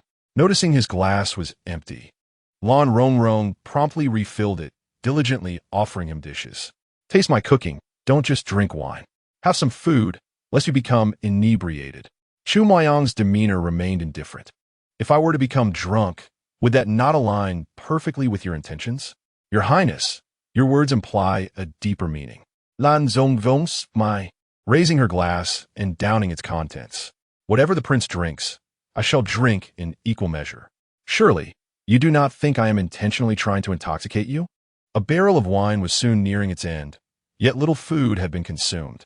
Lan Rongrong's cheeks flushed with a rosy hue, her eyes shimmering with a hint of intoxication as she playfully tapped on Chu Moyan's hand and remarked, Chu Moyan, your drinking capacity is commendable, and your demeanor is quite appealing. Yet, why must you be so lacking in character? Holding an empty wine cup, Chu Moyan's phoenix eyes glimmered faintly red, his voice laced with a touch of inebriation as he retorted, In what way am I deficient? You speak of throwing a newborn child off a cliff, forsaking a good life to become a murderer, forcing a woman, just after childbirth, to leap into the abyss. Does that not reflect a grave injustice? It was not I who cast the child away. It was merely a tragic accident. Humph! Lan Rongrong waved her hand dismissively. If she does not love you, why must you insist? With your striking looks, noble lineage, and wealth, there are countless women eager to love you. Do you truly comprehend your words? Chu Moyan's tone turned cold. Were it not for my mother's favoritism and protection, should my father and the royal family discover that you bore a child with another man, do you believe you could still remain as the princess? Is that so? Lan Rongrong's eyes widened in surprise. Chu Moyan distinctly perceived a flicker of intrigue in her gaze. He sneered, for the sake of the royal reputation. Your fate would be one of confinement, and that little illegitimate child would quietly meet its demise. But many are aware of my child's existence. Aside from the empress, only a handful in the Prince of Yi's residence are privy to this matter. Chu Moyan replied coolly, At least within the Prince of Yi's domain. I still wield control over all. Your Highness is formidable, Lan Rongrong exclaimed, giving him an approving thumbs up. Chu Moyan grasped her hand, his voice low and hoarse. Such eagerness to invite me for drinks. Are you prepared to attend to my desires? Perhaps a bath first? Lan Rongrong quickly summoned Luer to prepare warm water. I shall fetch at once. Luer, filled with delight, hurried off to prepare the bathing tub. As Chu Moyan disrobed and entered the tub, he closed his eyes, only to hear footsteps approaching from behind. A pair of hands rested upon his arms. Upon opening his eyes, he was met not with the blushing visage of Lan Rongrong, but with the delicate figure of Yin Yu, clad only in sheer fabric. Yin Yu's face was flushed, her eyes cast down in shyness, avoiding his gaze. What brings you here? Chu Moidan in Guit Guli. In her time of discomfort, the princess sent me to serve you, Yin Yu murmured softly. What ails her? The princess has her monthly cycle and cannot attend to your needs, Yin Yu explained. Did she send you, or did you take it upon yourself? Yin Yu bit her lip and confessed quietly, I have long admired you, hoping for an opportunity to serve you. Chu Moyan closed his eyes once more and replied, In light of your loyalty to her, I shall not punish you. Depart at once. Should you present yourself before me in such attire again, you may forever remain unclad. Yin Yu trembled slightly, hastily adjusting her thin fabric, wrapping her arms around herself. I understand my transgression. I shall leave immediately. Fearing exposure and expulsion, she hurriedly fled, colliding with Luer. Luer, taken aback, quickly offered her a cloak.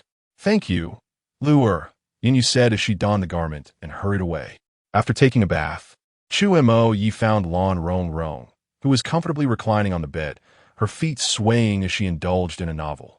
He grasped her chin, lifting her face to meet his gaze, and coldly stated, "I knew it all along. A woman like you is cold-hearted and unyielding, incapable of warming up." The book slipped from her hands and fell to the floor. Lan Rong Rong hastily replied, "Your Highness, please do not be angry. I am in my monthly cycle and had no choice but to ask in you for assistance." "Assistance? Su montak yes anga intensi feet. Do you think I am some creature that can be tamed at will? Are you not? You can even indulge while visiting another's estate," she thought to herself. But her face betrayed her growing dread. "Your Highness, please calm your wrath."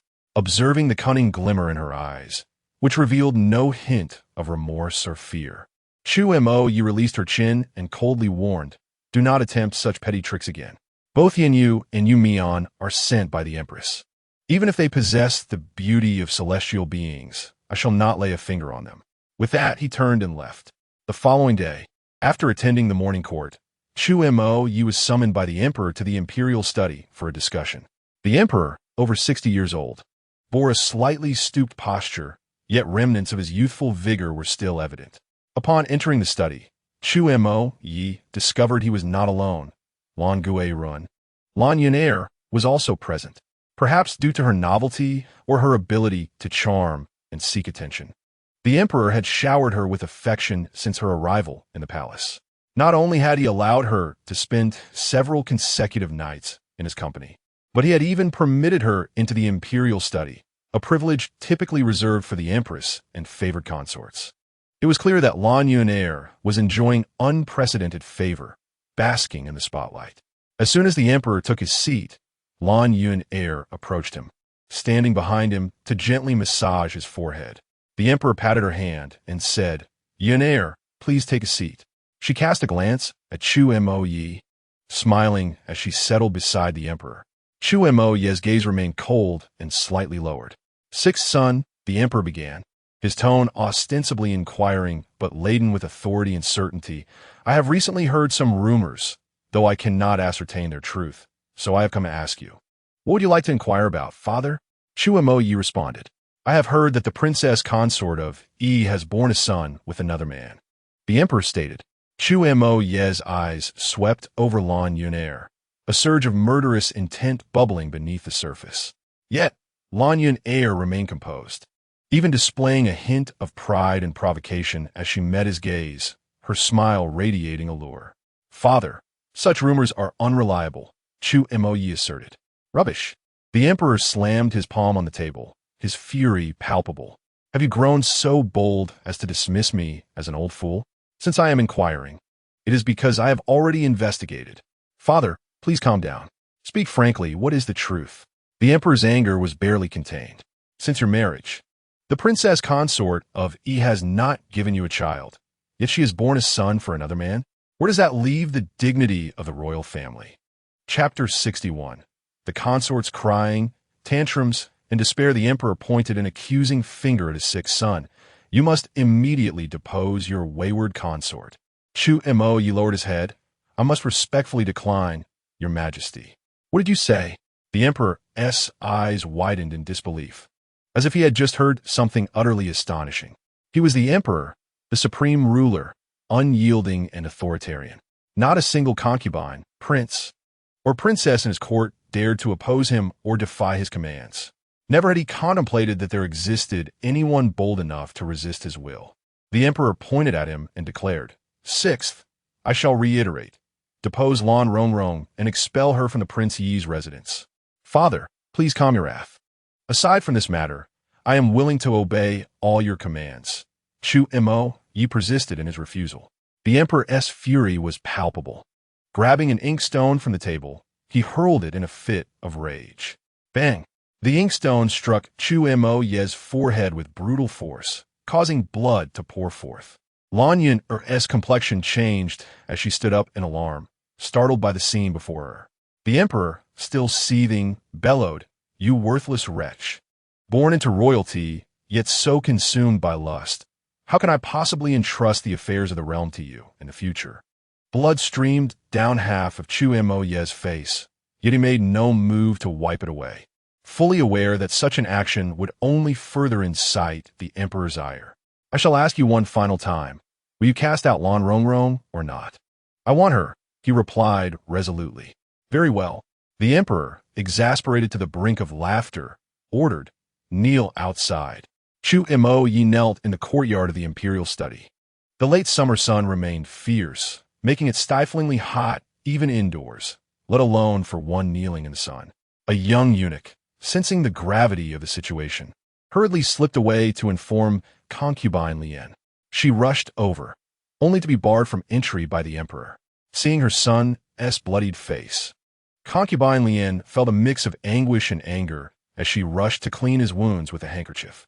What could possibly prompt His Majesty to treat you this way? She asked, heartbroken. Lan Yu revealed to father that Rongrong had a child outside. He replied. That wretched maid. Concubine Yu seethed with fury. The entire Lan family is worthless, save for Rongrong. Noticing her son's pallor, she grew anxious. Half a year ago, you braved the snow-capped mountains for 3 days in search of Rongrong, injuring your knee. How can you endure kneeling like this? It's nothing, Chu Moye replied hoarsely. His lips cracked. Mother, you should return. Your presence here may only exacerbate father's anger. If he wishes to be angry, let him. Concubine Yu's eyes brimmed with tears. These days, he has been utterly bewitched by Lan Yu. I have chosen to ignore them, yet they have now brought trouble upon me. My son, rise. Chu Moye remained kneeling, unmoved. Mother, please calm yourself. I do not wish to cast Rongrong away. I know, and I shall not permit you to do so. Concubine Yu glanced towards the imperial study door, gritting her teeth. Wait for me, my son. I will resolve this matter for you. She stood, lifted her skirts, and stormed towards the imperial study, forcefully kicking the door open. Ju Si Gun. Concubine Yu called out the emperor's name, only to find him embracing Lan Yu. The emperor quickly released her, awkwardly saying, What brings you here, concubine? Am I interrupting your majesty's leisure? She retorted. The lotus concubine entered, casting a glance at Lan Yu. Her gaze mirrored that of Chu Moye. Lan Yu felt a twinge of fear, lowering her eyelids in silence. While she could disregard Chu Moye, she could not afford to offend the lotus concubine, given their shared existence in the imperial harem. If the lotus concubine were to scheme against her, Lan Yu would find herself at a disadvantage. However, at this moment, she basked in the emperor's boundless affection. Not even a mere concubine, let alone the empress, would dare to challenge her in any way. The lotus concubine withdrew her gaze and approached the emperor, stating, Your Majesty, I wish to see Rongrong as my daughter-in-law. Why do you refuse? Ah, concubine, you are unaware that Lan Rongrong has strayed from her marital duties, engaging with men outside, and has even borne a child. Such conduct is utterly unacceptable. I have merely instructed the 6th prince to expel her. Sparing her life is already a generous act, considering my regard for Yu. Indeed, I must express my gratitude to Lady Lan. Such deep sisterly affection is truly moving, the lotus concubine replied, her expression betraying no emotion whatsoever. The emperor continued, I am inclined to propose Bai Ji as the princess consort to the 6th prince. She hails from a noble lineage and has already given birth to his child. I cannot acquiesce to that, the lotus concubine declared. My dear, you must ponder this carefully. The emperor's displeasure was evident. I have always held the 6th prince in high regard and placed great expectations upon him, as you are well aware. The opinions of the royal family and ministers regarding the selection of the crown prince are diverse. At such a critical juncture, how can we allow the 6th prince to be embroiled in such scandal? The lotus concubine scoffed. The 6th prince has no son. His hopes of becoming crown prince are already slim. Regardless, I cannot permit a woman of questionable character to be the princess consort. What if I insist on this daughter-in-law? The lotus concubine raised her chin defiantly. Are you suggesting that you would strip me of my status as a concubine? The emperor chuckled. How could I ever do such a thing? Yer has a knee ailment. He cannot endure kneeling for long. You must allow him to rise. Unless he agrees to dismiss Lan Rongrong. Must it be this way?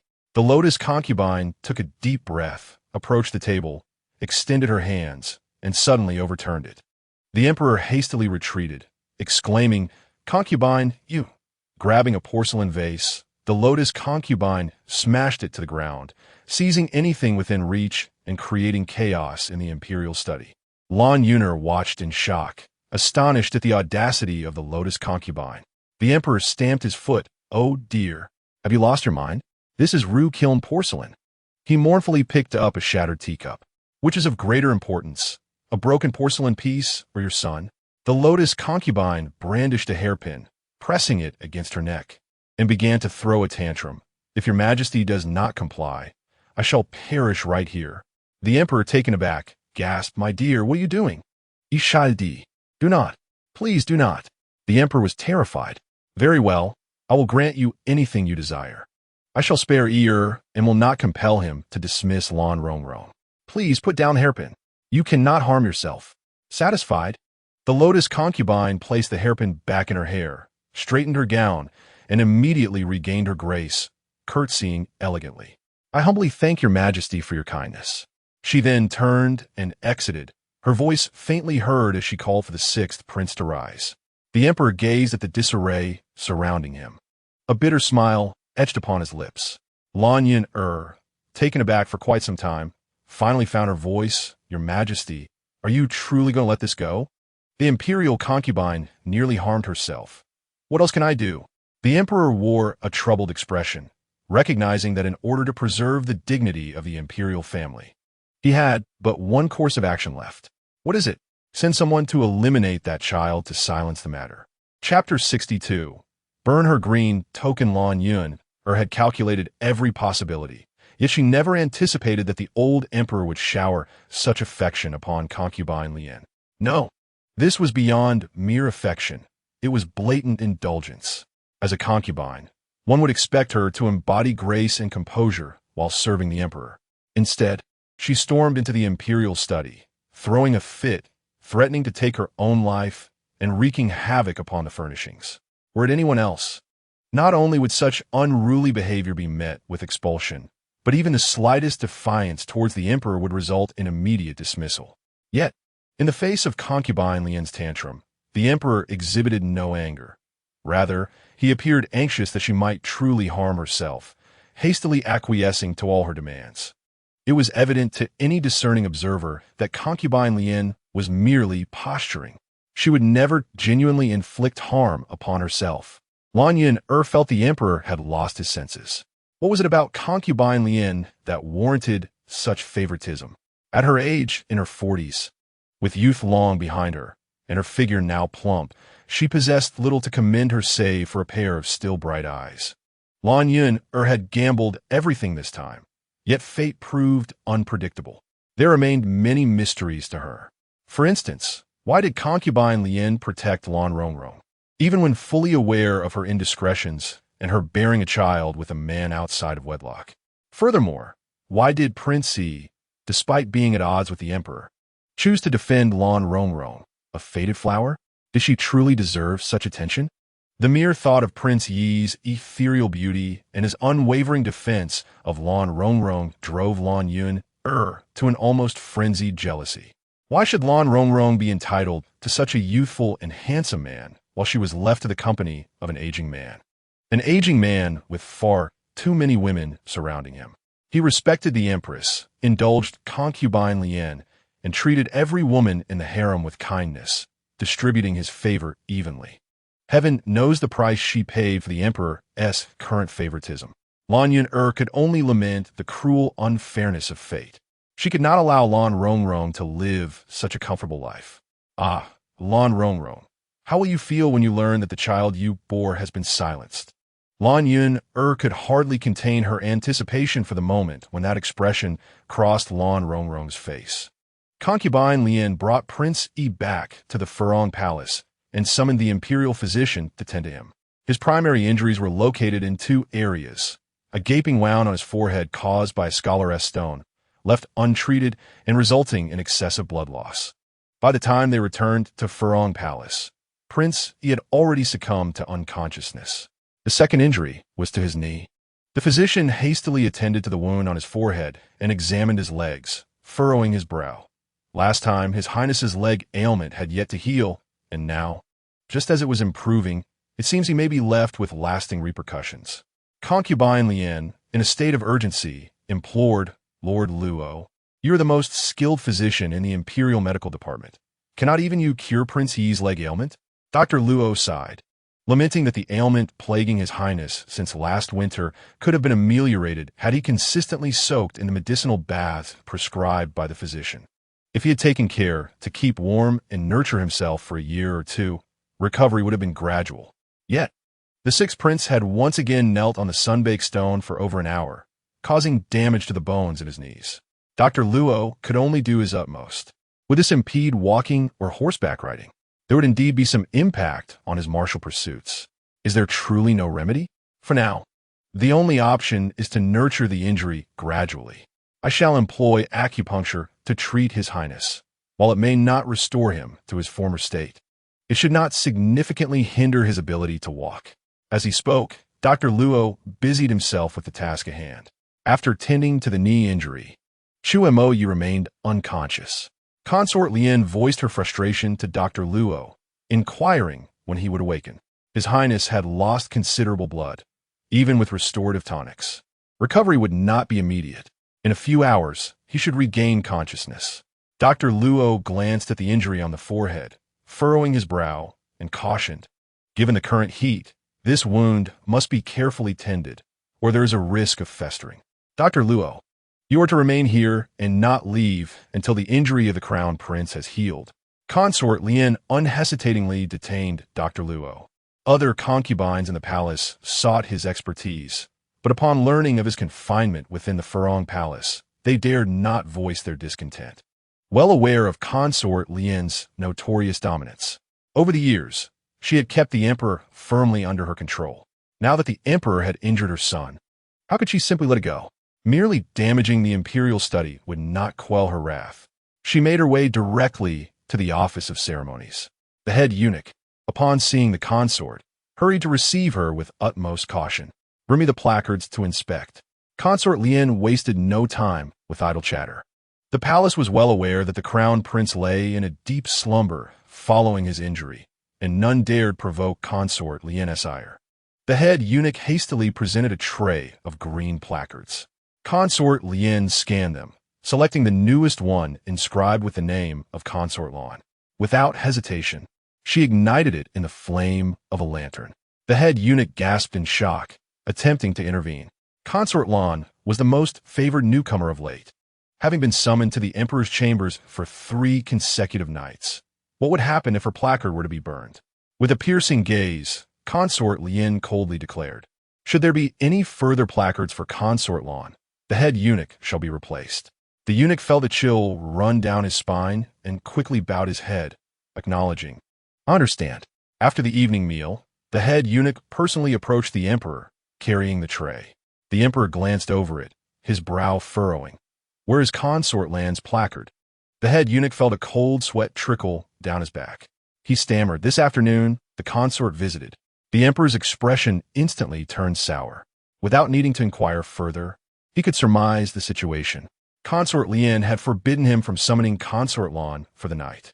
The head eunuch cautiously asked, without a placard, "Should I personally summon Consort Lan?" The emperor pondered for a moment and replied, "Enough. I have summoned Consort Lan for several consecutive days. I am weary. Let's rest for a few days." The head eunuch promptly bowed in acquiescence and exited with the tray. What a relief. He did not confront the concubine Lian. Indeed, her position in the emperor's heart remained unshakable. That night, Lan Yuner, who had not received a summons to attend the emperor, quickly sensed something was amiss. The emperor had not shown any signs of weariness towards her. Why had he suddenly ceased summoning her? She hurriedly dispatched someone to inquire. The matter of Concubine Lian visiting the imperial chamber was not concealed from anyone. It was done openly, thus making it easy to uncover. Lan Yuner was taken aback.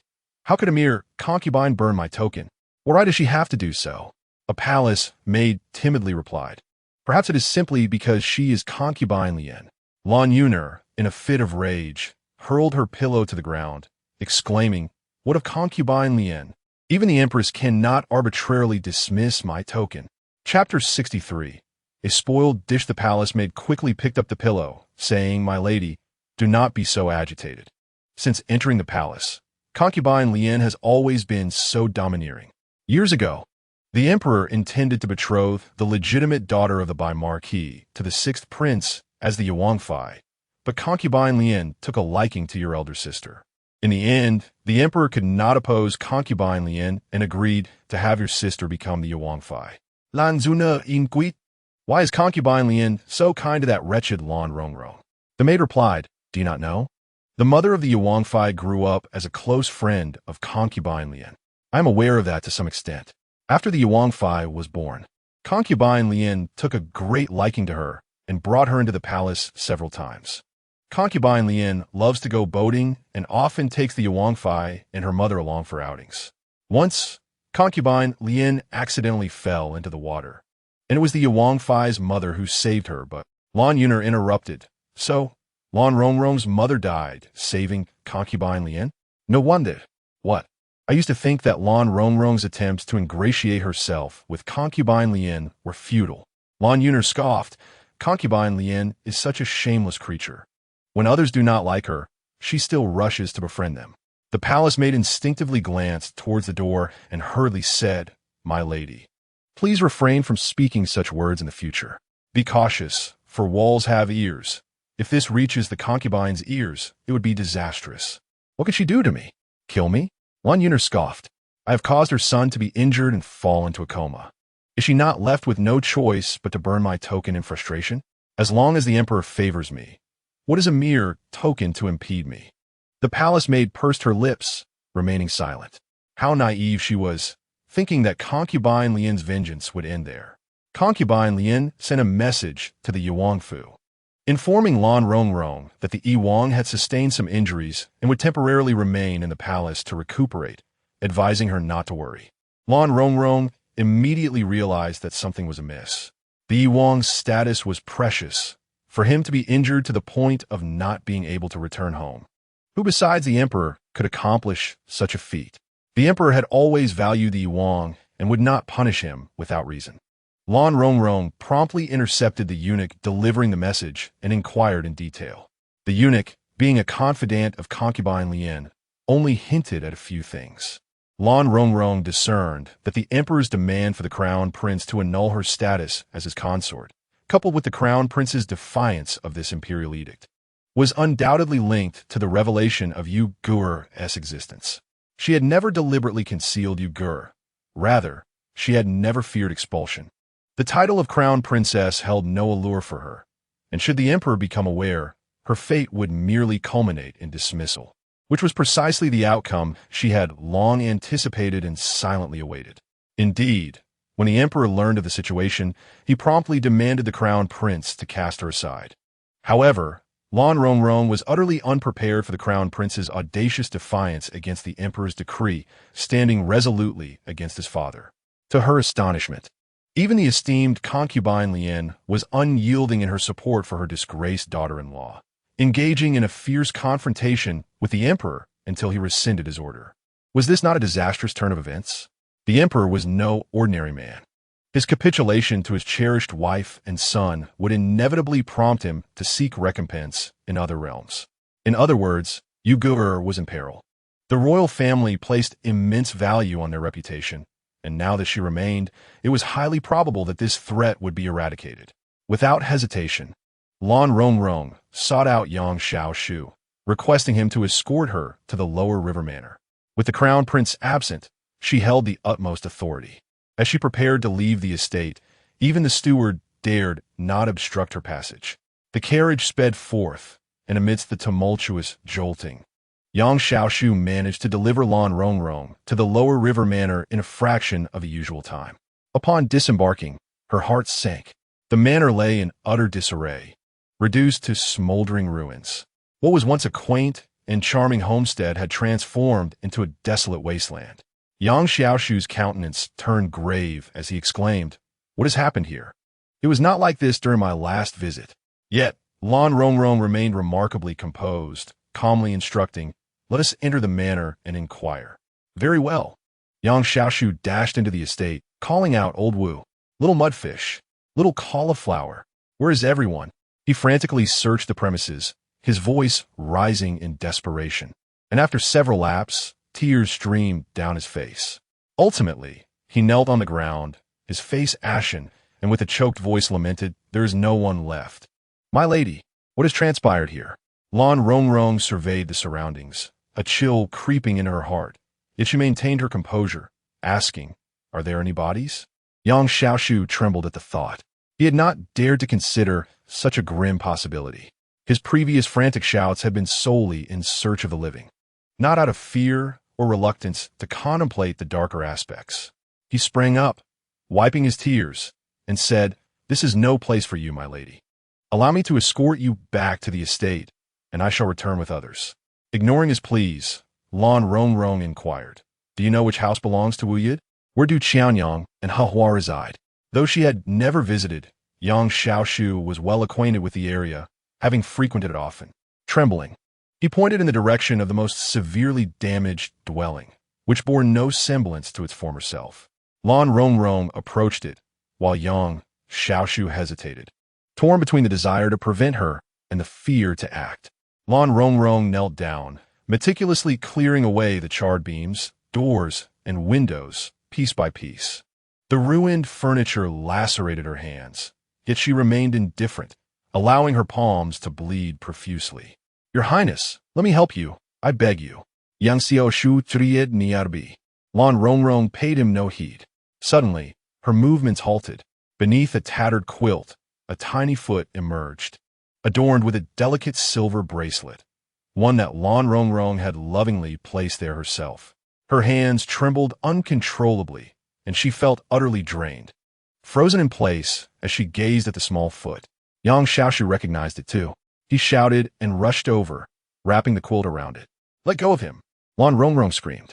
Yang Xiaoshu tightly swayed the quilt, weeping, "Your Highness, please don't look, truly don't look." "Get away!" Lan Rongrong shouted, and, at that moment, an inexplicable surge of strength propelled her, pushing Yang Xiaoshu aside as she violently lifted the quilt. Before her lay a small, charred body, its features indistinguishable. Lan Rongrong was severely traumatized. Darkness enveloped her, and she fainted. When she regained consciousness, she found herself back in the prince's residence, staring at the canopy above. Her memories gradually returned. The image of that small body swayed before her, akin to the most profound and inescapable nightmare. Luer stood by the bedside, wiping her tears, and upon seeing her awaken, hurried over. "Your Highness, you're awake." Lan Rongrong did not respond. Chapter 64. "Dare you lay a hand on my sister? Liu? Have the others been found?" Lan Rongrong turned to her, her tone unervingly calm. She did not scream or break down, yet Luer felt a deep sense of unease. This demeanor was not normal. In her childhood, she had witnessed a family whose 2 children drowned in a river. The mother silently collected the bodies and later prepared a meal at home. Others deemed her heartless. With both children lost, she still had the composure to eat, shedding not a single tear. However, that very night, she hanged herself. Luer perceived that Lan Rongrong's current state bore a striking resemblance to that woman. Fear gripped her as she cautiously replied, "My brother has gone with others to that place. Any news will be reported back." "What you goer?" She finally asked this question. Luer felt a tremor in her heart, her voice quivering. "My brother went to procure a small coffin to temporarily lay the young master to rest." Lan Rongrong nodded, producing silver to offer her. "I appreciate your brother's efforts." "No, please, your Highness, do not be overly sorrowful." Luer began to weep. Lan Rongrong pressed the silver into her hands. "Your brother has worked hard running about. He shouldn't have to bear the financial burden alone. Moreover, he brought the servants to assist at the estate. It's only fair to compensate them." Luer sniffled, accepting the silver, yet tears streamed down her face. She had never met the child. Her sorrow stemmed from her concern for the princess. Lan Rongrong's composed demeanor only heightened her fear, leaving her on the brink of tears. Lan Rongrong rose from her slumber, donned her attire, and engaged in a brief yet refreshing grooming routine before taking her seat at the table to savor her breakfast with utmost seriousness. Before long, news arrived from Yang Xiaoshu, who had managed to uncover several charred corpses, their faces utterly disfigured, reduced to mere remnants of humanity, rendering identification impossible. They could only be concealed together. How ruthless! Yang Xiaoshu's eyes were red-rimmed, a testament to the many tears he had shed. He frequently traversed the riverside village, having formed close bonds with its inhabitants. Witnessing the devastation of the village and the disfigurement of its people, how could he not feel profound sorrow? Especially for Yu Gea? Yang Xiaoshu himself felt a deep sense of grief and indignation, and he could scarcely imagine the torment the princess must be enduring at this moment. Lu pulled him aside, urging, "Do not weep and wail in front of the princess." "It pains my heart," Yang Xiaoshu replied, wiping his eyes with his sleeve. "I shall not rest until I uncover the devil responsible for this. If I find out who it is, I will avenge old Wu and you go." Lu frowned. "Brother, do not act impulsively. In my view, this matter is far more intricate than it appears." "What do you mean? Do you know something?" "They likely targeted you, Lu whispered. "Yesterday, upon hearing that the prince had been struck by the emperor in the palace, the princess's countenance changed dramatically, and she hurried to the village to check on Yugo. It was then that she discovered the calamity. Clearly, these two events must be connected. Could it be that this incident involves the emperor? Do not speak such nonsense, brother." Lu hastily covered his mouth. "Given the current state of affairs in the manor, we are unaware of the prince's condition. If you continue to babble, what calamity might you bring upon us?" Yang Xiaoshu pried her hand away and took a deep breath. "There are no outsiders here." Lu appeared increasingly anxious. "If our suspicions are correct, what vengeance can we seek? Alas, the princess truly suffers a cruel fate." Yang Xiaoshu fell silent, pondering the emperor's omnipotence. The sovereign decides who lives and who dies. Seeking revenge against the emperor would be tantamount to treason. Who would dare to contemplate such a thing? Lan Rongrong presented a token to the palace, expressing her desire to visit Prince Yi. The favored concubine Lien promptly granted her request and dispatched a trusted eunuch to escort her. With Luer's assistance, Lan Rongrong adorned herself in the formal attire and floral crown befitting the rank of the princess consort. Despite the lingering warmth of the season, the layers felt cumbersome. Yet, according to protocol, such attire was obligatory for entering the palace. As they stepped beyond the gates of Prince Yi's residence, preparing to board their carriage, they were abruptly halted. Lan Rongrong. Baiji approached hastily. "Halt. I have questions for you." Lan Rongrong paused, responding coolly. "Can a person under house arrest simply roam about? In times like these, does it matter?" Baiji pressed with urgency. "I heard from the servants that the prince was injured in the palace. What causes injury? Where is he hurt? Is it serious?" "I do not know." Baiji's anger flared as she glared at her. "What is with your attire? Where are you going? It is none of your concern. What kind of attitude is this?" Baiji, thoroughly incensed, raised her hand to strike her. However, Lan Rongrong reacted swifter, delivering a resounding slap to Baiji's face, causing her to stagger back, only to be steadied by a firm hand. Turning around, Baiji's eyes widened in recognition. "Elder brother." Bai Su, upon seeing the vivid crimson imprint of a slap on her younger sister's cheek, shot an angry glare at Lan Rongrong. Grasping her wrist fiercely, she rebuked, "Who do you think you are to lay a hand on my sister?" Luer cried out in alarm. "Someone quickly, come protect the princess." A few attendants rushed towards the gate of the Prince of Yi's residence, only to be intercepted by Baisu's personal guards. Baisu's guards were seasoned warriors, having emerged from the blood-soaked battleground, incomparable to mere attendants. Lan Rongrong's wrist throbbed painfully, as if it were ensnared by iron shackles. "This is the Prince of Yi's residence, and I am the Princess of Yi. Are you plotting a rebellion, General Bai?" Lan Rongrong gritted her teeth, enduring the excruciating pain, and spoke calmly. "Huh, a mere Princess of Yi. How could I, Baisu, ever regard you?" Baisu, tall and robust, bore a fierce countenance, exuding an aura of menace and arrogance. "If you dare to strike my sister, you must face the consequences." With a swift motion, she hurled Lan Rongrong to the ground. Lan Rongrong's back collided with the earth, sending a jolt of agony through her. "Princess!" Luer cried out desperately. "Is your Bai family seeking rebellion? When the prince returns, you shall not escape unscathed." Bai Su smirked coldly. "You are quite loyal, but also quite noisy." With a kick, she sent Luer sprawling. Luer fainted. Bai Su stepped forward, lifting Lan Rongrong once more. At that moment, a voice approached from afar, calling, "General Bai, show mercy." Bai Su looked up to see a young man, exuding an air of scholarly demeanor. Rushing towards her, Bai Ji explained from behind, "That is Lan Guangxi, Lan Rongrong's brother, a scholar of the Hamlin Academy. So, he is merely a pedantic scholar.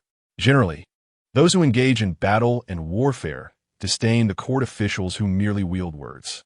In their eyes, scholars, having read a few books, are only adept at intrigue, selfishness, and bringing calamity to the nation. The true guardians of the realm are the warriors who ride on horseback, not those who wield pens to critique." Bai Su hardly regarded the nobility, let alone a mere scholar. Chapter 65. Choose the sister or the one from the palace. Lan Guangxi arrived at the scene.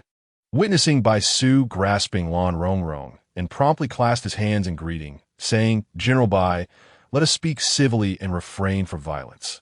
"What are you, to have the audacity to speak before me, Bai Su?" Bai Su scoffed. "Your sister struck my sister, and I shall discipline her. What do you do about it?" Lan Guangxi furrowed his brow. "General Bai, are you not afraid of inciting the royal family's wrath?" "Huh! When the princess of East struck my sister, did she ever consider whether my Bai family would be angered?" At this moment, Bai Ji interjected. "I have heard that the Lan family does not hold Lan Rongrong in high regard, especially you, Lan Guangxi, who is close to Lan Yuner. Why, all of a sudden, do you stand up for Lan Rongrong today?" "Lan Guangxi, thou win." Bai Su raised an eyebrow. "So that is the case. How intriguing."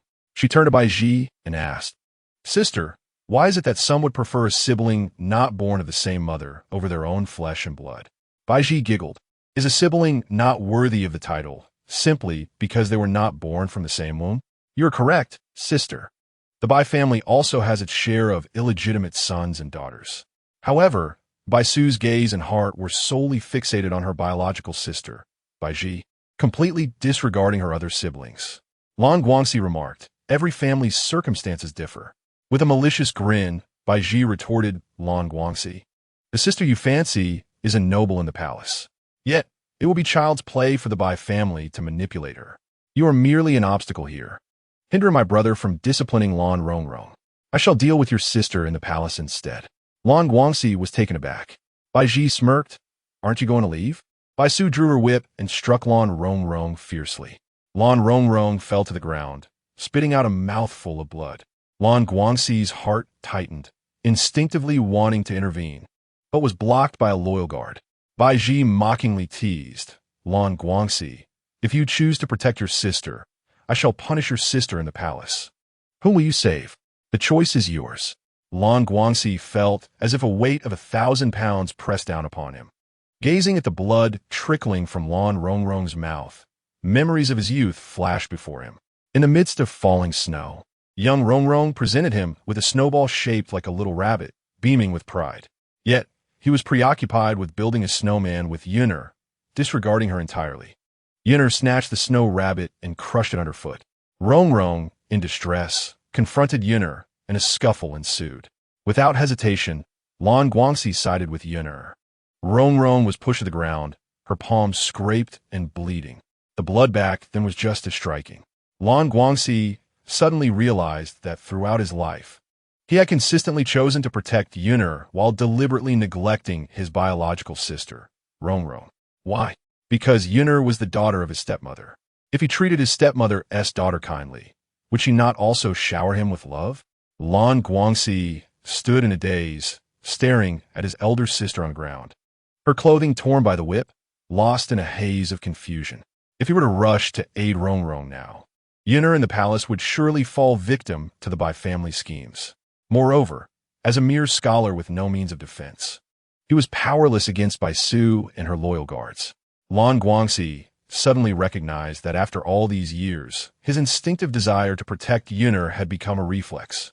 Thus, Rongrong had truly been enduring grievances all her life. Lan Guangxi stood transfixed, watching the whip strike Rong Rong again and again. Rong Rong, unable to contain himself any longer, he cried out and struggled to rush forward, only to be slapped to the ground by a guard, rendered powerless to rise. It was too late. Bai Su revealed a devilish smile, stating, "Since you have chosen your sister in the palace, I shall beat your biological sister to death right before your eyes. After all, you do not cherish her. Watching her suffer will surely evoke no feelings in you, will it?" Lan Guangxi's eyes widened in fury. "Bai Su, you will face retribution." To which Bai Su coldly replied, "Your sister is the one facing retribution now." In a swift motion, Bai Su drew a knife and aimed it at Lan Rong Rong. Clang! An arrow flew from afar, striking his blade and deflecting it, narrowly missing Rong Rong's neck. As Lan Guangxi's heart tightened abruptly, he instinctively turned to gaze in the direction from whence the arrow had come. A young man clad in black rode swiftly on horseback, closing the distance in an instant.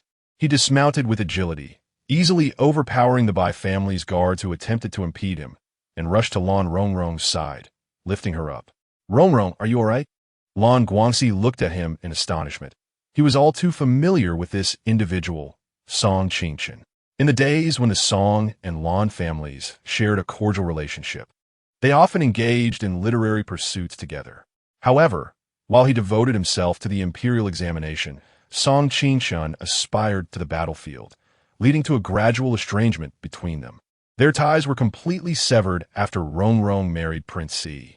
Lan Guangxi vividly recalled the image of Song Qingchen standing in the snow outside their home for half the night before Rong Rong's wedding, appearing so slender. Now, upon their reunion, he presented a striking figure, with sun-kissed skin and a resolute countenance. Having transformed into a young general seasoned by the ravages of war and accustomed to the specter of life and death. Supporting Lan Rong Rong, Song Qingchen noted her torn garments and swiftly removed his cloak to envelop her. Upon seeing the deep welts and bloodied marks on her arms from the lashes, he could not contain his fury. "Bai Su," he bellowed, "how dare you cause a scene at the gates of Prince Yi's residence and assault the princess consort? Are you courting death?" Initially taken aback, Bai Su soon erupted in laughter. "Song Qingchen, your covetousness for the princess consort is hardly less grievous than my own actions. Is it? How shameful for a martial general to resort to the petty rhetoric of scholars," Song Qingchen retorted. "It is well known throughout the capital that I, Song Qingchen, harbored affections for the eldest daughter of the Lan family in my youth. There's no need for you to play the gossip monger here." Bai Su's expression shifted slightly at the insult, and she pointed her blade at him. "Perhaps you still harbor designs on the eldest daughter of the Lan family? Regardless of your provocations, you cannot alter the fact that you have caused a ruckus at Prince Yi's residence and assaulted the princess consort. I shall report your treasonous actions to the emperor and ensure you are held accountable for your rebellion." "Huh, are you attempting to intimidate me? A mere boy who has only just stepped onto the battlefield dares to bare his fangs before this general." Bai Su, incensed and humiliated, lunged at him. Song Qingchen swiftly shielded Lan Rong Rong behind him, raising his sword to defend. After several exchanges, neither party gained an advantage. It was only when the royal guards from Prince Yi's estate, led by Shan Huayan, arrived in time to encircle Bai Su and her retinue that the threat to Song Qingchen and Lan Rong Rong was alleviated. However, the guards had no means to detain Bai Su, and could only watch helplessly as she departed with Bai Ji. Having regained consciousness, Luai rushed over, her heart filled with anger and resentment upon seeing the princess consort injured. "Princess consort, allow me to assist you back to your chambers to change and rest." Despite the excruciating pain coursing through her body, Lan Rong Rong managed to turn back and address Song Qingchen. "General Song, I am deeply grateful for your gallant assistance. Please, allow me to offer you a cup of tea to rest." After a moment's hesitation, Song Qingchen lifted his foot and followed her inside. "Rong Rong," Lan Guangxi called out. Lan Rong Rong paused slightly, glancing back at him. Her complexion was devoid of color, her lips as pale as paper. The bloodstains lingering at the corners of her mouth became increasingly vivid and glaring. Her gaze was suffused with a plethora of emotions: disappointment, detachment, and indifference, as though she were observing a complete stranger. Such a look pierced Lan Guangxi's heart, for in his memories, his elder sister had never regarded him with such eyes. She had always trailed behind him, her gaze yearning and eager, attempting to capture his attention, wishing for him to play with her and converse with her. She was his biological sister, bound by blood in a way that could never be severed. Only those without blood ties needed to rely on effort, flattery, and companionship to maintain their relationships. A thought began to blossom in Lan Guangxi's heart for the very first time.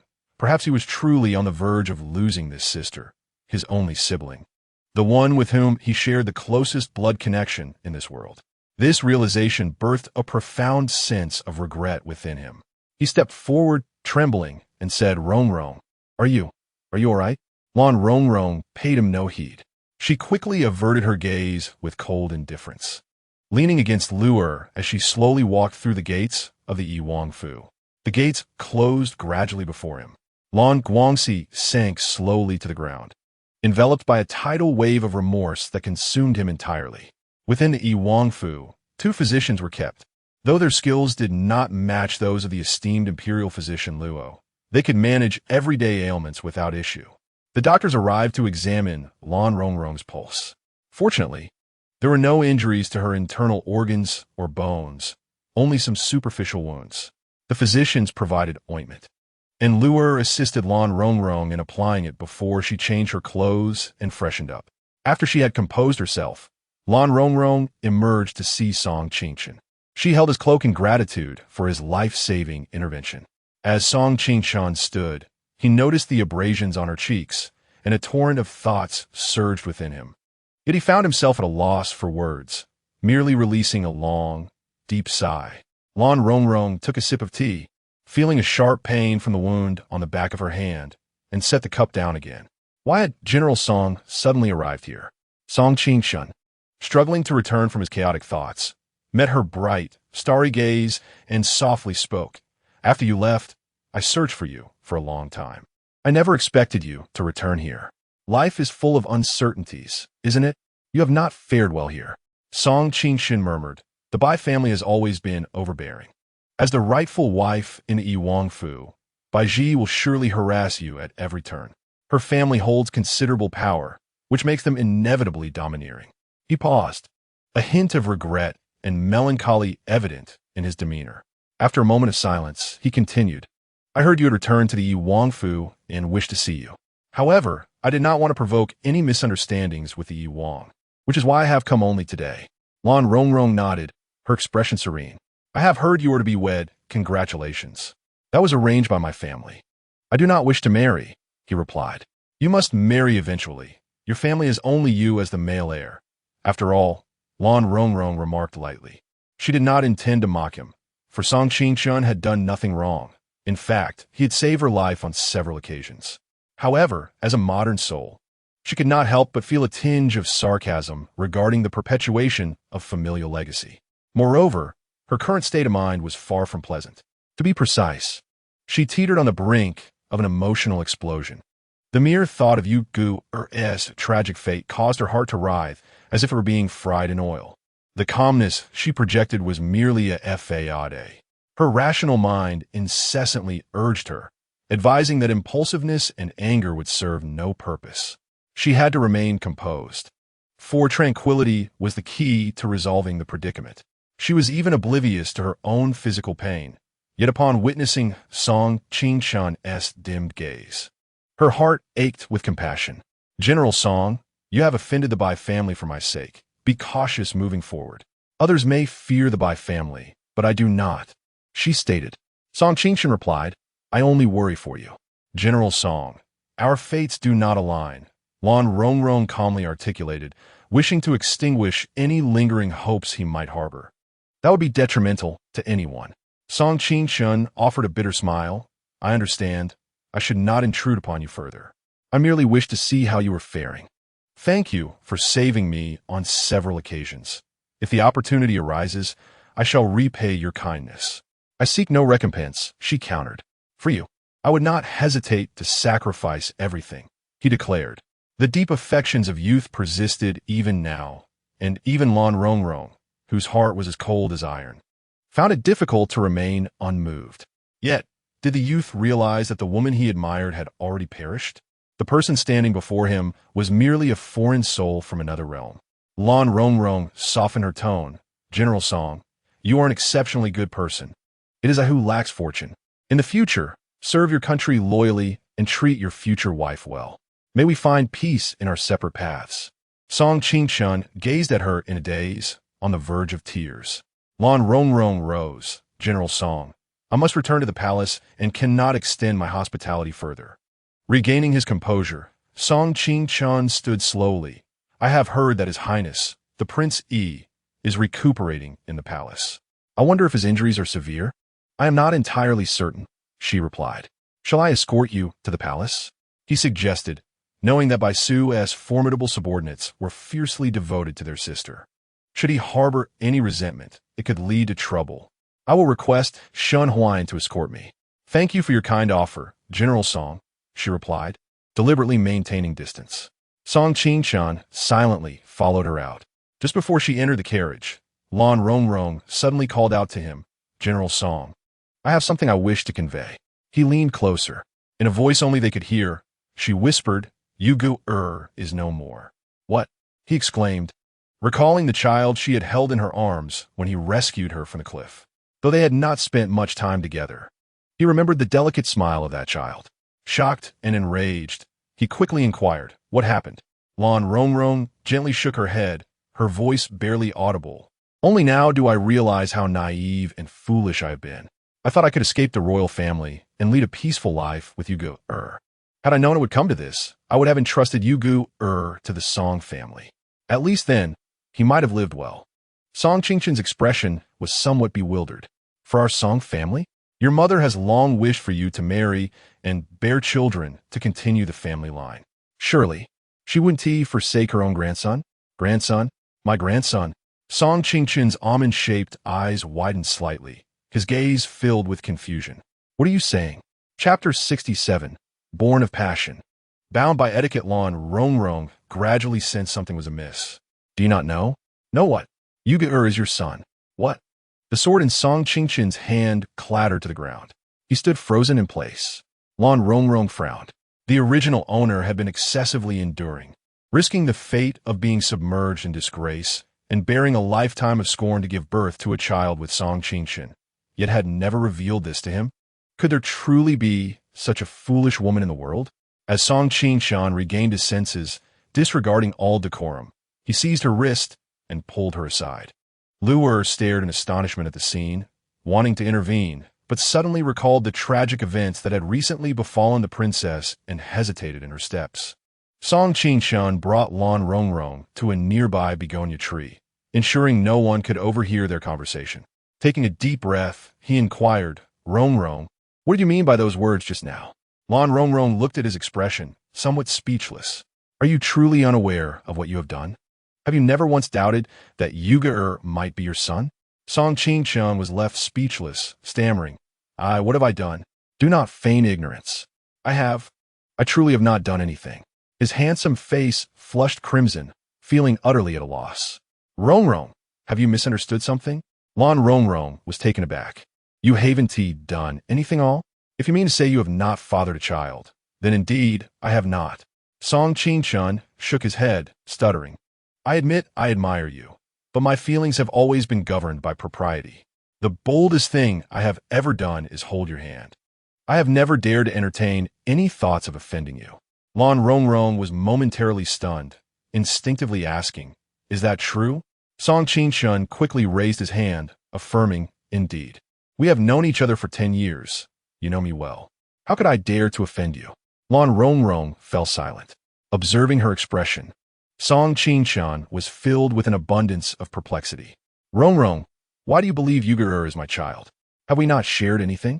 Do you not remember? Lan Rongrong had no choice but to explain. After falling from the cliff, I experienced some amnesia and have forgotten many things. What she said was not entirely untrue. After her transmigration, the original owner had left her with only fragmented memories. Others accused her of shamelessness, claiming she had an affair with Song Qingshun. She had assumed Yugu was indeed Song Qingshun's child. Otherwise, Chu Mo Yi would not have reacted so strongly. confining the original owner to a secluded residence, and even carelessly throwing the newborn child down the cliff. What on earth was going on? Lan Rongrong was perplexed. The memories she possessed of the original owner were painfully scarce, leaving her entirely unaware of how the child had come to be. If Yuga-Er's father was not Song Qingshan, could it be that another man was involved? The original protagonist was a woman of seclusion, seldom encountering men in her daily life. Lan Rongrong could hardly fathom anyone besides Song Qingshan. Noticing her fluctuating expression, Song Qingshan cautiously inquired, "Isn't Yuga-Er's father His Highness the Prince E?" Lan Rongrong cast him a peculiar glance, replying, "General Song, perhaps you remain unaware that I was once neglected by the Prince E and confined to a secluded courtyard, due to whom?" Song Qingshan was momentarily taken aback, his face clouded with guilt. "It is my fault. I should not have gotten too close to you, as it may have tarnished your reputation." He could not help but ask, as the child's mother, "Do you not know who the father is?" "I have forgotten," she replied. "Why do you think it cannot be His Highness the Prince E?" Upon uttering these words, Song Qingshan felt a pang of bitterness within. Indeed, the Prince E was her lawful husband. Only he could possess her, causing her to conceive and bear a child. Yet, now she appeared utterly bewildered, as though she herself were oblivious to whom her child truly belonged. Song Qingshan's heart ached with both pain and sorrow. The woman he cherished, whom he believed would enjoy a life of luxury as the Princess E, now did not even know the father of her own child. What kind of life had she endured in the Prince Yi's residence over the past 2 years? Regret washed over Song Qingshan. If he had fought harder for her, would the outcome have been different? Lan Rongrong sat in a somewhat jostling carriage on her way to the palace, her mind replaying the earlier conversation with Song Qingshan. He had denied that Yuga was his son. Lan Rongrong believed that, given Song Qingshan's affection for the original protagonist, if he had indeed been intimate with her, he would not refuse to acknowledge Yuga as his child, especially since they could provide for him. If the Song family learned of their grandson, they would surely be overjoyed. Song Qingshan questioned why she did not consider Yuga to be the Prince E's child. Indeed, why had she never contemplated that Yuga could be the prince's son? After all, the original protagonist was legally wed to the Prince E. It was entirely reasonable for her to bear his child. Yet, if the child were indeed the princess, then why had he cast the original protagonist away and even threatened the child's life? This indicated that he was certain the child was not his. Lan Rongrong yearned to uncover the truth, but she felt that the truth had lost its significance. Yuga was no more. Knowing whose child he was now seemed inconsequential. The carriage gradually came to a halt outside the Wangxian gate. Lan Rongrong alighted and gazed up at the imposing and solemn imperial city, sensing a shift in her mindset since her last visit. Armed with her waist token, she proceeded unimpeded into the palace, arriving at Furong Palace. Upon seeing her, Concubine Yu immediately enveloped her in an embrace. Once tall and slender, Concubine Yu had matured into a more voluptuous figure, enveloping Lan Rongrong against her bosom. Just as Lan Rongrong felt she might be suffocated, Concubine Yu finally released her. Then, she discovered the scar on Lan Rongrong's cheek. Ah, how did this happen?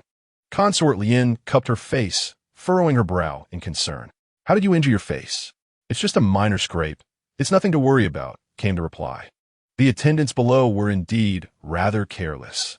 Consort Lien frowned, observing that there seemed to be no reliable individuals around her. Let me assign you 2 attendants. Mother, I do not lack for people, Lan Rongrong interjected. I wish to see Princey first. Oh, right, come with me, Consort Lien said, taking her hand. But Lan Rongrong instinctively recoiled. What's the matter? Consort Lien turned back, noticing her pallor. Her gaze fell upon Lan Rongrong's hand, and she gasped. How did your hand become this way? Who did this? Chapter 68. You shall never escape from my side in this lifetime. Consort Lien was both shocked and furious as she held Lan Rongrong's hand, discovering that the wound on her knuckles extended further up. Is this a whip mark? She recognized immediately. Rongrong, what happened? You must tell Mother. Lan Rongrong was not one to suffer in silence. It was Baisu. Baisu? Baiji's brother? Yes, him. Lan Rongrong recounted the incident that transpired at the gates of Prince Yi's residence. Upon hearing that Baisu had whipped Lan Rongrong, Consort Lien trembled with rage. The Bai family is becoming audacious. How brazen? Is the Bai family the same in the court? Lan Rongrong inquired. The father and son of the Bai family hold power within the court and command heavy troops. Even the emperor relies on and favors them greatly. I never imagined they would become so arrogant, especially Bai Su, who has grown insufferable. He displays contempt even towards the princes and royal sons. No wonder Bai Ji is so confident. If it weren't for the emperor's reliance on the Bai family, I would have dealt with that Bai Ji long ago, allowing her to create chaos in Prince Yi's residence. Consort Lien sneered. The Bai family has become increasingly unruly, daring to publicly assault the princess consort at the gates of Prince Yi's residence. If I let this go, I might as well not live. Mother, please remain calm. Seeing Consort Lien on the verge of losing her temper, Lan Rongrong quickly grasped her arm. Do not act impulsively. Even the emperor cannot touch the Bai family, let alone us. Today, I shall extract a tooth from this tiger, known as the Bai family. Consort Lien declared as she led Lan Rongrong to a side hall. Prince Yi is in this room.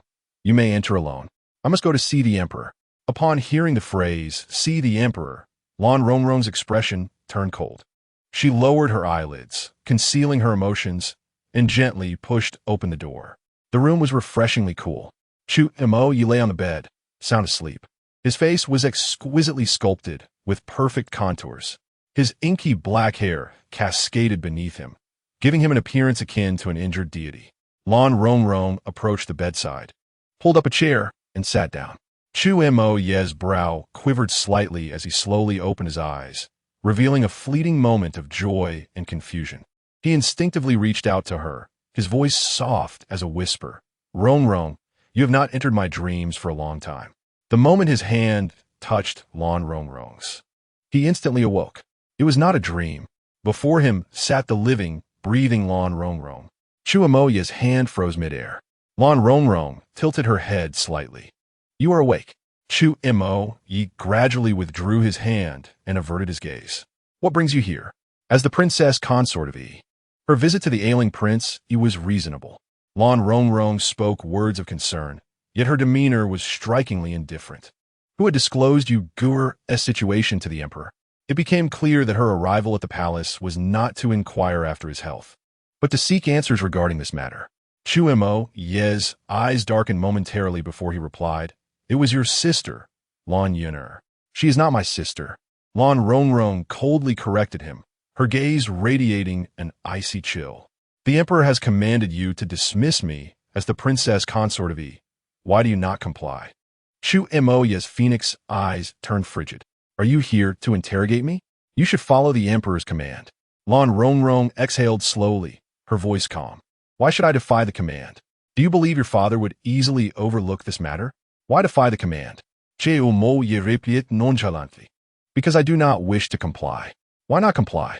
Lan Rongrong seized his collar with fervor, her eyes ablaze with fury.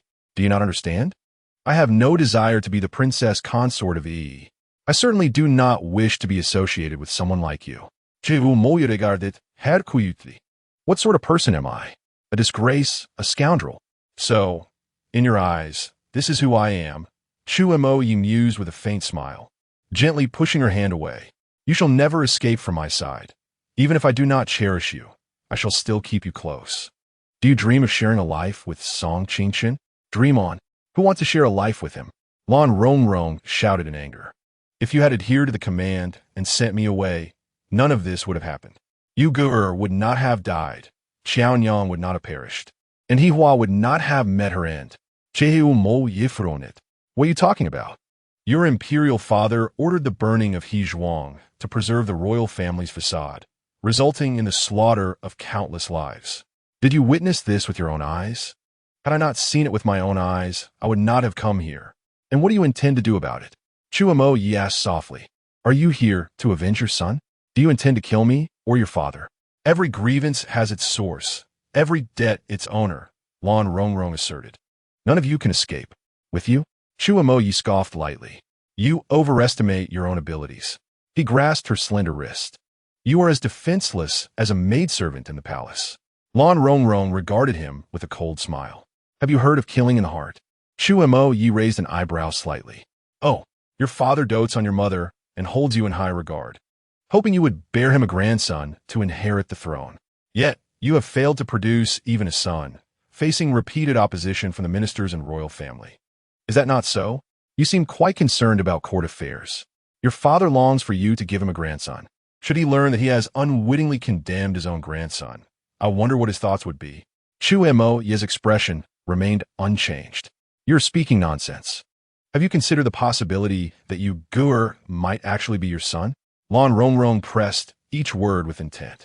Impossible, Chu Mo Ye denied without hesitation. On what ground are you so certain? Lan Rongrong pressed delentens. That question should be directed at me.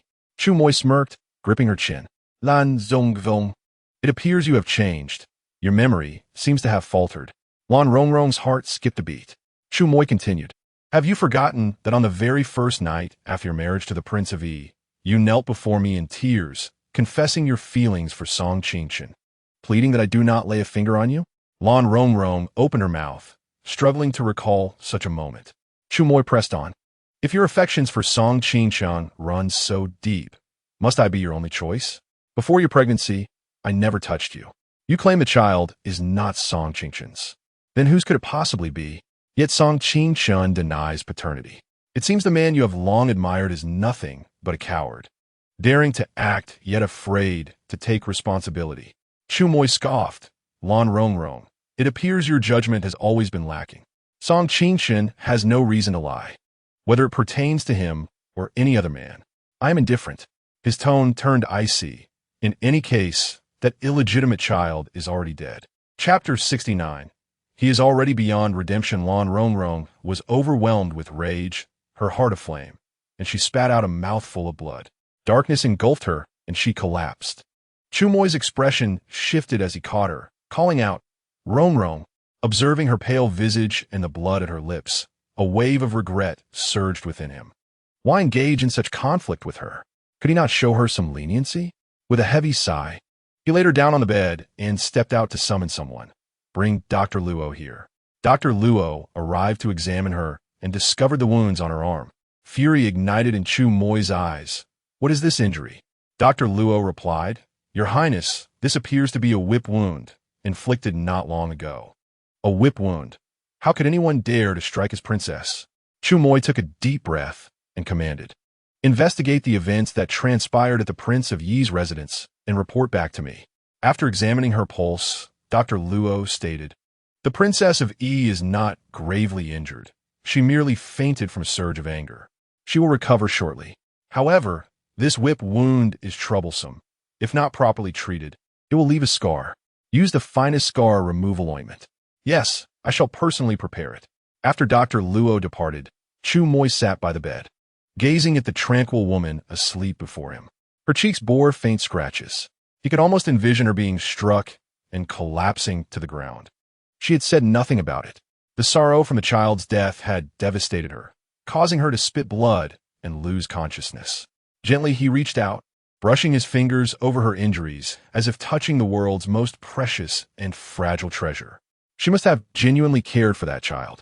Upon hearing of its demise, she was consumed by grief. A pang of regret pierced Chu Moi's heart. Why endure such pain? Did he not always know that her heart belonged solely to Song Qingchen? From a moment, she resolutely followed the child off the cliff. He had made up his mind to let her go. Yet, when he encountered her again at the Anyuan Marquis's residence, dressed in coarse garments resembling a village woman, he found himself unable to resist her once more. Why must one treat her with such brutality? Why compel the Yuan Ho residents to send her to the Yi Wang Fu? Why must he repeatedly claim her? He can no longer persuade himself. He is utterly enraptured by this woman, despite his awareness that she harbors not a trace of affection for him. He remains unwilling to let go. Even if her heart resides elsewhere, he is determined to possess her physically. Yet, his resentment and anguish only inflict greater harm upon her time and again. Is this what he truly desires? To witness her suffer and weep, to behold her heart broken?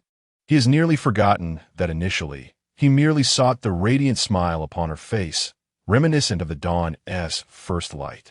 Releasing her is an exceedingly arduous task, a torment akin to the most excruciating of tortures. Lan Rongrong opened her eyes, disoriented, unsure of her surroundings. However, the cold voice of Chu Mo Yi soon pierced the stillness. Do not speak yet. Allow me to speak.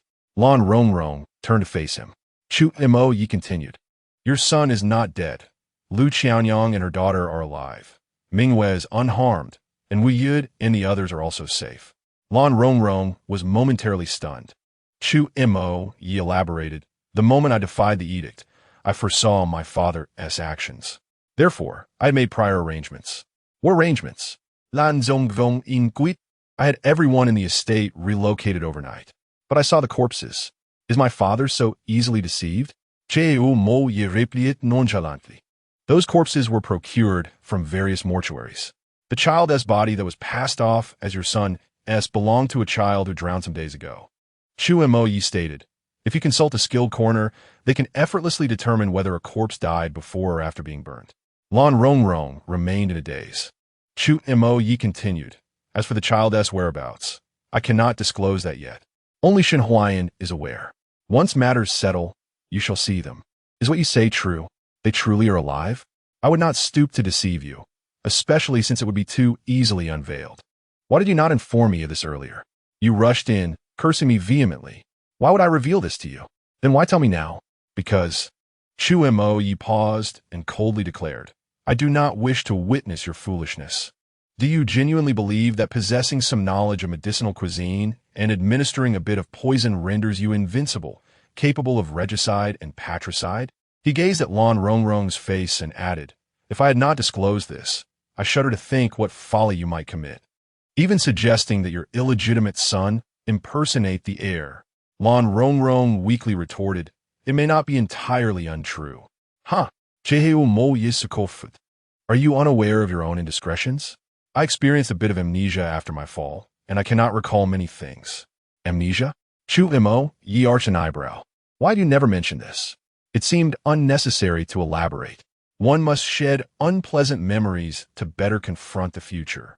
How glib you are.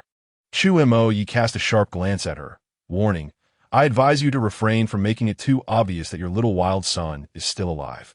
If the Emperor discovers this, I cannot guarantee I will be able to save your son repeatedly. Indeed, I shall ensure that I maintain my anger and sorrow, she replied, a smile already gracing her face as her complexion gradually improved. Chu Mo Yi snorted, but found himself stealing glances at the smile playing upon her lips. Lan Rongrong lifted the covers and noticed that her hands and arms had been rebandaged. Chu Mo Yi glanced at her. You were bullied so badly by the siblings. Why did you not inform me? It is not that I do not care. I simply had other matters to attend to, Lan Rongrong explained. Compared to losing a son, these injuries are truly insignificant. At that moment, the resounding voice of Concubine Lian echoed, Prince E. Rongrong. Lan Rongrong quickly rose to her feet as Concubine Lian strode in, her eyes widening in surprise upon seeing the prince standing by the bed. How would you be out of bed? Dr. Luo advised you to rest for half a month without moving, where you risk leaving a lasting ailment behind. Do you wish to become a cripple? Lan Zongrong, Biwi, asked Mother, what ailment? Do you not know? Concubine Lian pointed at Chu Mo Yi. His leg condition is severe. After kneeling for 2 hours, his knees are in ruins. Chapter 70. A mother's choice. Lan Rongrong instinctively glanced at Chu Mo Yi's legs. Dressed in a neat, casual long robe, he stood tall like a pine, showing no signs of any affliction. Why do you still need to show off in front of your princess? Concubine Lian chided her son, pressing him back onto the bed. I understand you do not wish to worry Rongrong, but she is your wife, and your fates are intertwined. In all matters, you should discuss them together, without hiding anything from one another. She insisted that Chu Mo Yi lie down and then took Lan Rongrong's hand, saying, Rongrong, the prince's leg condition requires at least half a month of rest. Otherwise, he risks enduring excruciating pain in rainy weather. Not to mention it may affect his ability to ride and wield martial prowess. I understand, Mother. I will take good care of the prince, Lan Rongrong replied obediently. This response drew a glance from Chu Mo Yi. Indeed, upon learning that their child was safe, her spirits soared, prompting her to consider how to appease her mother-in-law and express her commitment to care for him. Noticing his gaze, Lan Rongrong met his eyes, suggesting, "Why not let me take the prince back to our residence for his recovery? That would be splendid." Concubine Lien clapped her hands in delight. "Although the prince is my son, he is grown now. A couple of days here is acceptable, but he cannot remain here indefinitely. Rongrong, do take him home." Chu Mo Yi, feeling somewhat speechless at his mother's dismissive attitude, thought to himself that it was not as if he wished to stay here. It seemed to imply he was deliberately lingering. Furthermore, Concubine Lien raised Lan Rongrong's hand. "You have been injured by Bai Su. What do you intend to do about this?" "And Bai Shi? Mo Yi Inwidit. At such a time, you are still concerned about your concubine?" Lan Zongvong Viplit. Bai Su has taken Bai Ji back to her family. "And Xianjie?" "Xianjie remains in the estate, under the care of the wet nurse." "Very well. A mother should prioritize her daughter." Concubine Lien shook her head. "Xianjie is also pitiable. From birth, she has never received her mother's affection. Thus, she returned to her maternal home, seemingly indifferent to the child." Chu Mo Yi declared, "Mother, regarding Bai Su's act of whipping Rongrong at the Prince of Yi's residence, I shall address this matter and ensure justice for Rongrong. It must be dealt with. Bai Su has become excessively arrogant." The noble consort Lien, with fury, gestured emphatically. "Rongrong's mother is no longer with us, and she has no kin to care for her. She has married into our family. We must cherish and protect her. Now, she has been assaulted at the gates of the Prince of Yi's residence. What will become of your reputation, and what of mine?" Zhao Qinglian. It was then revealed that the noble consort Lien's maiden name was Zhao Qinglian. She continued, "Prince Yi, should you fail to exact a reckoning upon Bai Su, I shall not spare you. As a man, it is unbecoming to lay hands upon a woman. Fear not. The other matter shall be managed by your mother."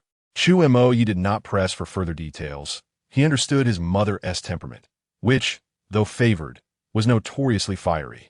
While she appeared haughty and capricious, she possessed a clear boundary, one that would not encroach upon the emperor's prerogatives. As long as she refrained from crossing that line, the emperor would not take issue with her antics. He was acutely aware that the bond between his father and mother was distinct. Many believe that the emperor's affection for consort Lien stemmed from her resemblance to his first love, the white moonlight. Yet, Chu Mo Yi recognized that the emperor's original choice for empress was indeed his mother. However, at that time, the empress dowager had intervened, compelling the emperor to wed another. A lingering sense of guilt towards his mother remained within the emperor's heart. Thus, when his mother expressed her intent to deal with others, Chu Mo Yi chose to remain silent, closing his eyes instead. Consort Lien took Rongrong by the arm, saying, "Come, Rongrong, take a look." Inside the main hall, the sound of a pipa resonated melodiously. Following Consort Lien, Rongrong entered and discovered that the musician was Lan Yunair. She had donned court attire, her hair elegantly styled, revealing a delicate, oval face that enhanced her beauty. Upon seeing Rongrong enter, Lan Yunair's gaze betrayed a profound resentment. "Play well," Consort Lien remarked nonchalantly. She seated herself with Rongrong, instructing servants to bring more ice, while maids fanned them, providing a refreshing breeze that was quite pleasant. Tea, fruits, and pastries were served. Consort Lien peeled a longan and offered it to Rongrong, smiling. "You shall return to the estate with the prince in the afternoon. For now, enjoy the music with your mother." Rongrong raised an eyebrow. While Lan Yunair's pipa performance was indeed commendable, the royal court possessed skilled musicians, rendering Consort Lien's request for a favored consort to play for her rather unnecessary. Upon closer inspection, Rongrong understood. Typically, a pipa player would wear finger protectors to ensure a clear sound without injuring their fingers. However, Lan Yunair was not permitted to wear them. It was evident that Consort Lien had forbade her from doing so. After what seemed like an eternity, Lan Yunair's fingers began to redden. Upon concluding the piece, she could no longer restrain herself, exclaiming, "Your Highness, I am not a court musician here to serve and perform. With this piece finished, I must return." Consort Lien, unfazed, replied, "Continue playing. I have not commanded you to stop, thus you shall not cease. Even though you hold the title of concubine, it is unbecoming to treat me in such a manner. I am, after all, a favored person bestowed by the emperor. As a mere concubine, How could I command you? However, what if it were the emperor? What? It is sweltering and exhausting. One cannot simply slumber the day away. I expressed a desire to hear the pipa for some amusement. The palace musicians have grown weary, and I yearn for something novel. Lan Yuner could hardly believe her ears. Has the emperor granted permission? Indeed. Consort Lien shifted slightly, peeled a grape, and offered it to Lan Rongrong, saying, "Do not move your hand. Your mother will feed you." Consort Lien cast a glance at Lan Yuner. "Are you not to play? Will you defy the emperor's decree?" "How long did the emperor permit me to play?" "Until I am no longer bored, of course." Consort Lien tilted her head, expressing her own discontent. She too felt stifled. "Should you fail to play, it will be considered an act of disobedience." Lan Yuner felt both aggrieved and indignant. Deep down, she understood that Consort Lien harbored resentment towards her for whispering into the emperor's ear, revealing that Lan Rongrong had borne a child outside of wedlock, which led to the emperor punishing Prince Yi and exacerbating his emotional turmoil. Yet, her intent was never to oppose Consort Lien or Prince Yi. Her sole aim was to persuade the emperor to strip Lan Rongrong of her title as princess consort. She never anticipated that Prince Yi would stubbornly resist the imperial edict for the sake of such a shameless withered flower. Would it not be better to dismiss Lan Rongrong and take another virtuous maiden of noble lineage, rather than endure the mockery? Her actions were clearly beneficial to Consort Lien. Yet, instead of gratitude, Consort Lien punished her by forbidding her to wear a finger brace while playing the pipa. She even summoned Lan Rongrong, who, along with Consort Lien, indulged in tea and snacks while listening to her play. She was a favored concubine of the emperor, not a minstrel for hire. Lan Yuner was consumed with resentment. "One day, I shall repay this humiliation 1,000-fold." Suppressing her intense anger and humiliation, she slowly sat down to continue playing. From morning until noon, she could not cease.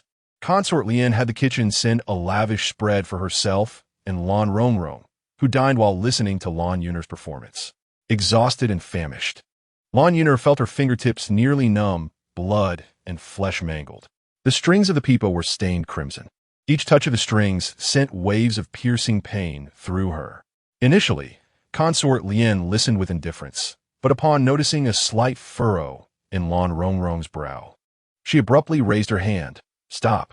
Lan Yuner halted, looking at her with tear-filled eyes. Consort Lien waved her hand. "You may leave. This concludes today's session." Lan Yuner could scarcely believe that Consort Lien would truly let her go. She had anticipated playing until dusk. Consort Lien said, "Rongrong feels pity. I will spare you for now. Remember, in the palace, behave with humility. You may continue being the emperor's favored concubine, and I shall not interfere. However, should you extend your claws towards me again, next time, it will not be merely a matter of playing the pipa. I shall not hesitate to sever your fingers." Lan Yuner dared not utter a word as she wept and departed. Lotus Concubine ordered the blood-soaked pipa to be taken away and burned, believing it to harbor ill fortune. She then smiled at Lan Rongrong and said, "Rongrong, do you feel pity for her and find it hard to bear?" "Not all," Lan Rongrong replied, sniffing slightly. "I am sensitive to smells, and the stench of blood is overwhelming, affecting my appetite." Lotus Concubine paused for a moment before bursting into laughter. "I thought you were soft-hearted towards her. Indeed, you are worthy of being my Zhao Qinglian's daughter-in-law." Lan Rongrong smiled back, her spirits lifted by the knowledge that Yu Gu and Xiaonyang were still alive. Otherwise, today, Lan Yuner would not have left the Lotus Palace unscathed. Lotus Concubine reminisced with a smile. "In the past, I found you quite pitiable, hiding behind the crowd, too afraid to lift your head or speak. Now, you have blossomed into someone even more admirable." Lan Rongrong chuckled. "Back then, I was naive, unable to discern who truly cared for me and who feigned affection. Lucier constantly instigated me, claiming that my mother was killed by you, urging me to harbor resentment against you. Now that I have matured, I understand." Lotus Concubine's eyes glistened with tears. "As long as you no longer harbor resentment toward your mother, she will be content. Your mother saved you willingly, and she must have felt joy in doing so. Please do not cry." Lan Rongrong gently used her handkerchief to wipe away her tears. Yet, Her words only caused Lotus Concubine's tears to flow even more freely. Lan Rongrong stayed with her until evening, when a palace maid announced that the carriages were ready outside and that Prince Yi was to depart. Lotus Concubine escorted them to the entrance of the Lotus Palace, grasping Lan Rongrong's hand, and said, "Tomorrow, I will summon the Bai family mother and daughter to the palace to seek justice for you. Mother Concubine, do not provoke the Bai family excessively," Lan Rongrong hurriedly cautioned. "You must be discreet. Rest assured, I am well aware of my limits," Lotus Concubine replied with a smile. Only then did Lan Rongrong step into the carriage, sitting alongside Chu Mo Yi as they made their way out of the palace. "You seem unaccustomed to riding this," Chu Mo Yi remarked, propping his forehead with one hand, his gaze sweeping over her swaying head. "It's rather bumpy," Lan Rongrong admitted, "but I am fortunate to be in the presence of the prince. Otherwise, I would have no qualification to ride in the palace." Chu Mo Yi remained non-committal. Upon exiting the palace, they switched to a horse-drawn carriage. Lan Rongrong soon realized that they were not returning to the Prince Yi's residence, but were instead racing toward another destination. On their way, they encountered Shun Huayan, leading a contingent of approximately 500 personal guards. It appeared they had been waiting there for some time. Chu Mo Yi lifted the curtain and gestured to Shun Huayan, who immediately commanded his troops to follow the carriage. Lan Rongrong inquired, "Why does Master Shun bring so many men? Where are we headed?" "To the Bai residence. The Bai family, White G's maternal home," Lan Rongrong exclaimed in astonishment. "Are you bringing this many people to confront Bai Su? Are you not afraid of your father and the court finding out?" Chu Mo Yi replied coolly, "I ask you, what is your feeling upon losing a child?" "Sadness. And what else?" "Anger. Can a heartbroken and furious princess unleash her wrath? Can a prince who has witnessed the humiliation of his wife act in a fit of rage for the sake of a beloved? I believe my father and the court will comprehend the emotions I harbor at this moment." Chu Mo Yi languidly remarked, "Bai Su has struck my royal consort with a whip. This is no different from striking my own visage. If I were to tolerate such an affront, would it not set a precedent for my kingdom to be subjected to further indignities? I believe neither my father nor the populace would favor a timid heir."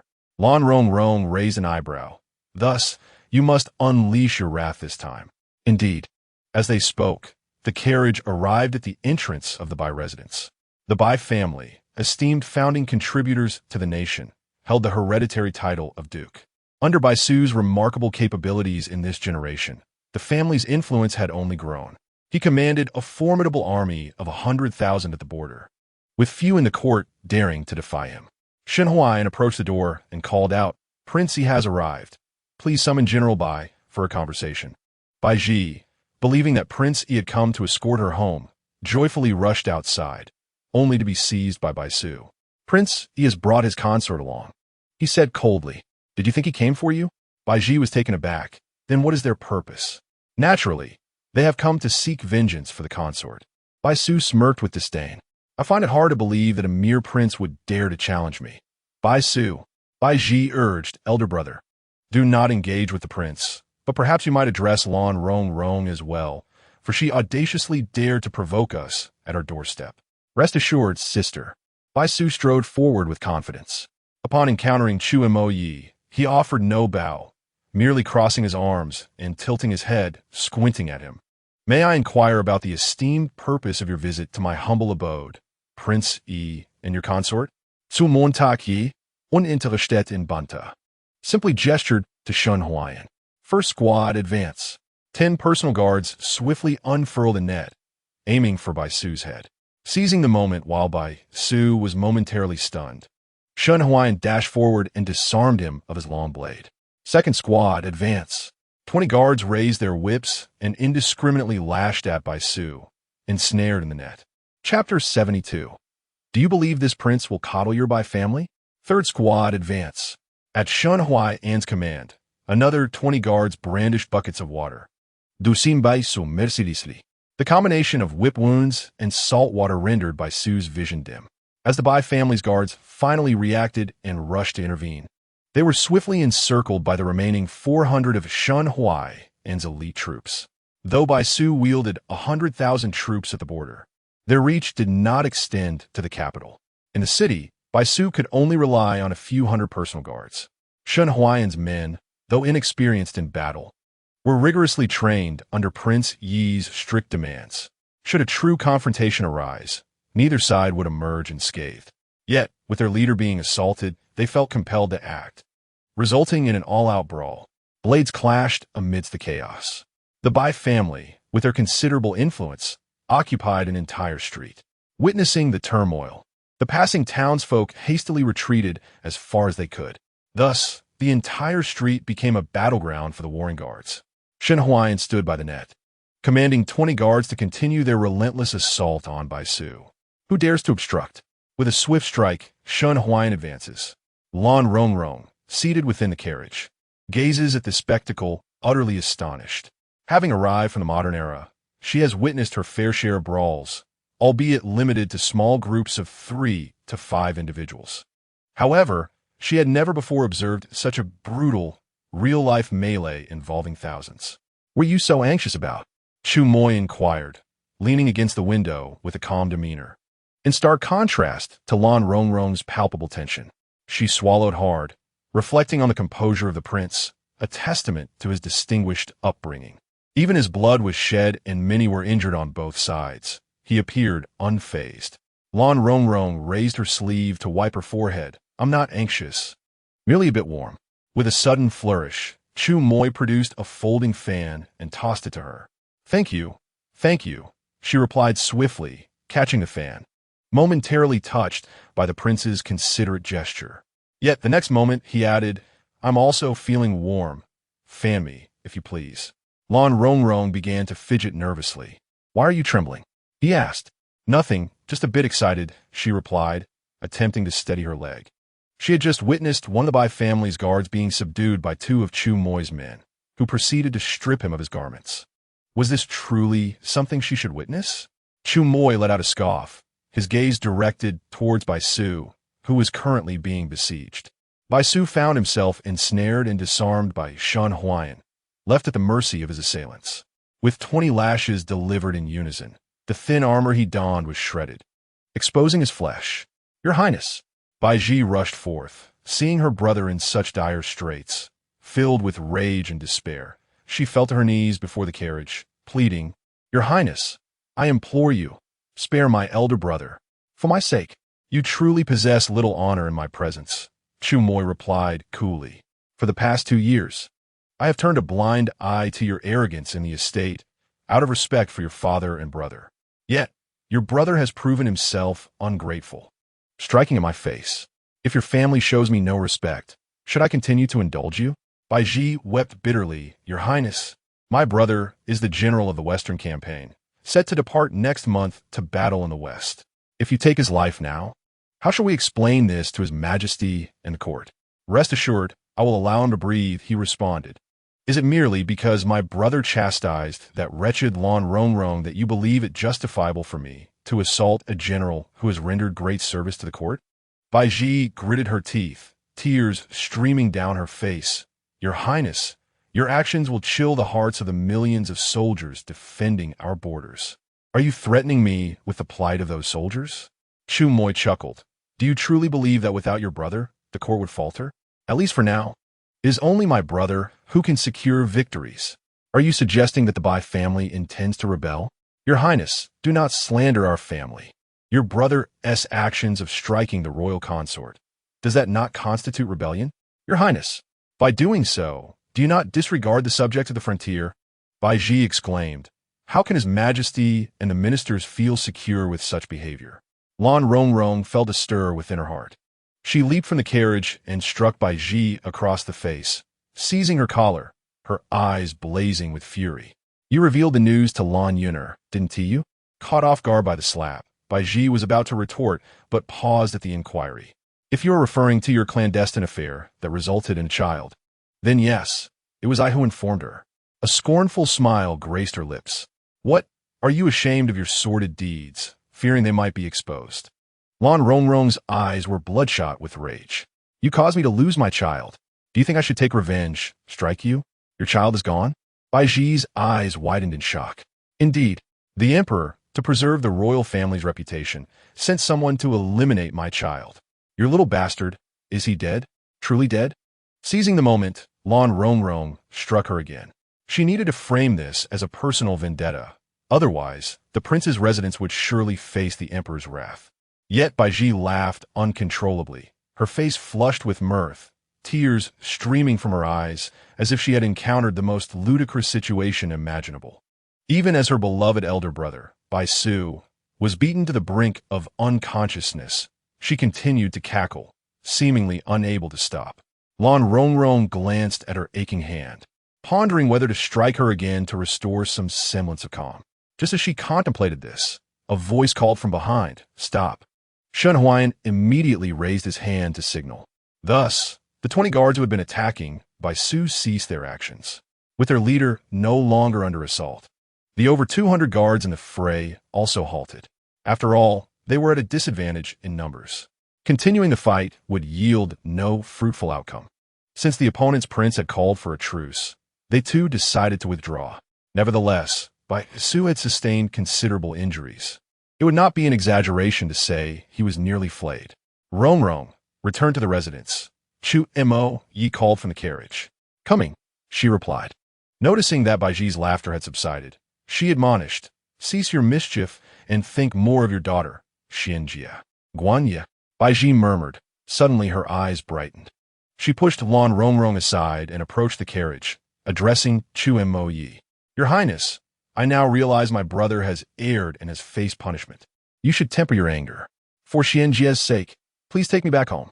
With a mother like you, Xianjia is truly unfortunate. Regardless, she is your only child. Your Highness, can you bear to have her grow up without her mother by her side?" Chapter 73. The legendary cuckold king, Chu Mo Yi, remained unmoved. Xianjia is still very young. She wants to remember who her true mother is. Henceforth, I shall register Xianjia under the name of the princess. She will be recognized as the legitimate daughter of the princess, and the emperor will grant her the title of county princess. This is far better than being with you. Baiji's complexion drained of color. "No, Your Highness, you cannot do this." Clinging desperately to the wheel of the carriage, she cried out, "Xianjia is my child, born after 10 months of pregnancy. No one shall take her away. Have you ever truly cared for her?" Chu Moi, with a cold demeanor, inquired. "From a moment she was born and you realized she was not a son, you despised her. You wished to cast her aside and raise another son in her place. Yet I did not act upon such thoughts. I longed to bear a legitimate son for the prince. Is that a fault? Does not the emperor and the empress consort yearn for the prince to have a son? This is an entirely different matter. Do not entangle them together. Prince, if you insist on this course of action, I shall take my life before you. When Xian grows up and learns that you forced her mother to her demise, she will surely suffer and resent you. Why must you do this?" Chu Moi replied indifferently, "If you wish to die, then do so cleanly. This prince shall not hinder you." Baiji wept profusely. "Your heart is so cruel, Prince. I, Baiji, have admired you since my youth, devoted entirely to you. We are bound by the ties of marriage. I have borne you a daughter, and yet you treat me thus?" Chu Moi gazed at her with deep-set eyes, seemingly awaiting her next move. Baiji cried out in despair, slowly removing the hairpin from her head, aiming it at her neck. "Since the prince desires my death, I shall fulfill his wish." "No, sister." Bai Su, barely conscious and lying on the ground, witnessed this scene and cried out in a mix of anger and alarm. "Chu Moi, if you force my sister to her end today, I shall surely take vengeance on you and your entire family in the future, with grand ambitions." Chu Moi smirked. "Come now, let us remember that statement. It may prove useful." Bai Su, enraged, spat blood and fainted. "Elder brother." Baiji's face was streaked with tears as she raised the hairpin, poised to plunge it into her neck.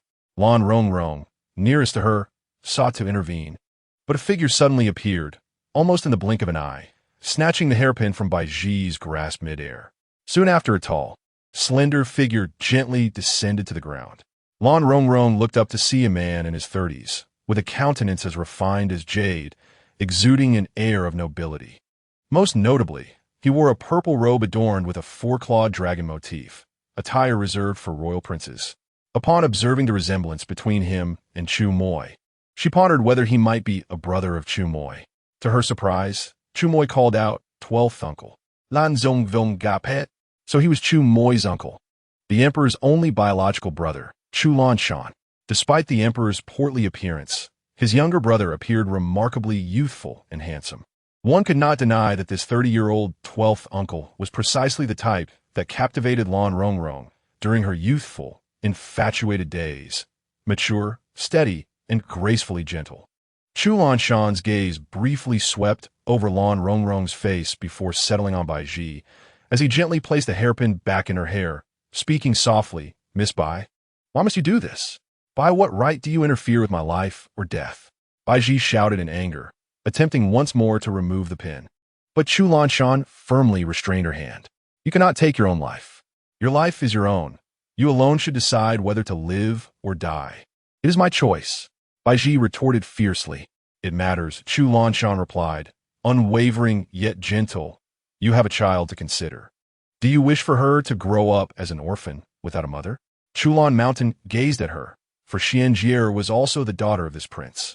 Bai Ji's movements suddenly froze, and she swiftly delivered a resounding slap, scolding, What nonsense are you uttering? How dare you humiliate me? Xianjie is the child of the Yiwang. No, she is my child, Chulan Mountain retorted, turning his gaze past the astonished Lan Rongrong to rest upon Chu Moi. Year, I presume you're already aware of this matter. Chu Moi, resting his chin on one hand, regarded him with a hint of somber indifference in his phoenix eyes. From the very beginning, I was aware.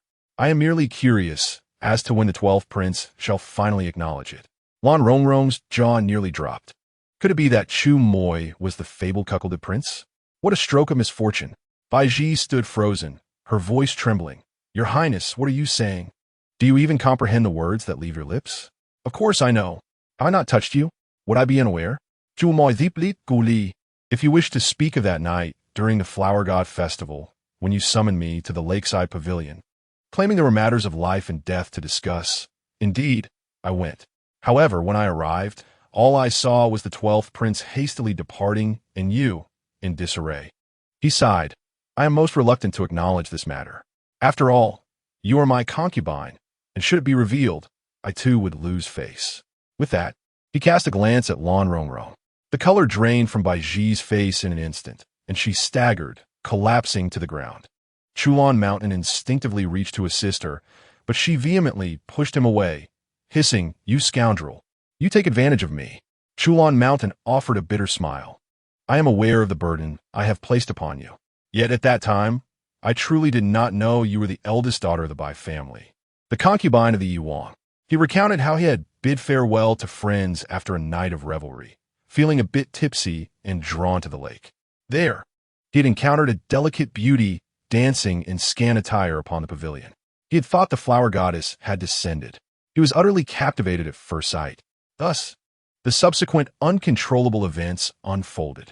He swore he had believed her to be merely a performer from a local establishment by the lake. He never imagined that the Yiwang's concubine would adorn herself in such a manner and dance so openly. It was only later, upon encountering Bai Ji again at a royal banquet, that he realized the enchanting flower goddess who had lingered in his thoughts and whom he had sought tirelessly was indeed the concubine of his own nephew. Shortly thereafter, news arrived that the Yiwang's concubine was with child.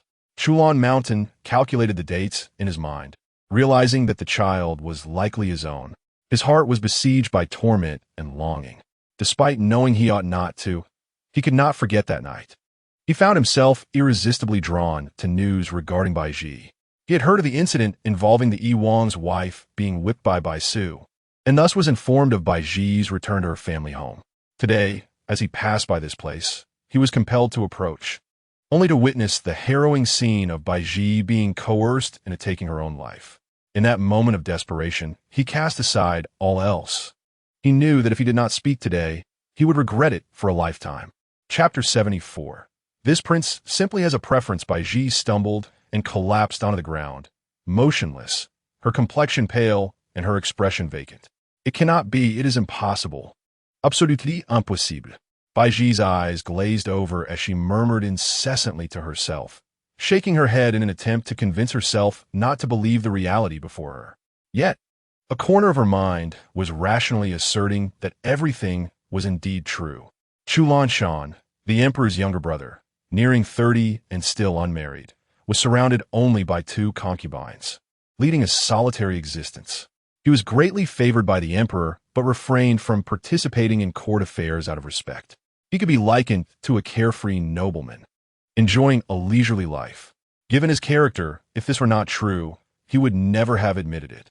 One must understand that once this matter was revealed, it would tarnish the dignity and face of the royal family. With the royal family's reputation in jeopardy, the emperor would be furious, and he would find it difficult to confront his nephew, Prince Yi. How could an uncle harbor feelings for his own nephew's wife? Such a notion was utterly immoral and a profound breach of ethics. History would undoubtedly record this incident, rendering it a source of ridicule for future generations.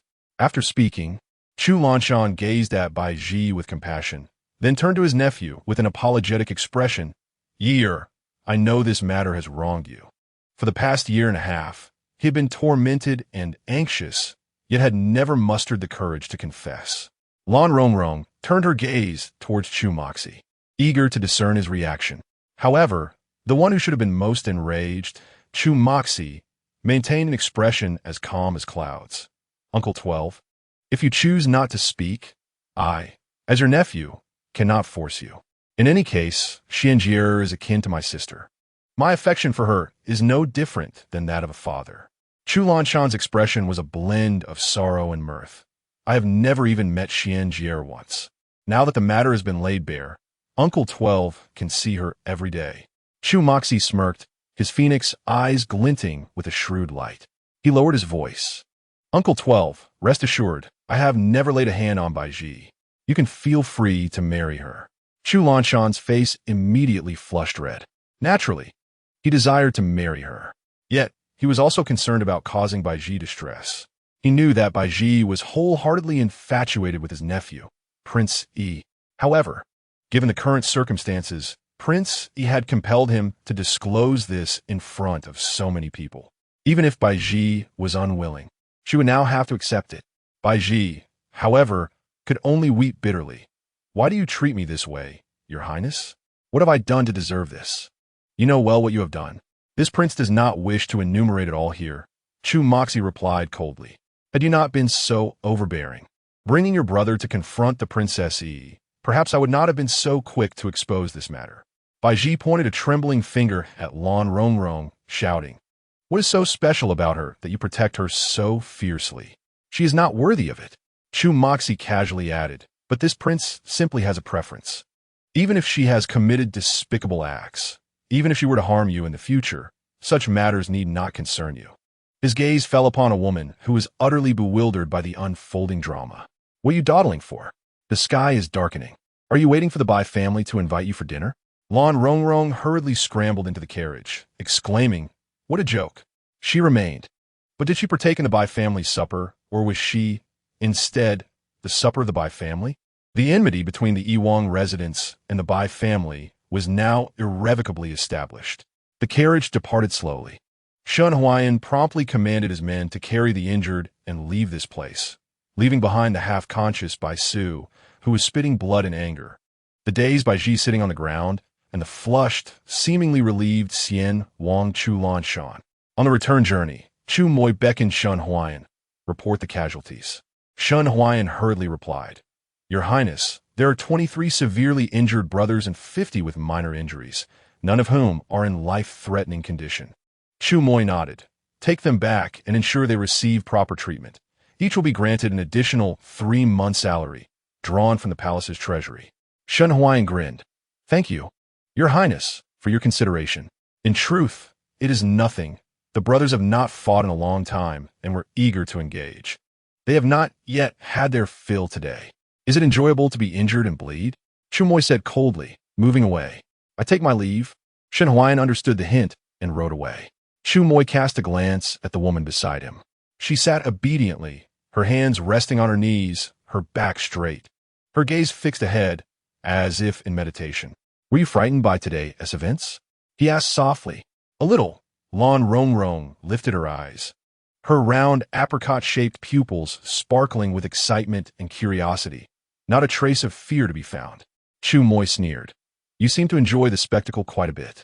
Lan Rongrong leaned closer, giving him a thumbs up. Your Highness, you're truly remarkable. I have known you for a short time, and to be honest, I have my reservations about you. But today, I realized how impressive you truly are. She suddenly remembered her current identity as the dignified Yuwangfei Lan Rongrong, not the unruly medical student she once was, and swiftly swallowed her last words. Chu Moi felt a bit dizzy from her flattery. What am I remarkable for? You are practically a ninja turtle, Lan Rongrong replied. If it were anyone else, knowing that their uncle had paid some attention to their wife, they would not have endured for a year and a half, raising their child as their own. Are you not impressive? Huh. Chu Moi let out a cold laugh, turning his face to gaze out the carriage window. Lan Rongrong hurriedly inquired, how did you know the 12th Emperor would be there? Naturally, I have my sources of information. Impressive, Lan Rongrong pondered. Considering the state in which Bai Su was left, the Bai family would undoubtedly lodge a complaint.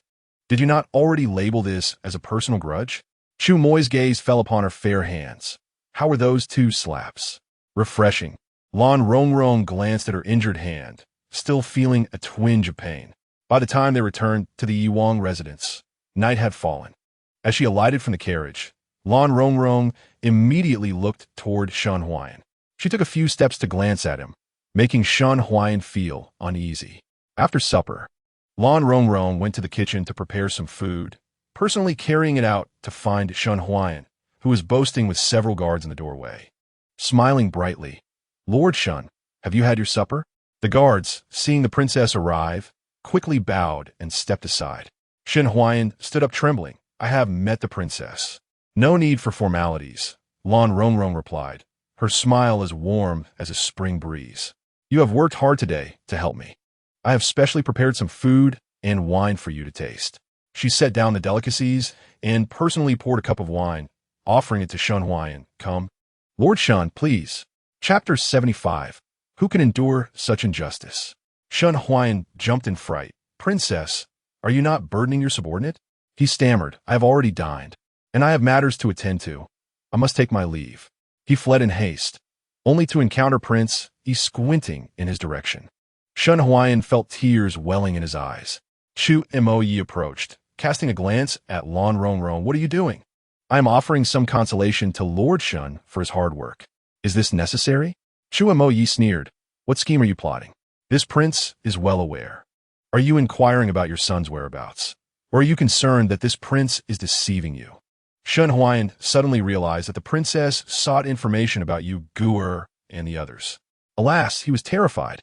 He wiped the cold sweat from his forehead and bolted away. Chu Mo Yi sat at the table, lifted his cup, and drank it in one gulp. You should sit and drink with me. Lan Rongrong took a seat opposite him, silently refilling his cup. Chu Mo Yi gazed at her for a long while, his eyes reflecting a myriad of emotions. He raised his cup and spoke slowly. Am I truly so unworthy of your trust? You could so easily cast him off the cliff. That was Bai Ji. Chu Mo Yi suddenly chuckled. Never mind. No matter how I explain, your lack of trust in me is futile. He emptied his cup once more. Do you still wish to leave the prince's residence? Will you allow me to go? Absolutely not. If you meet Song Qingshan again, I shall break his legs.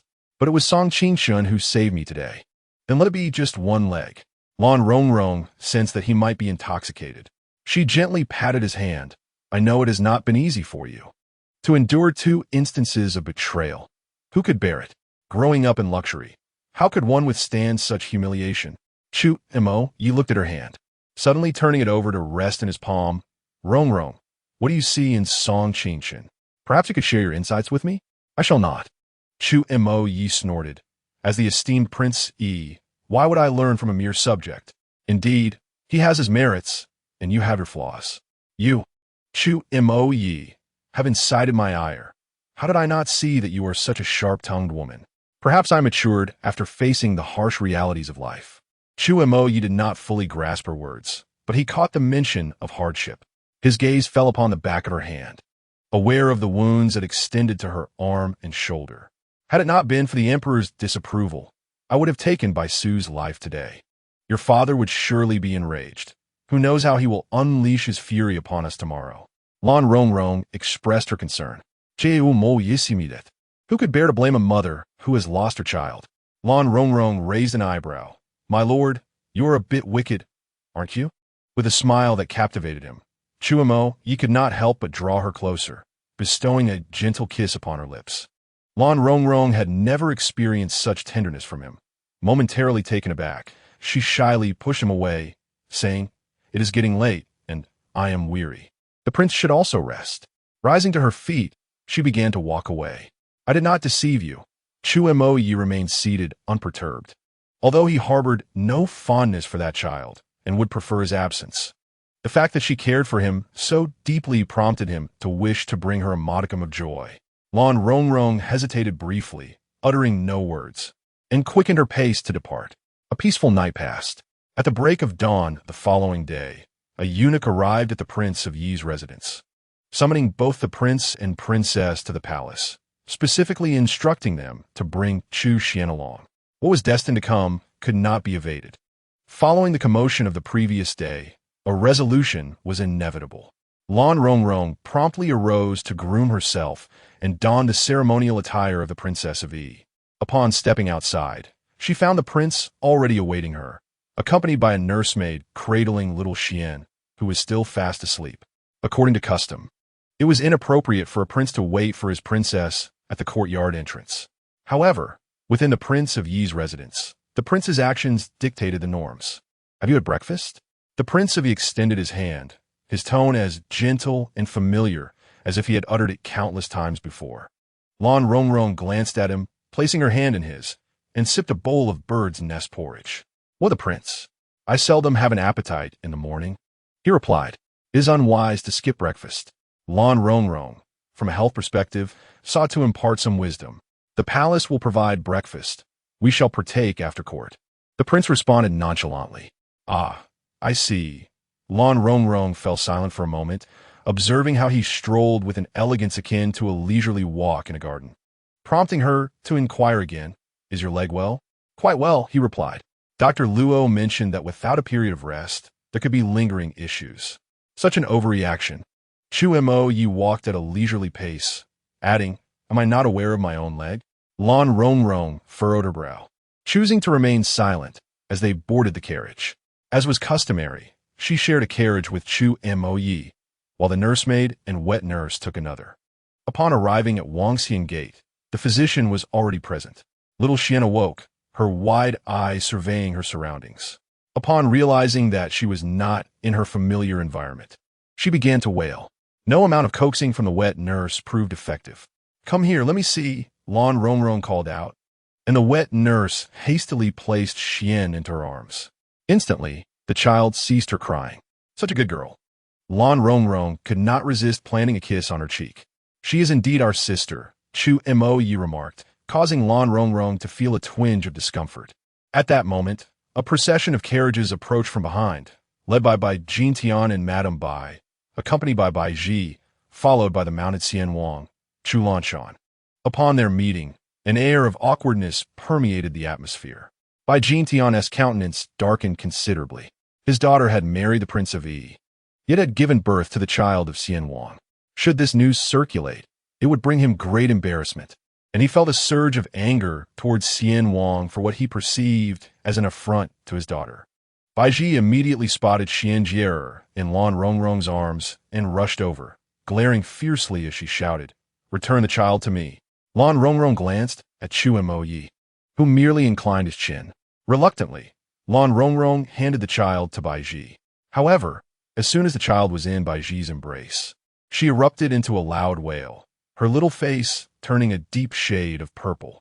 Chu Lanshan observed this scene with a complex expression, torn between the desire to approach and the fear of doing so, embodying a conflicted anxiety. Madame Bai, distressed, exclaimed, Why is she crying so? Let me soothe her. She took the child, yet her efforts proved futile, as the infant's cries escalated to the point of nearly gasping for air. Bai Jin Tian, incensed by the commotion, chastised his daughter. How do you usually care for a child? You cannot even calm her down. Look at how she cries in your arms. Chuemo Yi smirked at the unfolding drama. Unable to bear the situation any longer, The wet nurse boldly suggested, "Madam, let the princess hold her. She stops crying as soon as she is in the princess's arms. Why should our child be handed to another woman?" Madame Bai retorted, unwilling to comply. Yet, the child's distressing cries and purple complexion were alarming. Bai Jintian snapped, "Give her to her." With great reluctance, Madame Bai surrendered the child to Lan Rongrong. Lan Rongrong gently rocked the baby, and gradually, the wailing subsided, though the child still sobbed pitifully and intermittently. This scene left all present with complicated emotions, especially Bai Ji, whose frustration nearly led her to bite her own teeth. She understood why the child favored Lan Rongrong. After all, Lan Rongrong had nurtured Xianjie for quite some time. It was unfortunate that she had been oblivious to the fact that this unattractive woman was Lan Rongrong in disguise, affording her the opportunity to get close to the prince. What a shameless woman! The child did not bond with her because she had never cared for the infant. Shortly after the child's birth, she had experienced engorgement. However, in affluent households, women seldom nurse their own children. She had promptly consumed the herbal concoction to alleviate the discomfort, avoiding any suffering. Xianjie, in her arms, could not detect the familiar scent of milk. Faced with her father's reprimands, she felt a deep sense of injustice, but found it difficult to voice her feelings. The mixture of frustration, grievance, and anger left her with reddened eyes, yet she bit her lip, resolutely preventing her tears from falling. Madame Bai, witnessing her daughter's pain, remarked, "It matters not who holds her. This is merely the work of servants. The child ultimately belongs to the Bai family." Chu Moyi chuckled. "Whose child is it?" "Madame Bai, can you truly ascertain?" Madame Bai was momentarily taken aback, her expression turning somewhat awkward. She cast a sidelong glance at Chu Lanshan, who shifted his gaze in embarrassment. Eventually, it was Lan Rongrong who held the child until she fell asleep once more, at which point she returned her to the wet nurse's care. The group divided into 3 factions, each harboring their own thoughts. As they proceeded to the emperor's Chung Tian palace, the emperor sat behind a table, his face shadowed with displeasure, and it was uncertain whether this stemmed from waking in a foul mood or not having eaten sufficiently. Lan Rongrong knelt alongside the others to pay her respects. The emperor's gaze first swept over Lan Rongrong before settling on Bai Ji and the child in the wet nurse's arms. Aware of the protocols, Lan Rongrong refrained from meeting the emperor's eyes. However, upon recalling the emperor's decree to eliminate Uyghur and silence the people of Xia village, Lan Rongrong could not help but steal another glance at him. Their eyes met, and the emperor appeared somewhat taken aback. Was it not audacious for someone to maintain eye contact while kneeling before him? This was not the first time the emperor had encountered the Yuanfei. Aside from her decent appearance, she had left little impression on him. Yet this time, he found her strikingly memorable. However, as he remembered that he had ordered the execution of this woman's son, a twinge of guilt washed over him, rendering him hesitant to express his anger.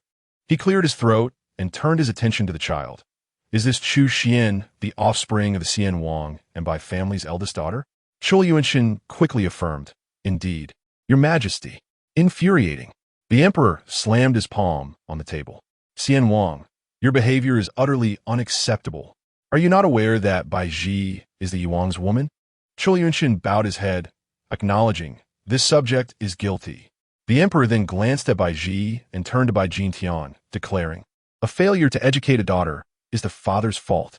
Bai Jintian felt aggrieved, but had no choice but to concede, this subject is guilty. The emperor then addressed his son, "Lao Lu, you have suffered injustice in this matter. Please, share your thoughts. I shall certainly support you." Chu Moyi replied, "In this world, genuine affection is rare. I am willing to facilitate the union between the 12th prince and Miss Bai." By referring to her as Miss Bai, he effectively dismissed her status as the Yiwang's concubine. Bai Ji's tears cascaded down her cheeks as she shook her head. "Your Majesty, I refuse. I wish to remain in the Yuangfu. Even if it is merely as a servant, I desire to stay." Chul Yunshin's expression darkened upon hearing this. Yet he simply cast his gaze downward, saying nothing. The emperor scoffed, "Bai Ji, a woman should not serve 2 husbands. Since you have already pledged yourself to the Xian Wang and have borne a child, how can you remain in the Yuangfu? Do you wish for the world to point fingers at the imperial family?" Bai Ji bowed her head, her tears flowing unabated. The emperor then inquired of Bai Jintian, I intend to revoke Bai Ji's title as Yi Wang's concubine and bestow her upon the Xian Wang as a concubine. Do you agree? Bai Jintian frowned, but, given the circumstances, dare not oppose. This subject has no objections. And you, Xian Wang? The emperor asked. Your Majesty, I wish to marry Bai Ji as my principal wife, Chul Yunshin declared resolutely. At this pronouncement, the room fell into stunned silence. Although Bai Ji hailed from a noble background, she was merely a concubine in the Yuangfu, and with these developments, her status had plummeted. To be allowed to serve in the Xian Wangfu was already a significant concession from the emperor. No one expected that the Xian Wang would desire to make her his primary wife. The emperor frowned in displeasure. Xian Wang, you must consider this matter carefully. I have already deliberated extensively, Chul Yunshin replied with unwavering conviction. My previous actions were foolish, and I have wronged both the Yi Wang and Miss Bai. Having committed a grave error, I wish to make amends. I must marry Miss Bai as my principal wife. I implore you, my imperial brother, to grant this request. The emperor remained silent for a moment before slowly responding. Indeed, you have reached the age of maturity, yet have delayed in establishing a principal wife, which has caused me concern. I implore you, my imperial brother, to grant this request, Chul Yunshin reiterated, bowing deeply. This is my lifelong wish. If fulfilled, I shall have no other desires. The emperor raised an eyebrow slightly and said, Well, since Prince Xian is so sincere, I shall grant your wishes. Chu Lanshan was overjoyed and bowed deeply, exclaiming, Thank you, your Majesty, for your gracious favor. Bai Ji stood in a daze, tears still glistening on her cheeks. Yet she did not voice any further objections. Bai Jintian and Madame Bai exchanged complex glances. They were certainly willing for Bai Ji to marry Prince Yi. After all, he was the son of the beloved Lotus concubine and currently held the most esteemed position in the court, favored by the emperor. However, Bai Ji did not possess Prince Yi's affection and was merely a secondary consort. Now that the emperor had promised her to Prince Xian as a primary consort, it was undoubtedly a significant improvement over her previous status. Though still feeling a tinge of dissatisfaction, it was, nonetheless, a somewhat acceptable outcome. Bai Jintian knelt in gratitude, and Madame Bai, with tears in her eyes, also expressed her thanks but hesitated to rise. Your Majesty, with this matter resolved, there is yet another issue for which we seek your guidance for the Bai family. Bai Jintian said fervently, Yesterday, at our doorstep, my son Bai Su was viciously attacked and severely injured. He still lies at home, his life hanging by a thread. The three members of the Bai family simultaneously turned their gaze towards Lan Rongrong, their eyes brimming with indignation. Lan Rongrong, unwilling to concede, glared back defiantly. This group of bullies, who dared to issue orders for violence, were clearly under the command of Chu Moyi, yet they were too cowardly to confront him directly, instead targeting her. Bai Su had struck her himself. Why was this fact conveniently omitted? Shi Rong immediately rolled up her sleeves, revealing the white bandages that extended from her wrist to her arm. Your Majesty, I must report that I too was assaulted by General Bai yesterday at her doorstep. Bai Ji immediately retorted, You are perfectly able to walk and run. How can you claim to be seriously injured? My brother still lies bedridden and immobile. Is the severity of an injury determined solely by one's ability to rise from bed? Lan Zongvong's gulp. Who among you can perceive the weight of my hard-ass wounds? Chapter 77. In truth, that illegitimate child bears the surname Chu. The so-called emotional wounds she mentioned were deliberately raised to evoke memories of the victimized child in the minds of the Bai family, and, especially, the emperor. As anticipated, the emperor's expression betrayed a hint of guilt. Bai Ji, however, smirked, her gaze filled with mockery, excitement, joy, and schadenfreude. What are you grinning about? Lan Rongrong seized her collar. You gossiping shrew. I shall cut out your tongue to prevent you from spreading further rumors. Madame Bai hurriedly pulled her away, rebuking. What manners are these, princessy? Lan Rongrong released her grip. If your son were truly beaten to death, would you remain so composed? It seems your son's injuries are not as grave as you claim. What audacity is this, Princess Yi? Are you suggesting that your son has been killed? Silence. The emperor thundered in fury. Madame Bai quickly realized her misstep and knelt in panic. I spoke thoughtlessly. I acknowledge my guilt and plead for your majesty as punishment. She had not comprehended the implications of her words. In her perspective, Lan Rongrong was indeed the Princess Yi. Thus, her assertion that the son of the Princess Yi had died implied that the son of the prince had met his demise. It was no wonder Bai Jintian's face changed dramatically, wishing to strike his own wife. The emperor's countenance darkened considerably. He was acutely aware of the actions he had compelled others to undertake, although the child in question was a mere insignificant bastard. The thought of the princess while losing her son would undoubtedly drive her to madness. Furthermore, she had unjustly endured the reckless lashings from Bai Su. In this context, her descent into madness and subsequent assault on Bai Ji could easily provoke the Wai Wang to seek retribution against Bai Su. In truth, the emperor had learned of these events the previous day and had no intention of punishing the Wai Wang for his conduct. However, Bai Su was a prominent minister of the court, on the cusp of departing for the Western Front to engage in battle. Yet he had been gravely beaten by the Wai Wang.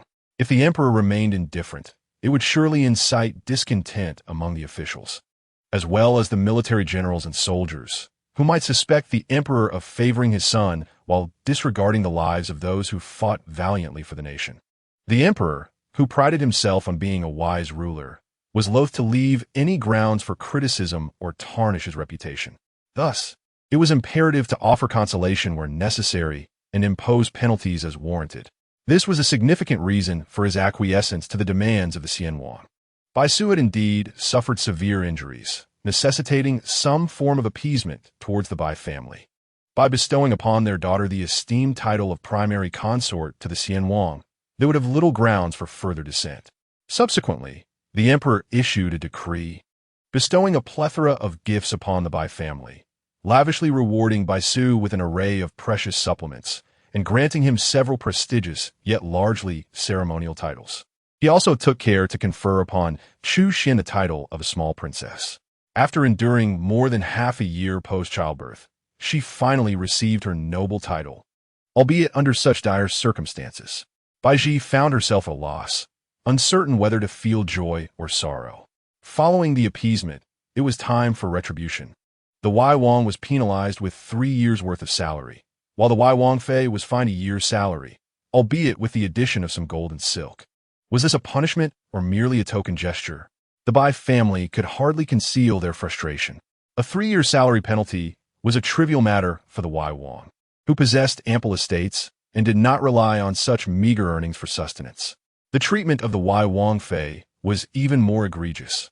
The gifts of gold and jewels far exceeded the value of her salary for 3 years. Was this truly a punishment or a reward? It left them utterly perplexed. The emperor, growing impatient, waved his hand dismissively, instructing them to depart and cease their disturbances. Congratulations to the Xianwang and Xianwang Fei, Lan Rongrong interjected. Chu Lanshan's face reddened. Bai Ji wished fervently to hurl daggers of wrath at Lan Rongrong, demanding, "Return my child to me." Naturally, this child was the cherished jewel of the Xianwang and rightfully belonged to the Xianwang Fei for nurturing. As Lan Rongrong took the child, her gaze lingered reluctantly on the infant's face. "Don't take her from me," Bai Ji exclaimed, seizing the child with fervor. The onlookers gasped in trepidation, fearing for the child's safety. Lan Rongrong frowned. "This is your daughter, the one you painstakingly brought into the world. Can you not treat her with care?" "Indeed. This is my daughter. Why are you so concerned?" Bai Ji retorted coldly. "If you are capable, then bear one yourself." "Oh, I forgot. You've already given birth once." This remark elicited simultaneous astonishment from Chu Lanshan, Bai Jintian, and Madame Bai, causing Lan Rongrong's expression to darken abruptly. Bai Ji admired the expression on her face and laughed even more. "What? You can expose my matters, yet you dare not speak of your own?" "Silence." Lan Rongrong replied coolly. "It would do no good to speak of it." At that moment, the emperor, who had already risen to support the eunuch and returned to his chambers for a brief respite, overheard Bai Ji's words, and his countenance darkened. He had secretly ordered the removal of the child and did not wish for anyone to be privy to this information. This was not merely because it concerned his son and daughter-in-law, but also because he was the emperor. How could it be that the clandestine actions of the sovereign were so swiftly uncovered by an unrelated woman? What did this imply about the power of the Bai family? Had their influence reached such a level that they could extend their reach to the emperor himself? Despite his self-proclamation as a wise ruler, he too was filled with suspicion and distrust, particularly towards ministers whose power was too great, like the Bai family. Yet, Bai Ji was oblivious to the emperor's thoughts. At that moment, her heart brimmed with resentment and indignation. She yearned for Lan Rongrong to experience 100-fold of the pain and humiliation she felt. Thus, she continued, "Are you unable to embrace your own child? Or has your child already perished?" Slap! Lan Rongrong struck her with a resounding blow. "Stop!" Chu Lanshan reacted swiftly, taking the child and shielding Bai Ji. "Princess Yi, please remain calm and speak with caution." The phrase "speak with caution" should be directed towards your princess, not me. Lan Rongrong glared at Bai Ji, thinking how unfortunate it was for Xian Jie to be in her company. "What did you say?" Bai Ji seethed. "Your son has died, and you have lost your mind." "Princess Yin, mind your words," the emperor's cold voice rang out. It was only then that everyone realized the emperor had not left. They quickly turned and knelt. The emperor's expression was grim. "Princess Yin, if you are unwilling to fulfill your role, I shall grant you your wish and allow you to remain in the Bai family as a maiden for life. As for Princess Xian, she will be entrusted to Princess Yi's care. Someone, hand the child to Princess Yi." "Please forgive me, Your Majesty." Chu Lanshan hurriedly bowed in plea. Bai Ji's complexion changed drastically as she struggled and cried out, "What are you all so pleased about? Let me tell you, that deceased child is actually surnamed Chu. Haha. In truth, that so-called illegitimate child is the offspring of Prince Yi Ha." In the great hall, silence enveloped the space.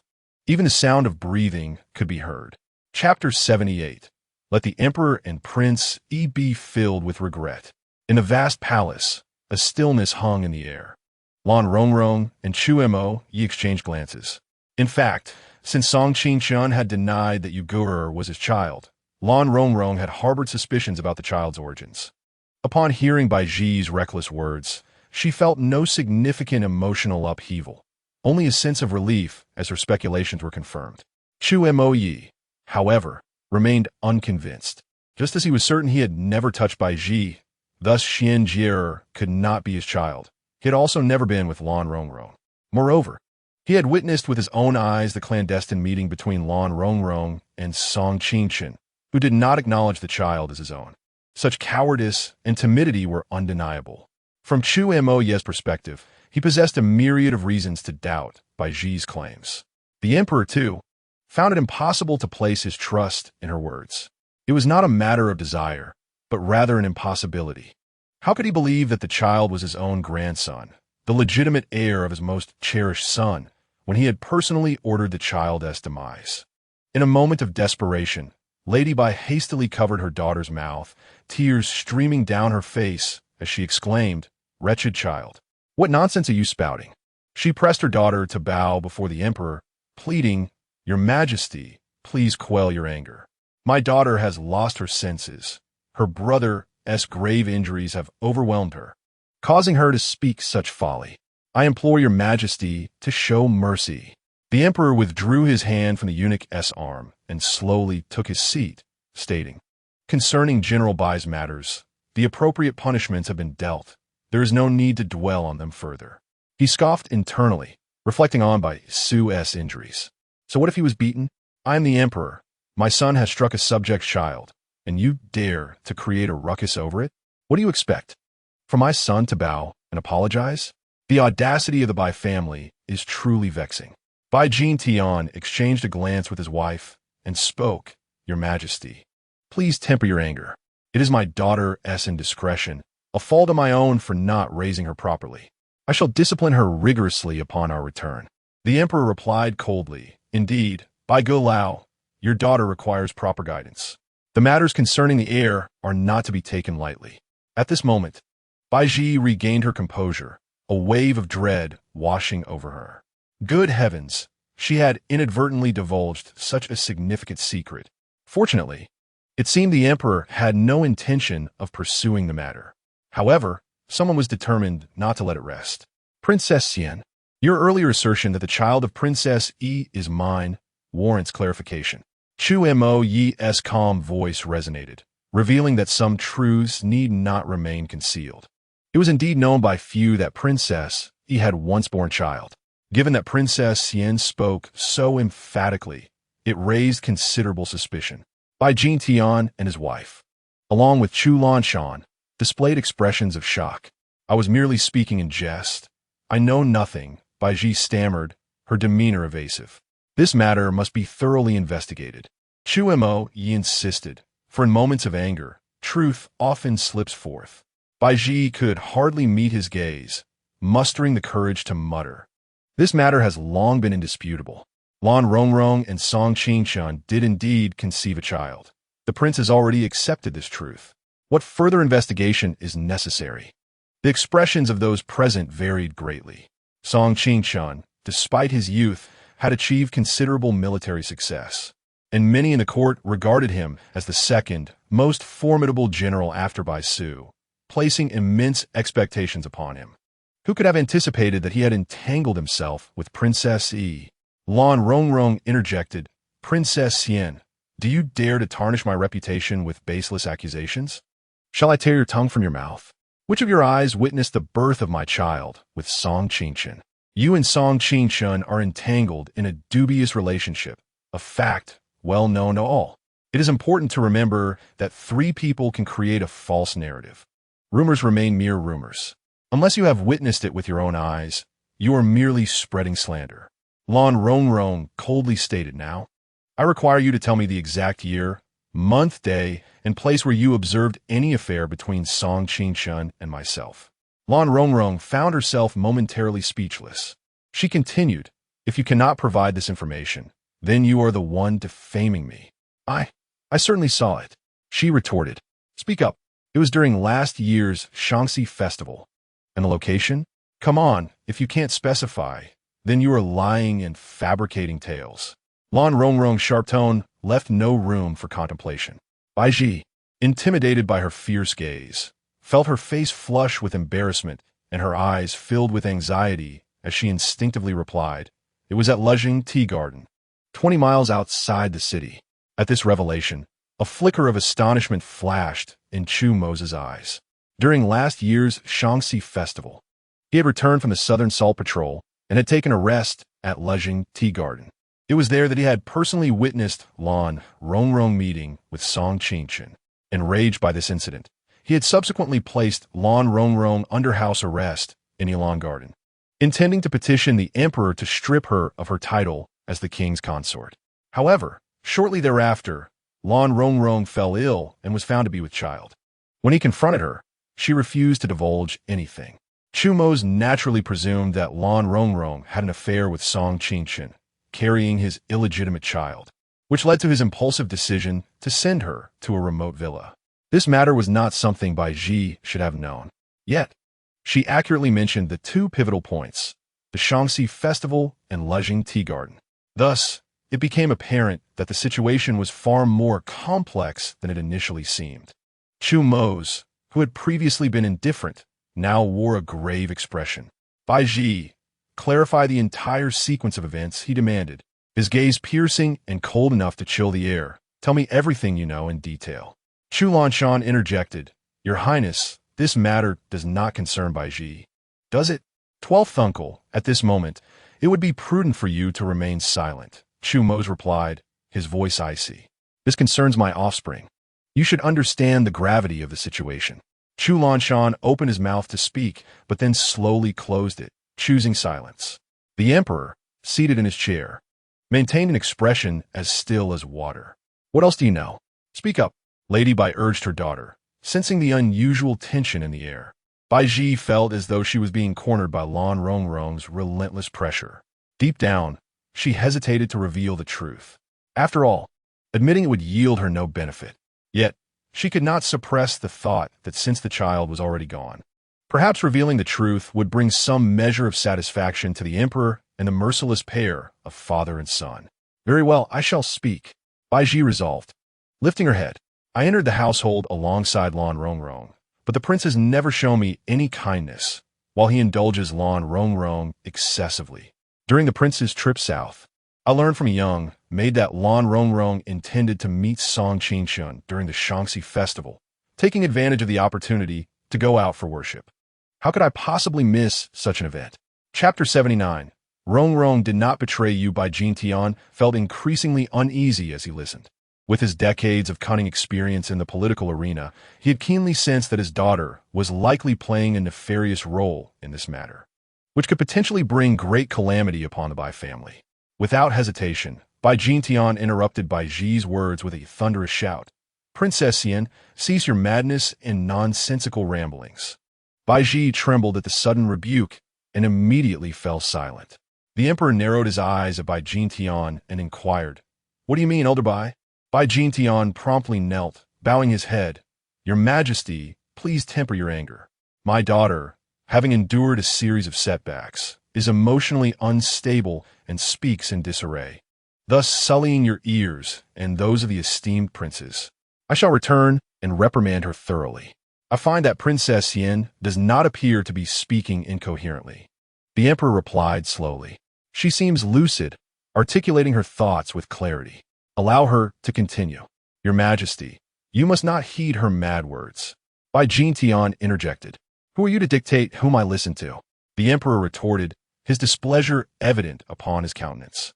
Bai Jintian furrowed his brow, hesitant to speak further, yet he cast a fierce glare at his daughter, silently warning her to refrain from further discourse, lest she invite dire consequences upon herself. As the legitimate eldest daughter of the Bai family, Bai Ji had always been accustomed to arrogance and dominance. Provoked by Lan Rongrong's words, she had recklessly begun to divulge everything, but now, halted by her father's admonition, she suddenly grasped the gravity of the situation.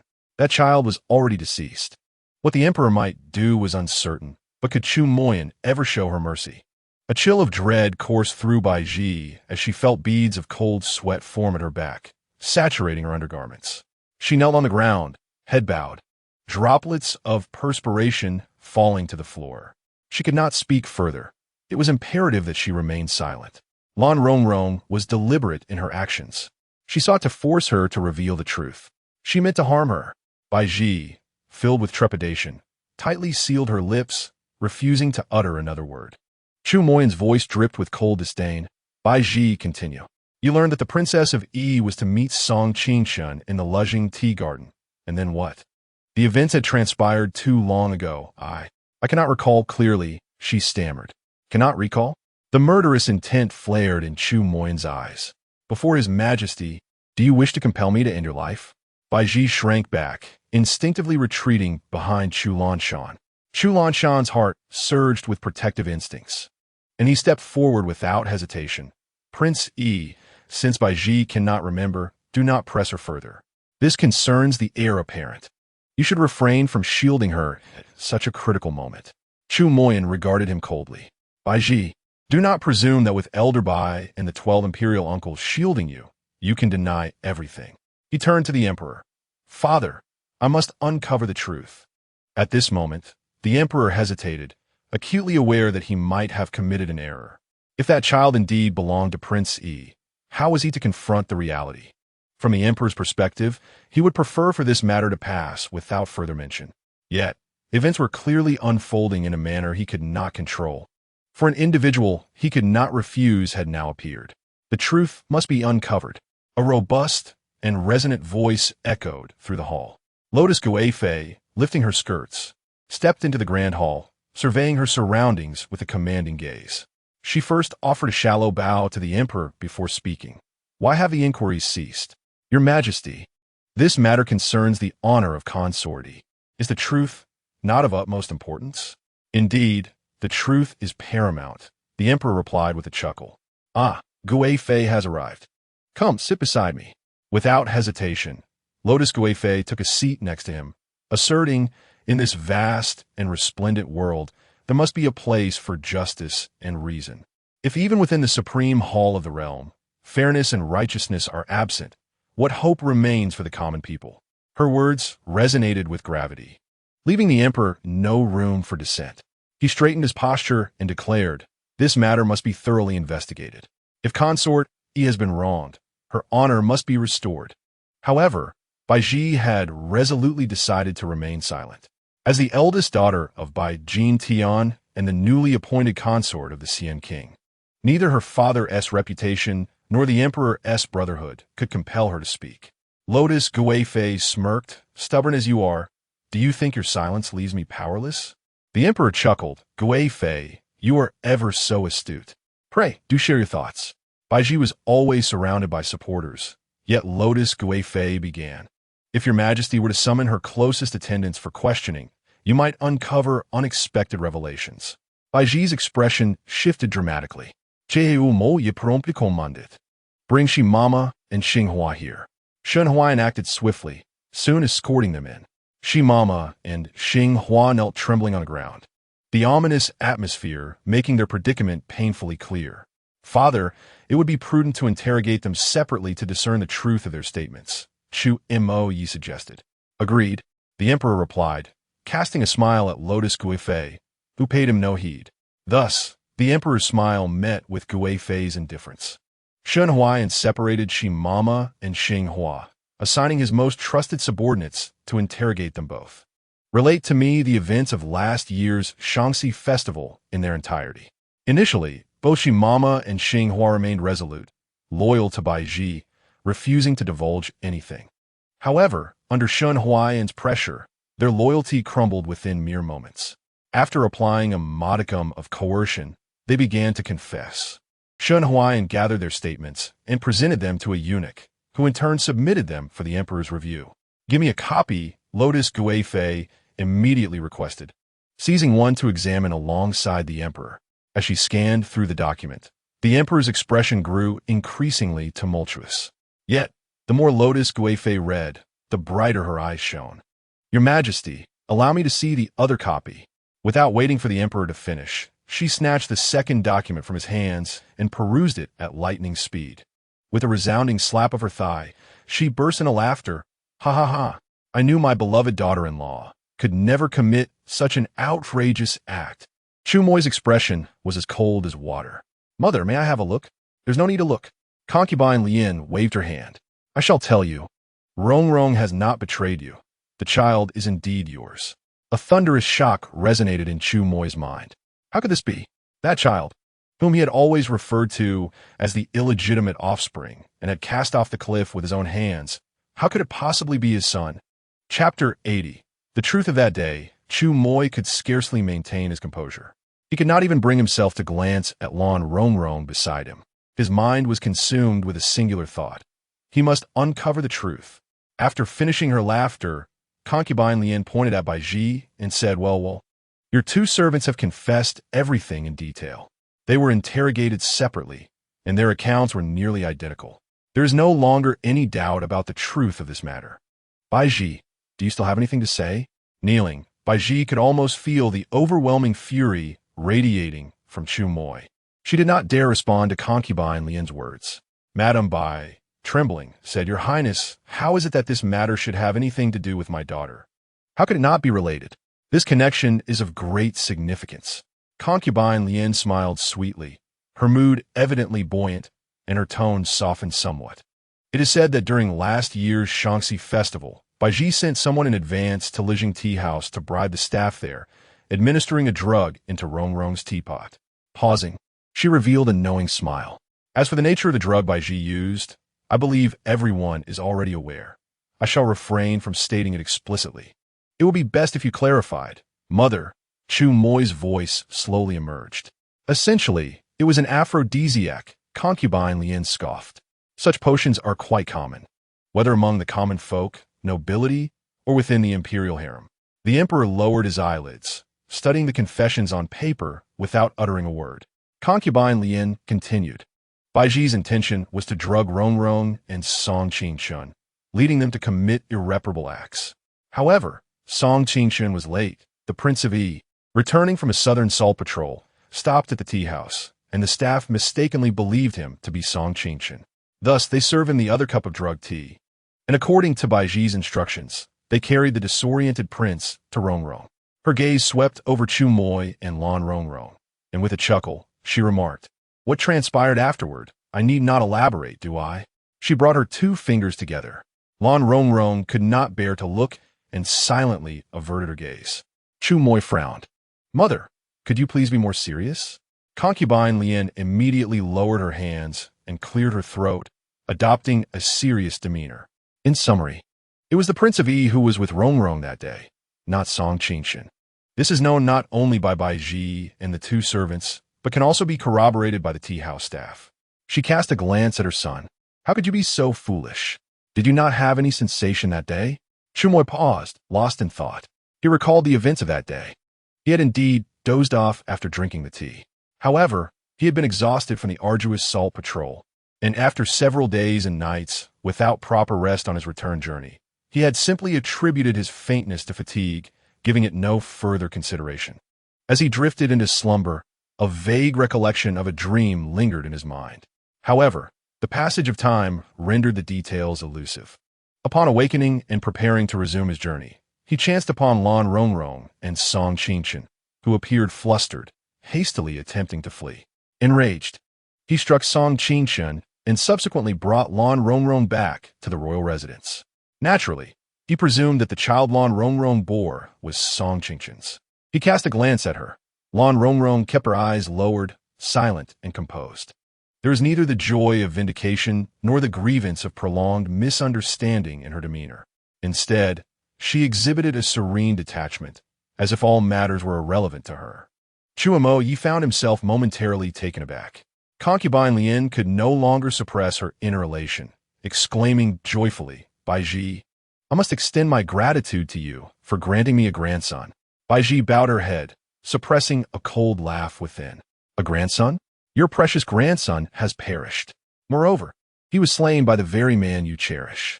When you discover the truth, I wonder if your laughter will endure." Bai Ji fought to stifle the urge to glance up at the emperor's expression. Surely, his countenance would be most captivating. He had killed the child, only to learn that the child was his own grandchild. Bai Ji chuckled inwardly. Chu Lanshan, oblivious to the gravity of the situation, exclaimed with delight, "So, the prince, he has a son. This is indeed a momentous occasion. Congratulations, elder brother." Little did he know, the emperor's expression darkened considerably. He tore the paper apart and bellowed, "Get out of my sight." Concubine Lien, taken aback, inquired, "Your Majesty, why are you so incensed? Do you not understand? The child born to Rongrong is not another's, but the flesh and blood of our Prince Yi." "What child? There is no child." The emperor's voice was frigid. Concubine Lien was momentarily speechless. It is Rongrong's child, named Yu Gur. Where's the child? Have someone bring the child to us." Lan Rongrong remained silent. "What are you staring at?" The emperor suddenly erupted in fury. "I command you all to leave. Are you deaf?" Bai Jin Tian hastily retreated with his wife and daughter, only to be halted by the emperor once more. "What kind of upbringing has your family provided for your daughter?" The emperor's countenance was dark, a precursor to violence. "Bai Jin Tian, your daughter marries the Prince Yi as a concubine. Yet she fails to embody virtue and instead harbors jealousy and malice towards the prince's wife. She is nothing short of a viper." Bai Jin Tian urgently knelt, pleading for mercy. However, he remained oblivious to the emperor's current state of mind. The emperor harbored a desire for vengeance against the Bai family. He could not fathom the idea of having killed his own grandchild. Had Bai Jin not meddled, how could matters have escalated to this extent? If this resentment were not released, the emperor would be suffocated by his own indignation. He pointed at Bai Ji, declaring, "Bring forth Bai Jin Tian and his wife. Grant them 10 lashes each, and bestow 20 lashes upon Bai Ji. Let the wicked maids, Mama Shi and Xinghua, be imprisoned in the dungeons, awaiting execution." Bai Ji's expression shifted dramatically, her composure crumbling at the revelation. She incessantly bowed her head, pleading for mercy. "Your Majesty, please show compassion. It is all the fault of this humble servant. I alone shall bear the consequences of my actions. I beseech you to forgive my father and mother. They are of advanced age and cannot endure this." Chu Lanshan hastily interjected on behalf of his father-in-law and mother-in-law, "Your Majesty, considering this as Bai Ji's first offense, and that her misdeed resulted in a favorable outcome. I implore you to show leniency. This remark, however, only served to further infuriate the emperor. At this point, even if the highest deity were to intercede, he would remain resolute in his decision. Bai Jin, Madame Bai, and Bai Ji were all dragged away to face punishment. The echoes of their anguished cries could be faintly heard. Soon, the ordeal concluded. Madame Bai, frail in health, fainted on the spot. Bai Jin fared slightly better, but he too was racked with excruciating pain, his back a mass of bruises. Bai Ji wept and screamed, witnessing her mother collapse under the brutal punishment, her cries turning into heart-wrenching sobs. After enduring 20 lashes, she too lost consciousness. Chu Lanshan hurriedly took them back to the Bai residence, instructing the wet nurse to carry Xian Jie to follow him. In the grand hall, only the emperor, Consort Lien, Chu Moyi, and Lan Rongrong remained. Consort Lien, perplexed by the source of the emperor's wrath, found no hindrance to her own delight. She approached Lan Rongrong, saying, "Rongrong, you have endured much hardship during this time. Quickly bring Yu Gu into the palace. I long to see him at once." Chapter 81, Regret, Hatred, and pain. Lan Rongrong shook her head slightly. Consort Lien, surprised, asked, "What troubles you, Rongrong? I know you have suffered greatly these past 2 years. Rest assured, I will not allow your suffering to be in vain. Those who have wronged you shall face justice. And Prince, he must offer you his apologies. If you choose not to forgive him, then it is his just deserts." Chu Mo Yi cast a glance at his father. The old emperor's countenance was grave. Leaning back in his chair, his gaze lost in thought. Consort Lien continued to hold Lan Rongrong's hand, persistently comforting and persuading her to bring the child forth. Lan Rongrong, feeling helpless, replied, "Mother, I do not know where Yu Gu is." "Do not know? What do you mean by that?" Consort Lien exclaimed, holding her hand tightly. "Rongrong, do not jest with me. I am exceedingly anxious to see my precious grandson." "Mother, I truly do not know where the child is," Lan Rongrong said, glancing at Chu Moyi. "And if you do not know, then who would?" Consort Lien pressed. "Perhaps Princey knows," she added. "Ah, yes." Consort Lien quickly turned to Chu Moyi. "Princey, go fetch the child at once. I must see him now." "I cannot." Chu Moyi cast a glance at the emperor, his tone cold. "I do not know where he is at this moment." "What do you mean by that?" Consort Lien was incensed. "You, as his parents, do not even know where your own child is?" Upon returning to the residence, in order to evade Bai Ji's persecution, I concealed the child at Xia village. Where is Xia village? As a prince, Chu Moyi possessed numerous estates. Naturally, Consort Lien could not be aware of them all. Upon hearing the name Xia, the emperor visibly trembled, his expression darkening further. Chu Moyi gazed at him and spoke slowly. "Mother, do you still remember the day when father summoned me to the study and demanded that I strip Lan Rongrong of her title as princess?" "Of course I remember. How could I forget? But that is all in the past. What does it have to do with today?" "It has everything to do with today." Chu Moyi articulated clearly.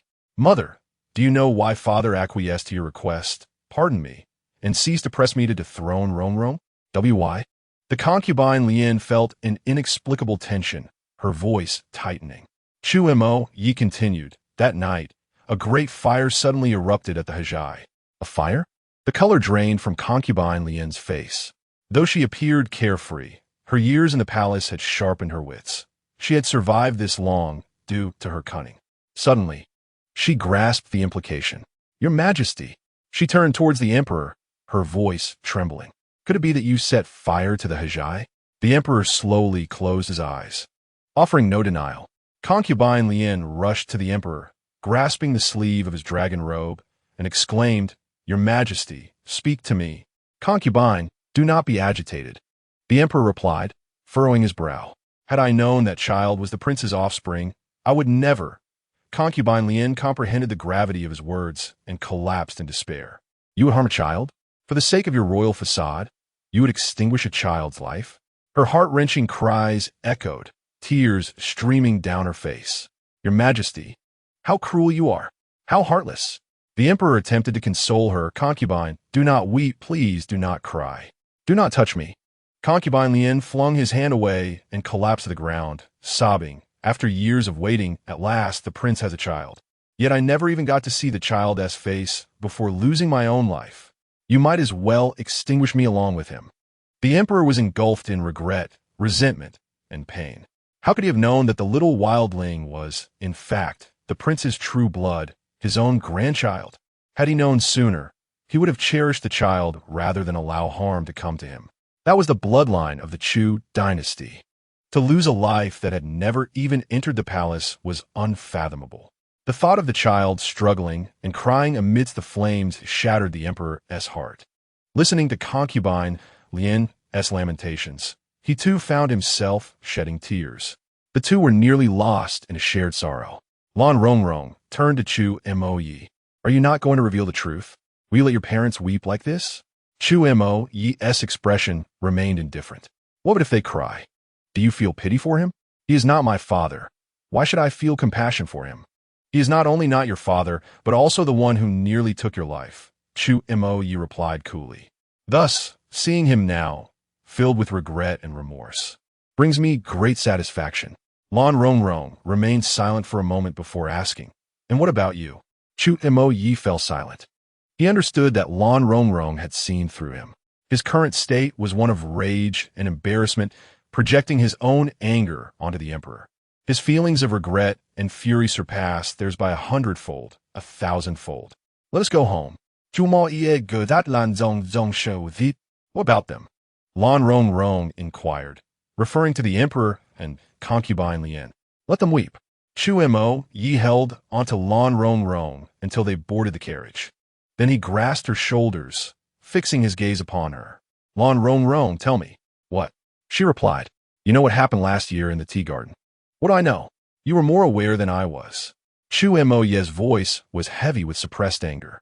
You were clearly with me that day. You woke up first and left. Why wouldn't you admit it afterward? Lan Rongrong was at a loss for words.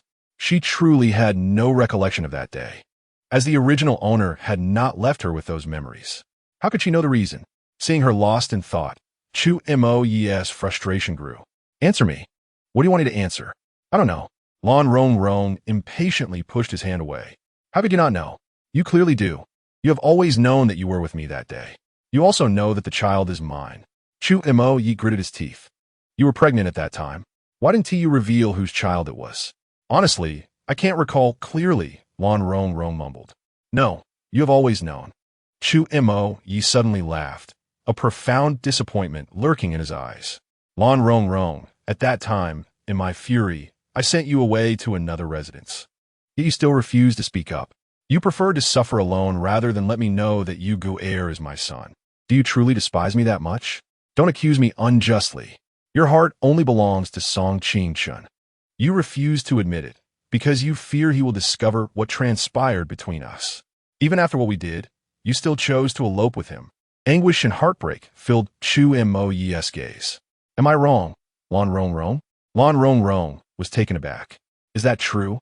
The feelings between the original owner and Song Qing-chun were indisputable. They had grown up together, sharing an innocent bond and secret promises. After realizing she had been intimate with Chu Moyi, the original owner had panicked and fled, dragging the newly arrived Song Qing-chun along for their elopement. If the truth was indeed, as Chu Moyi claimed, it was rather unfortunate for him. But what did that have to do with her? She felt unjustly burdened with this mess. I am innocent in this matter. My lord, please do not be angry, Lan Rongrong pleaded, tugging at the corner of his sleeve. In truth, I have long ceased to have feelings for Song Qing-chun. Chu Moyi scoffed coldly. What nonsense! His disdainful laughter was infuriating. Lan Rongrong felt the urge to strike him, yet she suppressed her impulse and continued softly. When I fell off the cliff with the child, it was Song Qing-chun who saved us. If I still had feelings for him, why would I not go with him?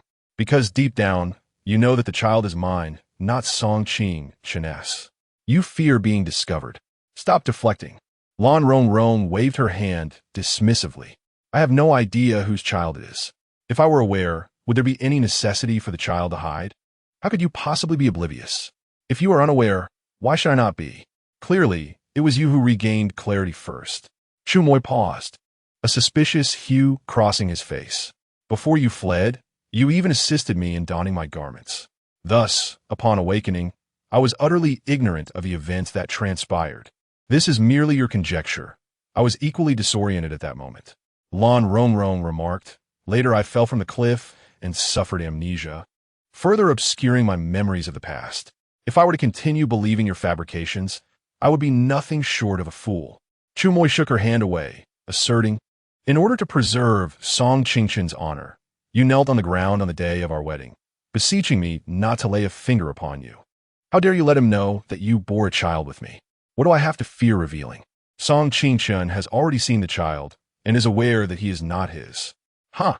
Lan Rongrong pressed her fingers against her temple, feeling at a loss for words.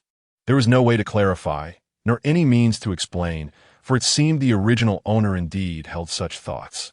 The original owner was profoundly enamored with Song Qingchen. Lan Rongrong now sought to redeem her, a task of immense difficulty. She had grown weary of further debate. The carriage fell into silence. Chu Moi wore a sullen expression, his demeanor chilling. Lan Rongrong, understanding the gravity of the situation, chose to remain silent. Upon returning to the prince's residence, Chu Moi summoned Shun Huayan, instructing him to escort him to meet Yu Gu'er. Shun Huayan, already privy to the events, promptly brought forth 2 horses. Take me along. Lan Rongrong leaned out of the carriage. Chu Moi cast a cold glance in her direction. You shall await at home. Are you two planning to return with a child who cannot walk on horseback? Lan Zongvong in Guit, Shun Huayan quietly suggested, Master. The princess means it would be best to take the carriage. Chu Moi huffed, yet did not voice further opposition. Lan Rongrong urged, Your Highness, come sit in the carriage. I shall ride. Then I shall ride as well. Lan Rongrong leapt down from the carriage, dashed to his side, seized the reins, and began to climb onto the horse's back. Chu Moi grasped the fabric of her dress, yanking her down. What decorum is this, a woman climbing onto a horse? Are women not permitted to ride? They are not. Yet I shall ride regardless. Lan Rongrong swiftly wrapped her arms around his waist. Your Highness, lift me up. Shun Huayan discreetly averted his gaze. Chu Moi furrowed his brow, returning her to the carriage and tossing her inside, before joining her and instructing the coachman to follow Shun Huayan. Once the carriage was in motion, Chu Moi frowned and asked, What is the meaning of this commotion? In the past, a mere touch from me would elicit your reluctance. Now you become so obstinate. Lan Zongvong Zipli. I merely wish to demonstrate to you that I no longer harbor feelings for Song Qingchen. Why is that? Since I have wed the prince and born Yu Gu'er, I shall no longer dwell on the past. Lan Rongrong stated, Can you not believe me just once, Your Highness? Chu Moi regarded her intently, and after a moment, said, Did you not always yearn for freedom? That was in the past. What has changed your mind now? Previously, I was unaware that Yu Gu'er was the prince's child. Lan Rongrong remained remarkably composed. In the past, I yearned to depart, to escape with Yu Gu'er to distant lands. Yet now, since Yu Gu'er is the prince's child, there is no longer any need for me to leave. Chu Mo Yi remarked indifferently, Did you not wish to distance yourself from me? I replied candidly, Your Highness, please do not take offense. In truth, while I once had the option to leave, that is no longer the case. Oh, and what might be the reason for this? Firstly, I cannot bear to part with Yu Gu'er. Surely, Your Highness would not permit me to take him away? That is unequivocally impossible. Yu Gu'er is of royal blood. He cannot be allowed to wander among commoners. This is the primary reason I cannot leave. After a brief pause, Lan Rongrong added, Moreover, I require the protection of the Prince of Yi's residence. Chu Mo Yi's gaze sharpened slightly. Lan Rongrong continued, Your Highness must have surmised this already. The Prince of Yi's residence and the Bai family have completely severed ties.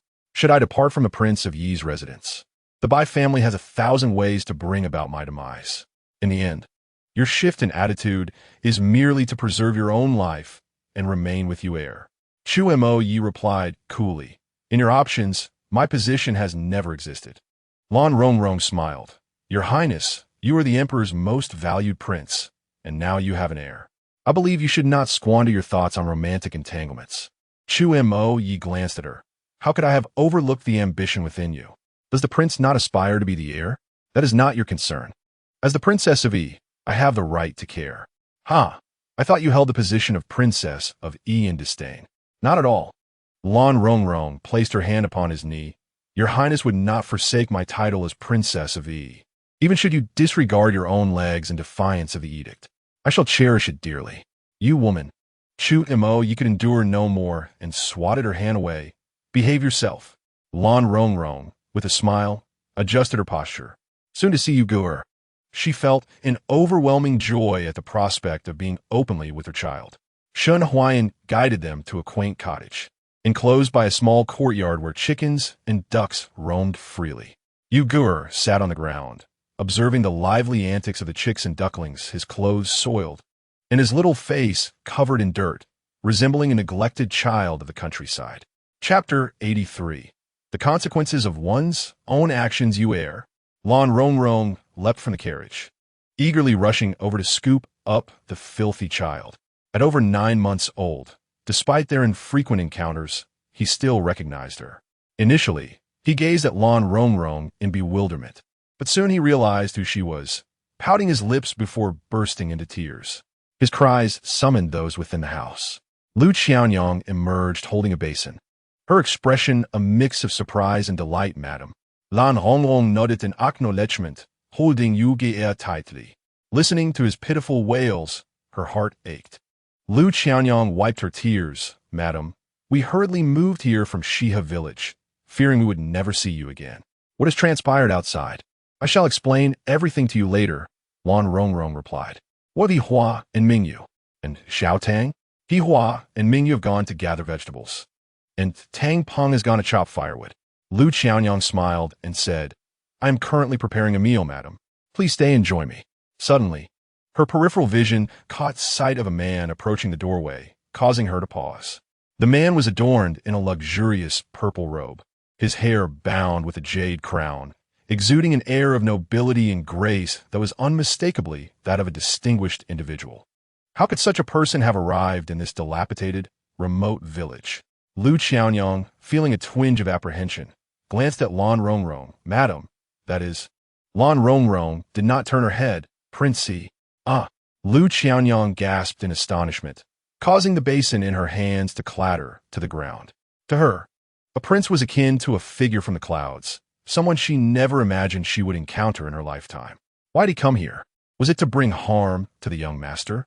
Fear and vigilance washed over Lu Qianyong as she prepared to flee with the madam and the young master. Lan Rongrong continued to soothe Yu Gur until his sobs subsided, and he nestled quietly in her embrace. Chu Mo Yi stepped forward slowly, his gaze fixed upon Yu Gur. The child was clad in tattered coarse fabric, barefoot, with muddy feet. Is this how you care for the child? Chu Mo Yi spoke softly. Lu Qianyong hesitated, intimidated by his imposing presence, and instinctively replied. The village head said that if a child does not wear good clothes, he must wear dirty, old ones, lest he attract unwanted attention. Lan Rongrong glanced at Chu Mo Yi, who immediately recognized that this was his command. In a fit of anger, he had ordered Shan Huayan to inform Wu Yud that the child should not be treated well, that he ought to suffer. Little did he know that this child, whom he had repeatedly referred to as a wild spawn, was his own flesh and blood. He had allowed Shan Huayan to cast the child aside time and again, treating him as a burden and subjecting him to a life of hardship. He had even contemplated erasing the child's existence entirely. Heaven help him. What had he done? Gazing at the child's filthy little face, the tears glistening in his large eyes, and the sound of his muffled sobs, Chu Mo Yi felt his heart shatter. Regret intertwined within him, compelling him to wish he could return to that moment and deliver several stinging slaps to himself. He could not fathom the extent of suffering this child had endured. The mere thought pierced his heart. His name is Yu, is it not? Mo Yi inweeded softly. To be precise, he should now be called Wu Yu, Lan Rongrong replied. Chu Mo Yi understood that she was deliberately mocking him. It was his own folly that, driven by jealousy and anger, had led to Yu Gur being inscribed in the lineage of Wu Yud. Lan Rongrong was not wrong. Indeed, the child was now called Wu Yu.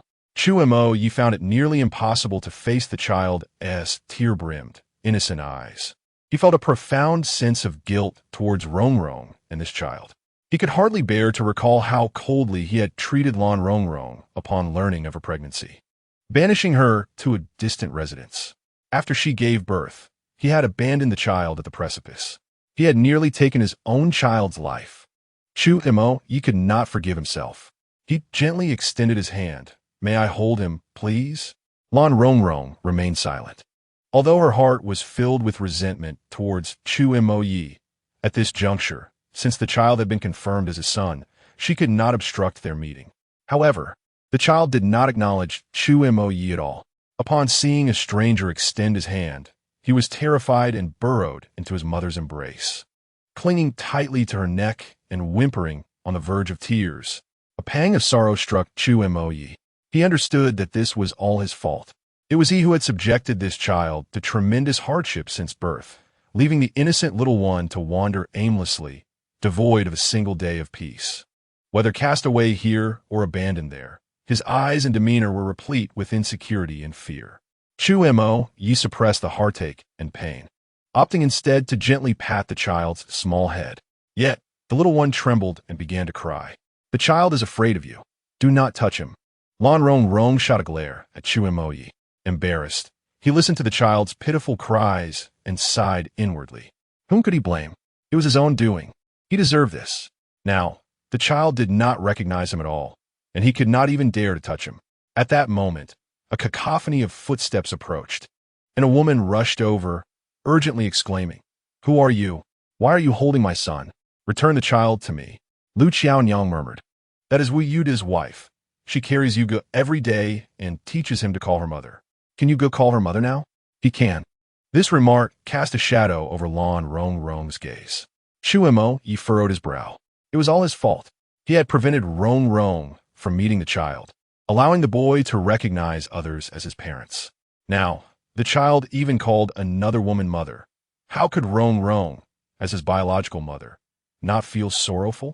Shen Huayan quickly stepped forward to block Wu Yuda's wife. "If you wish to live, step aside." Wu Yuda's wife shouted, "Why should I step aside? That is my son. Who are they, anyway?" Just then, Wu Yuda arrived. As the head of several villages, he had encountered the Prince Yi once during a rent payment several years ago. Though it had been some time, the prince's bearing was still unmistakable to him. "Old Wu, come here. I need to speak with you." Shen Huayan beckoned, whispering a few words. "Heavenly Father." Wu Yuda's face turned pale with fear as he seized his wife and hissed, "What are you shouting about? Are you trying to get me killed?" Upon seeing Wu Yuda, the woman grew even more anxious.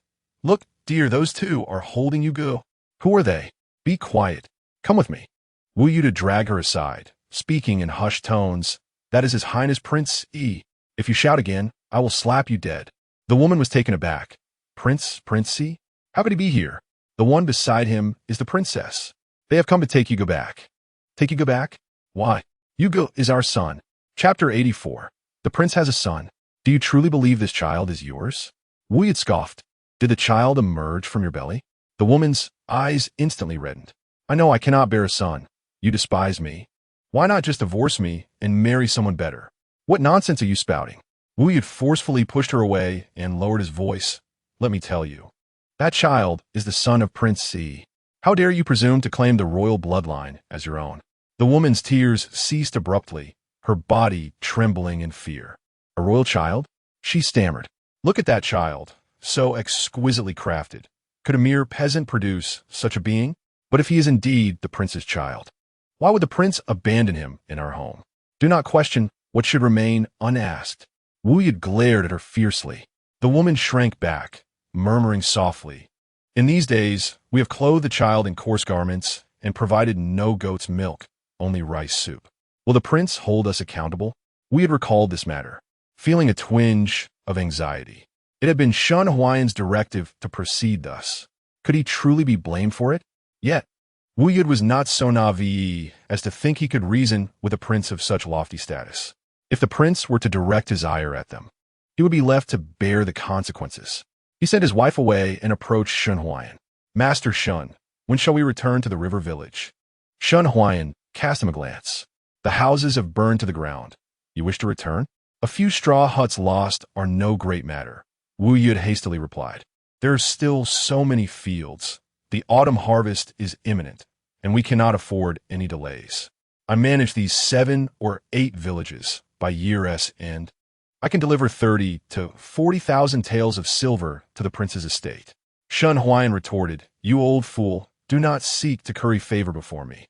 Do you truly fear that I would dismiss you from managing the villages?" Wu Yud's brow furrowed, his eyelids drooping. Could the prince truly hold me responsible?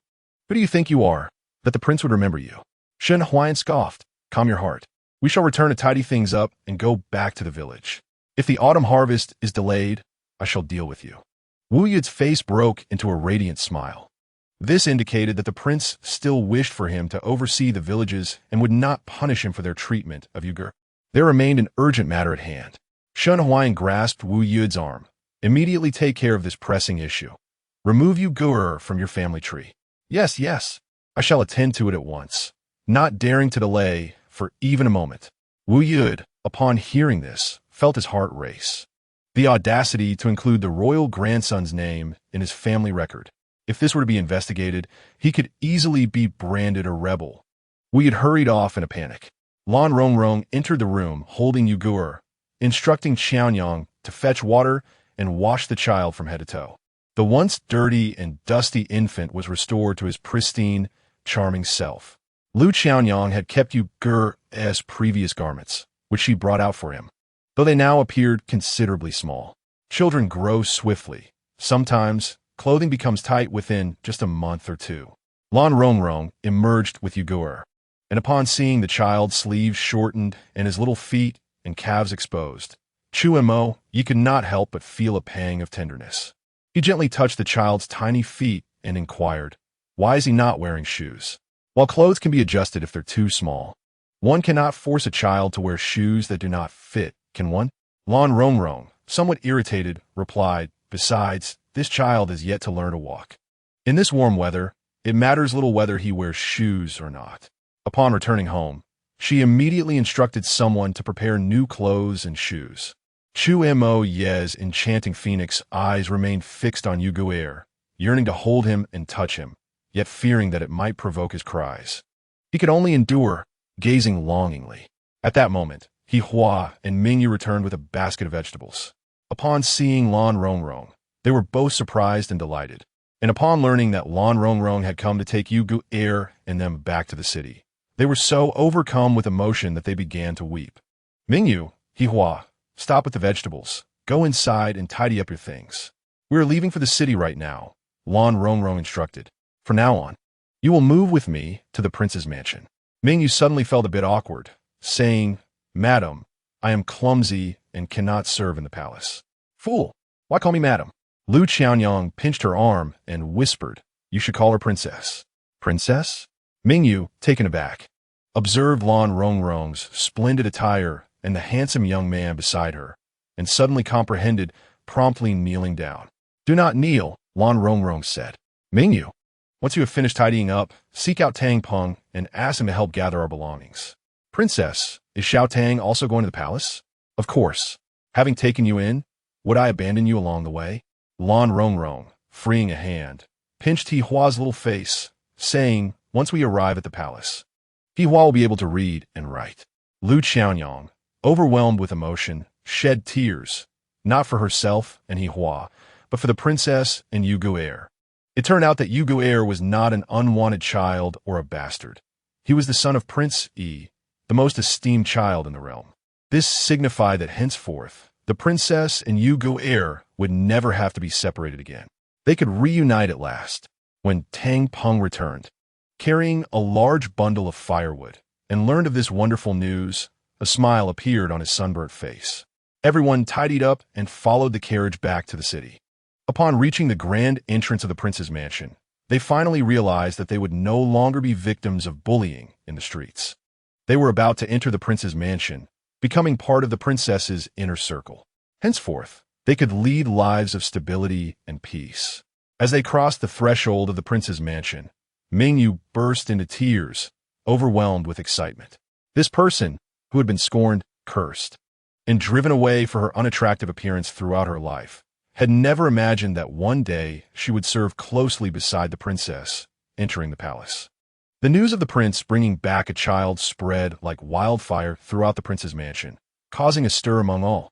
People began to quietly discuss the matter, filled with excitement and disbelief. When the princess had been cast out, everyone knew it was due to her indiscretions and that she had borne a child from another man. But now, the prince himself had returned with the child. This meant that the child was not a bastard. He was the legitimate heir of the prince. The crown prince, long criticized for his childlessness, has finally welcomed a son. Chapter 85. The best candidate for crown prince. Not only are the members of the crown prince's residence brimming with excitement, but the entire court is also in a state of upheaval.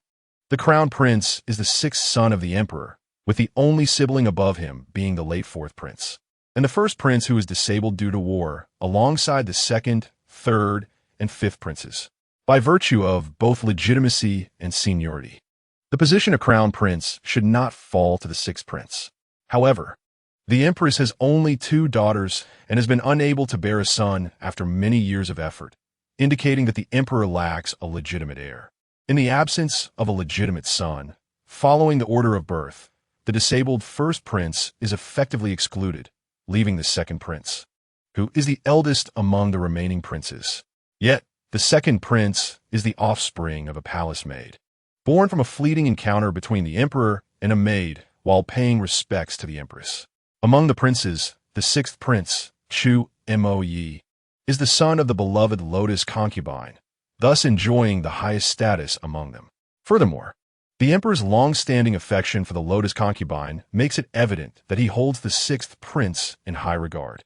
The ministers in the court have formed factions, with some supporting the second prince, others backing the disabled first prince, and a considerable number advocating for the sixth prince. Compared to his brothers, the crown prince appears to occupy a favorable position. However, the faction supporting the sixth prince remains weaker than the others. The primary reason for this is that the sixth prince has yet to father a son. Had the crown prince's residence not recently given birth to a daughter, the palace and the court might have begun to question the crown prince's fertility. After all, the other princes, idling at home, have been diligently indulging their wives and concubines, resulting in several offspring. In the eyes of the scholars, the Dacian dynasty is meant to endure through the ages, and it cannot solely rely on the current emperor. The absence of descendants to inherit the throne is indeed a grave shortcoming.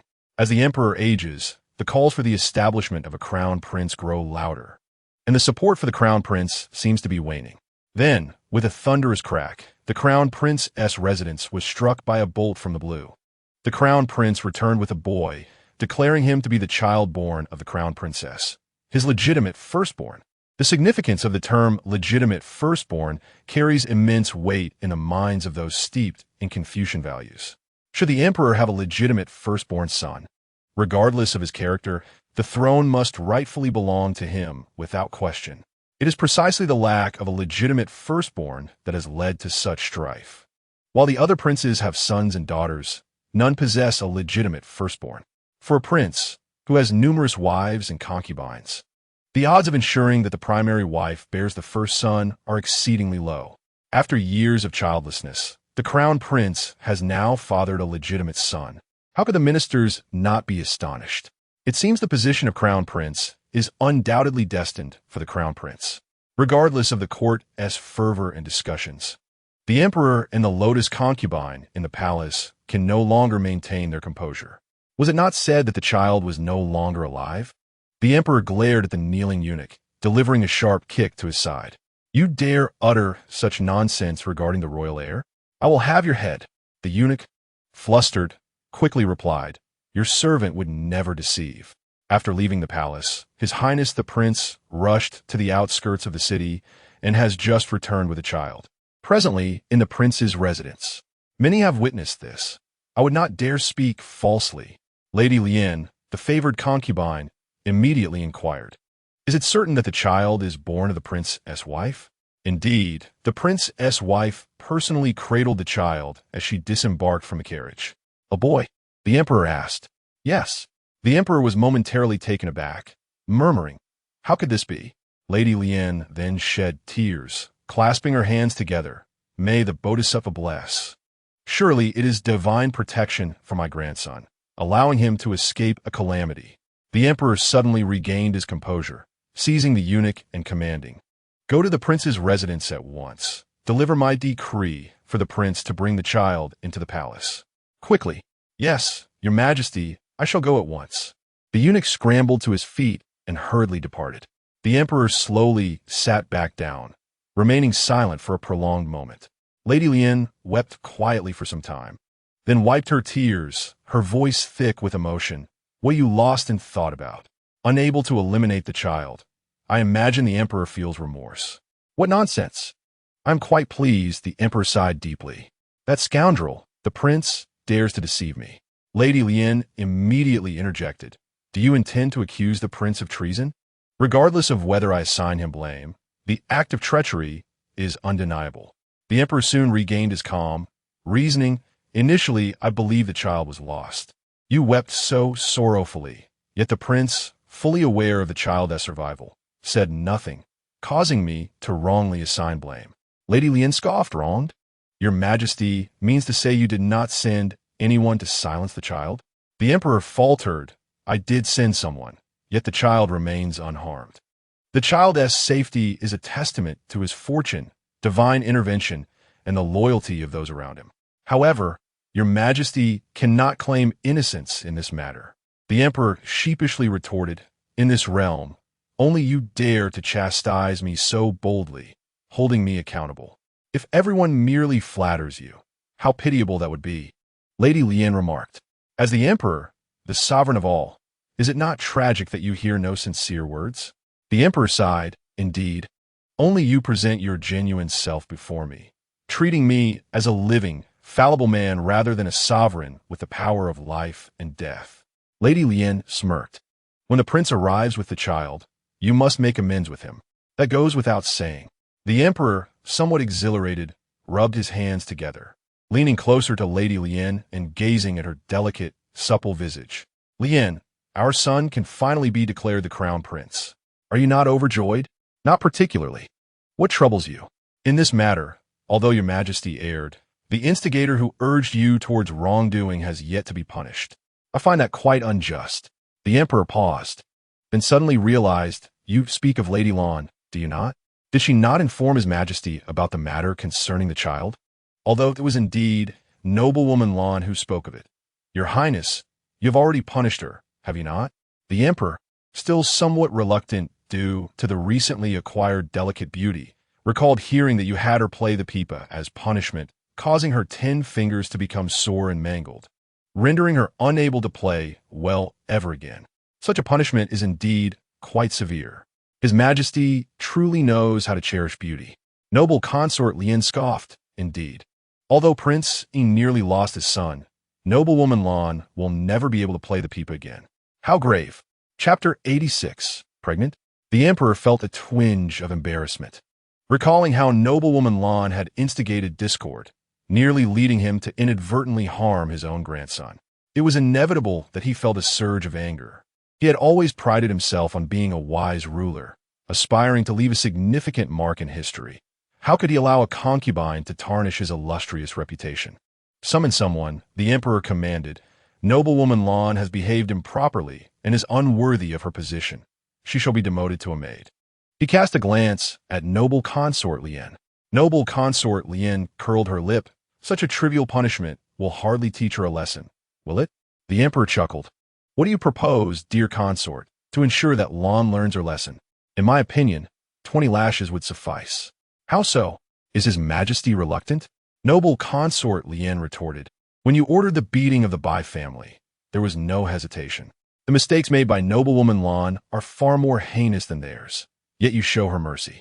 The emperor gritted his teeth. After all, noblewoman Lian is frail. 20 lashes may well be too much for her to endure. Perhaps 10 lashes would be more appropriate, enough to impart a lesson about the dangers of gossip. With the emperor having spoken thus, noble consort Lian recognized the opportunity to concede gracefully. Consequently, a eunuch was dispatched to convey the decree. Lian Yuner knelt on the ground, listening to the eunuch announce the decree. Upon hearing that she had been demoted to a maid, she was struck with shock and anger. When she learned she was to receive 10 lashes, Disbelief washed over her. As the announcement concluded, she quickly rose and grasped the eunuch's arm. Eunuch Xia, what has happened? Why has His Majesty flown into such a rage? Eunuch Xia smiled. The Emperor's heart is inscrutable. Even I do not comprehend the reason. Eunuch Xia, you have always served at His Majesty's side. If anyone in the palace has His Majesty's trust, it is you. I am utterly alone in this palace. If even you do not look after me, what hope do I have?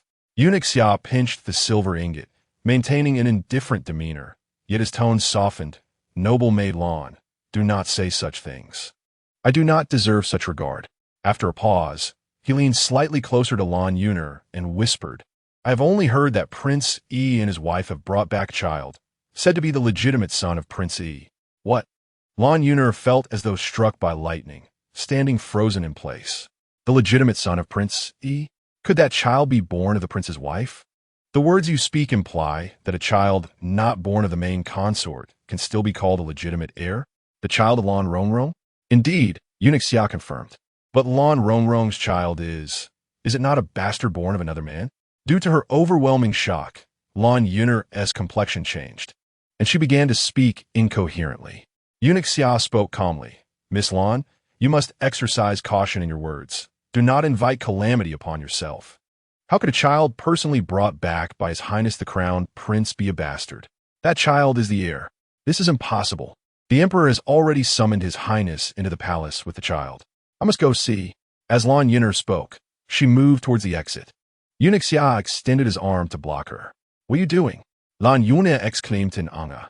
Miss Lan, you cannot leave at this moment. Why can't I leave? You still have a reward to receive. Eunuch Xia signaled to the two eunuchs behind him. What are you standing there for? Quickly take Miss Lan to receive her reward. Lan Yuner suddenly realized he was referring to the 10 strokes of the board. I must see the Emperor. He would never treat me this way. Miss Lan, your idle chatter nearly harmed the imperial grandson. This is no trivial offense. 10 strokes of the board is already the Emperor showing concern for you. You should accept your reward obediently. No, you cannot strike me. Lan Yuner pointed to her belly. If anything happens to the dragon fetus within me, none of you shall escape alive. Eunuch Xia and the others were taken aback. Your belly, Eunuch Xia observed carefully. Is it possible you are with child? Indeed, she replied. But has a royal physician diagnosed it? Not yet, Lan Yuner said. However, I have been unusually drowsy, lacking appetite, and have experienced some nausea. Isn't that a sign of pregnancy? Eunuch Xia chuckled. Without a physician's diagnosis, other indications cannot be trusted. After years in the palace, what has he not seen?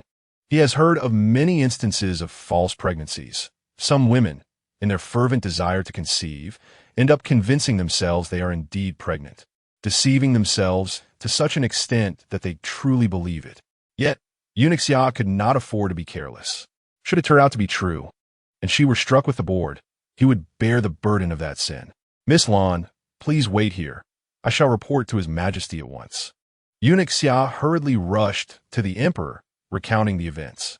Upon hearing that Lan Yuner might be pregnant, the Emperor was both astonished and delighted, exclaiming quickly, Summon Physician Luo to examine Miss Lan. Rubbing his hands together, he added, No, I must go see for myself. Concubine Lien, seated in her chair, observed the Emperor's excited figure as he hurried out, a cold smile gracing her lips.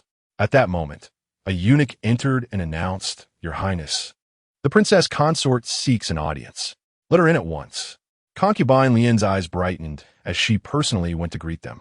As she reached the doorway, she saw Lan Rongrong approaching alongside the second prince, cradling a delicately crafted child. Concubine Lien's gaze fixed on the child, her voice trembling slightly. Is this you, Guer? Yes, mother, Lan Rongrong replied, addressing the child. This is your grandmother. Though Ugur was still learning to speak, his large, intelligent eyes gazed at Concubine Lien, cooing and reaching out his small hand towards her. Concubine Lien took his tiny hand, her heart melting with emotion. Oh, this little hand, these tiny feet, this little head. Our Uer is truly adorable. Grandmother's heart has softened. Come, let grandmother hold you. Initially, Lan Rongrong harbored concerns that the child might be shy and unwilling to be held by Concubine Lien. To her astonishment, He opened his small arms and willingly nestled into the embrace of the beloved lotus concubine. This gesture moved her profoundly, to the extent that she felt an overwhelming desire to offer her very heart to the child. With tender endearments, she showered the little one with affectionate kisses upon his face. "You have grown so big, and this is the first time your grandmother has seen you," Lotus Concubine said, her eyes misty with tears. "How could one ever bear to let such a wonderful child suffer hardships outside? This is all your father's fault." She cast a reproachful glance at Chu Moi, exclaiming, "You don't even know your own child. What a waste." Chu Moi could only accept her scolding in silence. "In front of your son, I shall grant you some dignity," Lotus Concubine hissed. "You have wronged Rong Rong and the child. How much suffering have they endured because of you?" Lan Rong Rong gently interjected, "Mother, we cannot place all the blame on the prince. After all, there are matters of which he is unaware. You, who have endured such great grievances, still speak on his behalf." Lotus Concubine shook her head. "My only concern is that you may be subjected to his bullying in the future." Chu Moi reassured her, saying, "Mother, I shall not mistreat Rong Rong. Have you not already bullied her enough?" Lotus Concubine retorted with irritation. "She is with child, yet you exiled her to a desolate place, cold and uncared for. Have you ever considered how she has managed alone with her heavy belly?" Chu Moi pursed his lips, remaining silent. "Mother, this child is quite heavy. You are not well. Do not tire yourself. Allow me to hold him." Lan Rong Rong reached out to take the child. Lotus Concubine cautioned, "Rong Rong, do not neglect your own well-being simply because you are young and healthy. Holding the child for too long will strain your back. I notice you both arriving with you carrying him the entire way. What is the matter, Princey? What use is your strength if you cannot take the initiative to hold the child and let Rong Rong rest? Come over and hold him." Chu Moi extended his hands, only for the child to turn his small head and bury his face in Lotus Concubine's embrace, resolutely refusing any contact with him. "Why is this child afraid of you?" Lotus Concubine asked in surprise. Chu Moi sighed in resignation. "It seems this child does not favor me. Others can hold him, yet the moment I approach, he cries and causes a ruckus. If it were not so, why would I let Rong Rong bear the burden alone?" "Ah, so it is because the child refuses to let you hold him." Lotus Concubine smirked. "So, you have yet to hold your own son?" Embarrassed and frustrated, Chu Moi shook his head. "Huh, this is your own doing. You deserve it." Lotus Concubine taunted her son. "Though I am not fully aware of your actions, I can surmise their nature. Mother, I'm already filled with regret, guilt, and sorrow. Please do not say more."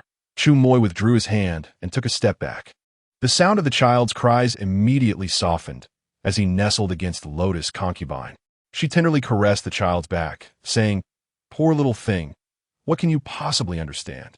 To be frightened into such a state, it is truly lamentable." Lan Rong Rong inquired, "Mother, why is the emperor not here?"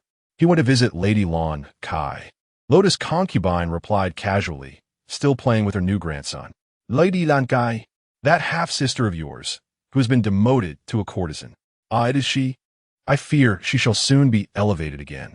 The noble consort Lien finally lifted her head, a slight frown creasing her lips. "I had intended to exact some retribution on your behalf and thoroughly deal with Lan Yuner. Little did I know, fortune smiled upon her." "What fortune?" "She is with child." Lan Rong Rong expressed surprise. "Is it confirmed?" Just upon hearing a hint of it, the emperor hastily dispatched imperial physicians to diagnose her condition. By now, the results should be forthcoming. Consort Lien remarked, "It is highly likely that she is indeed pregnant." How does mother know? If she were not with child, would the emperor be so hindered as to linger away from the court? He was once eager to meet Yu Gur, yet now he seems unhurried. Lan Zong Vong Juk. It seems Lan Yuner truly has good fortune. Do not fret. There will be ample opportunities to deal with her in the future. Consort Lien asserted, "As long as I am here, she shall not have a moment of comfort." "Mother, earlier, upon our arrival, we heard some news." "What is it?" Consort Lien, in the midst of removing the bracelet from her wrist to entertain Yugur, looked up in curiosity. Chu Mo Yi stated, "Madame Bai has passed away." "Madame Bai?" Consort Lien recalled, the mother of Baisu. "How did that come to be?" "She fainted during the court assembly and could not endure upon returning home." What of Bai Su and her father? Bai Su is robust, while Bai Ji is young, having only received 10 lashes. Though injured, their lives are not in jeopardy. Humph. Consort Lien expressed her dissatisfaction. How infuriating that she did not perish. Chu Mo Yi and Lan Rongrong exchanged glances. Lan Rongrong remarked, "The Bai family will not let this rest. If they refuse to relent, what can they do? The one who issued the order against them is the emperor himself." Consort Lien scoffed. The court has already decided to appoint Song Qingshun to replace Bai Su in the Western Military Command. Deprived of military power, what further tumult can the Bai family create? Chu Mo Yi responded. While Song Qingshun is indeed known for his wisdom and valor, his experience is still insufficient, and he may struggle to command those proud and fierce soldiers. That will depend on Song Qingshun's own capabilities. If he cannot maintain control over his troops, it will reveal his lack of ability. Despite this, it is bound to affect the situation at hand. Chu Mo Yi's concern lay with the people and soldiers at the western border. There is no other choice. The Bai family has become too overbearing to allow Bai Su to continue wielding military power. Consort Lien stated, "You have injured Bai Su this time. Although the emperor chastised and penalized you verbally, he holds you in high regard. Without this opportunity, reclaiming the military power from the Bai family would have been exceedingly difficult." Just as they were conversing, the emperor returned. Though he was portly and usually walked with a waddle, exuding imperial authority, at this moment he appeared light-footed, clearly in high spirits. With hands clasped behind his back, he strode in and immediately spotted the child cradled by Consort Lien, his eyes lighting up. "My son pays his respects to father." Chu Mo Yi and Lan Rongrong bowed to the emperor. No need for formalities. The emperor waved his hand and hurriedly approached Consort Lien, bending down to gaze at the child upon her lap, his eyes gleaming with delight. "Indeed, this is the son of Prince Yi," Consort Lien remarked with a hint of sarcasm. "Your Majesty possesses a keen eye." The emperor, in his joy, caught the tone but chose to ignore it. "Consort, look at this child's eyes, his brows, his nose. He is a perfect likeness of Prince Yi in his youth." Upon hearing this, Concubine Lien revealed a smile. Indeed, this child's upper face resembles that of Prince Yi, while his little mouth and chin are identical to his mother's. This child is truly clever and more handsome than any of my other grandsons. The emperor extended his hand, saying, "Come, let your great-grandfather hold you." Chu Mo Yi raised an eyebrow slightly. Little Yugu took the initiative to stretch out his tiny hands towards the emperor, bringing immense delight to him. "Oh my, this little one is utterly charming. Those round, sparkling eyes and that cherubic face." He gently pinched the child's plump cheeks. The child neither cried nor fussed, contentedly leaning against the emperor's shoulder. Chu Mo Yi let out a slow breath, confirming that this child bore no aversion to anyone, except for his biological father, who he would not allow to touch him. This child certainly held grudges. Concubine Lien remarked with a hint of reproach, "Didn't Your Majesty say that upon the child's arrival, you would perform a blood test to verify his lineage? Why has that not been done?" The emperor chuckled. "No need for that. Just look at the child's appearance. What further verification is necessary?" Concubine Lien, unhurried, inquired, "Your Majesty seems quite pleased. Is there good news from Lady Lan Kai?" Chapter 88. You have angered the concubine. I must still find ways to appease her. The emperor laughed heartily. "Indeed, my truest confidant is none other than the concubine. You always know what I am thinking." "Then I extend my congratulations to Your Majesty," she replied with a calm demeanor, aware that it had been many years since any concubines in the palace had received joyful tidings. The youngest in the palace was a princess born of a concubine, who was already 8 years old. Over the past 8 years, although several newcomers had entered the harem and the emperor had continuously favored other concubines, none had announced joyful news of pregnancy. It was no wonder that Lady Lan Yun, who had only recently entered the palace for a month, was already with child. Hence, the emperor's elation was understandable. His joy stemmed not from the prospect of having another son or daughter. He lacked for neither. At his age, the ability to father a child was a testament to his enduring vitality and prowess. Such news would surely astonish and delight the ministers.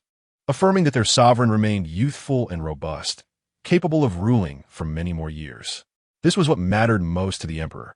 Consequently, he showed exceptional favor and kindness towards the pregnant Lady Lan Yun. Upon receiving the diagnosis from imperial physician Luo confirming her pregnancy, the emperor joyfully proclaimed her promotion to Lan Fei, making her the youngest consort in the palace. Though her status may not rival that of the virtuous and esteemed for consorts, she had surpassed many others.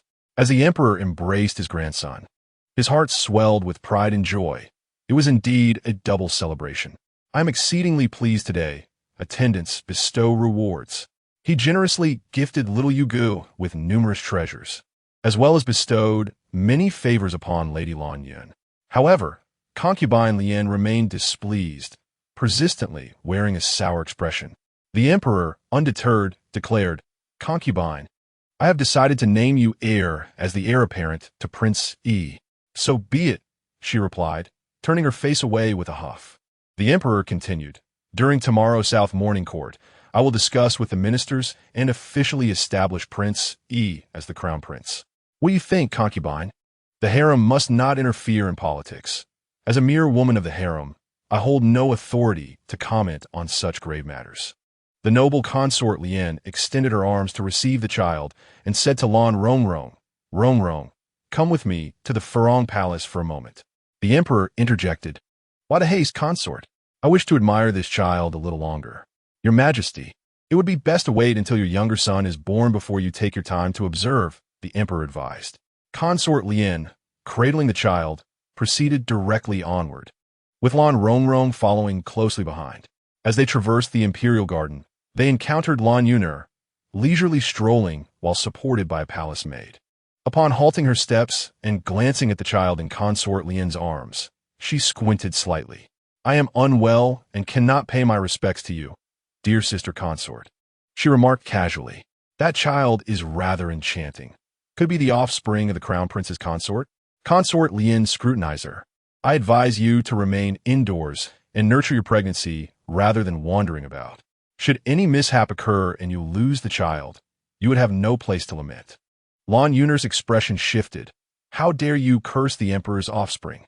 With a scoff, Consort Lien retorted, "You have only just conceived, and you presume to declare that you carry a prince? What significance does a prince hold? If I had no prince, I would still hold my title as consort." "You are mistaken. Before I bore child, I was still a consort," Consort Lien replied coolly. "My son is esteemed due to his mother, unlike you, who must rely on your child to elevate your status." Lan Yuner's complexion paled momentarily before she replied with a smile. "Isn't it true that the crown prince's consort is esteemed precisely because she bore this child? What a pity! What pity!" Consort Lien interrupted. "It is fortunate that the child is not a bastard." Lan Yuner articulated each word slowly. "You truly have a bold fate." Lan Rongrong raised her hand in anger, but Consort Lien halted her. "Rongrong, do not act rashly. She carries the emperor's heir." Lan Yuner smirked, placing her hand on her abdomen with pride. In a swift motion, Consort Lien struck her, causing Lan Yuner to stumble and fall to the ground. A palace maid screamed and rushed to assist her, clutching her stomach in shock. Lan Yuner exclaimed, "Consort Lien, have you lost your mind? Are you unaware that I carry the emperor's heir? How dare you strike me?" Consort Lien's expression darkened. "And what of it? Do you think I refrain from allowing the crown prince's consort to strike you out of fear for your child? You are mistaken. I simply do not wish for Rongrong to soil her hands. The emperor values you. What of the thing you carry within you? I do not care. Are you not afraid of the emperor's wrath?" "Lan Zuna Guidi, let him punish me," Consort Lien replied with a cold smile. "I have warned you not to extend your claws toward me. It seems your memory is lacking. I carry the emperor's heir. Whatever you carry, I do not concern myself with," Consort Lien declared, pointing at her. "Should you provoke me again, I shall ensure you never conceive again in this lifetime." Lan Zuna, at a loss for words, could only watch Consort Lien's retreating figure in silence. The palace maid anxiously inquired, "Your Highness, are you well? Is your abdomen uncomfortable?" "Of course it is uncomfortable." Quickly summoned the imperial physician and request his majesty to come. By the time the emperor arrived, the physician had already completed his examination. Lan Yuner lay languidly on the bed. "How is the child?" the emperor asked the physician. The physician hastily replied, "Your Majesty, the child within Lady Lan poses no significant danger. She has merely endured some fright and requires several days of proper recuperation." The emperor sighed in relief and turned to look at Lan Yuner. Tears streamed down Lan Yuner's face as she spoke, her voice laden with grievance. "Your Majesty, you must stand up for me. What on earth transpired? I was merely strolling in the imperial garden when Concubine Lien unjustly slapped me. Had it not been for this child's resilience, I might have been left speechless." The emperor furrowed his brow. "You are with child, instead of taking care of yourself indoors. Why must you wander about and provoke the concubine?" Lan Yuner was taken aback. "Your Majesty, does my condition mean I cannot even step outside? The physician has advised that I must take daily walks for my health. Is the imperial garden reserved solely for the concubine, while I am barred from entering?" She began to weep. The emperor sat down and offered her a handkerchief to dry her tears. "I did not say you could not visit the garden, but next time, please inquire beforehand. If the concubine is present, it would be wise to refrain from visiting, lest you disturb her. Why must I avoid her simply because she is a concubine?" Lan Zuna votet. The emperor grew somewhat impatient, for the concubine was known for her temper. "Do not provoke her. If you do, I will have to placate her, which is rather troublesome." Lan Yuner replied, "Yet you continue to defend her despite her striking me." The emperor asserted, "The concubine typically does not engage in conflict lightly. If she struck you, there must have been a reason." Lan Yuner felt a profound sense of injustice. "It must be that you spoke in a manner that displeased her, inciting her wrath." The emperor warned, "Should you offend her again? What would happen if she were to become truly incensed?" Chapter 89. You have defiled my honor, turning me into a laughingstock of the realm. Lan Yuner felt both shocked and oppressed. Before entering the palace, she had heard tales of the emperor's favoritism towards Concubine Lien. Since the day Concubine Lien entered the palace, she had been the object of the emperor's affection for over 20 years. Now, despite her having grown stout and fierce, lacking the youthful beauty she once possessed, the emperor continued to dote on her. Initially, Lan Yuner dismissed this favoritism, believing it stemmed solely from Concubine Lien bearing a son. Now that she too was with child, a dragon heir, she naively thought she could stand up to Concubine Lien, believing the concubine would refrain from laying a finger on her. However, reality proved her grievously mistaken. The emperor indeed rejoiced at her pregnancy, yet his bias remained firmly with Concubine Lien. When Concubine Lien struck her, nearly causing her to miscarry, the emperor did not chastise the concubine, but instead rebuked Lan Yuner for venturing into the garden and upsetting the concubine. She could not comprehend this. Was the well-being of her unborn child less significant than the concubine's feelings? Although the emperor expressed joy at her pregnancy and elevated her status, he showed no inclination to defend her or seek justice on her behalf. Lan Yuner came to a painful realization. The emperor held no genuine affection for her. His kindness was merely a fleeting novelty, a reflection of his pride in her pregnancy. The one he truly cherished was Concubine Lien. This revelation filled Lan Yuner with sorrow and clarity. She awakened from the sweet dream of being the emperor's favored one. Since the emperor had shown her indifference, why should she devote herself wholeheartedly? Observing the scars on her hands and recalling the slaps on her face, her expression gradually turned cold. Lan Zongvong, Zhao King Lian. I shall ensure you experience 100-fold, 1,000-fold of my suffering. Your Majesty, I miss my family, she wept, her eyes brimming with tears, pitifully imploring. May I have my mother come to the palace to accompany me for a couple of days? The emperor smiled and replied, What difficulty lies in that? As long as you do not wander about and do not provoke the noble consort's ire, I shall grant you anything. Your Majesty is truly kind to me, Lan Yuner said, breaking into a smile as she nestled into the emperor's embrace. Yet, her smile did not reach her eyes. Lan Rongrong lingered in the Furong Palace for half a day, only leaving after accompanying noble consort Lien for lunch, taking Yu Guer with her as she exited the palace. Chu Mo Yi awaited them at the palace gates.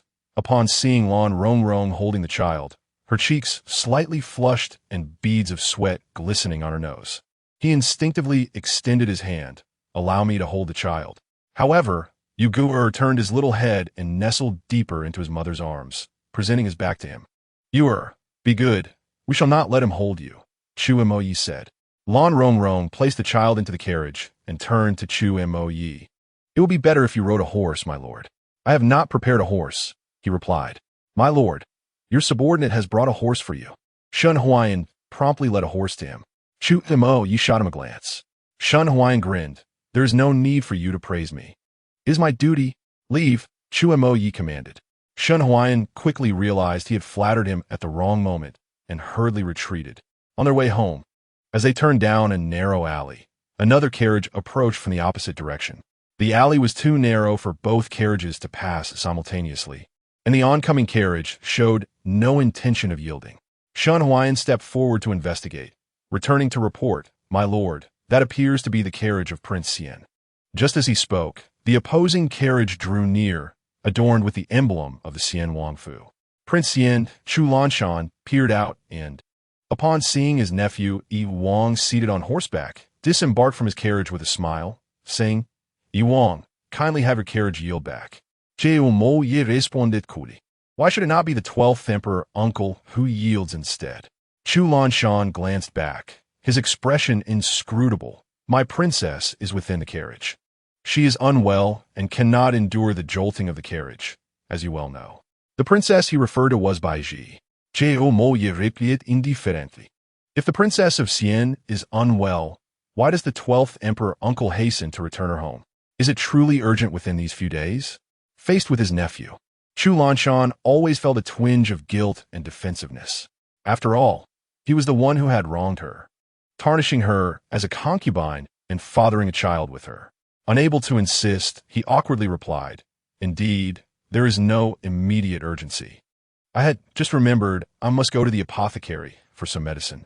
He returned to his carriage, instructing the driver to back out of the alley to allow the carriage of Yi Wangfu to pass first. Bai Ji lay on a thick velvet blanket, a sardonic smile gracing her lips. What a coward. Chu Lanshan gently fanned her and whispered, You are unwell. Do not get angry. Why must you concede? Bai Ji's face was a portrait of disgust and disdain. Chu Mo-yi is your nephew, and you are his royal uncle. By all rights, he should have shown you respect and yielded the way. Yet, he did not even dismount from his horse, and it was you who humbly approached him, pleading for directions. The most laughable part is that, despite your entreaties, he did not grant you passage. Chu Lanshan's thin lips were pressed tightly together. The Prince of Yi has always been proud and arrogant, and indeed, we have wronged him this time. It would be best to avoid conflict with him. It is you who has wronged him. Do not implicate me. Bai Ji's tears cascaded down her cheeks. Her voice choked with grievance. Chu Lanshan, you have ruined my life. I despise you. Chu Lanshan lowered his head in silence, his voice barely a whisper. I am sorry. I promise to compensate you in the future. What can you offer me as compensation? Bai Ji exclaimed, slapping her hand at him. You have sullied my reputation, turning me into a laughingstock throughout the entire Deqian. You forced me to leave the Prince of Yi's residence. Chu Lanshan grasped her hand. At this point, do you still yearn for the Prince of Yi? Do you still love him? Love? No. Bai Ji wept, her eyes reddening. I hate him. He is the one who gravely injured my brother and caused my mother's death. I loathe him. I shall make Chu Mo-yi pay dearly for this. Chu Lanshan embraced her. Do not be disheartened. Everything will turn out well. You must avenge me. Bai Ji trembled. Chu Lanshan, if you wish to make amends. If you love me, you must avenge me. Avenge? Chu Lanshan's voice quivered slightly. How can I seek vengeance? The one who harmed Bai Su is his own nephew. The Prince of Yi, the one who commanded the court against Lady Bai is his own brother, the Emperor. How can I possibly take revenge? Bai Ji cried out, If I cannot avenge myself, then living is meaningless. I might as well die. No, you cannot die. Please do not act foolishly. Chu Lanshan held her tightly. For your sake, I would do anything. Then kill Chu Mo-yi for me. Kill him? This, if you dare not kill him. Then take away the thing he cherishes most, rendering him utterly destitute. Chapter 90. Being a stepmother is no easy task. The news of Lan Yunera's pregnancy and her elevation to the status of consort Lan spread through the Lan family, igniting a wave of jubilation. Once she became a consort, she could bring her family into the palace to meet her. Lu Shi hurriedly donned her ceremonial attire and set off in a palanquin to see her daughter. The reunion of mother and daughter was inevitably filled with tears of joy. As Lu Shi beheld her daughter adorned in splendid garments, her heart swelled with pride, but she also noticed her daughter's hands. "What happened to your hands?" Lu Shi trembled as she grasped them. Heavens, how have they become so injured? Lan Yun'er dismissed the surrounding palace maids and eunuchs before collapsing into her mother's embrace. Sobbing, "Mother, life in the palace is unbearably difficult, so very difficult.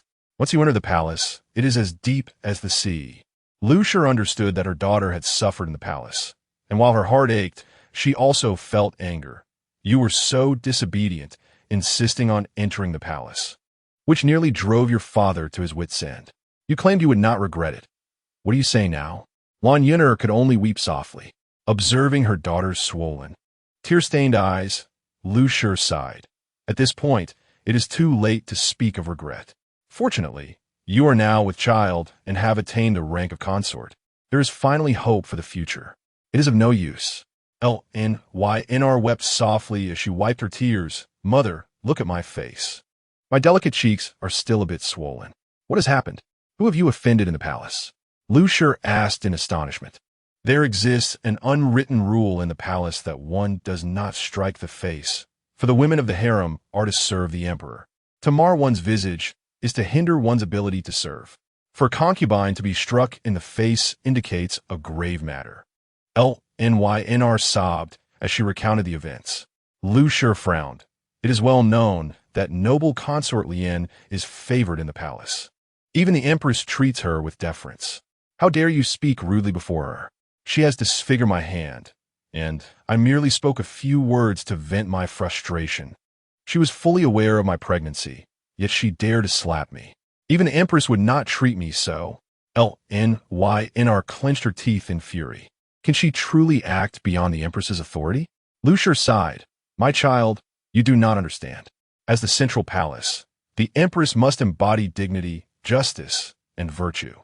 This is the expectation of the people and the court. She cannot afford even the slightest misstep. However, the favored consort operates under different rules. If others whisper of her arrogance, what of it?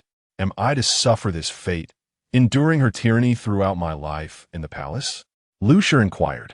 "What exactly did you do to offend noble consort Lien?" "I have always heeded your words, mother, to remain compliant within the palace. How could I possibly provoke noble consort Lien? It is she who looks upon me with disdain. Why is that? Is it merely because you are favored? No, it is because of Lnr Lu Shi suddenly realized. Lnr is the wife of Prince Y, and Prince Y is the beloved son of noble consort Lien. Naturally, noble consort Lien would favor her own daughter-in-law. You are sisters. How could our Ngr treat you so? Mother, as long as I remain in the palace, I will be subject to noble consort Lien's control. As long as she favors Lnr I will have no respite until our Ngr forgives us. What right does she have to resent us? The reason is irrelevant. What matters now is to ensure she no longer opposes me." Lyr placed her hand upon her abdomen, feeling a sense of agitation. "This child within me is not yet secure. How can I withstand another slap from noble consort Lien?" Lu Shi was alarmed and hastily replied, "You must remember, do not venture outside these days. Stay here and focus on nurturing the child. Everything must prioritize the dragon's heir." "Mother, you are too naive." Lyr scoffed. "Do you think that if I hide indoors, noble consort Lien will simply overlook me? What then? Do you not understand? Send father and brother to the residence of Prince Y to negotiate with Lnr. If I safely bear a son, it shall benefit our Ln family." Lu Shi repeatedly agreed. "Rest assured, I will discuss this with your father and brother upon my return. Though Lnr holds no affection for us, your father and brother are of blood relation. No matter how great their past grievances, they will ultimately reconcile." After spending half a day in the palace, Lu Shi hurried back to the Ln residence. Summoning Lnchnggd and Ngus to discuss the matter. Upon hearing that his youngest daughter had suffered such torment in the palace, Lan Chonda felt a pang of sorrow. Could it be that Rongrong incited concubine Lien to bully Yuner? Indeed, my lord, you have not seen it. Yuner's 10 fingers are in a dreadful state. Lu lamented, tears streaming down her face. When I saw her, that little face was still swollen and red, and she has lost so much weight. It is truly pitiful. How can she endure this while carrying a child? With a resounding slap on the table, Lan Chonda exclaimed, Rongrong has gone too far. She shows no regard for sisterly bonds. Such a malicious disposition. How can she bear any significant responsibility in the future? Perhaps there is some misunderstanding in this matter. Lan Guangxi spoke softly. Lu cast him a surprised glance. In the past, whenever matters concerning Lan Rongrong and Lan Yuner arose, Lan Guangxi had unhesitatingly sided with Yuner. Yet today, upon learning of Yuner's punishment and suffering, his attitude seemed markedly different. Not only did he fail to express sorrow, but he also spoke in defense of Lan Rongrong. Lu's tone turned somewhat discontented. I witnessed with my own eyes Yuner's fingers covered in sores and her cheeks swollen. What misunderstanding could there possibly be? To discern whether there is a misunderstanding, one must inquire further. Lan Guangxi raised his voice slightly. In the past, we held many misconceptions about Rongrong. In truth, I believe she is not as willful as she seems. Huh, Lu scoffed. It is evident how people elevate those in power while belittling those beneath them. Now that Lan Rongrong has given birth to the heir of Prince Yi, her status has changed, and the eldest masteress' attitude has shifted as well. Frowning, Lan Guangxi countered, Mother, why speak in such a manner? The bond between Yuner and me has been deep over the years. Could it be false? If your bond with Yuner is indeed profound, then why do you not stand up for her when she is being bullied? We are still unaware of the specifics. It is too early to speak of seeking justice. For the first time, Lan Guangxi's demeanor towards Lu grew assertive. Lu was taken aback, rendered speechless. When she first entered the Lan family as a stepmother, Lan Guangxi was but a small child of 4 or 5, wholly dependent on her care. It was no easy task to be a stepmother. To ensure that this young master obeyed her, Lu had often resorted to various tactics, including threats that if he did not comply, she would cast Rongrong away for others to take. Such words may seem trivial to an adult, but to a 4 or 5-year-old child, they were terrifying. Chapter 91. At least I can protect you once in a bid to please his stepmother and prevent her from discarding Rongrong. Lan Guangxi endeavored to be an obedient and amiable child. Under Lu's deliberate manipulation, nurturing, and instigation, Lan Guangxi gradually grew closer to his sister Yuner, while becoming increasingly estranged from his biological sister Rongrong, to the point that today, the two siblings were almost like strangers. Most of Lan Guangxi's childhood memories had faded.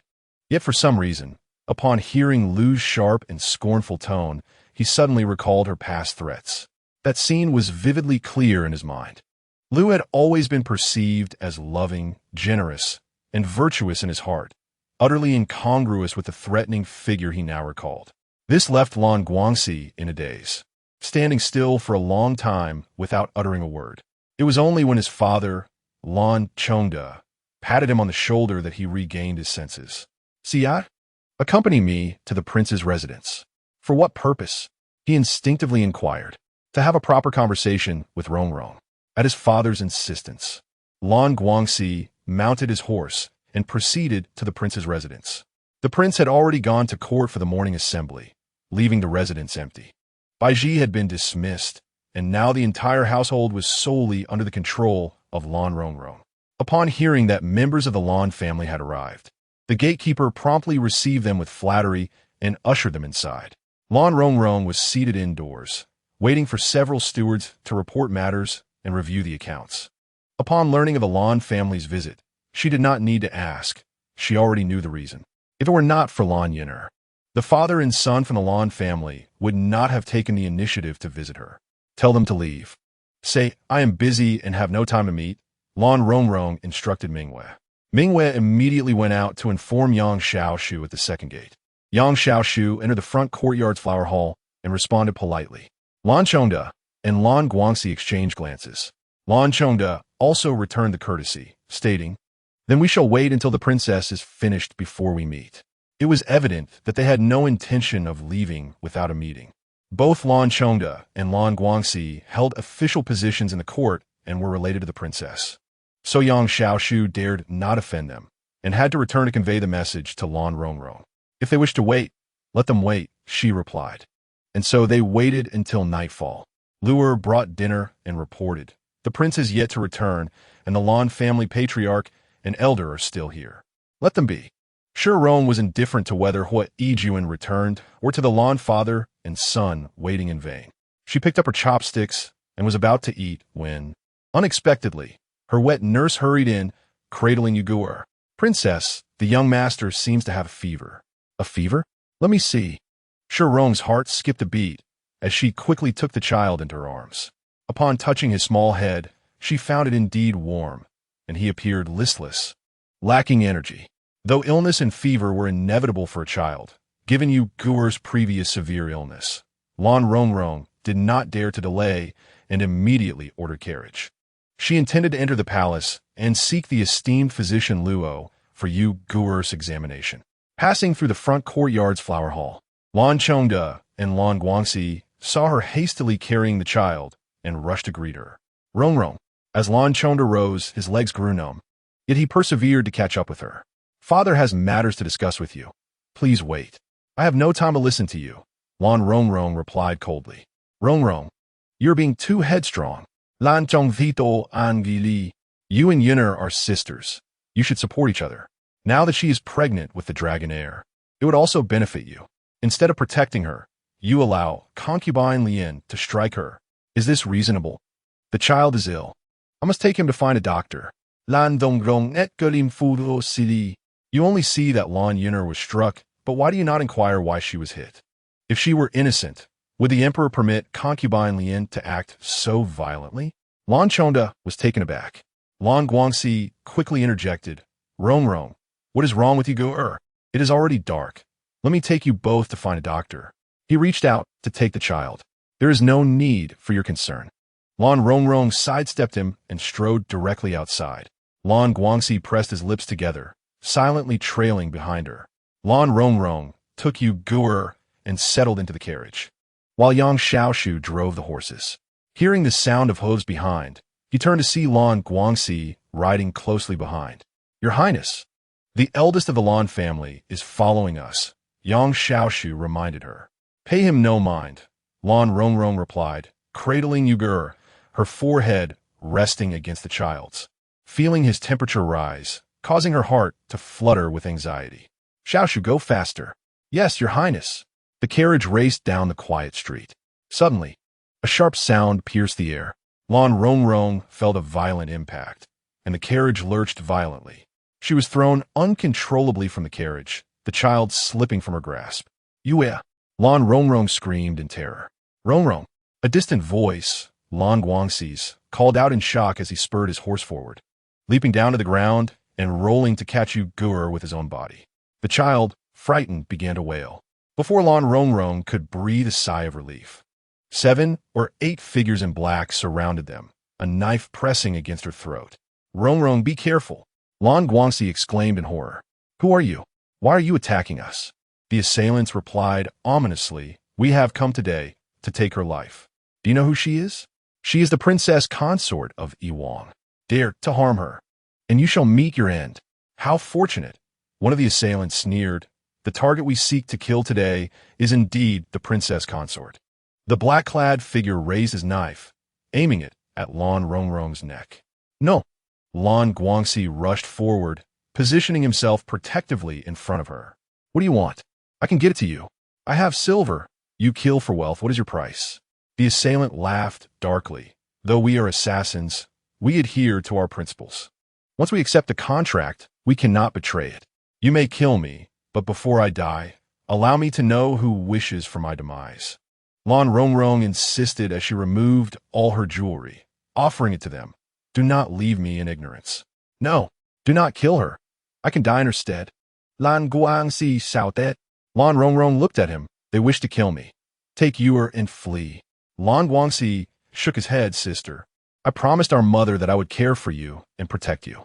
I have failed in my duty as a brother all these years, allowing you to suffer. But at least I can protect you once more.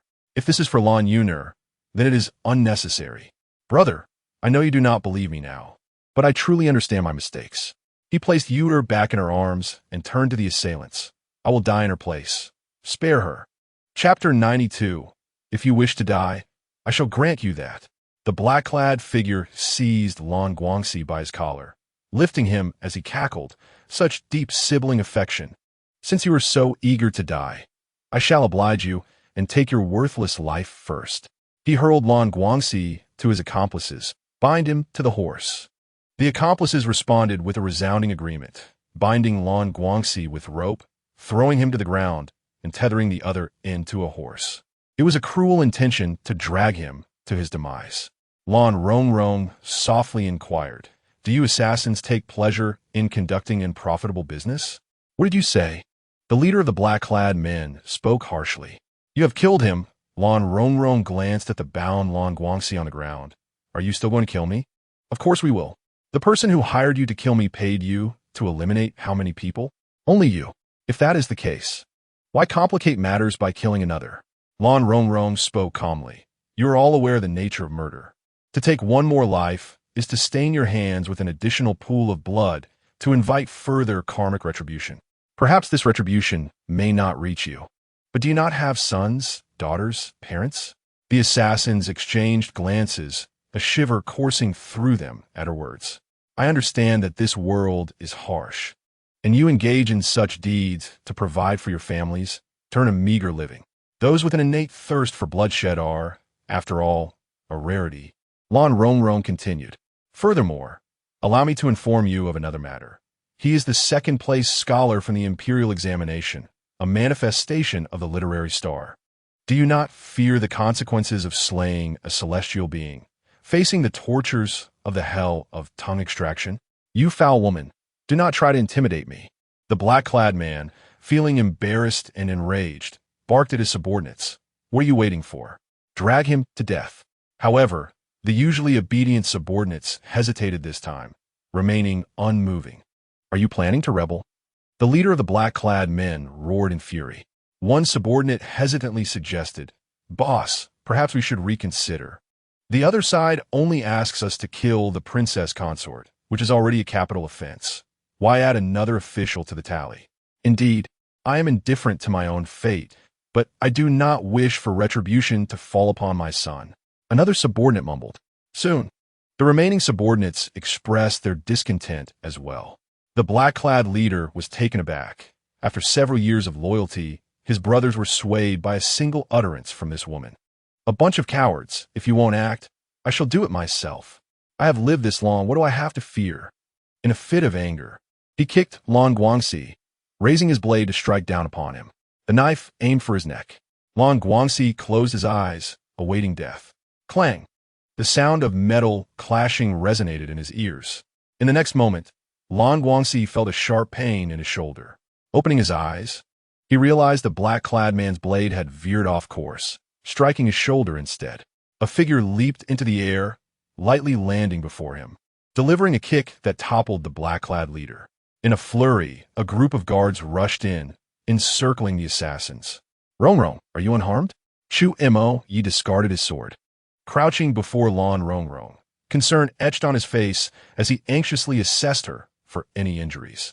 "I am fine." Lan Rongrong, still shaken, stood up while holding Yuger. "You arrived just in time. How is Lan Guangxi?" Shun Huayan swiftly examined him and replied, "Princess consort, Lan Guangxi has sustained a knife wound to his shoulder, bleeding profusely, and has fallen unconscious.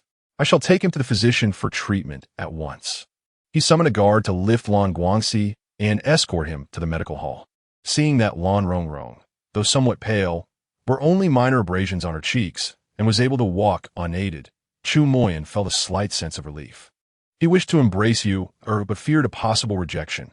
So he gently reassured, "Do not cry, my dear Yu, for your father has arrived."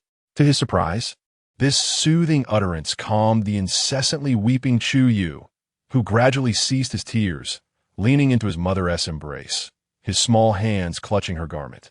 his face streaked with tears and flushed with color. This child has a fever, and I intended to take him into the palace to seek the aid of physician Luo, but unexpectedly encountered these assassins along the way, Lan Rongrong swiftly explained. Chu Moyin nodded slightly and turned to face the leader of the cloaked figures, his gaze instantly chilling. He placed a foot upon the man's face and demanded, "Speak, who sent you?" The cloaked man remained silent. No response.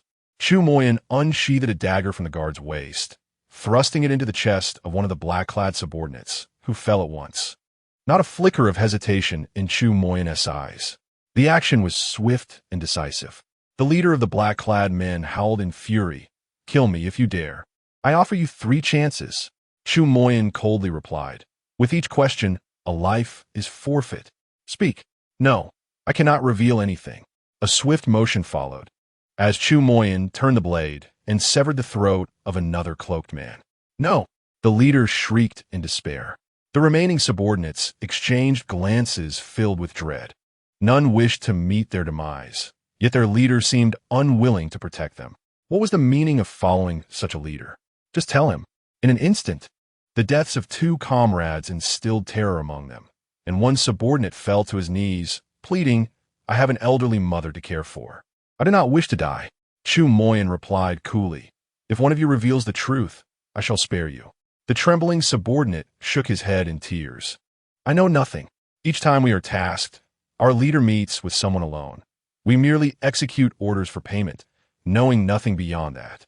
Suddenly, another subordinate shouted, "Leader, if you remain silent, I shall reveal the whereabouts of your wife and children."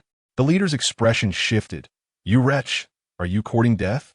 Chu Moyin narrowed his eyes. "Bring him to locate the leader's family. Once found, slay them all and feed them to the dogs." "No, please." The leader's face paled in horror as he stumbled forward. "No, I will speak. I shall tell you now."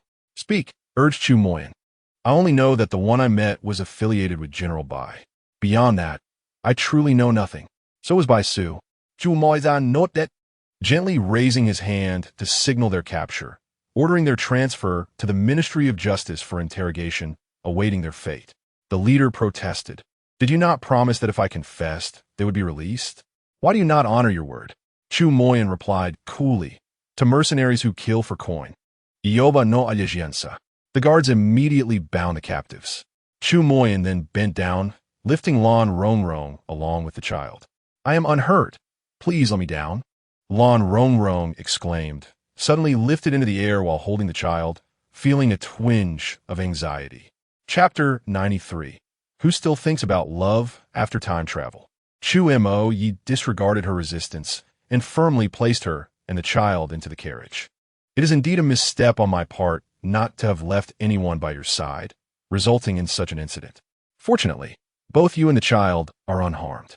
He extended his large hand to gently stroke Yu Guer's forehead and softly said to Lan Rongrong, "You should take the child home first. I will go to the palace and bring Dr. Luo over." Lan Rongrong inquired, "What of Yang Xiaoshu?" One of the guards assisted him forward. During the attack by the assailants in black, Yang Xiaoshu had been knocked down beneath the carriage and lost consciousness on the spot. Thankfully, he sustained only minor injuries and was not gravely harmed. Chu Mo Yi dispatched a dozen more guards to escort Lan Rongrong and Yu Guer back to the residence while he rode back to the palace.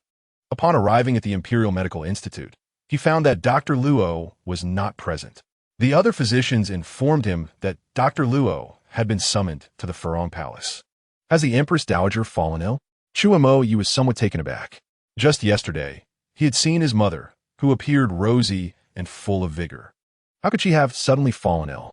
He hurried to the Furong Palace and indeed found Dr. Luo there, attending to Concubine Lian. Concubine Lian lay against the pillow, her long hair cascading down.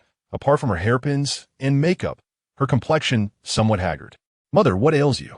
Chu Mo Yi approached and inquired softly. Concubine Lian opened her eyes. "Prince Yi, why are you still in the palace at this hour? You are now a husband and father. It is time for you to mature. Do not squander your time outside while leaving Rongrong and the child unattended at home. Yu Guer has caught a chill and has a fever. I am here to find a physician to check on him." Chu Mo Yi refrained from mentioning the assassination attempt on Lan Rongrong and Yu Guer, knowing it would only cause his mother distress.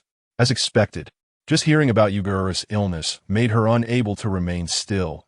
She immediately sat upright, withdrawing her hands, and urged Dr. Luo, "Please hurry to the Prince E.S. residence to examine Yugura. You must go quickly. The child's illness cannot be delayed." Dr. Luo's expression was somewhat helpless. "Your Highness, let me first complete the examination for you before proceeding to the Prince's residence. I am fine, merely suffered a chill from the wind last night, which has resulted in a headache. A couple of days of rest will suffice." Concubine Yu urged anxiously, "What are you waiting for? A child with a high fever can be serious. If anything were to happen to Yugura, could you bear that?" Certainly, he could not. Dr. Luo dared not speak further, quickly packed his medical kit, and followed Chu Mo Yi out of the palace. On the way, Chu Mo Yi asked him, "What caused the Empress Dowager's headache? Your Highness need not worry excessively. Concubine Yu has likely developed a chronic headache with age, which tends to recur each year during the transition from summer to autumn." "Indeed, I recall now," Chu Mo Yi acknowledged. "In previous years, Concubine Yu would require various calming herbal remedies at this time. Once the weather cools down completely, she will be well again." With that, Chu Mo Yi felt reassured and brought Dr. Luo back to the residence. Upon seeing the child looking unwell and somewhat listless, Dr. Luo did not dare delay and promptly set down his medical kit to examine him. Lan Rongrong was also anxious, fearing it might be as severe as the last time. After a considerable time, Luo Yijin finally withdrew his hand and smiled, stating that the pulse of the young master indicated no serious issues. If his assumptions were correct, it was likely a case of Rosella and Phantom. Lan Rongrong felt a stir in her heart and instinctively remarked, "Is it infantile, Rosella?" The title of young master seemed more appropriate in this context. Luo Yijin chuckled, explaining that while this ailment indeed presents suddenly, it is not perilous. After 3 to 5 days of fever and rash, the child would recover. Lan Rongrong breathed a sigh of relief. As long as the treatment was symptom-targeted and the fever managed appropriately, excessive intervention was unnecessary. Luo Yijin proceeded to write a prescription for antipyretic medication, watching him swiftly jot down various herbal ingredients on paper. Lan Rongrong couldn't help but reminisce about modern ibuprofen and acetaminophen, which came in delightful strawberry and orange flavors. They were convenient